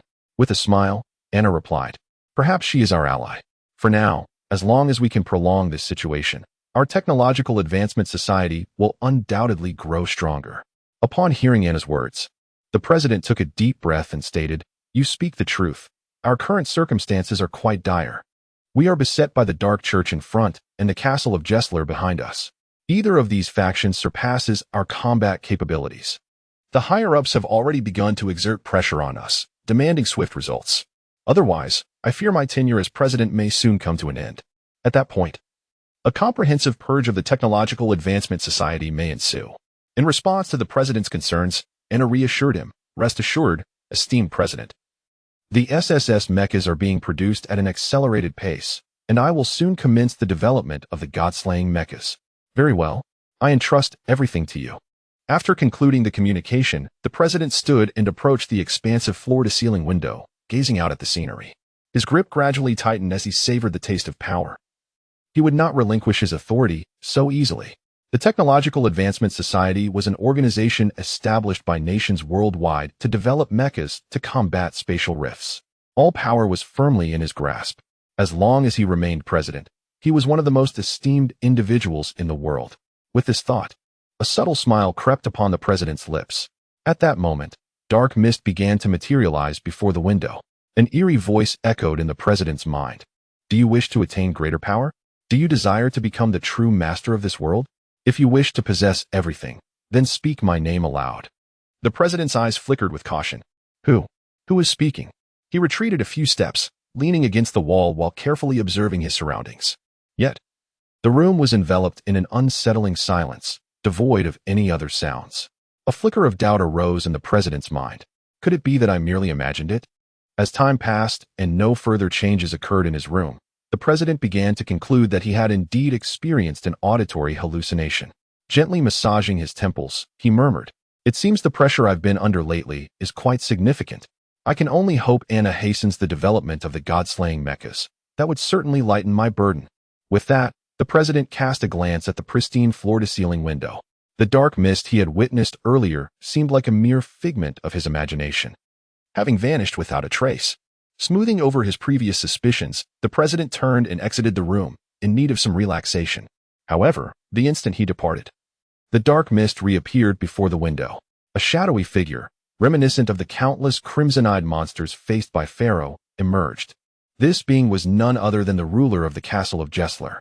Observing the direction in which the president had left, this monstrous entity murmured, "It appears this individual possesses considerable mental fortitude. Nevertheless, I have a premonition that one day, you shall align yourself with me.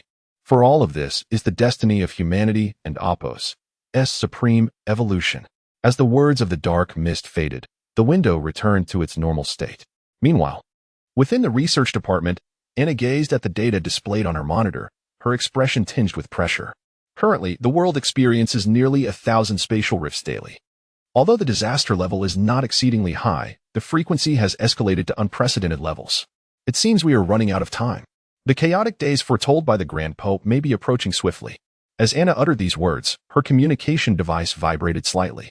She noticed a message from Loxin, informing her that she had returned to the church and reminding her to rest and visit when she has time. Upon reading the message, a smile graced Anna and Apos' lips as she replied, "All right.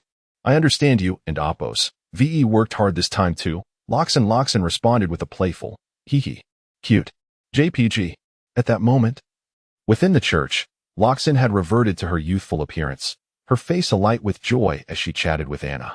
Meanwhile, the Grand Pope was engrossed in the contents of the Water God Kta, perusing its pages. For an ordinary person, the contents within would likely lead to madness, transforming them into a state akin to insanity. However, for the Grand Pope, such matters posed no concern, for he possessed no heart. Rapidly flipping through the pages of the Water God Kta, he concluded his reading in a remarkably short time. This book appears quite impressive, containing nearly all spells and runes related to water. Would you like to study it, Loxin? Loxin looked up, her eyes sparkling with innocence. "Daddy, I already read this when I returned and have mastered it." The Grand Pope, hearing Loxin's words, wore a tender smile. "Is that so? I should have known. My little darling is a genius among geniuses.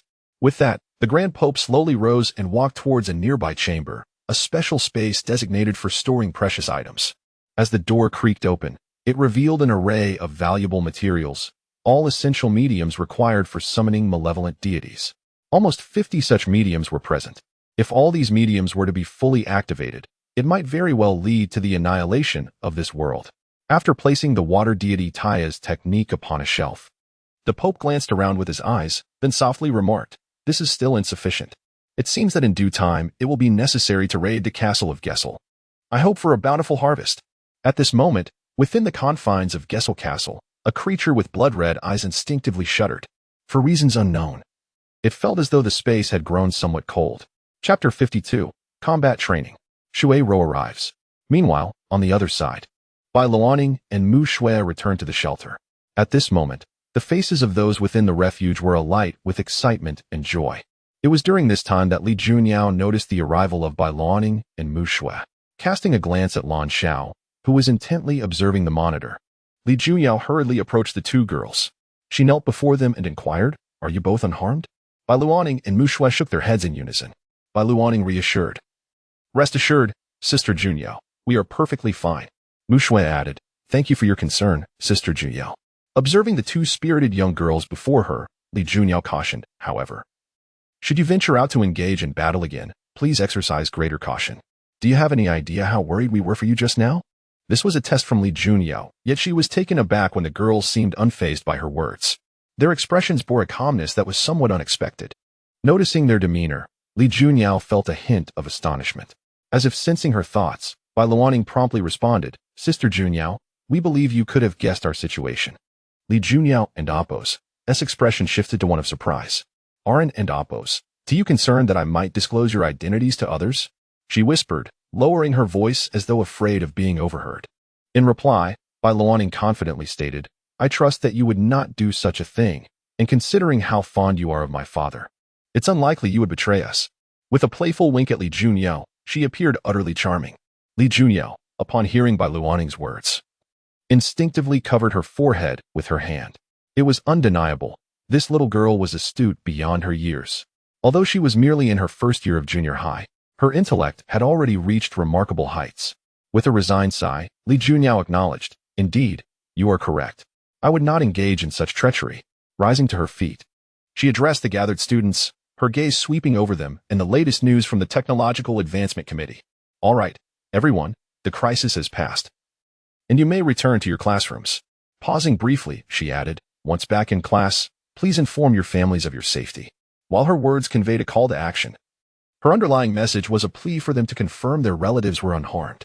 After all, when the black rain had fallen, many in the city could have been affected. With a heavy heart, Li Junyao sighed deeply as she led the students out of the shelter. Gazing up at the gradually clearing sky, she silently wished that this world was devoid of the existence of evil deities. Perhaps then, there would be fewer painful goodbyes. Upon returning to the classroom, Li Junyao witnessed students dialing their parents, only to find many were unable to reach them, filling their hearts with despair. A melancholic atmosphere enveloped the room. At that moment, Lan Xiao turned to Bai Luaning and Mu Shui and asked, "Aren't you going to check on your parents?" Mu Shui replied, "I've already inquired. They have remained at the factory, which is heavily guarded by mechas due to work protocols, so it is quite safe." Bai Luaning added, "My father often stays at home. I believe he should be fine." Then, turning to Lan Xiao, she asked, "What about you? Aren't you going to check?" Lan Xiao stretched lazily and responded, "As for me, I have no parents. They perished shortly after my birth due to a calamity. I grew up in an orphanage, never experiencing parental love. Fortunately, the current social welfare allows me to attend school, and with scholarships, I can sustain my current lifestyle." Hearing Lan Xiao's words, Bai Luaning felt a pang of guilt and quickly apologized. "I'm so sorry, I didn't know." "It's all right. I have no parents, so I don't feel much about familial ties," Lan Xiao replied, yet a flicker of solitude crossed her eyes, evoking a sense of sympathy. Bai Luaning glanced at Mu Shui, who seemed to sense her feelings, and nodded slightly. Subsequently, Bai Luaning took a seat beside Lan Xiao. Surprised by this gesture, Lan Xiao asked, "Bai Luaning, what are you planning to do?" "Nothing much. I simply wish to be your friend," Bai Luaning declared, extending her hand toward Lan Xiao. Seeing the gesture, Lan Xiao questioned, "Bai Luaning, are you pitying me? I don't need that. Actually, I was also adopted by my father."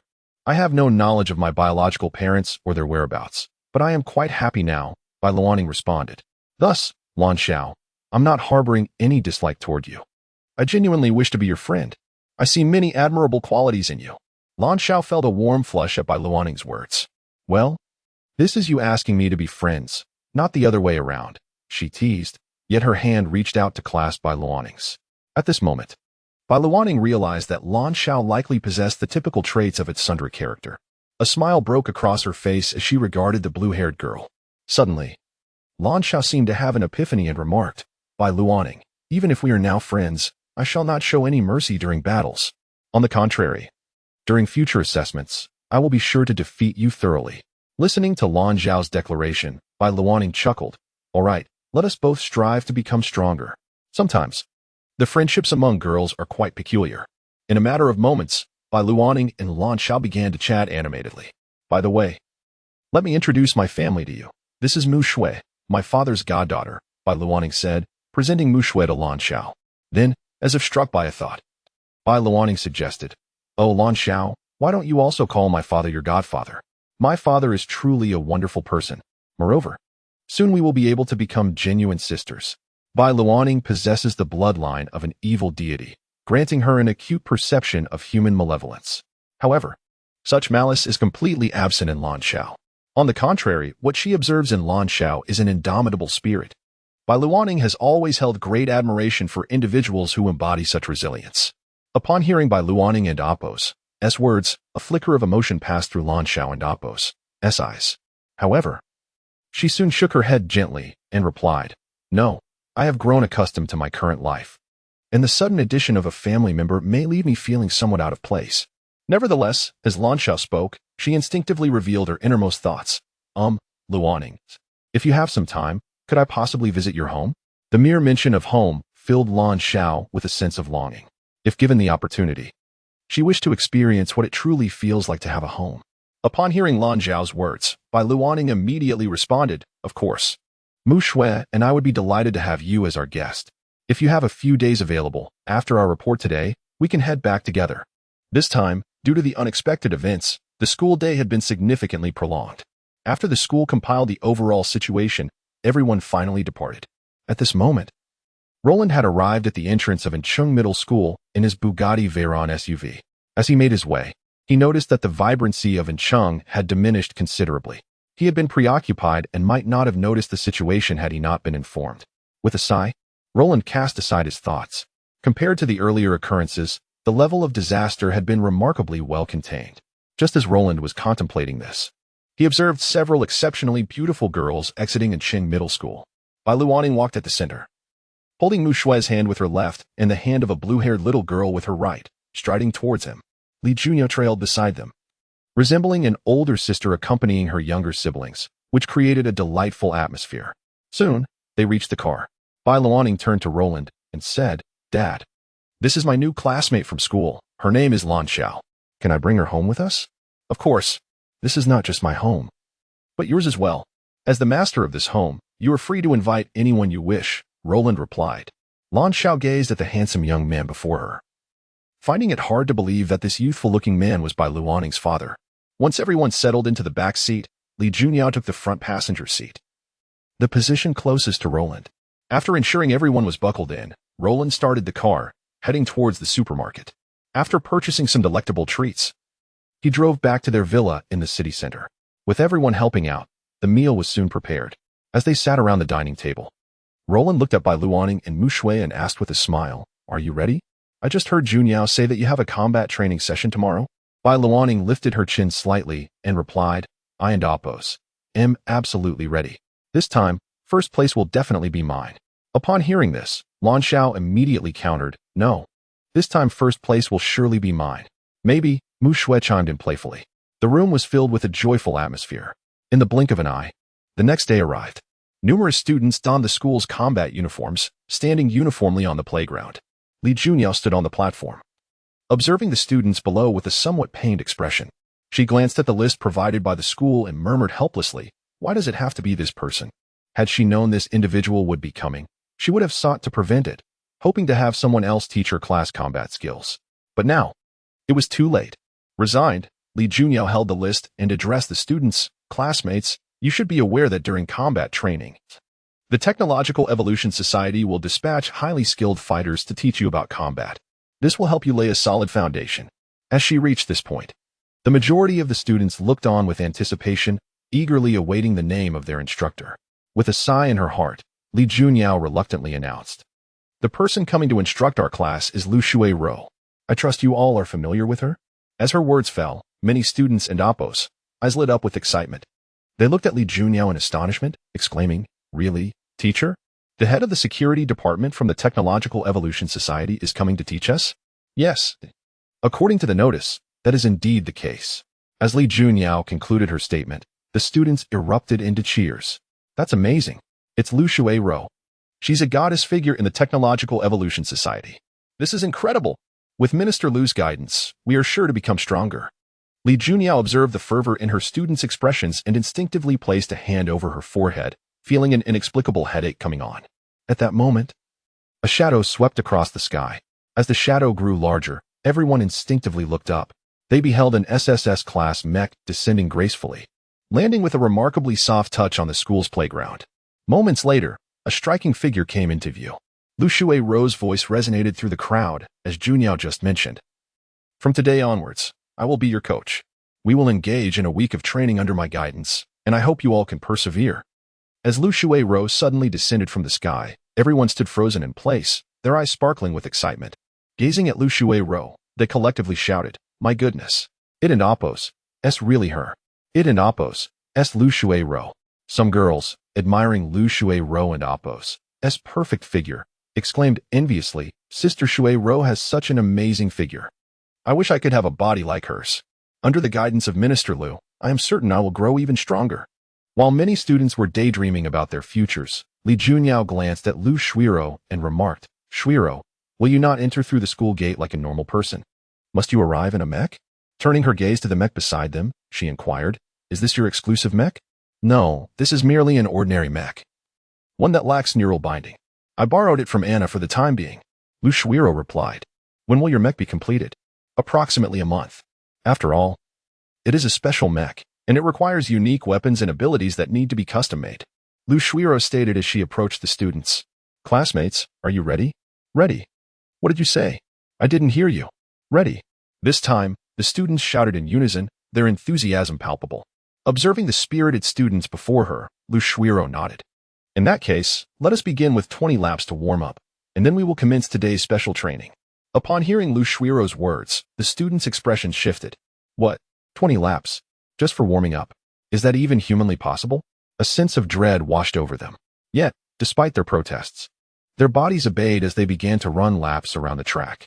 Watching this scene unfold, Li Junyao turned to Lu Shui-ro and said, "I leave these students in your capable hands. Should anything arise, contact me. I have other matters to attend to." "Understood. I will likely be stationed here regularly, barring any unforeseen circumstances." Lu Shui-ro waved goodbye to Li Junyao, her face brimming with joy. Initially, she had planned to wait until her exclusive mech was completed before coming to In-City to find Roland. However, after learning about the combat training at In-City Middle School yesterday, she had applied for an SSS-level mech without hesitation, eager to take on the role of a teacher and arrive early. As Li Junyao departed, a smile graced Lu Shui-ro's face. She would never allow Li Junyao to spend too much time alone with their master. What if she captured his heart? That was a scenario Lu Shui-ro could not bear to witness. Just then, she noticed Bai Luoning leading Mu Shui and Lan Xiao, energetically lapping the others. The trio exhibited remarkable stamina and speed. Unsurprisingly, Bai Luoning, Mu Shui, and Lan Xiao were the most gifted in the class. Truly, the offspring of their master. Although not biologically related, they possessed skills imparted by him, making them akin to fellow disciples. In fact, one could argue that Lu Shui-ro was Bai Luoning's senior. After about 20 minutes, Bai Luoning and her companions were the first to complete their 20 laps, while the others had only just reached 10. They had already finished warming up. Lan Xiao leaned on her knees, catching her breath, her beautiful blue hair damp with sweat. She looked at Bai Luoning and Mu Shui beside her and exclaimed, "I didn't expect your skills to be quite impressive. You truly deserve to be among the top ranks in mixed martial arts." Hearing this, Mu Shui, whose cheeks flushed from exertion, responded intermittently, "Lan Xiao, your abilities are commendable as well. Of course, for I also received an SSS ranking. However, As Lan Xiao spoke, she suddenly noticed Bai Luoning standing nearby. Wearing a broad smile as if completely unfazed by the exertion.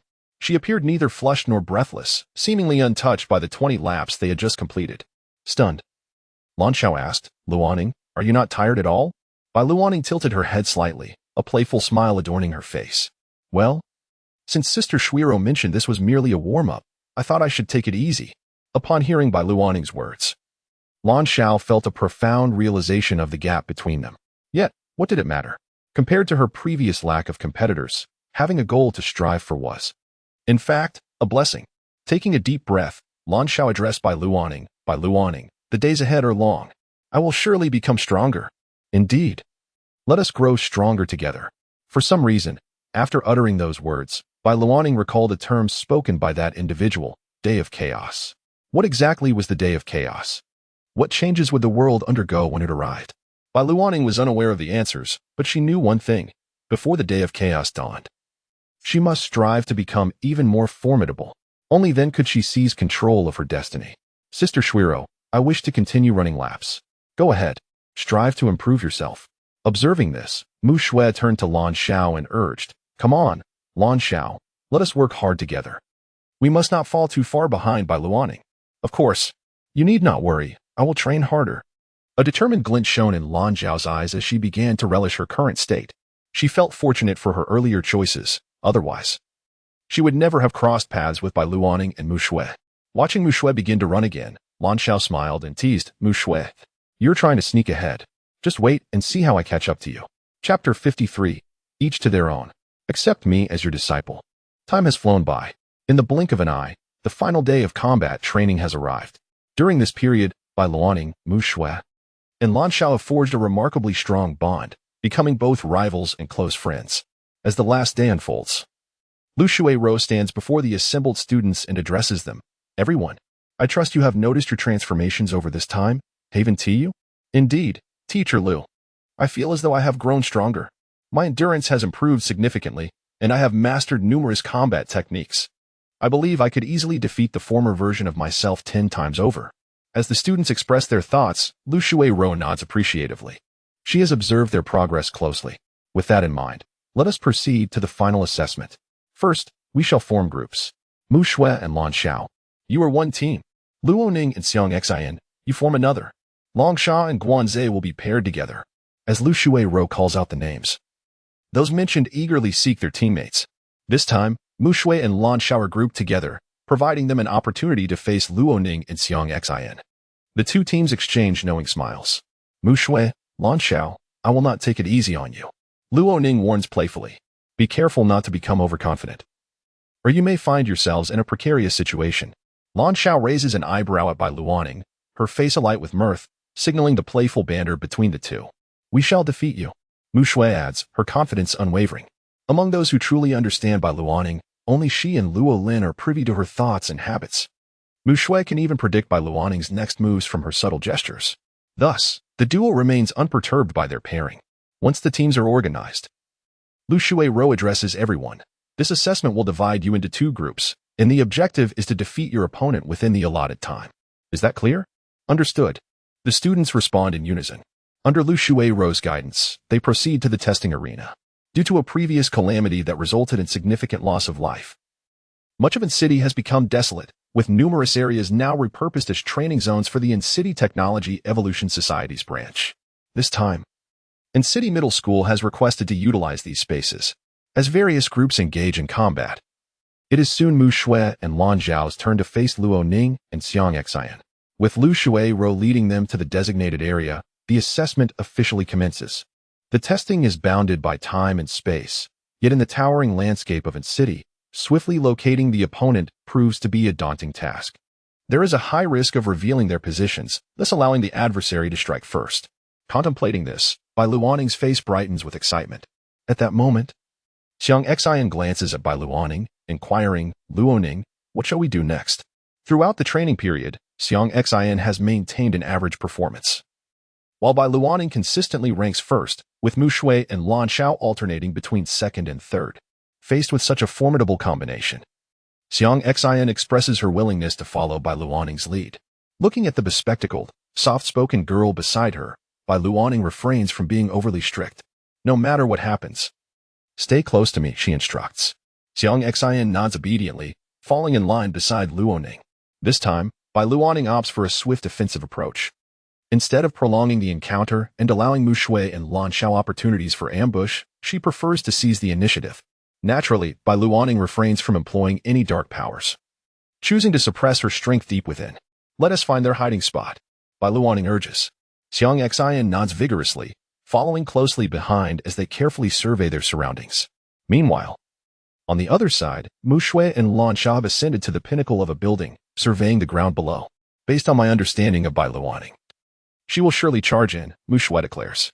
When she does, we will ambush her, first defeating Xiang Xian, then launching a full-scale attack on Bai Luoning.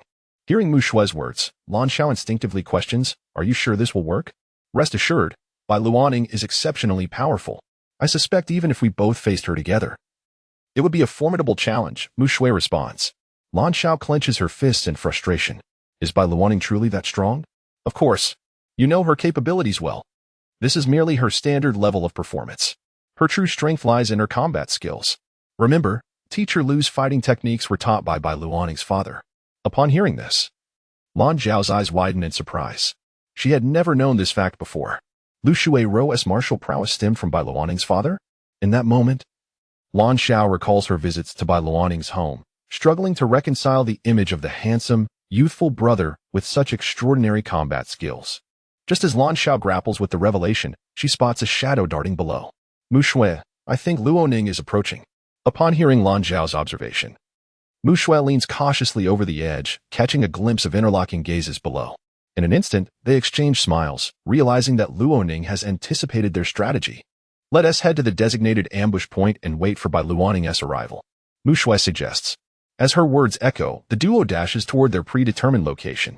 In the monitoring room, Lu Shui's observes the unfolding scenes on the screen, along with her companions, all captivated by the current development. If Bai Luoning charges in like this, she is bound to find herself at a disadvantage. Indeed, regardless of perspective, it seems that Bai Luoning faces considerable challenges ahead. I believe Mu Shui and Lan Xiao may secure victory. Instructor Lu, who do you think will triumph in this battle? Upon hearing her name called, Lu Shui slightly curved her lips in a smile, addressing the crowd. Let us simply observe the unfolding events. With her words resonating, the audience refrained from further inquiries and turned their attention to the display screen. They witnessed Bai Luoning ascend the building's staircase, making her way to the highest floor. The sight left everyone utterly astonished. What was happening? She had reached the top floor so swiftly? This pinnacle of the building housed a rooftop terrace. While curiosity about Bai Luoning's actions filled the air, she retrieved a rope from her pocket. Xing Xian, secure this rope there? Yes. Without hesitation, Xing Xian complied, rushing to a sturdy location to tie the rope. Observing her actions, Bai Luoning promptly secured the other end around herself. Onlookers were left dumbfounded. Xing Xian inquired, Luoning, what are you planning? An attack from above. Bai Luoning replied with a subtle smile, then leaped off the rooftop. The crowd instinctively held their breath, unable to believe their eyes. Gasps echoed in the monitoring room. Had Bai Luoning lost her mind? This was utterly inconceivable. If she were to fall, the rope could potentially snap her body. Just as this thought crossed a student's mind, they witnessed Bai Luoning harness the momentum of her descent, running nearly vertically along the glass. The spectacle left everyone in awe. Before they could utter a word, Bai Luoning leaped powerfully, swinging into the air with the rope's force. With a resounding crash, her petite form collided with the glass, shattering it into countless shards. Was this even possible? Was Bai Luoning not afraid of plummeting? This was terrifying. Her audacity surely surpassed that of anyone present. Upon entering the building, she effortlessly unraveled the rope. How impressive! Once inside, Bai Luoning casually discarded the rope, surveying her surroundings. She had previously spotted Mu Shui and the others on this floor, assuming they were nearby, now in a passive position. With that thought, a smile graced Bai Luoning's lips as she swiftly navigated the floor, seeking an advantageous hiding spot. The entire process was nearly soundless, instilling a deep sense of unease in those observing from the monitoring room. This was astonishing. The once passive situation had transformed into an active one. Was this the prowess of the top student in the elite class? Initially, I believed Bai Luoning would be targeted. Yet I never anticipated that such a simple maneuver would shift the balance of power into her hands. Lu Shui, upon hearing these comments, gently shook her head, stating, in truth, The initiative has always rested with Bai Luoning. She merely chose the most straightforward approach. As Lu Shuai-Ro spoke, Bai Luoning had already concealed herself in a corner. The earlier commotion had naturally alerted Mu Shui and Lan Xiao on the same floor. They exchanged glances, sensing mutual vigilance. If they were not mistaken, Bai Luoning must have shattered the glass and entered this level, circumventing their usual path. This was utterly unforeseen. Most critically, they were now entirely on the defensive, unaware of Bai Luoning's whereabouts, and must remain alert for her sudden assault, something they desperately wished to avoid. With that in mind, they exchanged confirming glances. Consequently, Mu Shui and Lan Xiao cautiously stood and ventured deeper into the building. Their eyes scanned the surroundings for potential hiding spots, ever wary of Bai Luoning's possible emergence. Soon, they arrived at the spot where Bai Luoning had entered, greeted by a carpet of shattered glass. A look of shock flickered in Lan Xiao's eyes. She had not expected Bai Luoning to take such risks. At that moment, Mu Shui instinctively glanced upward as if sensing something. There, perched upon the chandelier, was Bai Luoning, observing the two below with playful intent, even waving at them in a charming manner. Yet, to Mu Shui and Lan Xiao, this was undoubtedly a nerve-wracking sight. Without hesitation, they instinctively stepped back, increasing the distance between themselves and Bai Luoning on the chandelier. As they retreated, Bai Luoning made her move, leaping from the chandelier and charging toward Lan Xiao with remarkable speed. Lan Xiao raised an eyebrow, addressing Bai Luoning. "Do you think I am the easiest to deal with?"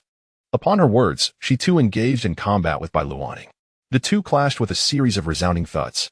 Each combatant exhibited unique fighting techniques, yet Bai Luoning, in many respects, was a jack of all trades. Her skills and technique, strength, and speed appeared effortlessly mastered. Merely seconds into the skirmish, Lan Xiao felt an overwhelming pressure. At that moment, Mu Shui joined the fray. "Luoning, prepare yourself." With hands darting like a dragon, Mu Shui swiftly thrust toward Bai Luoning. Bai Luoning smiled, her long legs extending sideways to meet Mu Shui's attack. The collision reverberated through the air, leaving Mu Shui with a stinging sensation in her fist. While Bai Luoning utilized the force to retreat, the three formed a triangle, sizing each other up amidst the tension, with the chandelier overhead witnessing the unfolding drama. Amidst the incessant swaying, the chandelier and Appos, as connections manifested cracks resembling those of a tortoise shell. The piercing sound of squeak, squeak, squeak echoed as the chandelier trembled, incessantly pricking the collective nerves of the onlookers. Suddenly, at that moment, the chandelier plummeted from the ceiling with a resounding crash, shattering into countless pieces. Startled, the students in the surveillance room instinctively shut their eyes. Yet, at that juncture, Bai Luoning sprang into action, dashing swiftly toward the two individuals ahead. Only children make choices. The current Bai Luoning would never admit to such childishness. Since they were all her adversaries, she resolved to vanquish them together. Confronted by the formidable Bai Luoning, Mu Shui and Lan Xiao felt as if they were facing a grave threat, instantly engaging in a fierce struggle. Meanwhile, on the rooftop, Xiang Xin rushed down, only to realize that the gap between her and the three combatants was insurmountable. She found herself relegated to the role of a mere spectator. At that moment, not just she, but the students in the surveillance room were utterly captivated. Bai Luoning's speed was astonishing, managing to hold her ground against two opponents without faltering. If it were me, I would undoubtedly be utterly defeated by now. Mu Shui and Lan Xiao were remarkably strong as well. Initially, I had assumed that Lan Xiao, rated at an SSS level, would be exceptionally powerful, yet it became evident that Mu Shui was equally formidable. Ah, how splendid it was! One girl, observing the scene on the monitor, couldn't help but feel an overwhelming sense of awe. If one girl could exhibit such prowess, how remarkable must the others be? Lu Shuai-Ro gazed at the three girls before her face adorned with an inexplicable smile. For reasons unknown, she had a premonition, a woman's intuition, that they would one day achieve great fame, even surpassing her own notoriety. As this thought crossed her mind, Lu Shuai-Ro suddenly recalled that today marked the final day of classes. It had been ages since she last saw her master. No matter what, she resolved to seek out her master today, using the excuse of accompanying Bai Luoning and the others home. Time flew by, and as Lu Shuai-Ro's thoughts wandered, the battle drew near its conclusion. Despite Mu Shui and Lan Xiao being 2 against 1, their stamina paled in comparison to Bai Luoning and Appos. Additionally, their bodies had yet to reach their peak, and thus their combat effectiveness waned rapidly. Gritting her teeth, Lan Xiao found herself utterly convinced. Bai Luoning truly exhibited no discernible weaknesses. Yet this only deepened her curiosity about Luo Lin's capabilities. According to Mu Shui, Bai Luoning and Lu Shuirou's combat skills were directly taught by Luo Lin. Having witnessed Lu Shuirou's techniques previously, she was now equally impressed by Bai Luoning's prowess. If given the opportunity, she yearned to become a disciple and learn. As she parried a powerful blow from Bai Luoning, Lan Xiao abruptly retreated, pulling Mu Shui along with her, quickly creating distance from Bai Luoning. Continuing the fight would likely result in their being carried out on stretchers. Mu Shui had long anticipated this outcome, though she often claimed she wished to surpass Bai Luoning. No one understood Bai Luoning's strength better than she did. At that moment, Bai Luoning addressed the two girls. "Shall we go to the supermarket to buy some beef and lamb? Let's have hot pot tonight." Turning to Lan Xiao, she inquired, "Would you like to join us?" After a moment's hesitation, Lan Xiao slowly nodded. Meanwhile, Mu Shui turned to Xiang Xian and asked, "Xiang Xian, would you like to come over to our house?" Xiang Xian shook her head. "No, my mother's birthday is today. I'll come to visit you when I have time." "Great. We'll always welcome you." The group engaged in light-hearted chatter, and Lu Shuirou was aware of their choices. Today, Bai Luoning was victorious, she murmured softly. As Bai Luoning and her companions returned to Lu Shuirou, she exchanged a few more words before disbanding the current team. Subsequently, Lu Shuirou approached Bai Luoning, asking, "Luoning, are you going to the supermarket soon?" "Yes. Let's go together. I've been meaning to visit my master. It's been far too long. I miss him." Lu Shuirou expressed, her face betraying a lovesick demeanor. Lan Xiao promptly nudged Bai Luoning, asking, "Luoning, what is the nature of the relationship between Instructor Lu and Uncle Luo?" "Sister Shuirou is determined to become my mother's woman. Lost in happy memories." Lu Shuirou, upon hearing Bai Luoning's words, quickly retorted, "Luoning, don't say such things." "I'm not." However, she failed to notice the exceedingly bashful expression adorning her face, which instantly convinced the initially skeptical Lan Xiao of Lu Shuirou's affection for Uncle Luo. Thus, the girls summoned Li Junyao and ventured to the supermarket together, procuring various ingredients before heading to the villa in the city center. Upon entering the villa, they found Luo Lin seated in the living room, absorbed in the electronic screen, lost in thought. As the girls arrived, Luo Lin discreetly concealed the information in his hands, allowing a fleeting look of seriousness to vanish without a trace, unnoticed by anyone. Observing the gathering of young women, Luo Lin smiled. "It seems today I am in for a treat. Dad, just sit tight. We'll have the ingredients ready shortly. We even bought a lot of Boston lobsters. I know you'll love them." As they spoke, the girls placed their burdens on the ground. At that moment, Lan Xiao approached Luo Lin, her cheeks inexplicably flushed.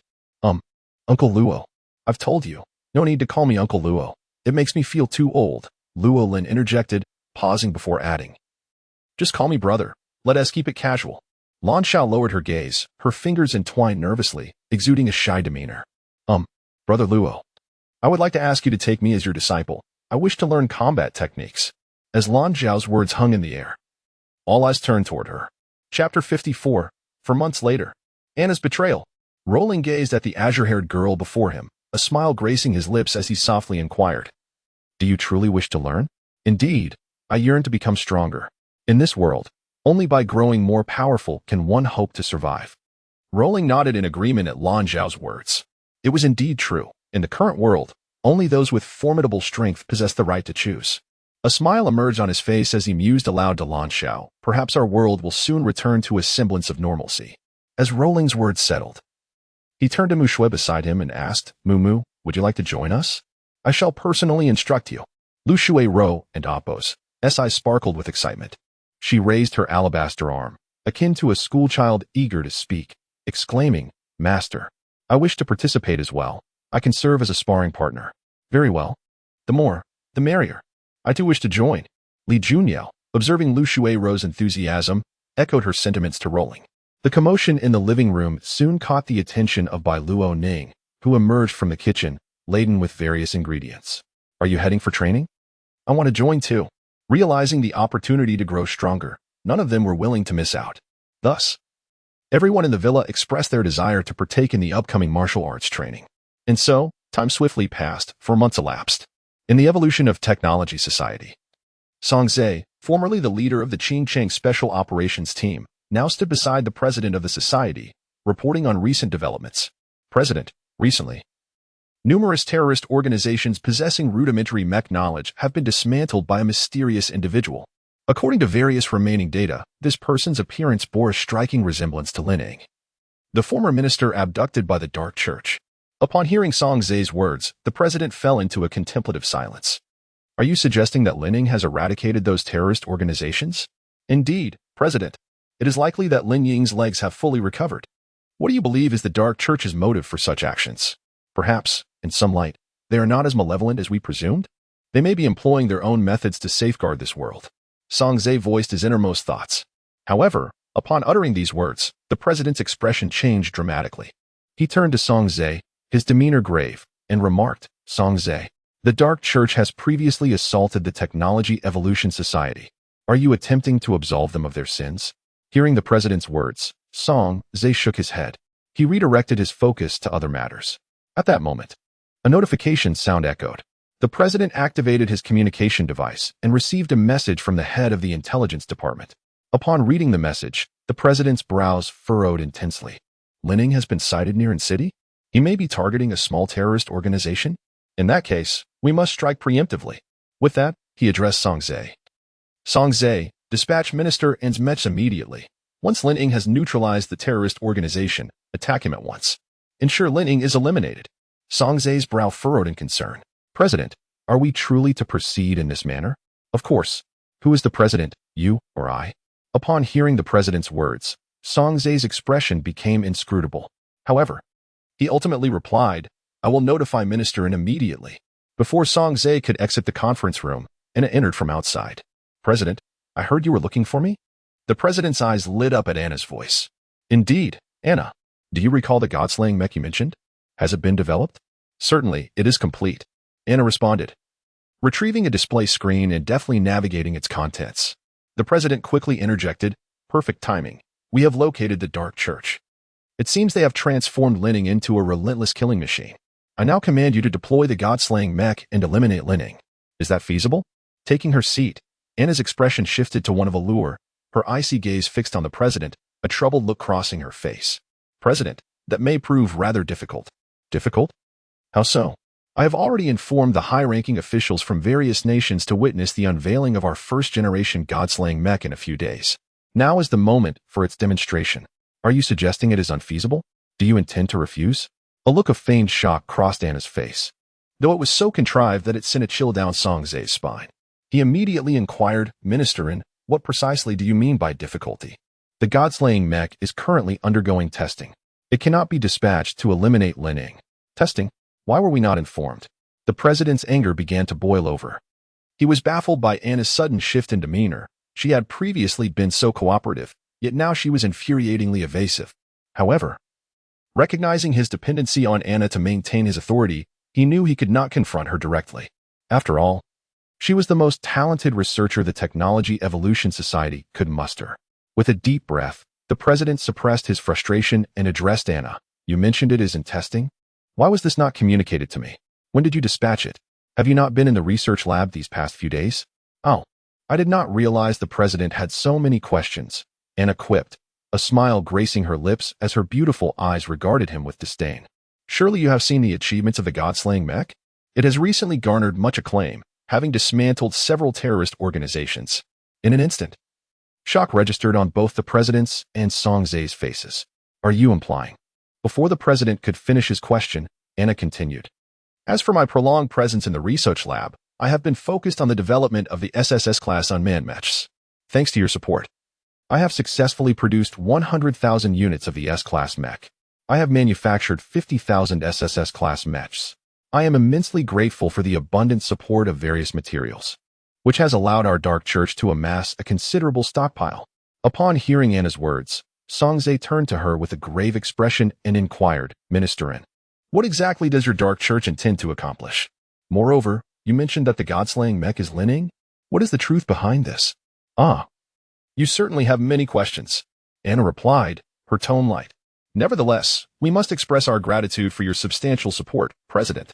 As Anna finished speaking, she pressed a button on the display screen in her hand and tossed it in front of the president. In the next moment, a multitude of SSS-class mechas surged forth, flying in various directions. The sky was filled with the reserve mechas of the Technological Evolution Society, leaving everyone present utterly astonished. What on earth was happening? Why were there so many mechas appearing? Could it be that a divine calamity was unfolding somewhere? Yet, We had received no notification. Not only the Technological Evolution Society was taken aback, even high-ranking officials from various nations were struck with unprecedented shock upon witnessing this scene. Immediately contact the Technological Evolution Society. I demand to know what is happening. Why are the mechs we invested in suddenly appearing in the sky and flying off in different directions? I must have a reasonable explanation, or I will ensure that Zhu Long pays dearly for this. Zhu Long, the president of the Technological Evolution Society, was already in a state of despair. He slammed his palm onto the table in front of him and stood up angrily. Do you think I will let you leave so easily? Notify the security personnel at once. I intend to properly punish this woman before me. Hearing Zhu Long's words, a smile crept onto Anna's face. Although my body has yet to undergo modifications, she said, pressing another button, in an instant. A mech adorned with purple scales raced out of the conference room at incredible speed. The sturdy escort mech crashed into the wall, and a long hand swiftly grasped Anna's form, whisking her away from the conference room. This mech was undoubtedly an SSS class, and Anna had single-handedly depleted all the mechs of the Technological Evolution Society, leaving only the S-class mech HCB 777, which she deemed unworthy. This signified that no one could impede this woman. All they could do was watch her enter the mech and deliver her final judgment upon them. Outside, deep within the mech, Anna was consumed by an overwhelming sense of exhilaration. She erupted into maniacal laughter. Ah ha ha ha. Ha ha ha ha ha. Her raucous laughter echoed in everyone's ears. Before I depart, allow me to present you with a grand gift. I hope you will enjoy it, Anna declared. Utilizing her neural connection, she commanded the SSS class mech, Golden Serpent, to unleash an absolute weapon upon the RD department. All the data she had previously developed was obliterated in a cataclysmic explosion, vanishing from existence. Before anyone could regain their senses, Anna turned and exited, leaving Zhu Long and Song Zhe staring at the aftermath in dismay. Song Zhe felt increasingly bewildered, struggling to fathom the Dark Church's true intentions. If they intended to eliminate them, why had they not seized the opportunity earlier? Why did Anna leave after demolishing the RD department, as if the two of them were utterly inconsequential? Meanwhile, President Zhu Long was engulfed in utter despair.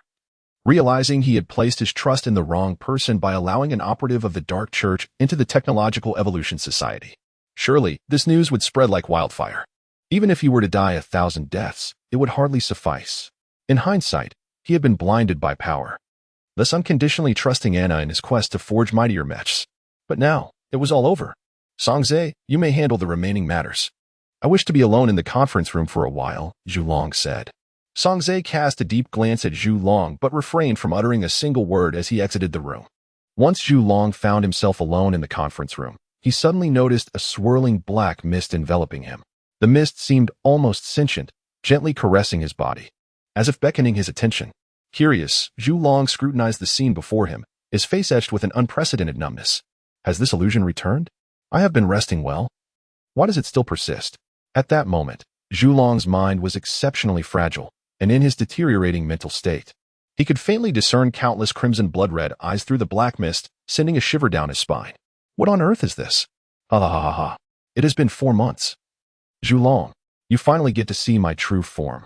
A deep, ominous voice resonated, suffocating Zhu Long with its terrifying presence. The sensation made him tremble. Could you be the evil god? Zhu Long instinctively inquired. Upon hearing his words, the grotesque entity erupted into laughter. Ha ha ha ha ha. Indeed, you have a knack for flattery. To be called an evil god is the greatest compliment I could receive. However, the creature continued, shifting its tone. Do you know what awaits you? You are about to be nailed to a cross and burned alive. Your foolishness will lead to your utter condemnation. Zhu Long's temper flared at this mention. Do you think I desire such an outcome?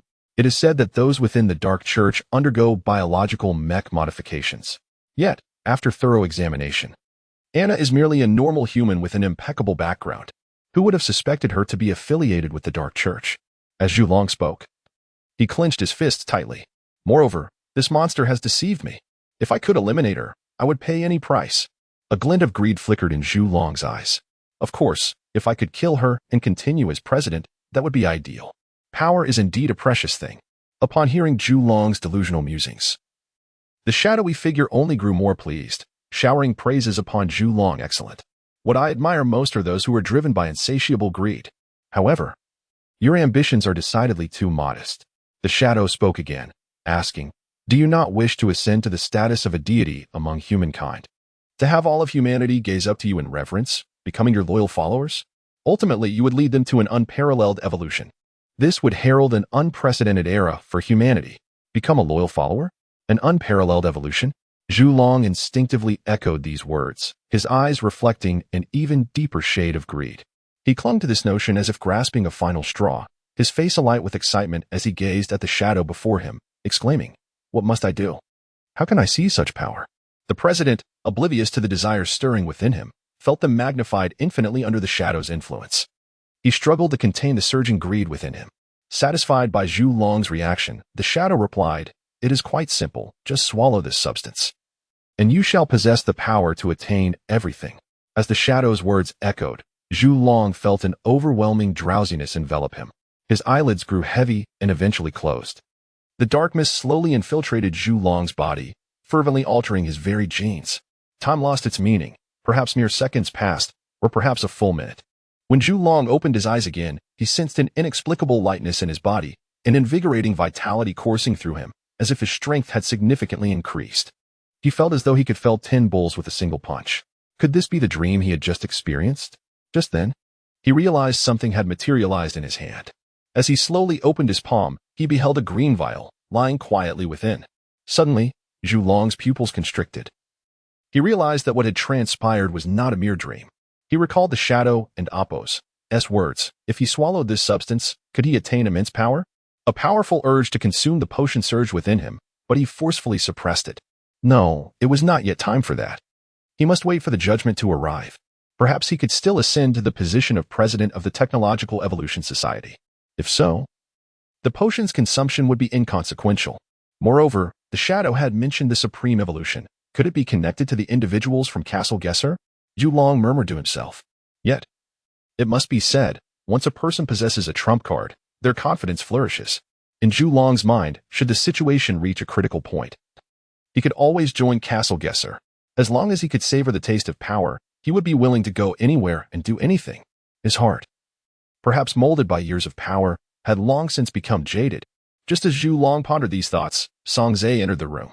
He addressed Zhu Long, "President, the research department has been completely obliterated. The SS and SSS class mechas have been commandeered by Anna and are currently being investigated for their departure. Linning annihilated the terrorist organization and left immediately. The Technological Evolution Society has been entirely hollowed out. All materials and funds have been quietly removed by Anna. Additionally, various nations have decided to convene a judgment meeting." Upon hearing Song Zhe's words, Zhu Long quickly inquired, "Do you know who is presiding over this judgment meeting?" Gallows. Zhu Long's heart sank at the mention of Gallows. Their relationship had always been fraught with tension. He had initially believed there would be a delay before any notifications were issued, yet their actions had unfolded with alarming speed. Nevertheless, he now had an escape route. Zhu Long's plump fingers clutched the green vial. He was unaware of its contents, yet he could sense an overwhelming power emanating from it. He instinctively felt that if anything were to transpire, all he needed to do was swallow the potion before him. Observing Zhu Long's composed demeanor, Song Zhe felt a twinge of respect.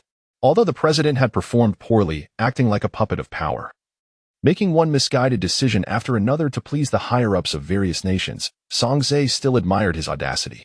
Little did he know that Zhu Long's so-called audacity stemmed solely from the possession of a vial representing malevolence. Had he known this, any remnants of admiration would have surely evaporated. Zhu Long rose from his seat and strode toward the conference room. "Since they wish to see him, let us proceed. There is no need to squander this unnecessary time." Though Zhu Long spoke with apparent nonchalance, his grip on the vial remained tight, revealing the turmoil within him. Approximately 5 hours later, Zhu Long arrived at the judgment meeting hall. Delegates from other nations were also present for the proceedings. With Gallows seated at the head of the table, surveying Zhu Long from above with a smug smile. Once, they had both campaigned for the presidency. But Zhu Long had employed underhanded tactics to seize the position, leaving Gallows feeling that fate was unjust. Thus, he had become the presiding judge. Unexpectedly, he found himself judging his old friend. A smile of inexplicable delight crept across Gallows's face as he mused, how the wheel of karma turns. Chapter 55, The Invisible Dancer. To Erza, Gallows gazed at the president before him, a bemused smile adorning his face. His cheerful demeanor bewildered those around him. For Gallows was known as the stern and impartial iron-faced judge, rarely displaying such levity. This unexpected display left many astonished. At that moment, the president took his rightful place on the judgment seat. Sunlight streamed through the overhead glass, bathing him in a radiant glow, as if cleansing him of any impurities. Yet, amid this spectacle, Zhu Long felt an increasing sense of tranquility. His gaze fixed on Gallows, his eyes glimmered with a hint of mockery. It has been a while, Gallows. Gallows's smile faltered slightly. He discerned no trace of fear in Zhu Long's eyes, which irked him greatly. From his elevated position, he looked down at Zhu Long and, in a composed tone, addressed him. Zhu Long, are you aware of your crimes? Crimes? What offenses have I committed? Zhu Long replied coolly. Gallows was momentarily taken aback, not anticipating such brazen audacity from Zhu Long.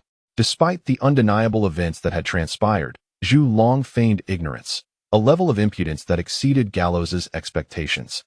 Taking a deep breath, Gallows produced a document listing Zhu Long's various misdeeds, a critical piece of evidence for his impending judgment. Upon seeing the document, even Zhu Long's expression shifted slightly as he understood the implications it bore. Noticing this change, a satisfied smile crept onto Gallows's face. I now offer you a chance to confess. If you admit to these charges, we shall be lenient in our judgment. Upon hearing Gallows's words, Zhu Long's face curled into a disdainful smile. He was no fool. Confessing at this juncture would only spell disaster for him. With this thought, Zhu Long stood tall, his demeanor resolute. I, Zhu Long, President of the Technological Evolution Society, have dedicated my life to the advancement of the world. I strive to protect global peace and embody the virtues of love and truth. How dare you slander me? Do you not fear a warning from my attorney? Gallows was momentarily rendered speechless by Zhu Long's audacity. Huh? A warning from your attorney? Zhu Long, you truly are shameless. Gallows retorted angrily from his judgment seat. As the former president of the Technological Evolution Society, you resorted to recruiting the Dark Church for fleeting gains. Before Gallows could finish, Zhu Long interjected. Firstly, Anna was never a member of the Dark Church at that time, so my recruitment of her was without error. Furthermore, her abilities were exceptional. She developed the SSS-class mecha in record time, and her appointment in the RD department was sanctioned by you all. Are you now attempting to impose all blame upon me? Gallows shot back. What evidence do you possess to prove that Anna was not affiliated with the Dark Church? Or do you question the decisions made by the high-ranking officials of numerous nations?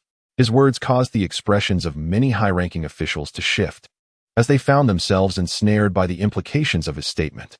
They could never admit their decisions were flawed, nor could they confront Anna from the Dark Church. The atmosphere grew tense, and Zhu Long observed the gathering crowd with a slight smirk. In his heart, he mused, Gallows, you are ultimately no match for me. Sensing Zhu Long's confidence, Gallows's expression darkened. His teeth clenched as he glared at Zhu Long, wishing he could devour him whole. Yet, the more agitated Gallows became, the more satisfied Zhu Long felt. Gallows glanced at the document above him and said, setting aside the matter of Anna, what actions did you take when the Dark Church attacked? Former Minister Lin Ying fell into their hands due to your inadequate command, becoming a formidable weapon for them. He was even transformed into a God-killing Mecha. What defense do you offer? Zhu Long replied with indifference. Let me ask you, what would you have done in my position? The Technological Evolution Society lacked the technological prowess to resist the SSS-class biological mechas of the Dark Church. If they had harbored any true murderous intent, we would have faced total annihilation. The culmination of humanity's efforts over decades would have been extinguished. However, we have since gained substantial experience in manufacturing SSS-class mechas. Even though Anna betrayed us, I am confident we can swiftly reorganize our resources to commence production. Therefore, I implore you all for another chance. As Zhu Long's words echoed, he knelt before the assembly. His act prompted a shared glance among the other high-ranking officials, revealing a glimmer of hesitation in their eyes. It was undeniable that the current era was fraught with peril. They required greater strength, not merely to mask their ineptitude, but for the sake of the world itself. Gallows observed the shifting sentiments among the officials, a sense of dread washing over him. He had finally secured the opportunity to judge Zhu Long, to exact his long-awaited vengeance.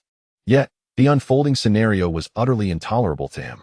Just as he prepared to speak, the high-ranking officials exchanged knowing glances, their focus now shifting toward Gallows, who felt an unprecedented weight of pressure bearing down upon him, causing beads of cold sweat to form on his brow. Zhu Long noticed this shift and smiled subtly. Gallows, this time you have lost again. Before arriving here, I had already pledged my entire fortune as collateral for this opportunity. As long as I can remain within the Technological Evolution Society, I shall reap unprecedented rewards. You lost once in this manner, and the greater benefits are beyond the comprehension of someone as straightforward as you. Thus, I am destined to win this trial. Chairman Gallows. Perhaps we should grant him another chance. Although, as the president of the Technological Evolution Society, numerous misdeeds were committed, his capabilities cannot be denied.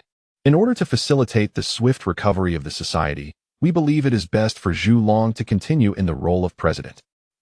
As Gallows listened to these words, a smile crept across his face. This damned unfair world. He had previously lost to Zhu Long in such a manner. Now, must he experience this feeling once more? Are you all bullying the honest man? What? The crowd could hardly discern Gallows's words. Gallows continued. Are you all bullying the honest man? With this proclamation, Gallows slammed his hand down on the table. Bang! A wave of shock coursed through everyone present. They could not fathom why the usually calm and peaceful Gallows had turned into such a frenzied state. Gallows, the presiding judge. Just as one person uttered these words, Gallows abruptly stood from his seat. Fairness. Fairness.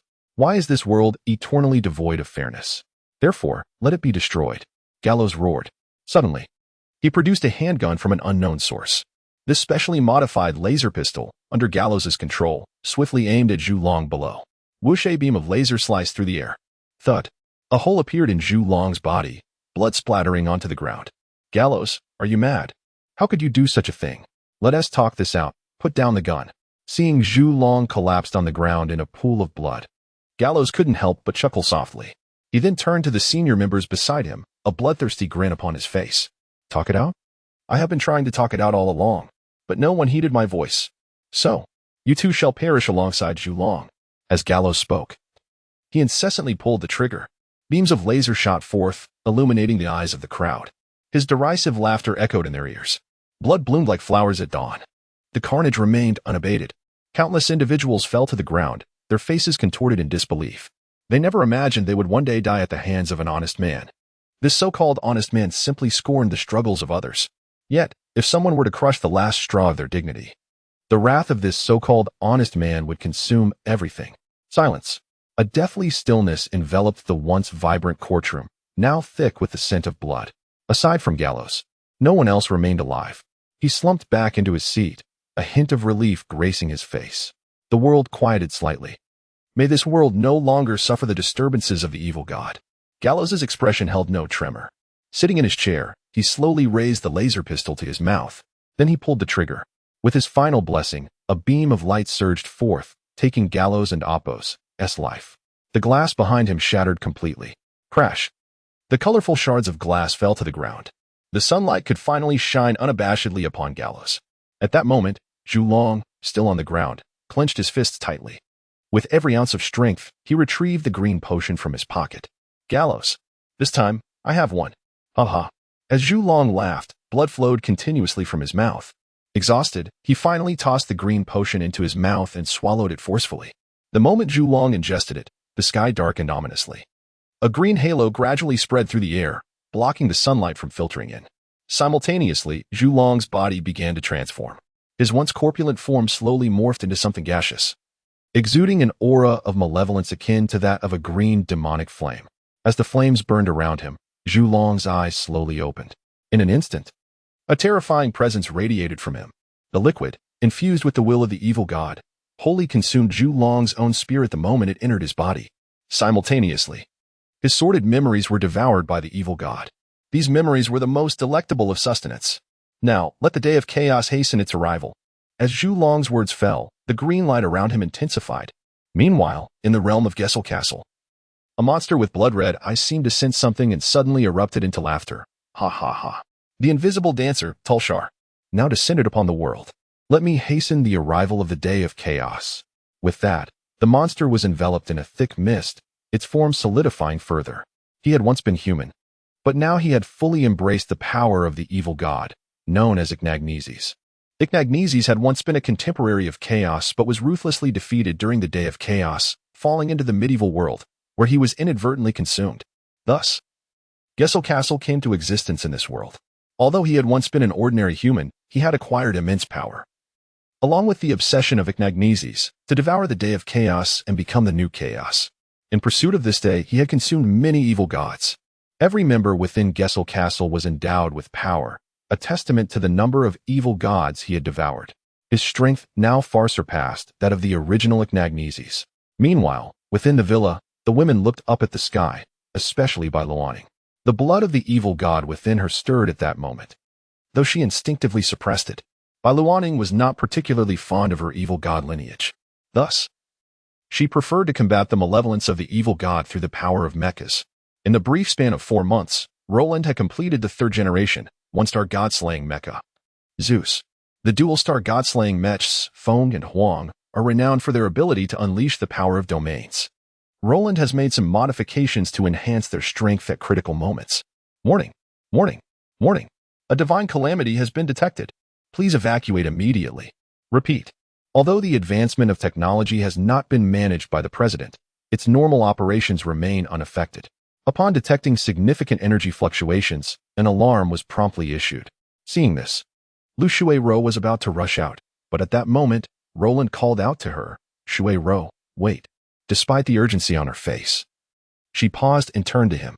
"Shui-ro, this adversary is not one that our current mechs can defeat." "Master, do you mean?" "Luoning, Mu Shui. I entrust this foe to you." White Luoning and Mu Shui, suddenly called by name, were taken aback, not expecting Roland to acknowledge their identities at such a crucial time. Besides Li Junyao, Lan Xiao stared blankly at the unfolding scene.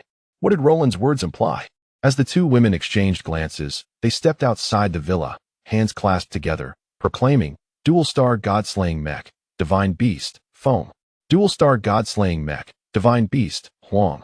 As their incantation echoed, an extraordinarily magnificent mech, adorned with mechanical wings reminiscent of a phoenix, materialized before everyone. Lu Shui-ro and Lan Xiao were left utterly dumbfounded. What was happening? White Luoning and Mu Shui were the pilots of the mysterious mechs. This meant that, turning to Roland, their faces were awash with shock. They suddenly recalled Roland's identity. The man before them was the one who had summoned thousands of mechs 10 years ago and 5 months prior. They had been unaware that such a legendary figure had been living alongside them all this time. Roland, unfazed, looked at the astonished group and remarked, "You don't mean to tell me you just realized those 2 young ladies are the pilots of the mysterious mechs?" Instinctively, Lu Shui-ro and Lan Xiao nodded. "Can you not discern that both Mu Shui and White Luoning's techniques are fundamentally the fighting styles I taught you?" Lan Xiao, Lu Shui-ro. To their surprise, they genuinely had not perceived this connection. At times, the speed of those mechs exceeded the limits of the naked eye. Without the enhancement of the mechs, they would have missed it entirely. The combat styles of White Luoning and Mu Shui were indeed a continuation of their own. Seeing the astonishment on their faces, Roland gestured for them to take a seat on the sofa. He then enabled the communication link for White Luoning and Mu Shui, allowing them to hear his voice. "If I am not mistaken, the entity that has just appeared should be the invisible dancer, Terza." "Terza?" The women echoed. Li Junyao suddenly recalled something Roland had once said, her expression shifting dramatically. "Roland, are you referring to the Day of Chaos?" Roland nodded slightly. Reminiscent of the past as he sighed, on the Day of Chaos, the world darkens. The court of chaos, residing beyond the universe, will descend upon the world surrounded by countless invisible gods. At that moment, even the malevolent deities may succumb to a frenzy. And now, 2 invisible dancers have already manifested. If we defeat this one, we may awaken the source of the infinite divine beings. At that point, chaos will be birthed, the world will face annihilation, and all existence will plunge into eternal silence. Upon hearing Roland's grave words, one of the women interjected, "Is what you say truly the case?" Suddenly, Kalena's voice rang out from outside. The group instinctively turned to see her approaching Roland. "What brings you here?" Lu Shui-ro and Li Junyao inquired in unison. Kalena glanced at Roland and replied softly, "Naturally, Roland summoned me here." Kalena continued, "Let us discuss how we should proceed if matters escalate to such a dire extent." Just as Roland was about to speak, the sky darkened further, and a powerful aura began to surge wildly. This sensation was not only felt by Roland. The expressions of the women also reflected their alarm. After sensing this powerful presence, an involuntary smile appeared on Roland's face. "It seems I have been proven wrong. I mentioned only 2 invisible dancers, and now a 3rd has emerged." With that, his smile faded, and he looked earnestly at the gathered women, saying, "Ladies, in order to withstand this calamity, I implore you to lend me your strength." But we are just ordinary individuals, lacking any extraordinary qualities. Lan Xiao, who had been sitting silently, interjected. As if anticipating their thoughts, Roland snapped his fingers. A portal gradually opened behind him, revealing a collection of mechs within. These mechs bore similar designs and patterns to those of White Luo Ning and Mu Shui. Taking a deep breath, Roland addressed the group. These are the special mechs I have crafted during this time. They are stronger than the single-star God-slaying mechs, but weaker than the dual-star God-slaying mechs. However, under certain conditions, they can unleash even greater power. This battle is not merely mine. It concerns all of humanity. Success means survival, and failure, well, there is no need for me to elaborate. The weight of his words settled heavily in the hearts of the women. Chapter 56. The malevolent deity shall ultimately perish. Everyone, I now beseech your strength. Roland gazed earnestly at the women before him. What shall we do? Roland turned towards the mechas behind him and softly instructed, Lan Xiao, you pilot the white tiger.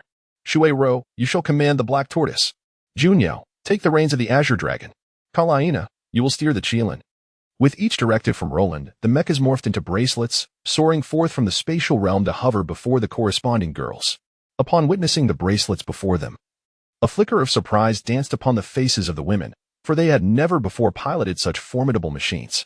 And what about you? Kalaina suddenly inquired. Her gaze fixed on Roland. A smile graced Roland's lips as he replied, I have other preparations to attend to, due to the abruptness of this situation. I am not entirely ready. Stay safe, and above all, survive. This admonition was not solely directed at Roland, but also resonated among Kalaina and the others. Despite the rapid and explosive nature of the unfolding events, the bonds they shared with Roland were paramount. They did not delve into numerous questions, placing their unwavering trust in him. Seeing their determination warmed Roland's heart. Dawn shall dispel the chaos. A world devoid of malevolent deities may soon be upon us. As he observed the women emerging from the villa, having summoned their mechas as instructed, Roland murmured to himself. In an instant, he vanished from the estate. On the isolated island of the dark Holy Sea, the Pope seated upon the throne slowly removed his gilded black robe, revealing a figure strikingly identical to Roland. No, to be precise, he was Roland himself. In everyday life, the Pope merely served as a synthetic automaton, obediently executing Roland's commands and delivering various decrees. Whenever Roland found the time, he would command the automaton to assume the throne, directing it as the true Roland. Bai Luoxin seemed to sense Roland's arrival. Her initially tense visage broke into a radiant smile. She opened her arms and dashed toward him. Father, you have come. Yes, Luoxin, I am here, Roland replied, his face beaming as he regarded the little one before him. He had once taken in 2 children, Bai Luoning, the elder sister, and Bai Luoxin, the younger sister. Looking at him anxiously, Luoxin inquired, Father, I sense the presence of the invisible dancer. What must we do next? Do not worry. I have made preparations. Neither you nor Luoning, nor anyone else, shall come to harm. As Roland's words lingered in the air, he softly called out, Anna, Catherine, Margaret. In a heartbeat, 3 figures swiftly appeared within the Holy See. Observing the 3 women, Roland snapped his fingers. The door to the storeroom creaked open, revealing a trove of materials for summoning malevolent deities. You 3 shall place these materials in the designated spots. Yes, Your Holiness. Margaret clasped her hands together, proclaiming, Crimson Spider. Catherine followed suit, declaring, Venomous Scorpion. Anna chimed in, Elegant Green Serpent. Suddenly, the 3 women were enveloped in biological mechas, enhancing their speed significantly. They swiftly retrieved numerous summoning materials from the storeroom and vanished from sight. Seeing this, Roland gradually rose, turning to Bai Luoxin. Luoxin, prepare yourself. The final battle is imminent. It is time to fulfill our fated conflict. Luoxin nodded, her expression solemn. Meanwhile, high above in the sky, Bai Luoning and Mu Shui were the first to pilot their mechas, soaring over the city. At that moment, the will of the vermilion dragon had been completely consumed by the invisible dancer, Terza, transforming into a terrifying energy entity. This malevolent deity danced gracefully in the air, accompanied by another invisible dancer, whose maddening movements seemed to resonate with something horrifically sinister.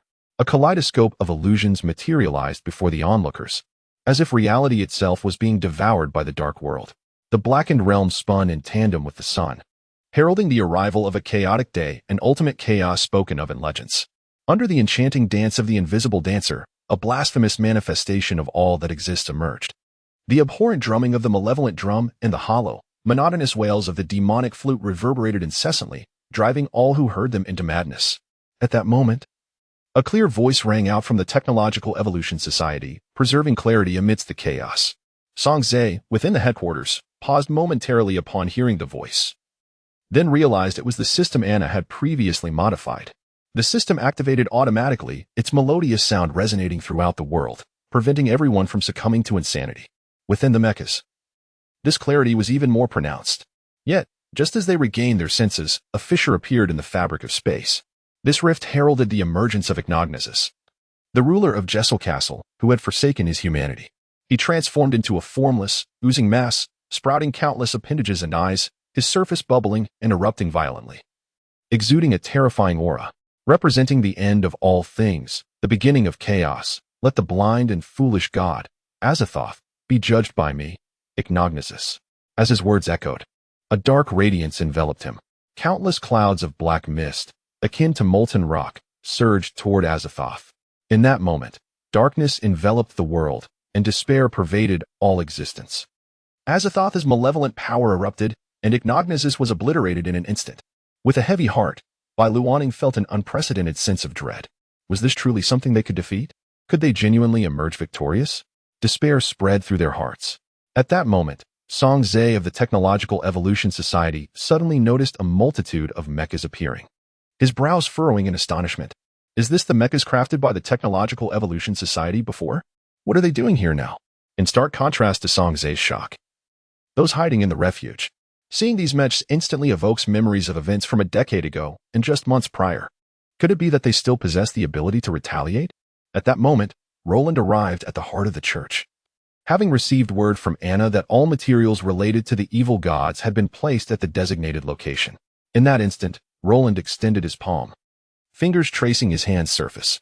Under his command, a torrent of blood erupted from his being. This blood was the essence of the Pantheon. As the blood surged forth, Roland struck the ground with his hand.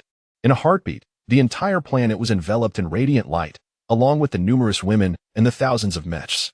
Immediately, Roland's voice echoed in the ears of the women. Ladies, let us bring the day of chaos to a definitive end under the blessings of the Pantheon. With his words resonating, they felt their mechs unleash terrifying power, imbued with the dreadful strength of the evil gods. At that moment, Bai Luoning sensed a surge of bloodline power within her. Memories long forgotten began to reverberate in her mind. It was a desolate landscape, drenched in blood, where the Pantheon lay in ruin. Only a man with a mechanical heart stood amidst the bloodied ground. Witnessing this scene, Bai Luoning instantly understood the gravity of the situation. Recalling Roland's tale, a youth with a mechanical heart who suddenly appeared in this world amidst the day of chaos, when the Pantheon went berserk. The young man, owing to his mechanical heart, avoided the madness, yet the Pantheon viewed him as an aberration. Ultimately, he was forced to slaughter the Pantheon. As the gods faced their demise, they regained their wisdom, absolving the youth of blame, merely seeking to end the day of chaos. Under the Pantheon's blessings, they offered their blood, granting the youth the full spectrum of human emotions and a corporeal form akin to that of mankind, no longer a cold mechanism driven by a mechanical heart. As the essence of the evil gods continued to coalesce, from the pool of blood, 2 infants were born, entrusted to Roland and Apos' care. This was a legacy from the past. Observing their exquisite forms, Roland drew from Bai Luoning and Bai Luoxin. Subsequently, he vanished into the void, arriving in the present world. However, Bai Luoxin, overwhelmed by the chaotic power of the evil gods, often fluctuated uncontrollably, rendering even transformation devices ineffective. Thus, she assisted Roland in establishing the Dark Church, steadily amassing strength. Now was the moment to unleash their full potential. Suddenly, Bai Luoning opened her eyes to see Li Junyao and others battling the formidable Azathoth under the Pantheon's blessings. Over 5,000 divine mechs had already fallen. At that moment, a graceful beauty emerged from a rift in space. She turned to Bai Luoning and said, "My foolish sister, how long do you intend to remain in a daze? Did I not tell you before that during the day of chaos, all you need to do is stay at home? The rest is for me to handle." Coming to her senses, Bai Luoning glanced at Bai Luoxin and replied, "Do you think I would do that? Enough idle chatter. Let us swiftly vanquish this great trouble before us." "But my foolish sister, Luoxin, I am not foolish." Bai Luoxin raised an eyebrow and softly remarked, "Oh sister, have you remembered? Yes. Let us go. Otherwise, the pressure on our sisters will be unbearable." Indeed. Let us fight together. I have long wished to stand alongside you. In the church, Roland's gaze seemed to pierce through the clouds. Observing Bai Luoning and Bai Luoxin awakened the power of the pantheon. A faint smile graced his face. Although it appeared the two women were gaining the upper hand against Azathoth, the latter remained unfazed, merely experiencing a reduction in his strength. As Roland contemplated this, the two women abruptly found themselves at a disadvantage. Taking a deep breath, Roland's figure flickered, and a torrent of divine blood surged within him. The dark patterns of his mechanical heart manifested upon his form. As the Pantheon's grand array activated, Roland's power reached its zenith. A beam of darkness flickered, causing Bai Luoning and Bai Luoxin to halt their assault, as did the other women, instinctively ceasing their attacks. They gazed in shock at the dark radiance, sensing an overwhelming pressure emanating from it, even more terrifying than the colossal evil god looming above them. In that moment, Azathoth's attention was drawn to Roland, and an immense pressure descended upon him. Roland inhaled deeply, fixing his gaze upon the essence of chaos, murmuring, "For this day, I have prepared extensively. From this day forth, the world shall know no more days of chaos. The evil god shall perish eternally." As his words echoed, Roland raised his fist high. The Pantheon and Apos' essence converging at that instant. Breathing deeply, a glimmer of light flashed in Roland and Apos' eyes, the light of hope. Annihilate. Boom. In an instant, the entire space fractured. The figures of Roland and Azathoth were engulfed within. Those witnessing the spectacle wore expressions of astonishment. Roland. Father. Godfather. Master. Yet, as their voices faded, they were met with an overwhelming silence. Azathoth's form vanished, and the day of chaos was utterly dispelled. However, simultaneously, Roland also disappeared. Bai Luoning and Bai Luoxin gazed at the unfolding scene, astonished that Roland would act at such a critical juncture. Most importantly, his fate remained uncertain. As time passed and night fell, none of the women departed, yet their hearts sank to the depths of despair. The night was eerily silent. Once again, survivors reveled in their fortune, while the women could only clench their fists tightly. "Let us go home," Li Junyao murmured softly. "Is that all we will do?" Bai Luoning whispered. Bai Luoxin nodded slightly, replying, "If that is the case, then let us return." Bai Luoning turned to her sister, her face filled with confusion. At that moment, Kaliana spoke to Bai Luoning. "I believe in Roland. He promised us he would be safe." Bai Luoning opened her mouth, as if to say something. At that moment, Mu Shui suggested, "Why don't we return and prepare a meal? By the time our godfather comes back, he will be able to enjoy a warm, hearty dish." Lu Shui-ro nodded in agreement, remarking that perhaps their master would soon return. Upon hearing their words, Bai Luoning's face displayed a hint of hesitation. Just then, Bai Luoxin soared directly towards the villa. Observing this, everyone followed suit. Upon their return to the villa, they found Roland alongside Anna, Catherine, and Margaret, who were busy preparing the meal. Spotting the arriving guests, Roland eagerly called out, "Come, come, come. Try the dishes I have prepared. I assure you my culinary skills have improved." The sight of Roland, now donned in a fresh outfit within the villa, left everyone utterly astonished. What left them even more speechless was the fact that Roland had taken to cooking. For a moment, Bai Luoning was at a loss, unsure whether to feel joy or amusement. At that instant, Bai Luoxin gazed at the exquisite dishes before her and murmured, "I have yet to taste my father's cooking." With that, she took a bite in front of everyone. In the next moment, her graceful and enchanting demeanor transformed into that of a child, her face awash with anguish. "Is this truly edible?" Witnessing Bai Luoxin's unfortunate encounter with Roland's culinary prowess, the others exchanged glances before bursting into laughter. Seeing the ladies laugh so heartily, Roland instinctively placed a hand over his mechanical heart. Even with such a mechanical core, beneath such bonds, he could undoubtedly feel a profound sense of happiness.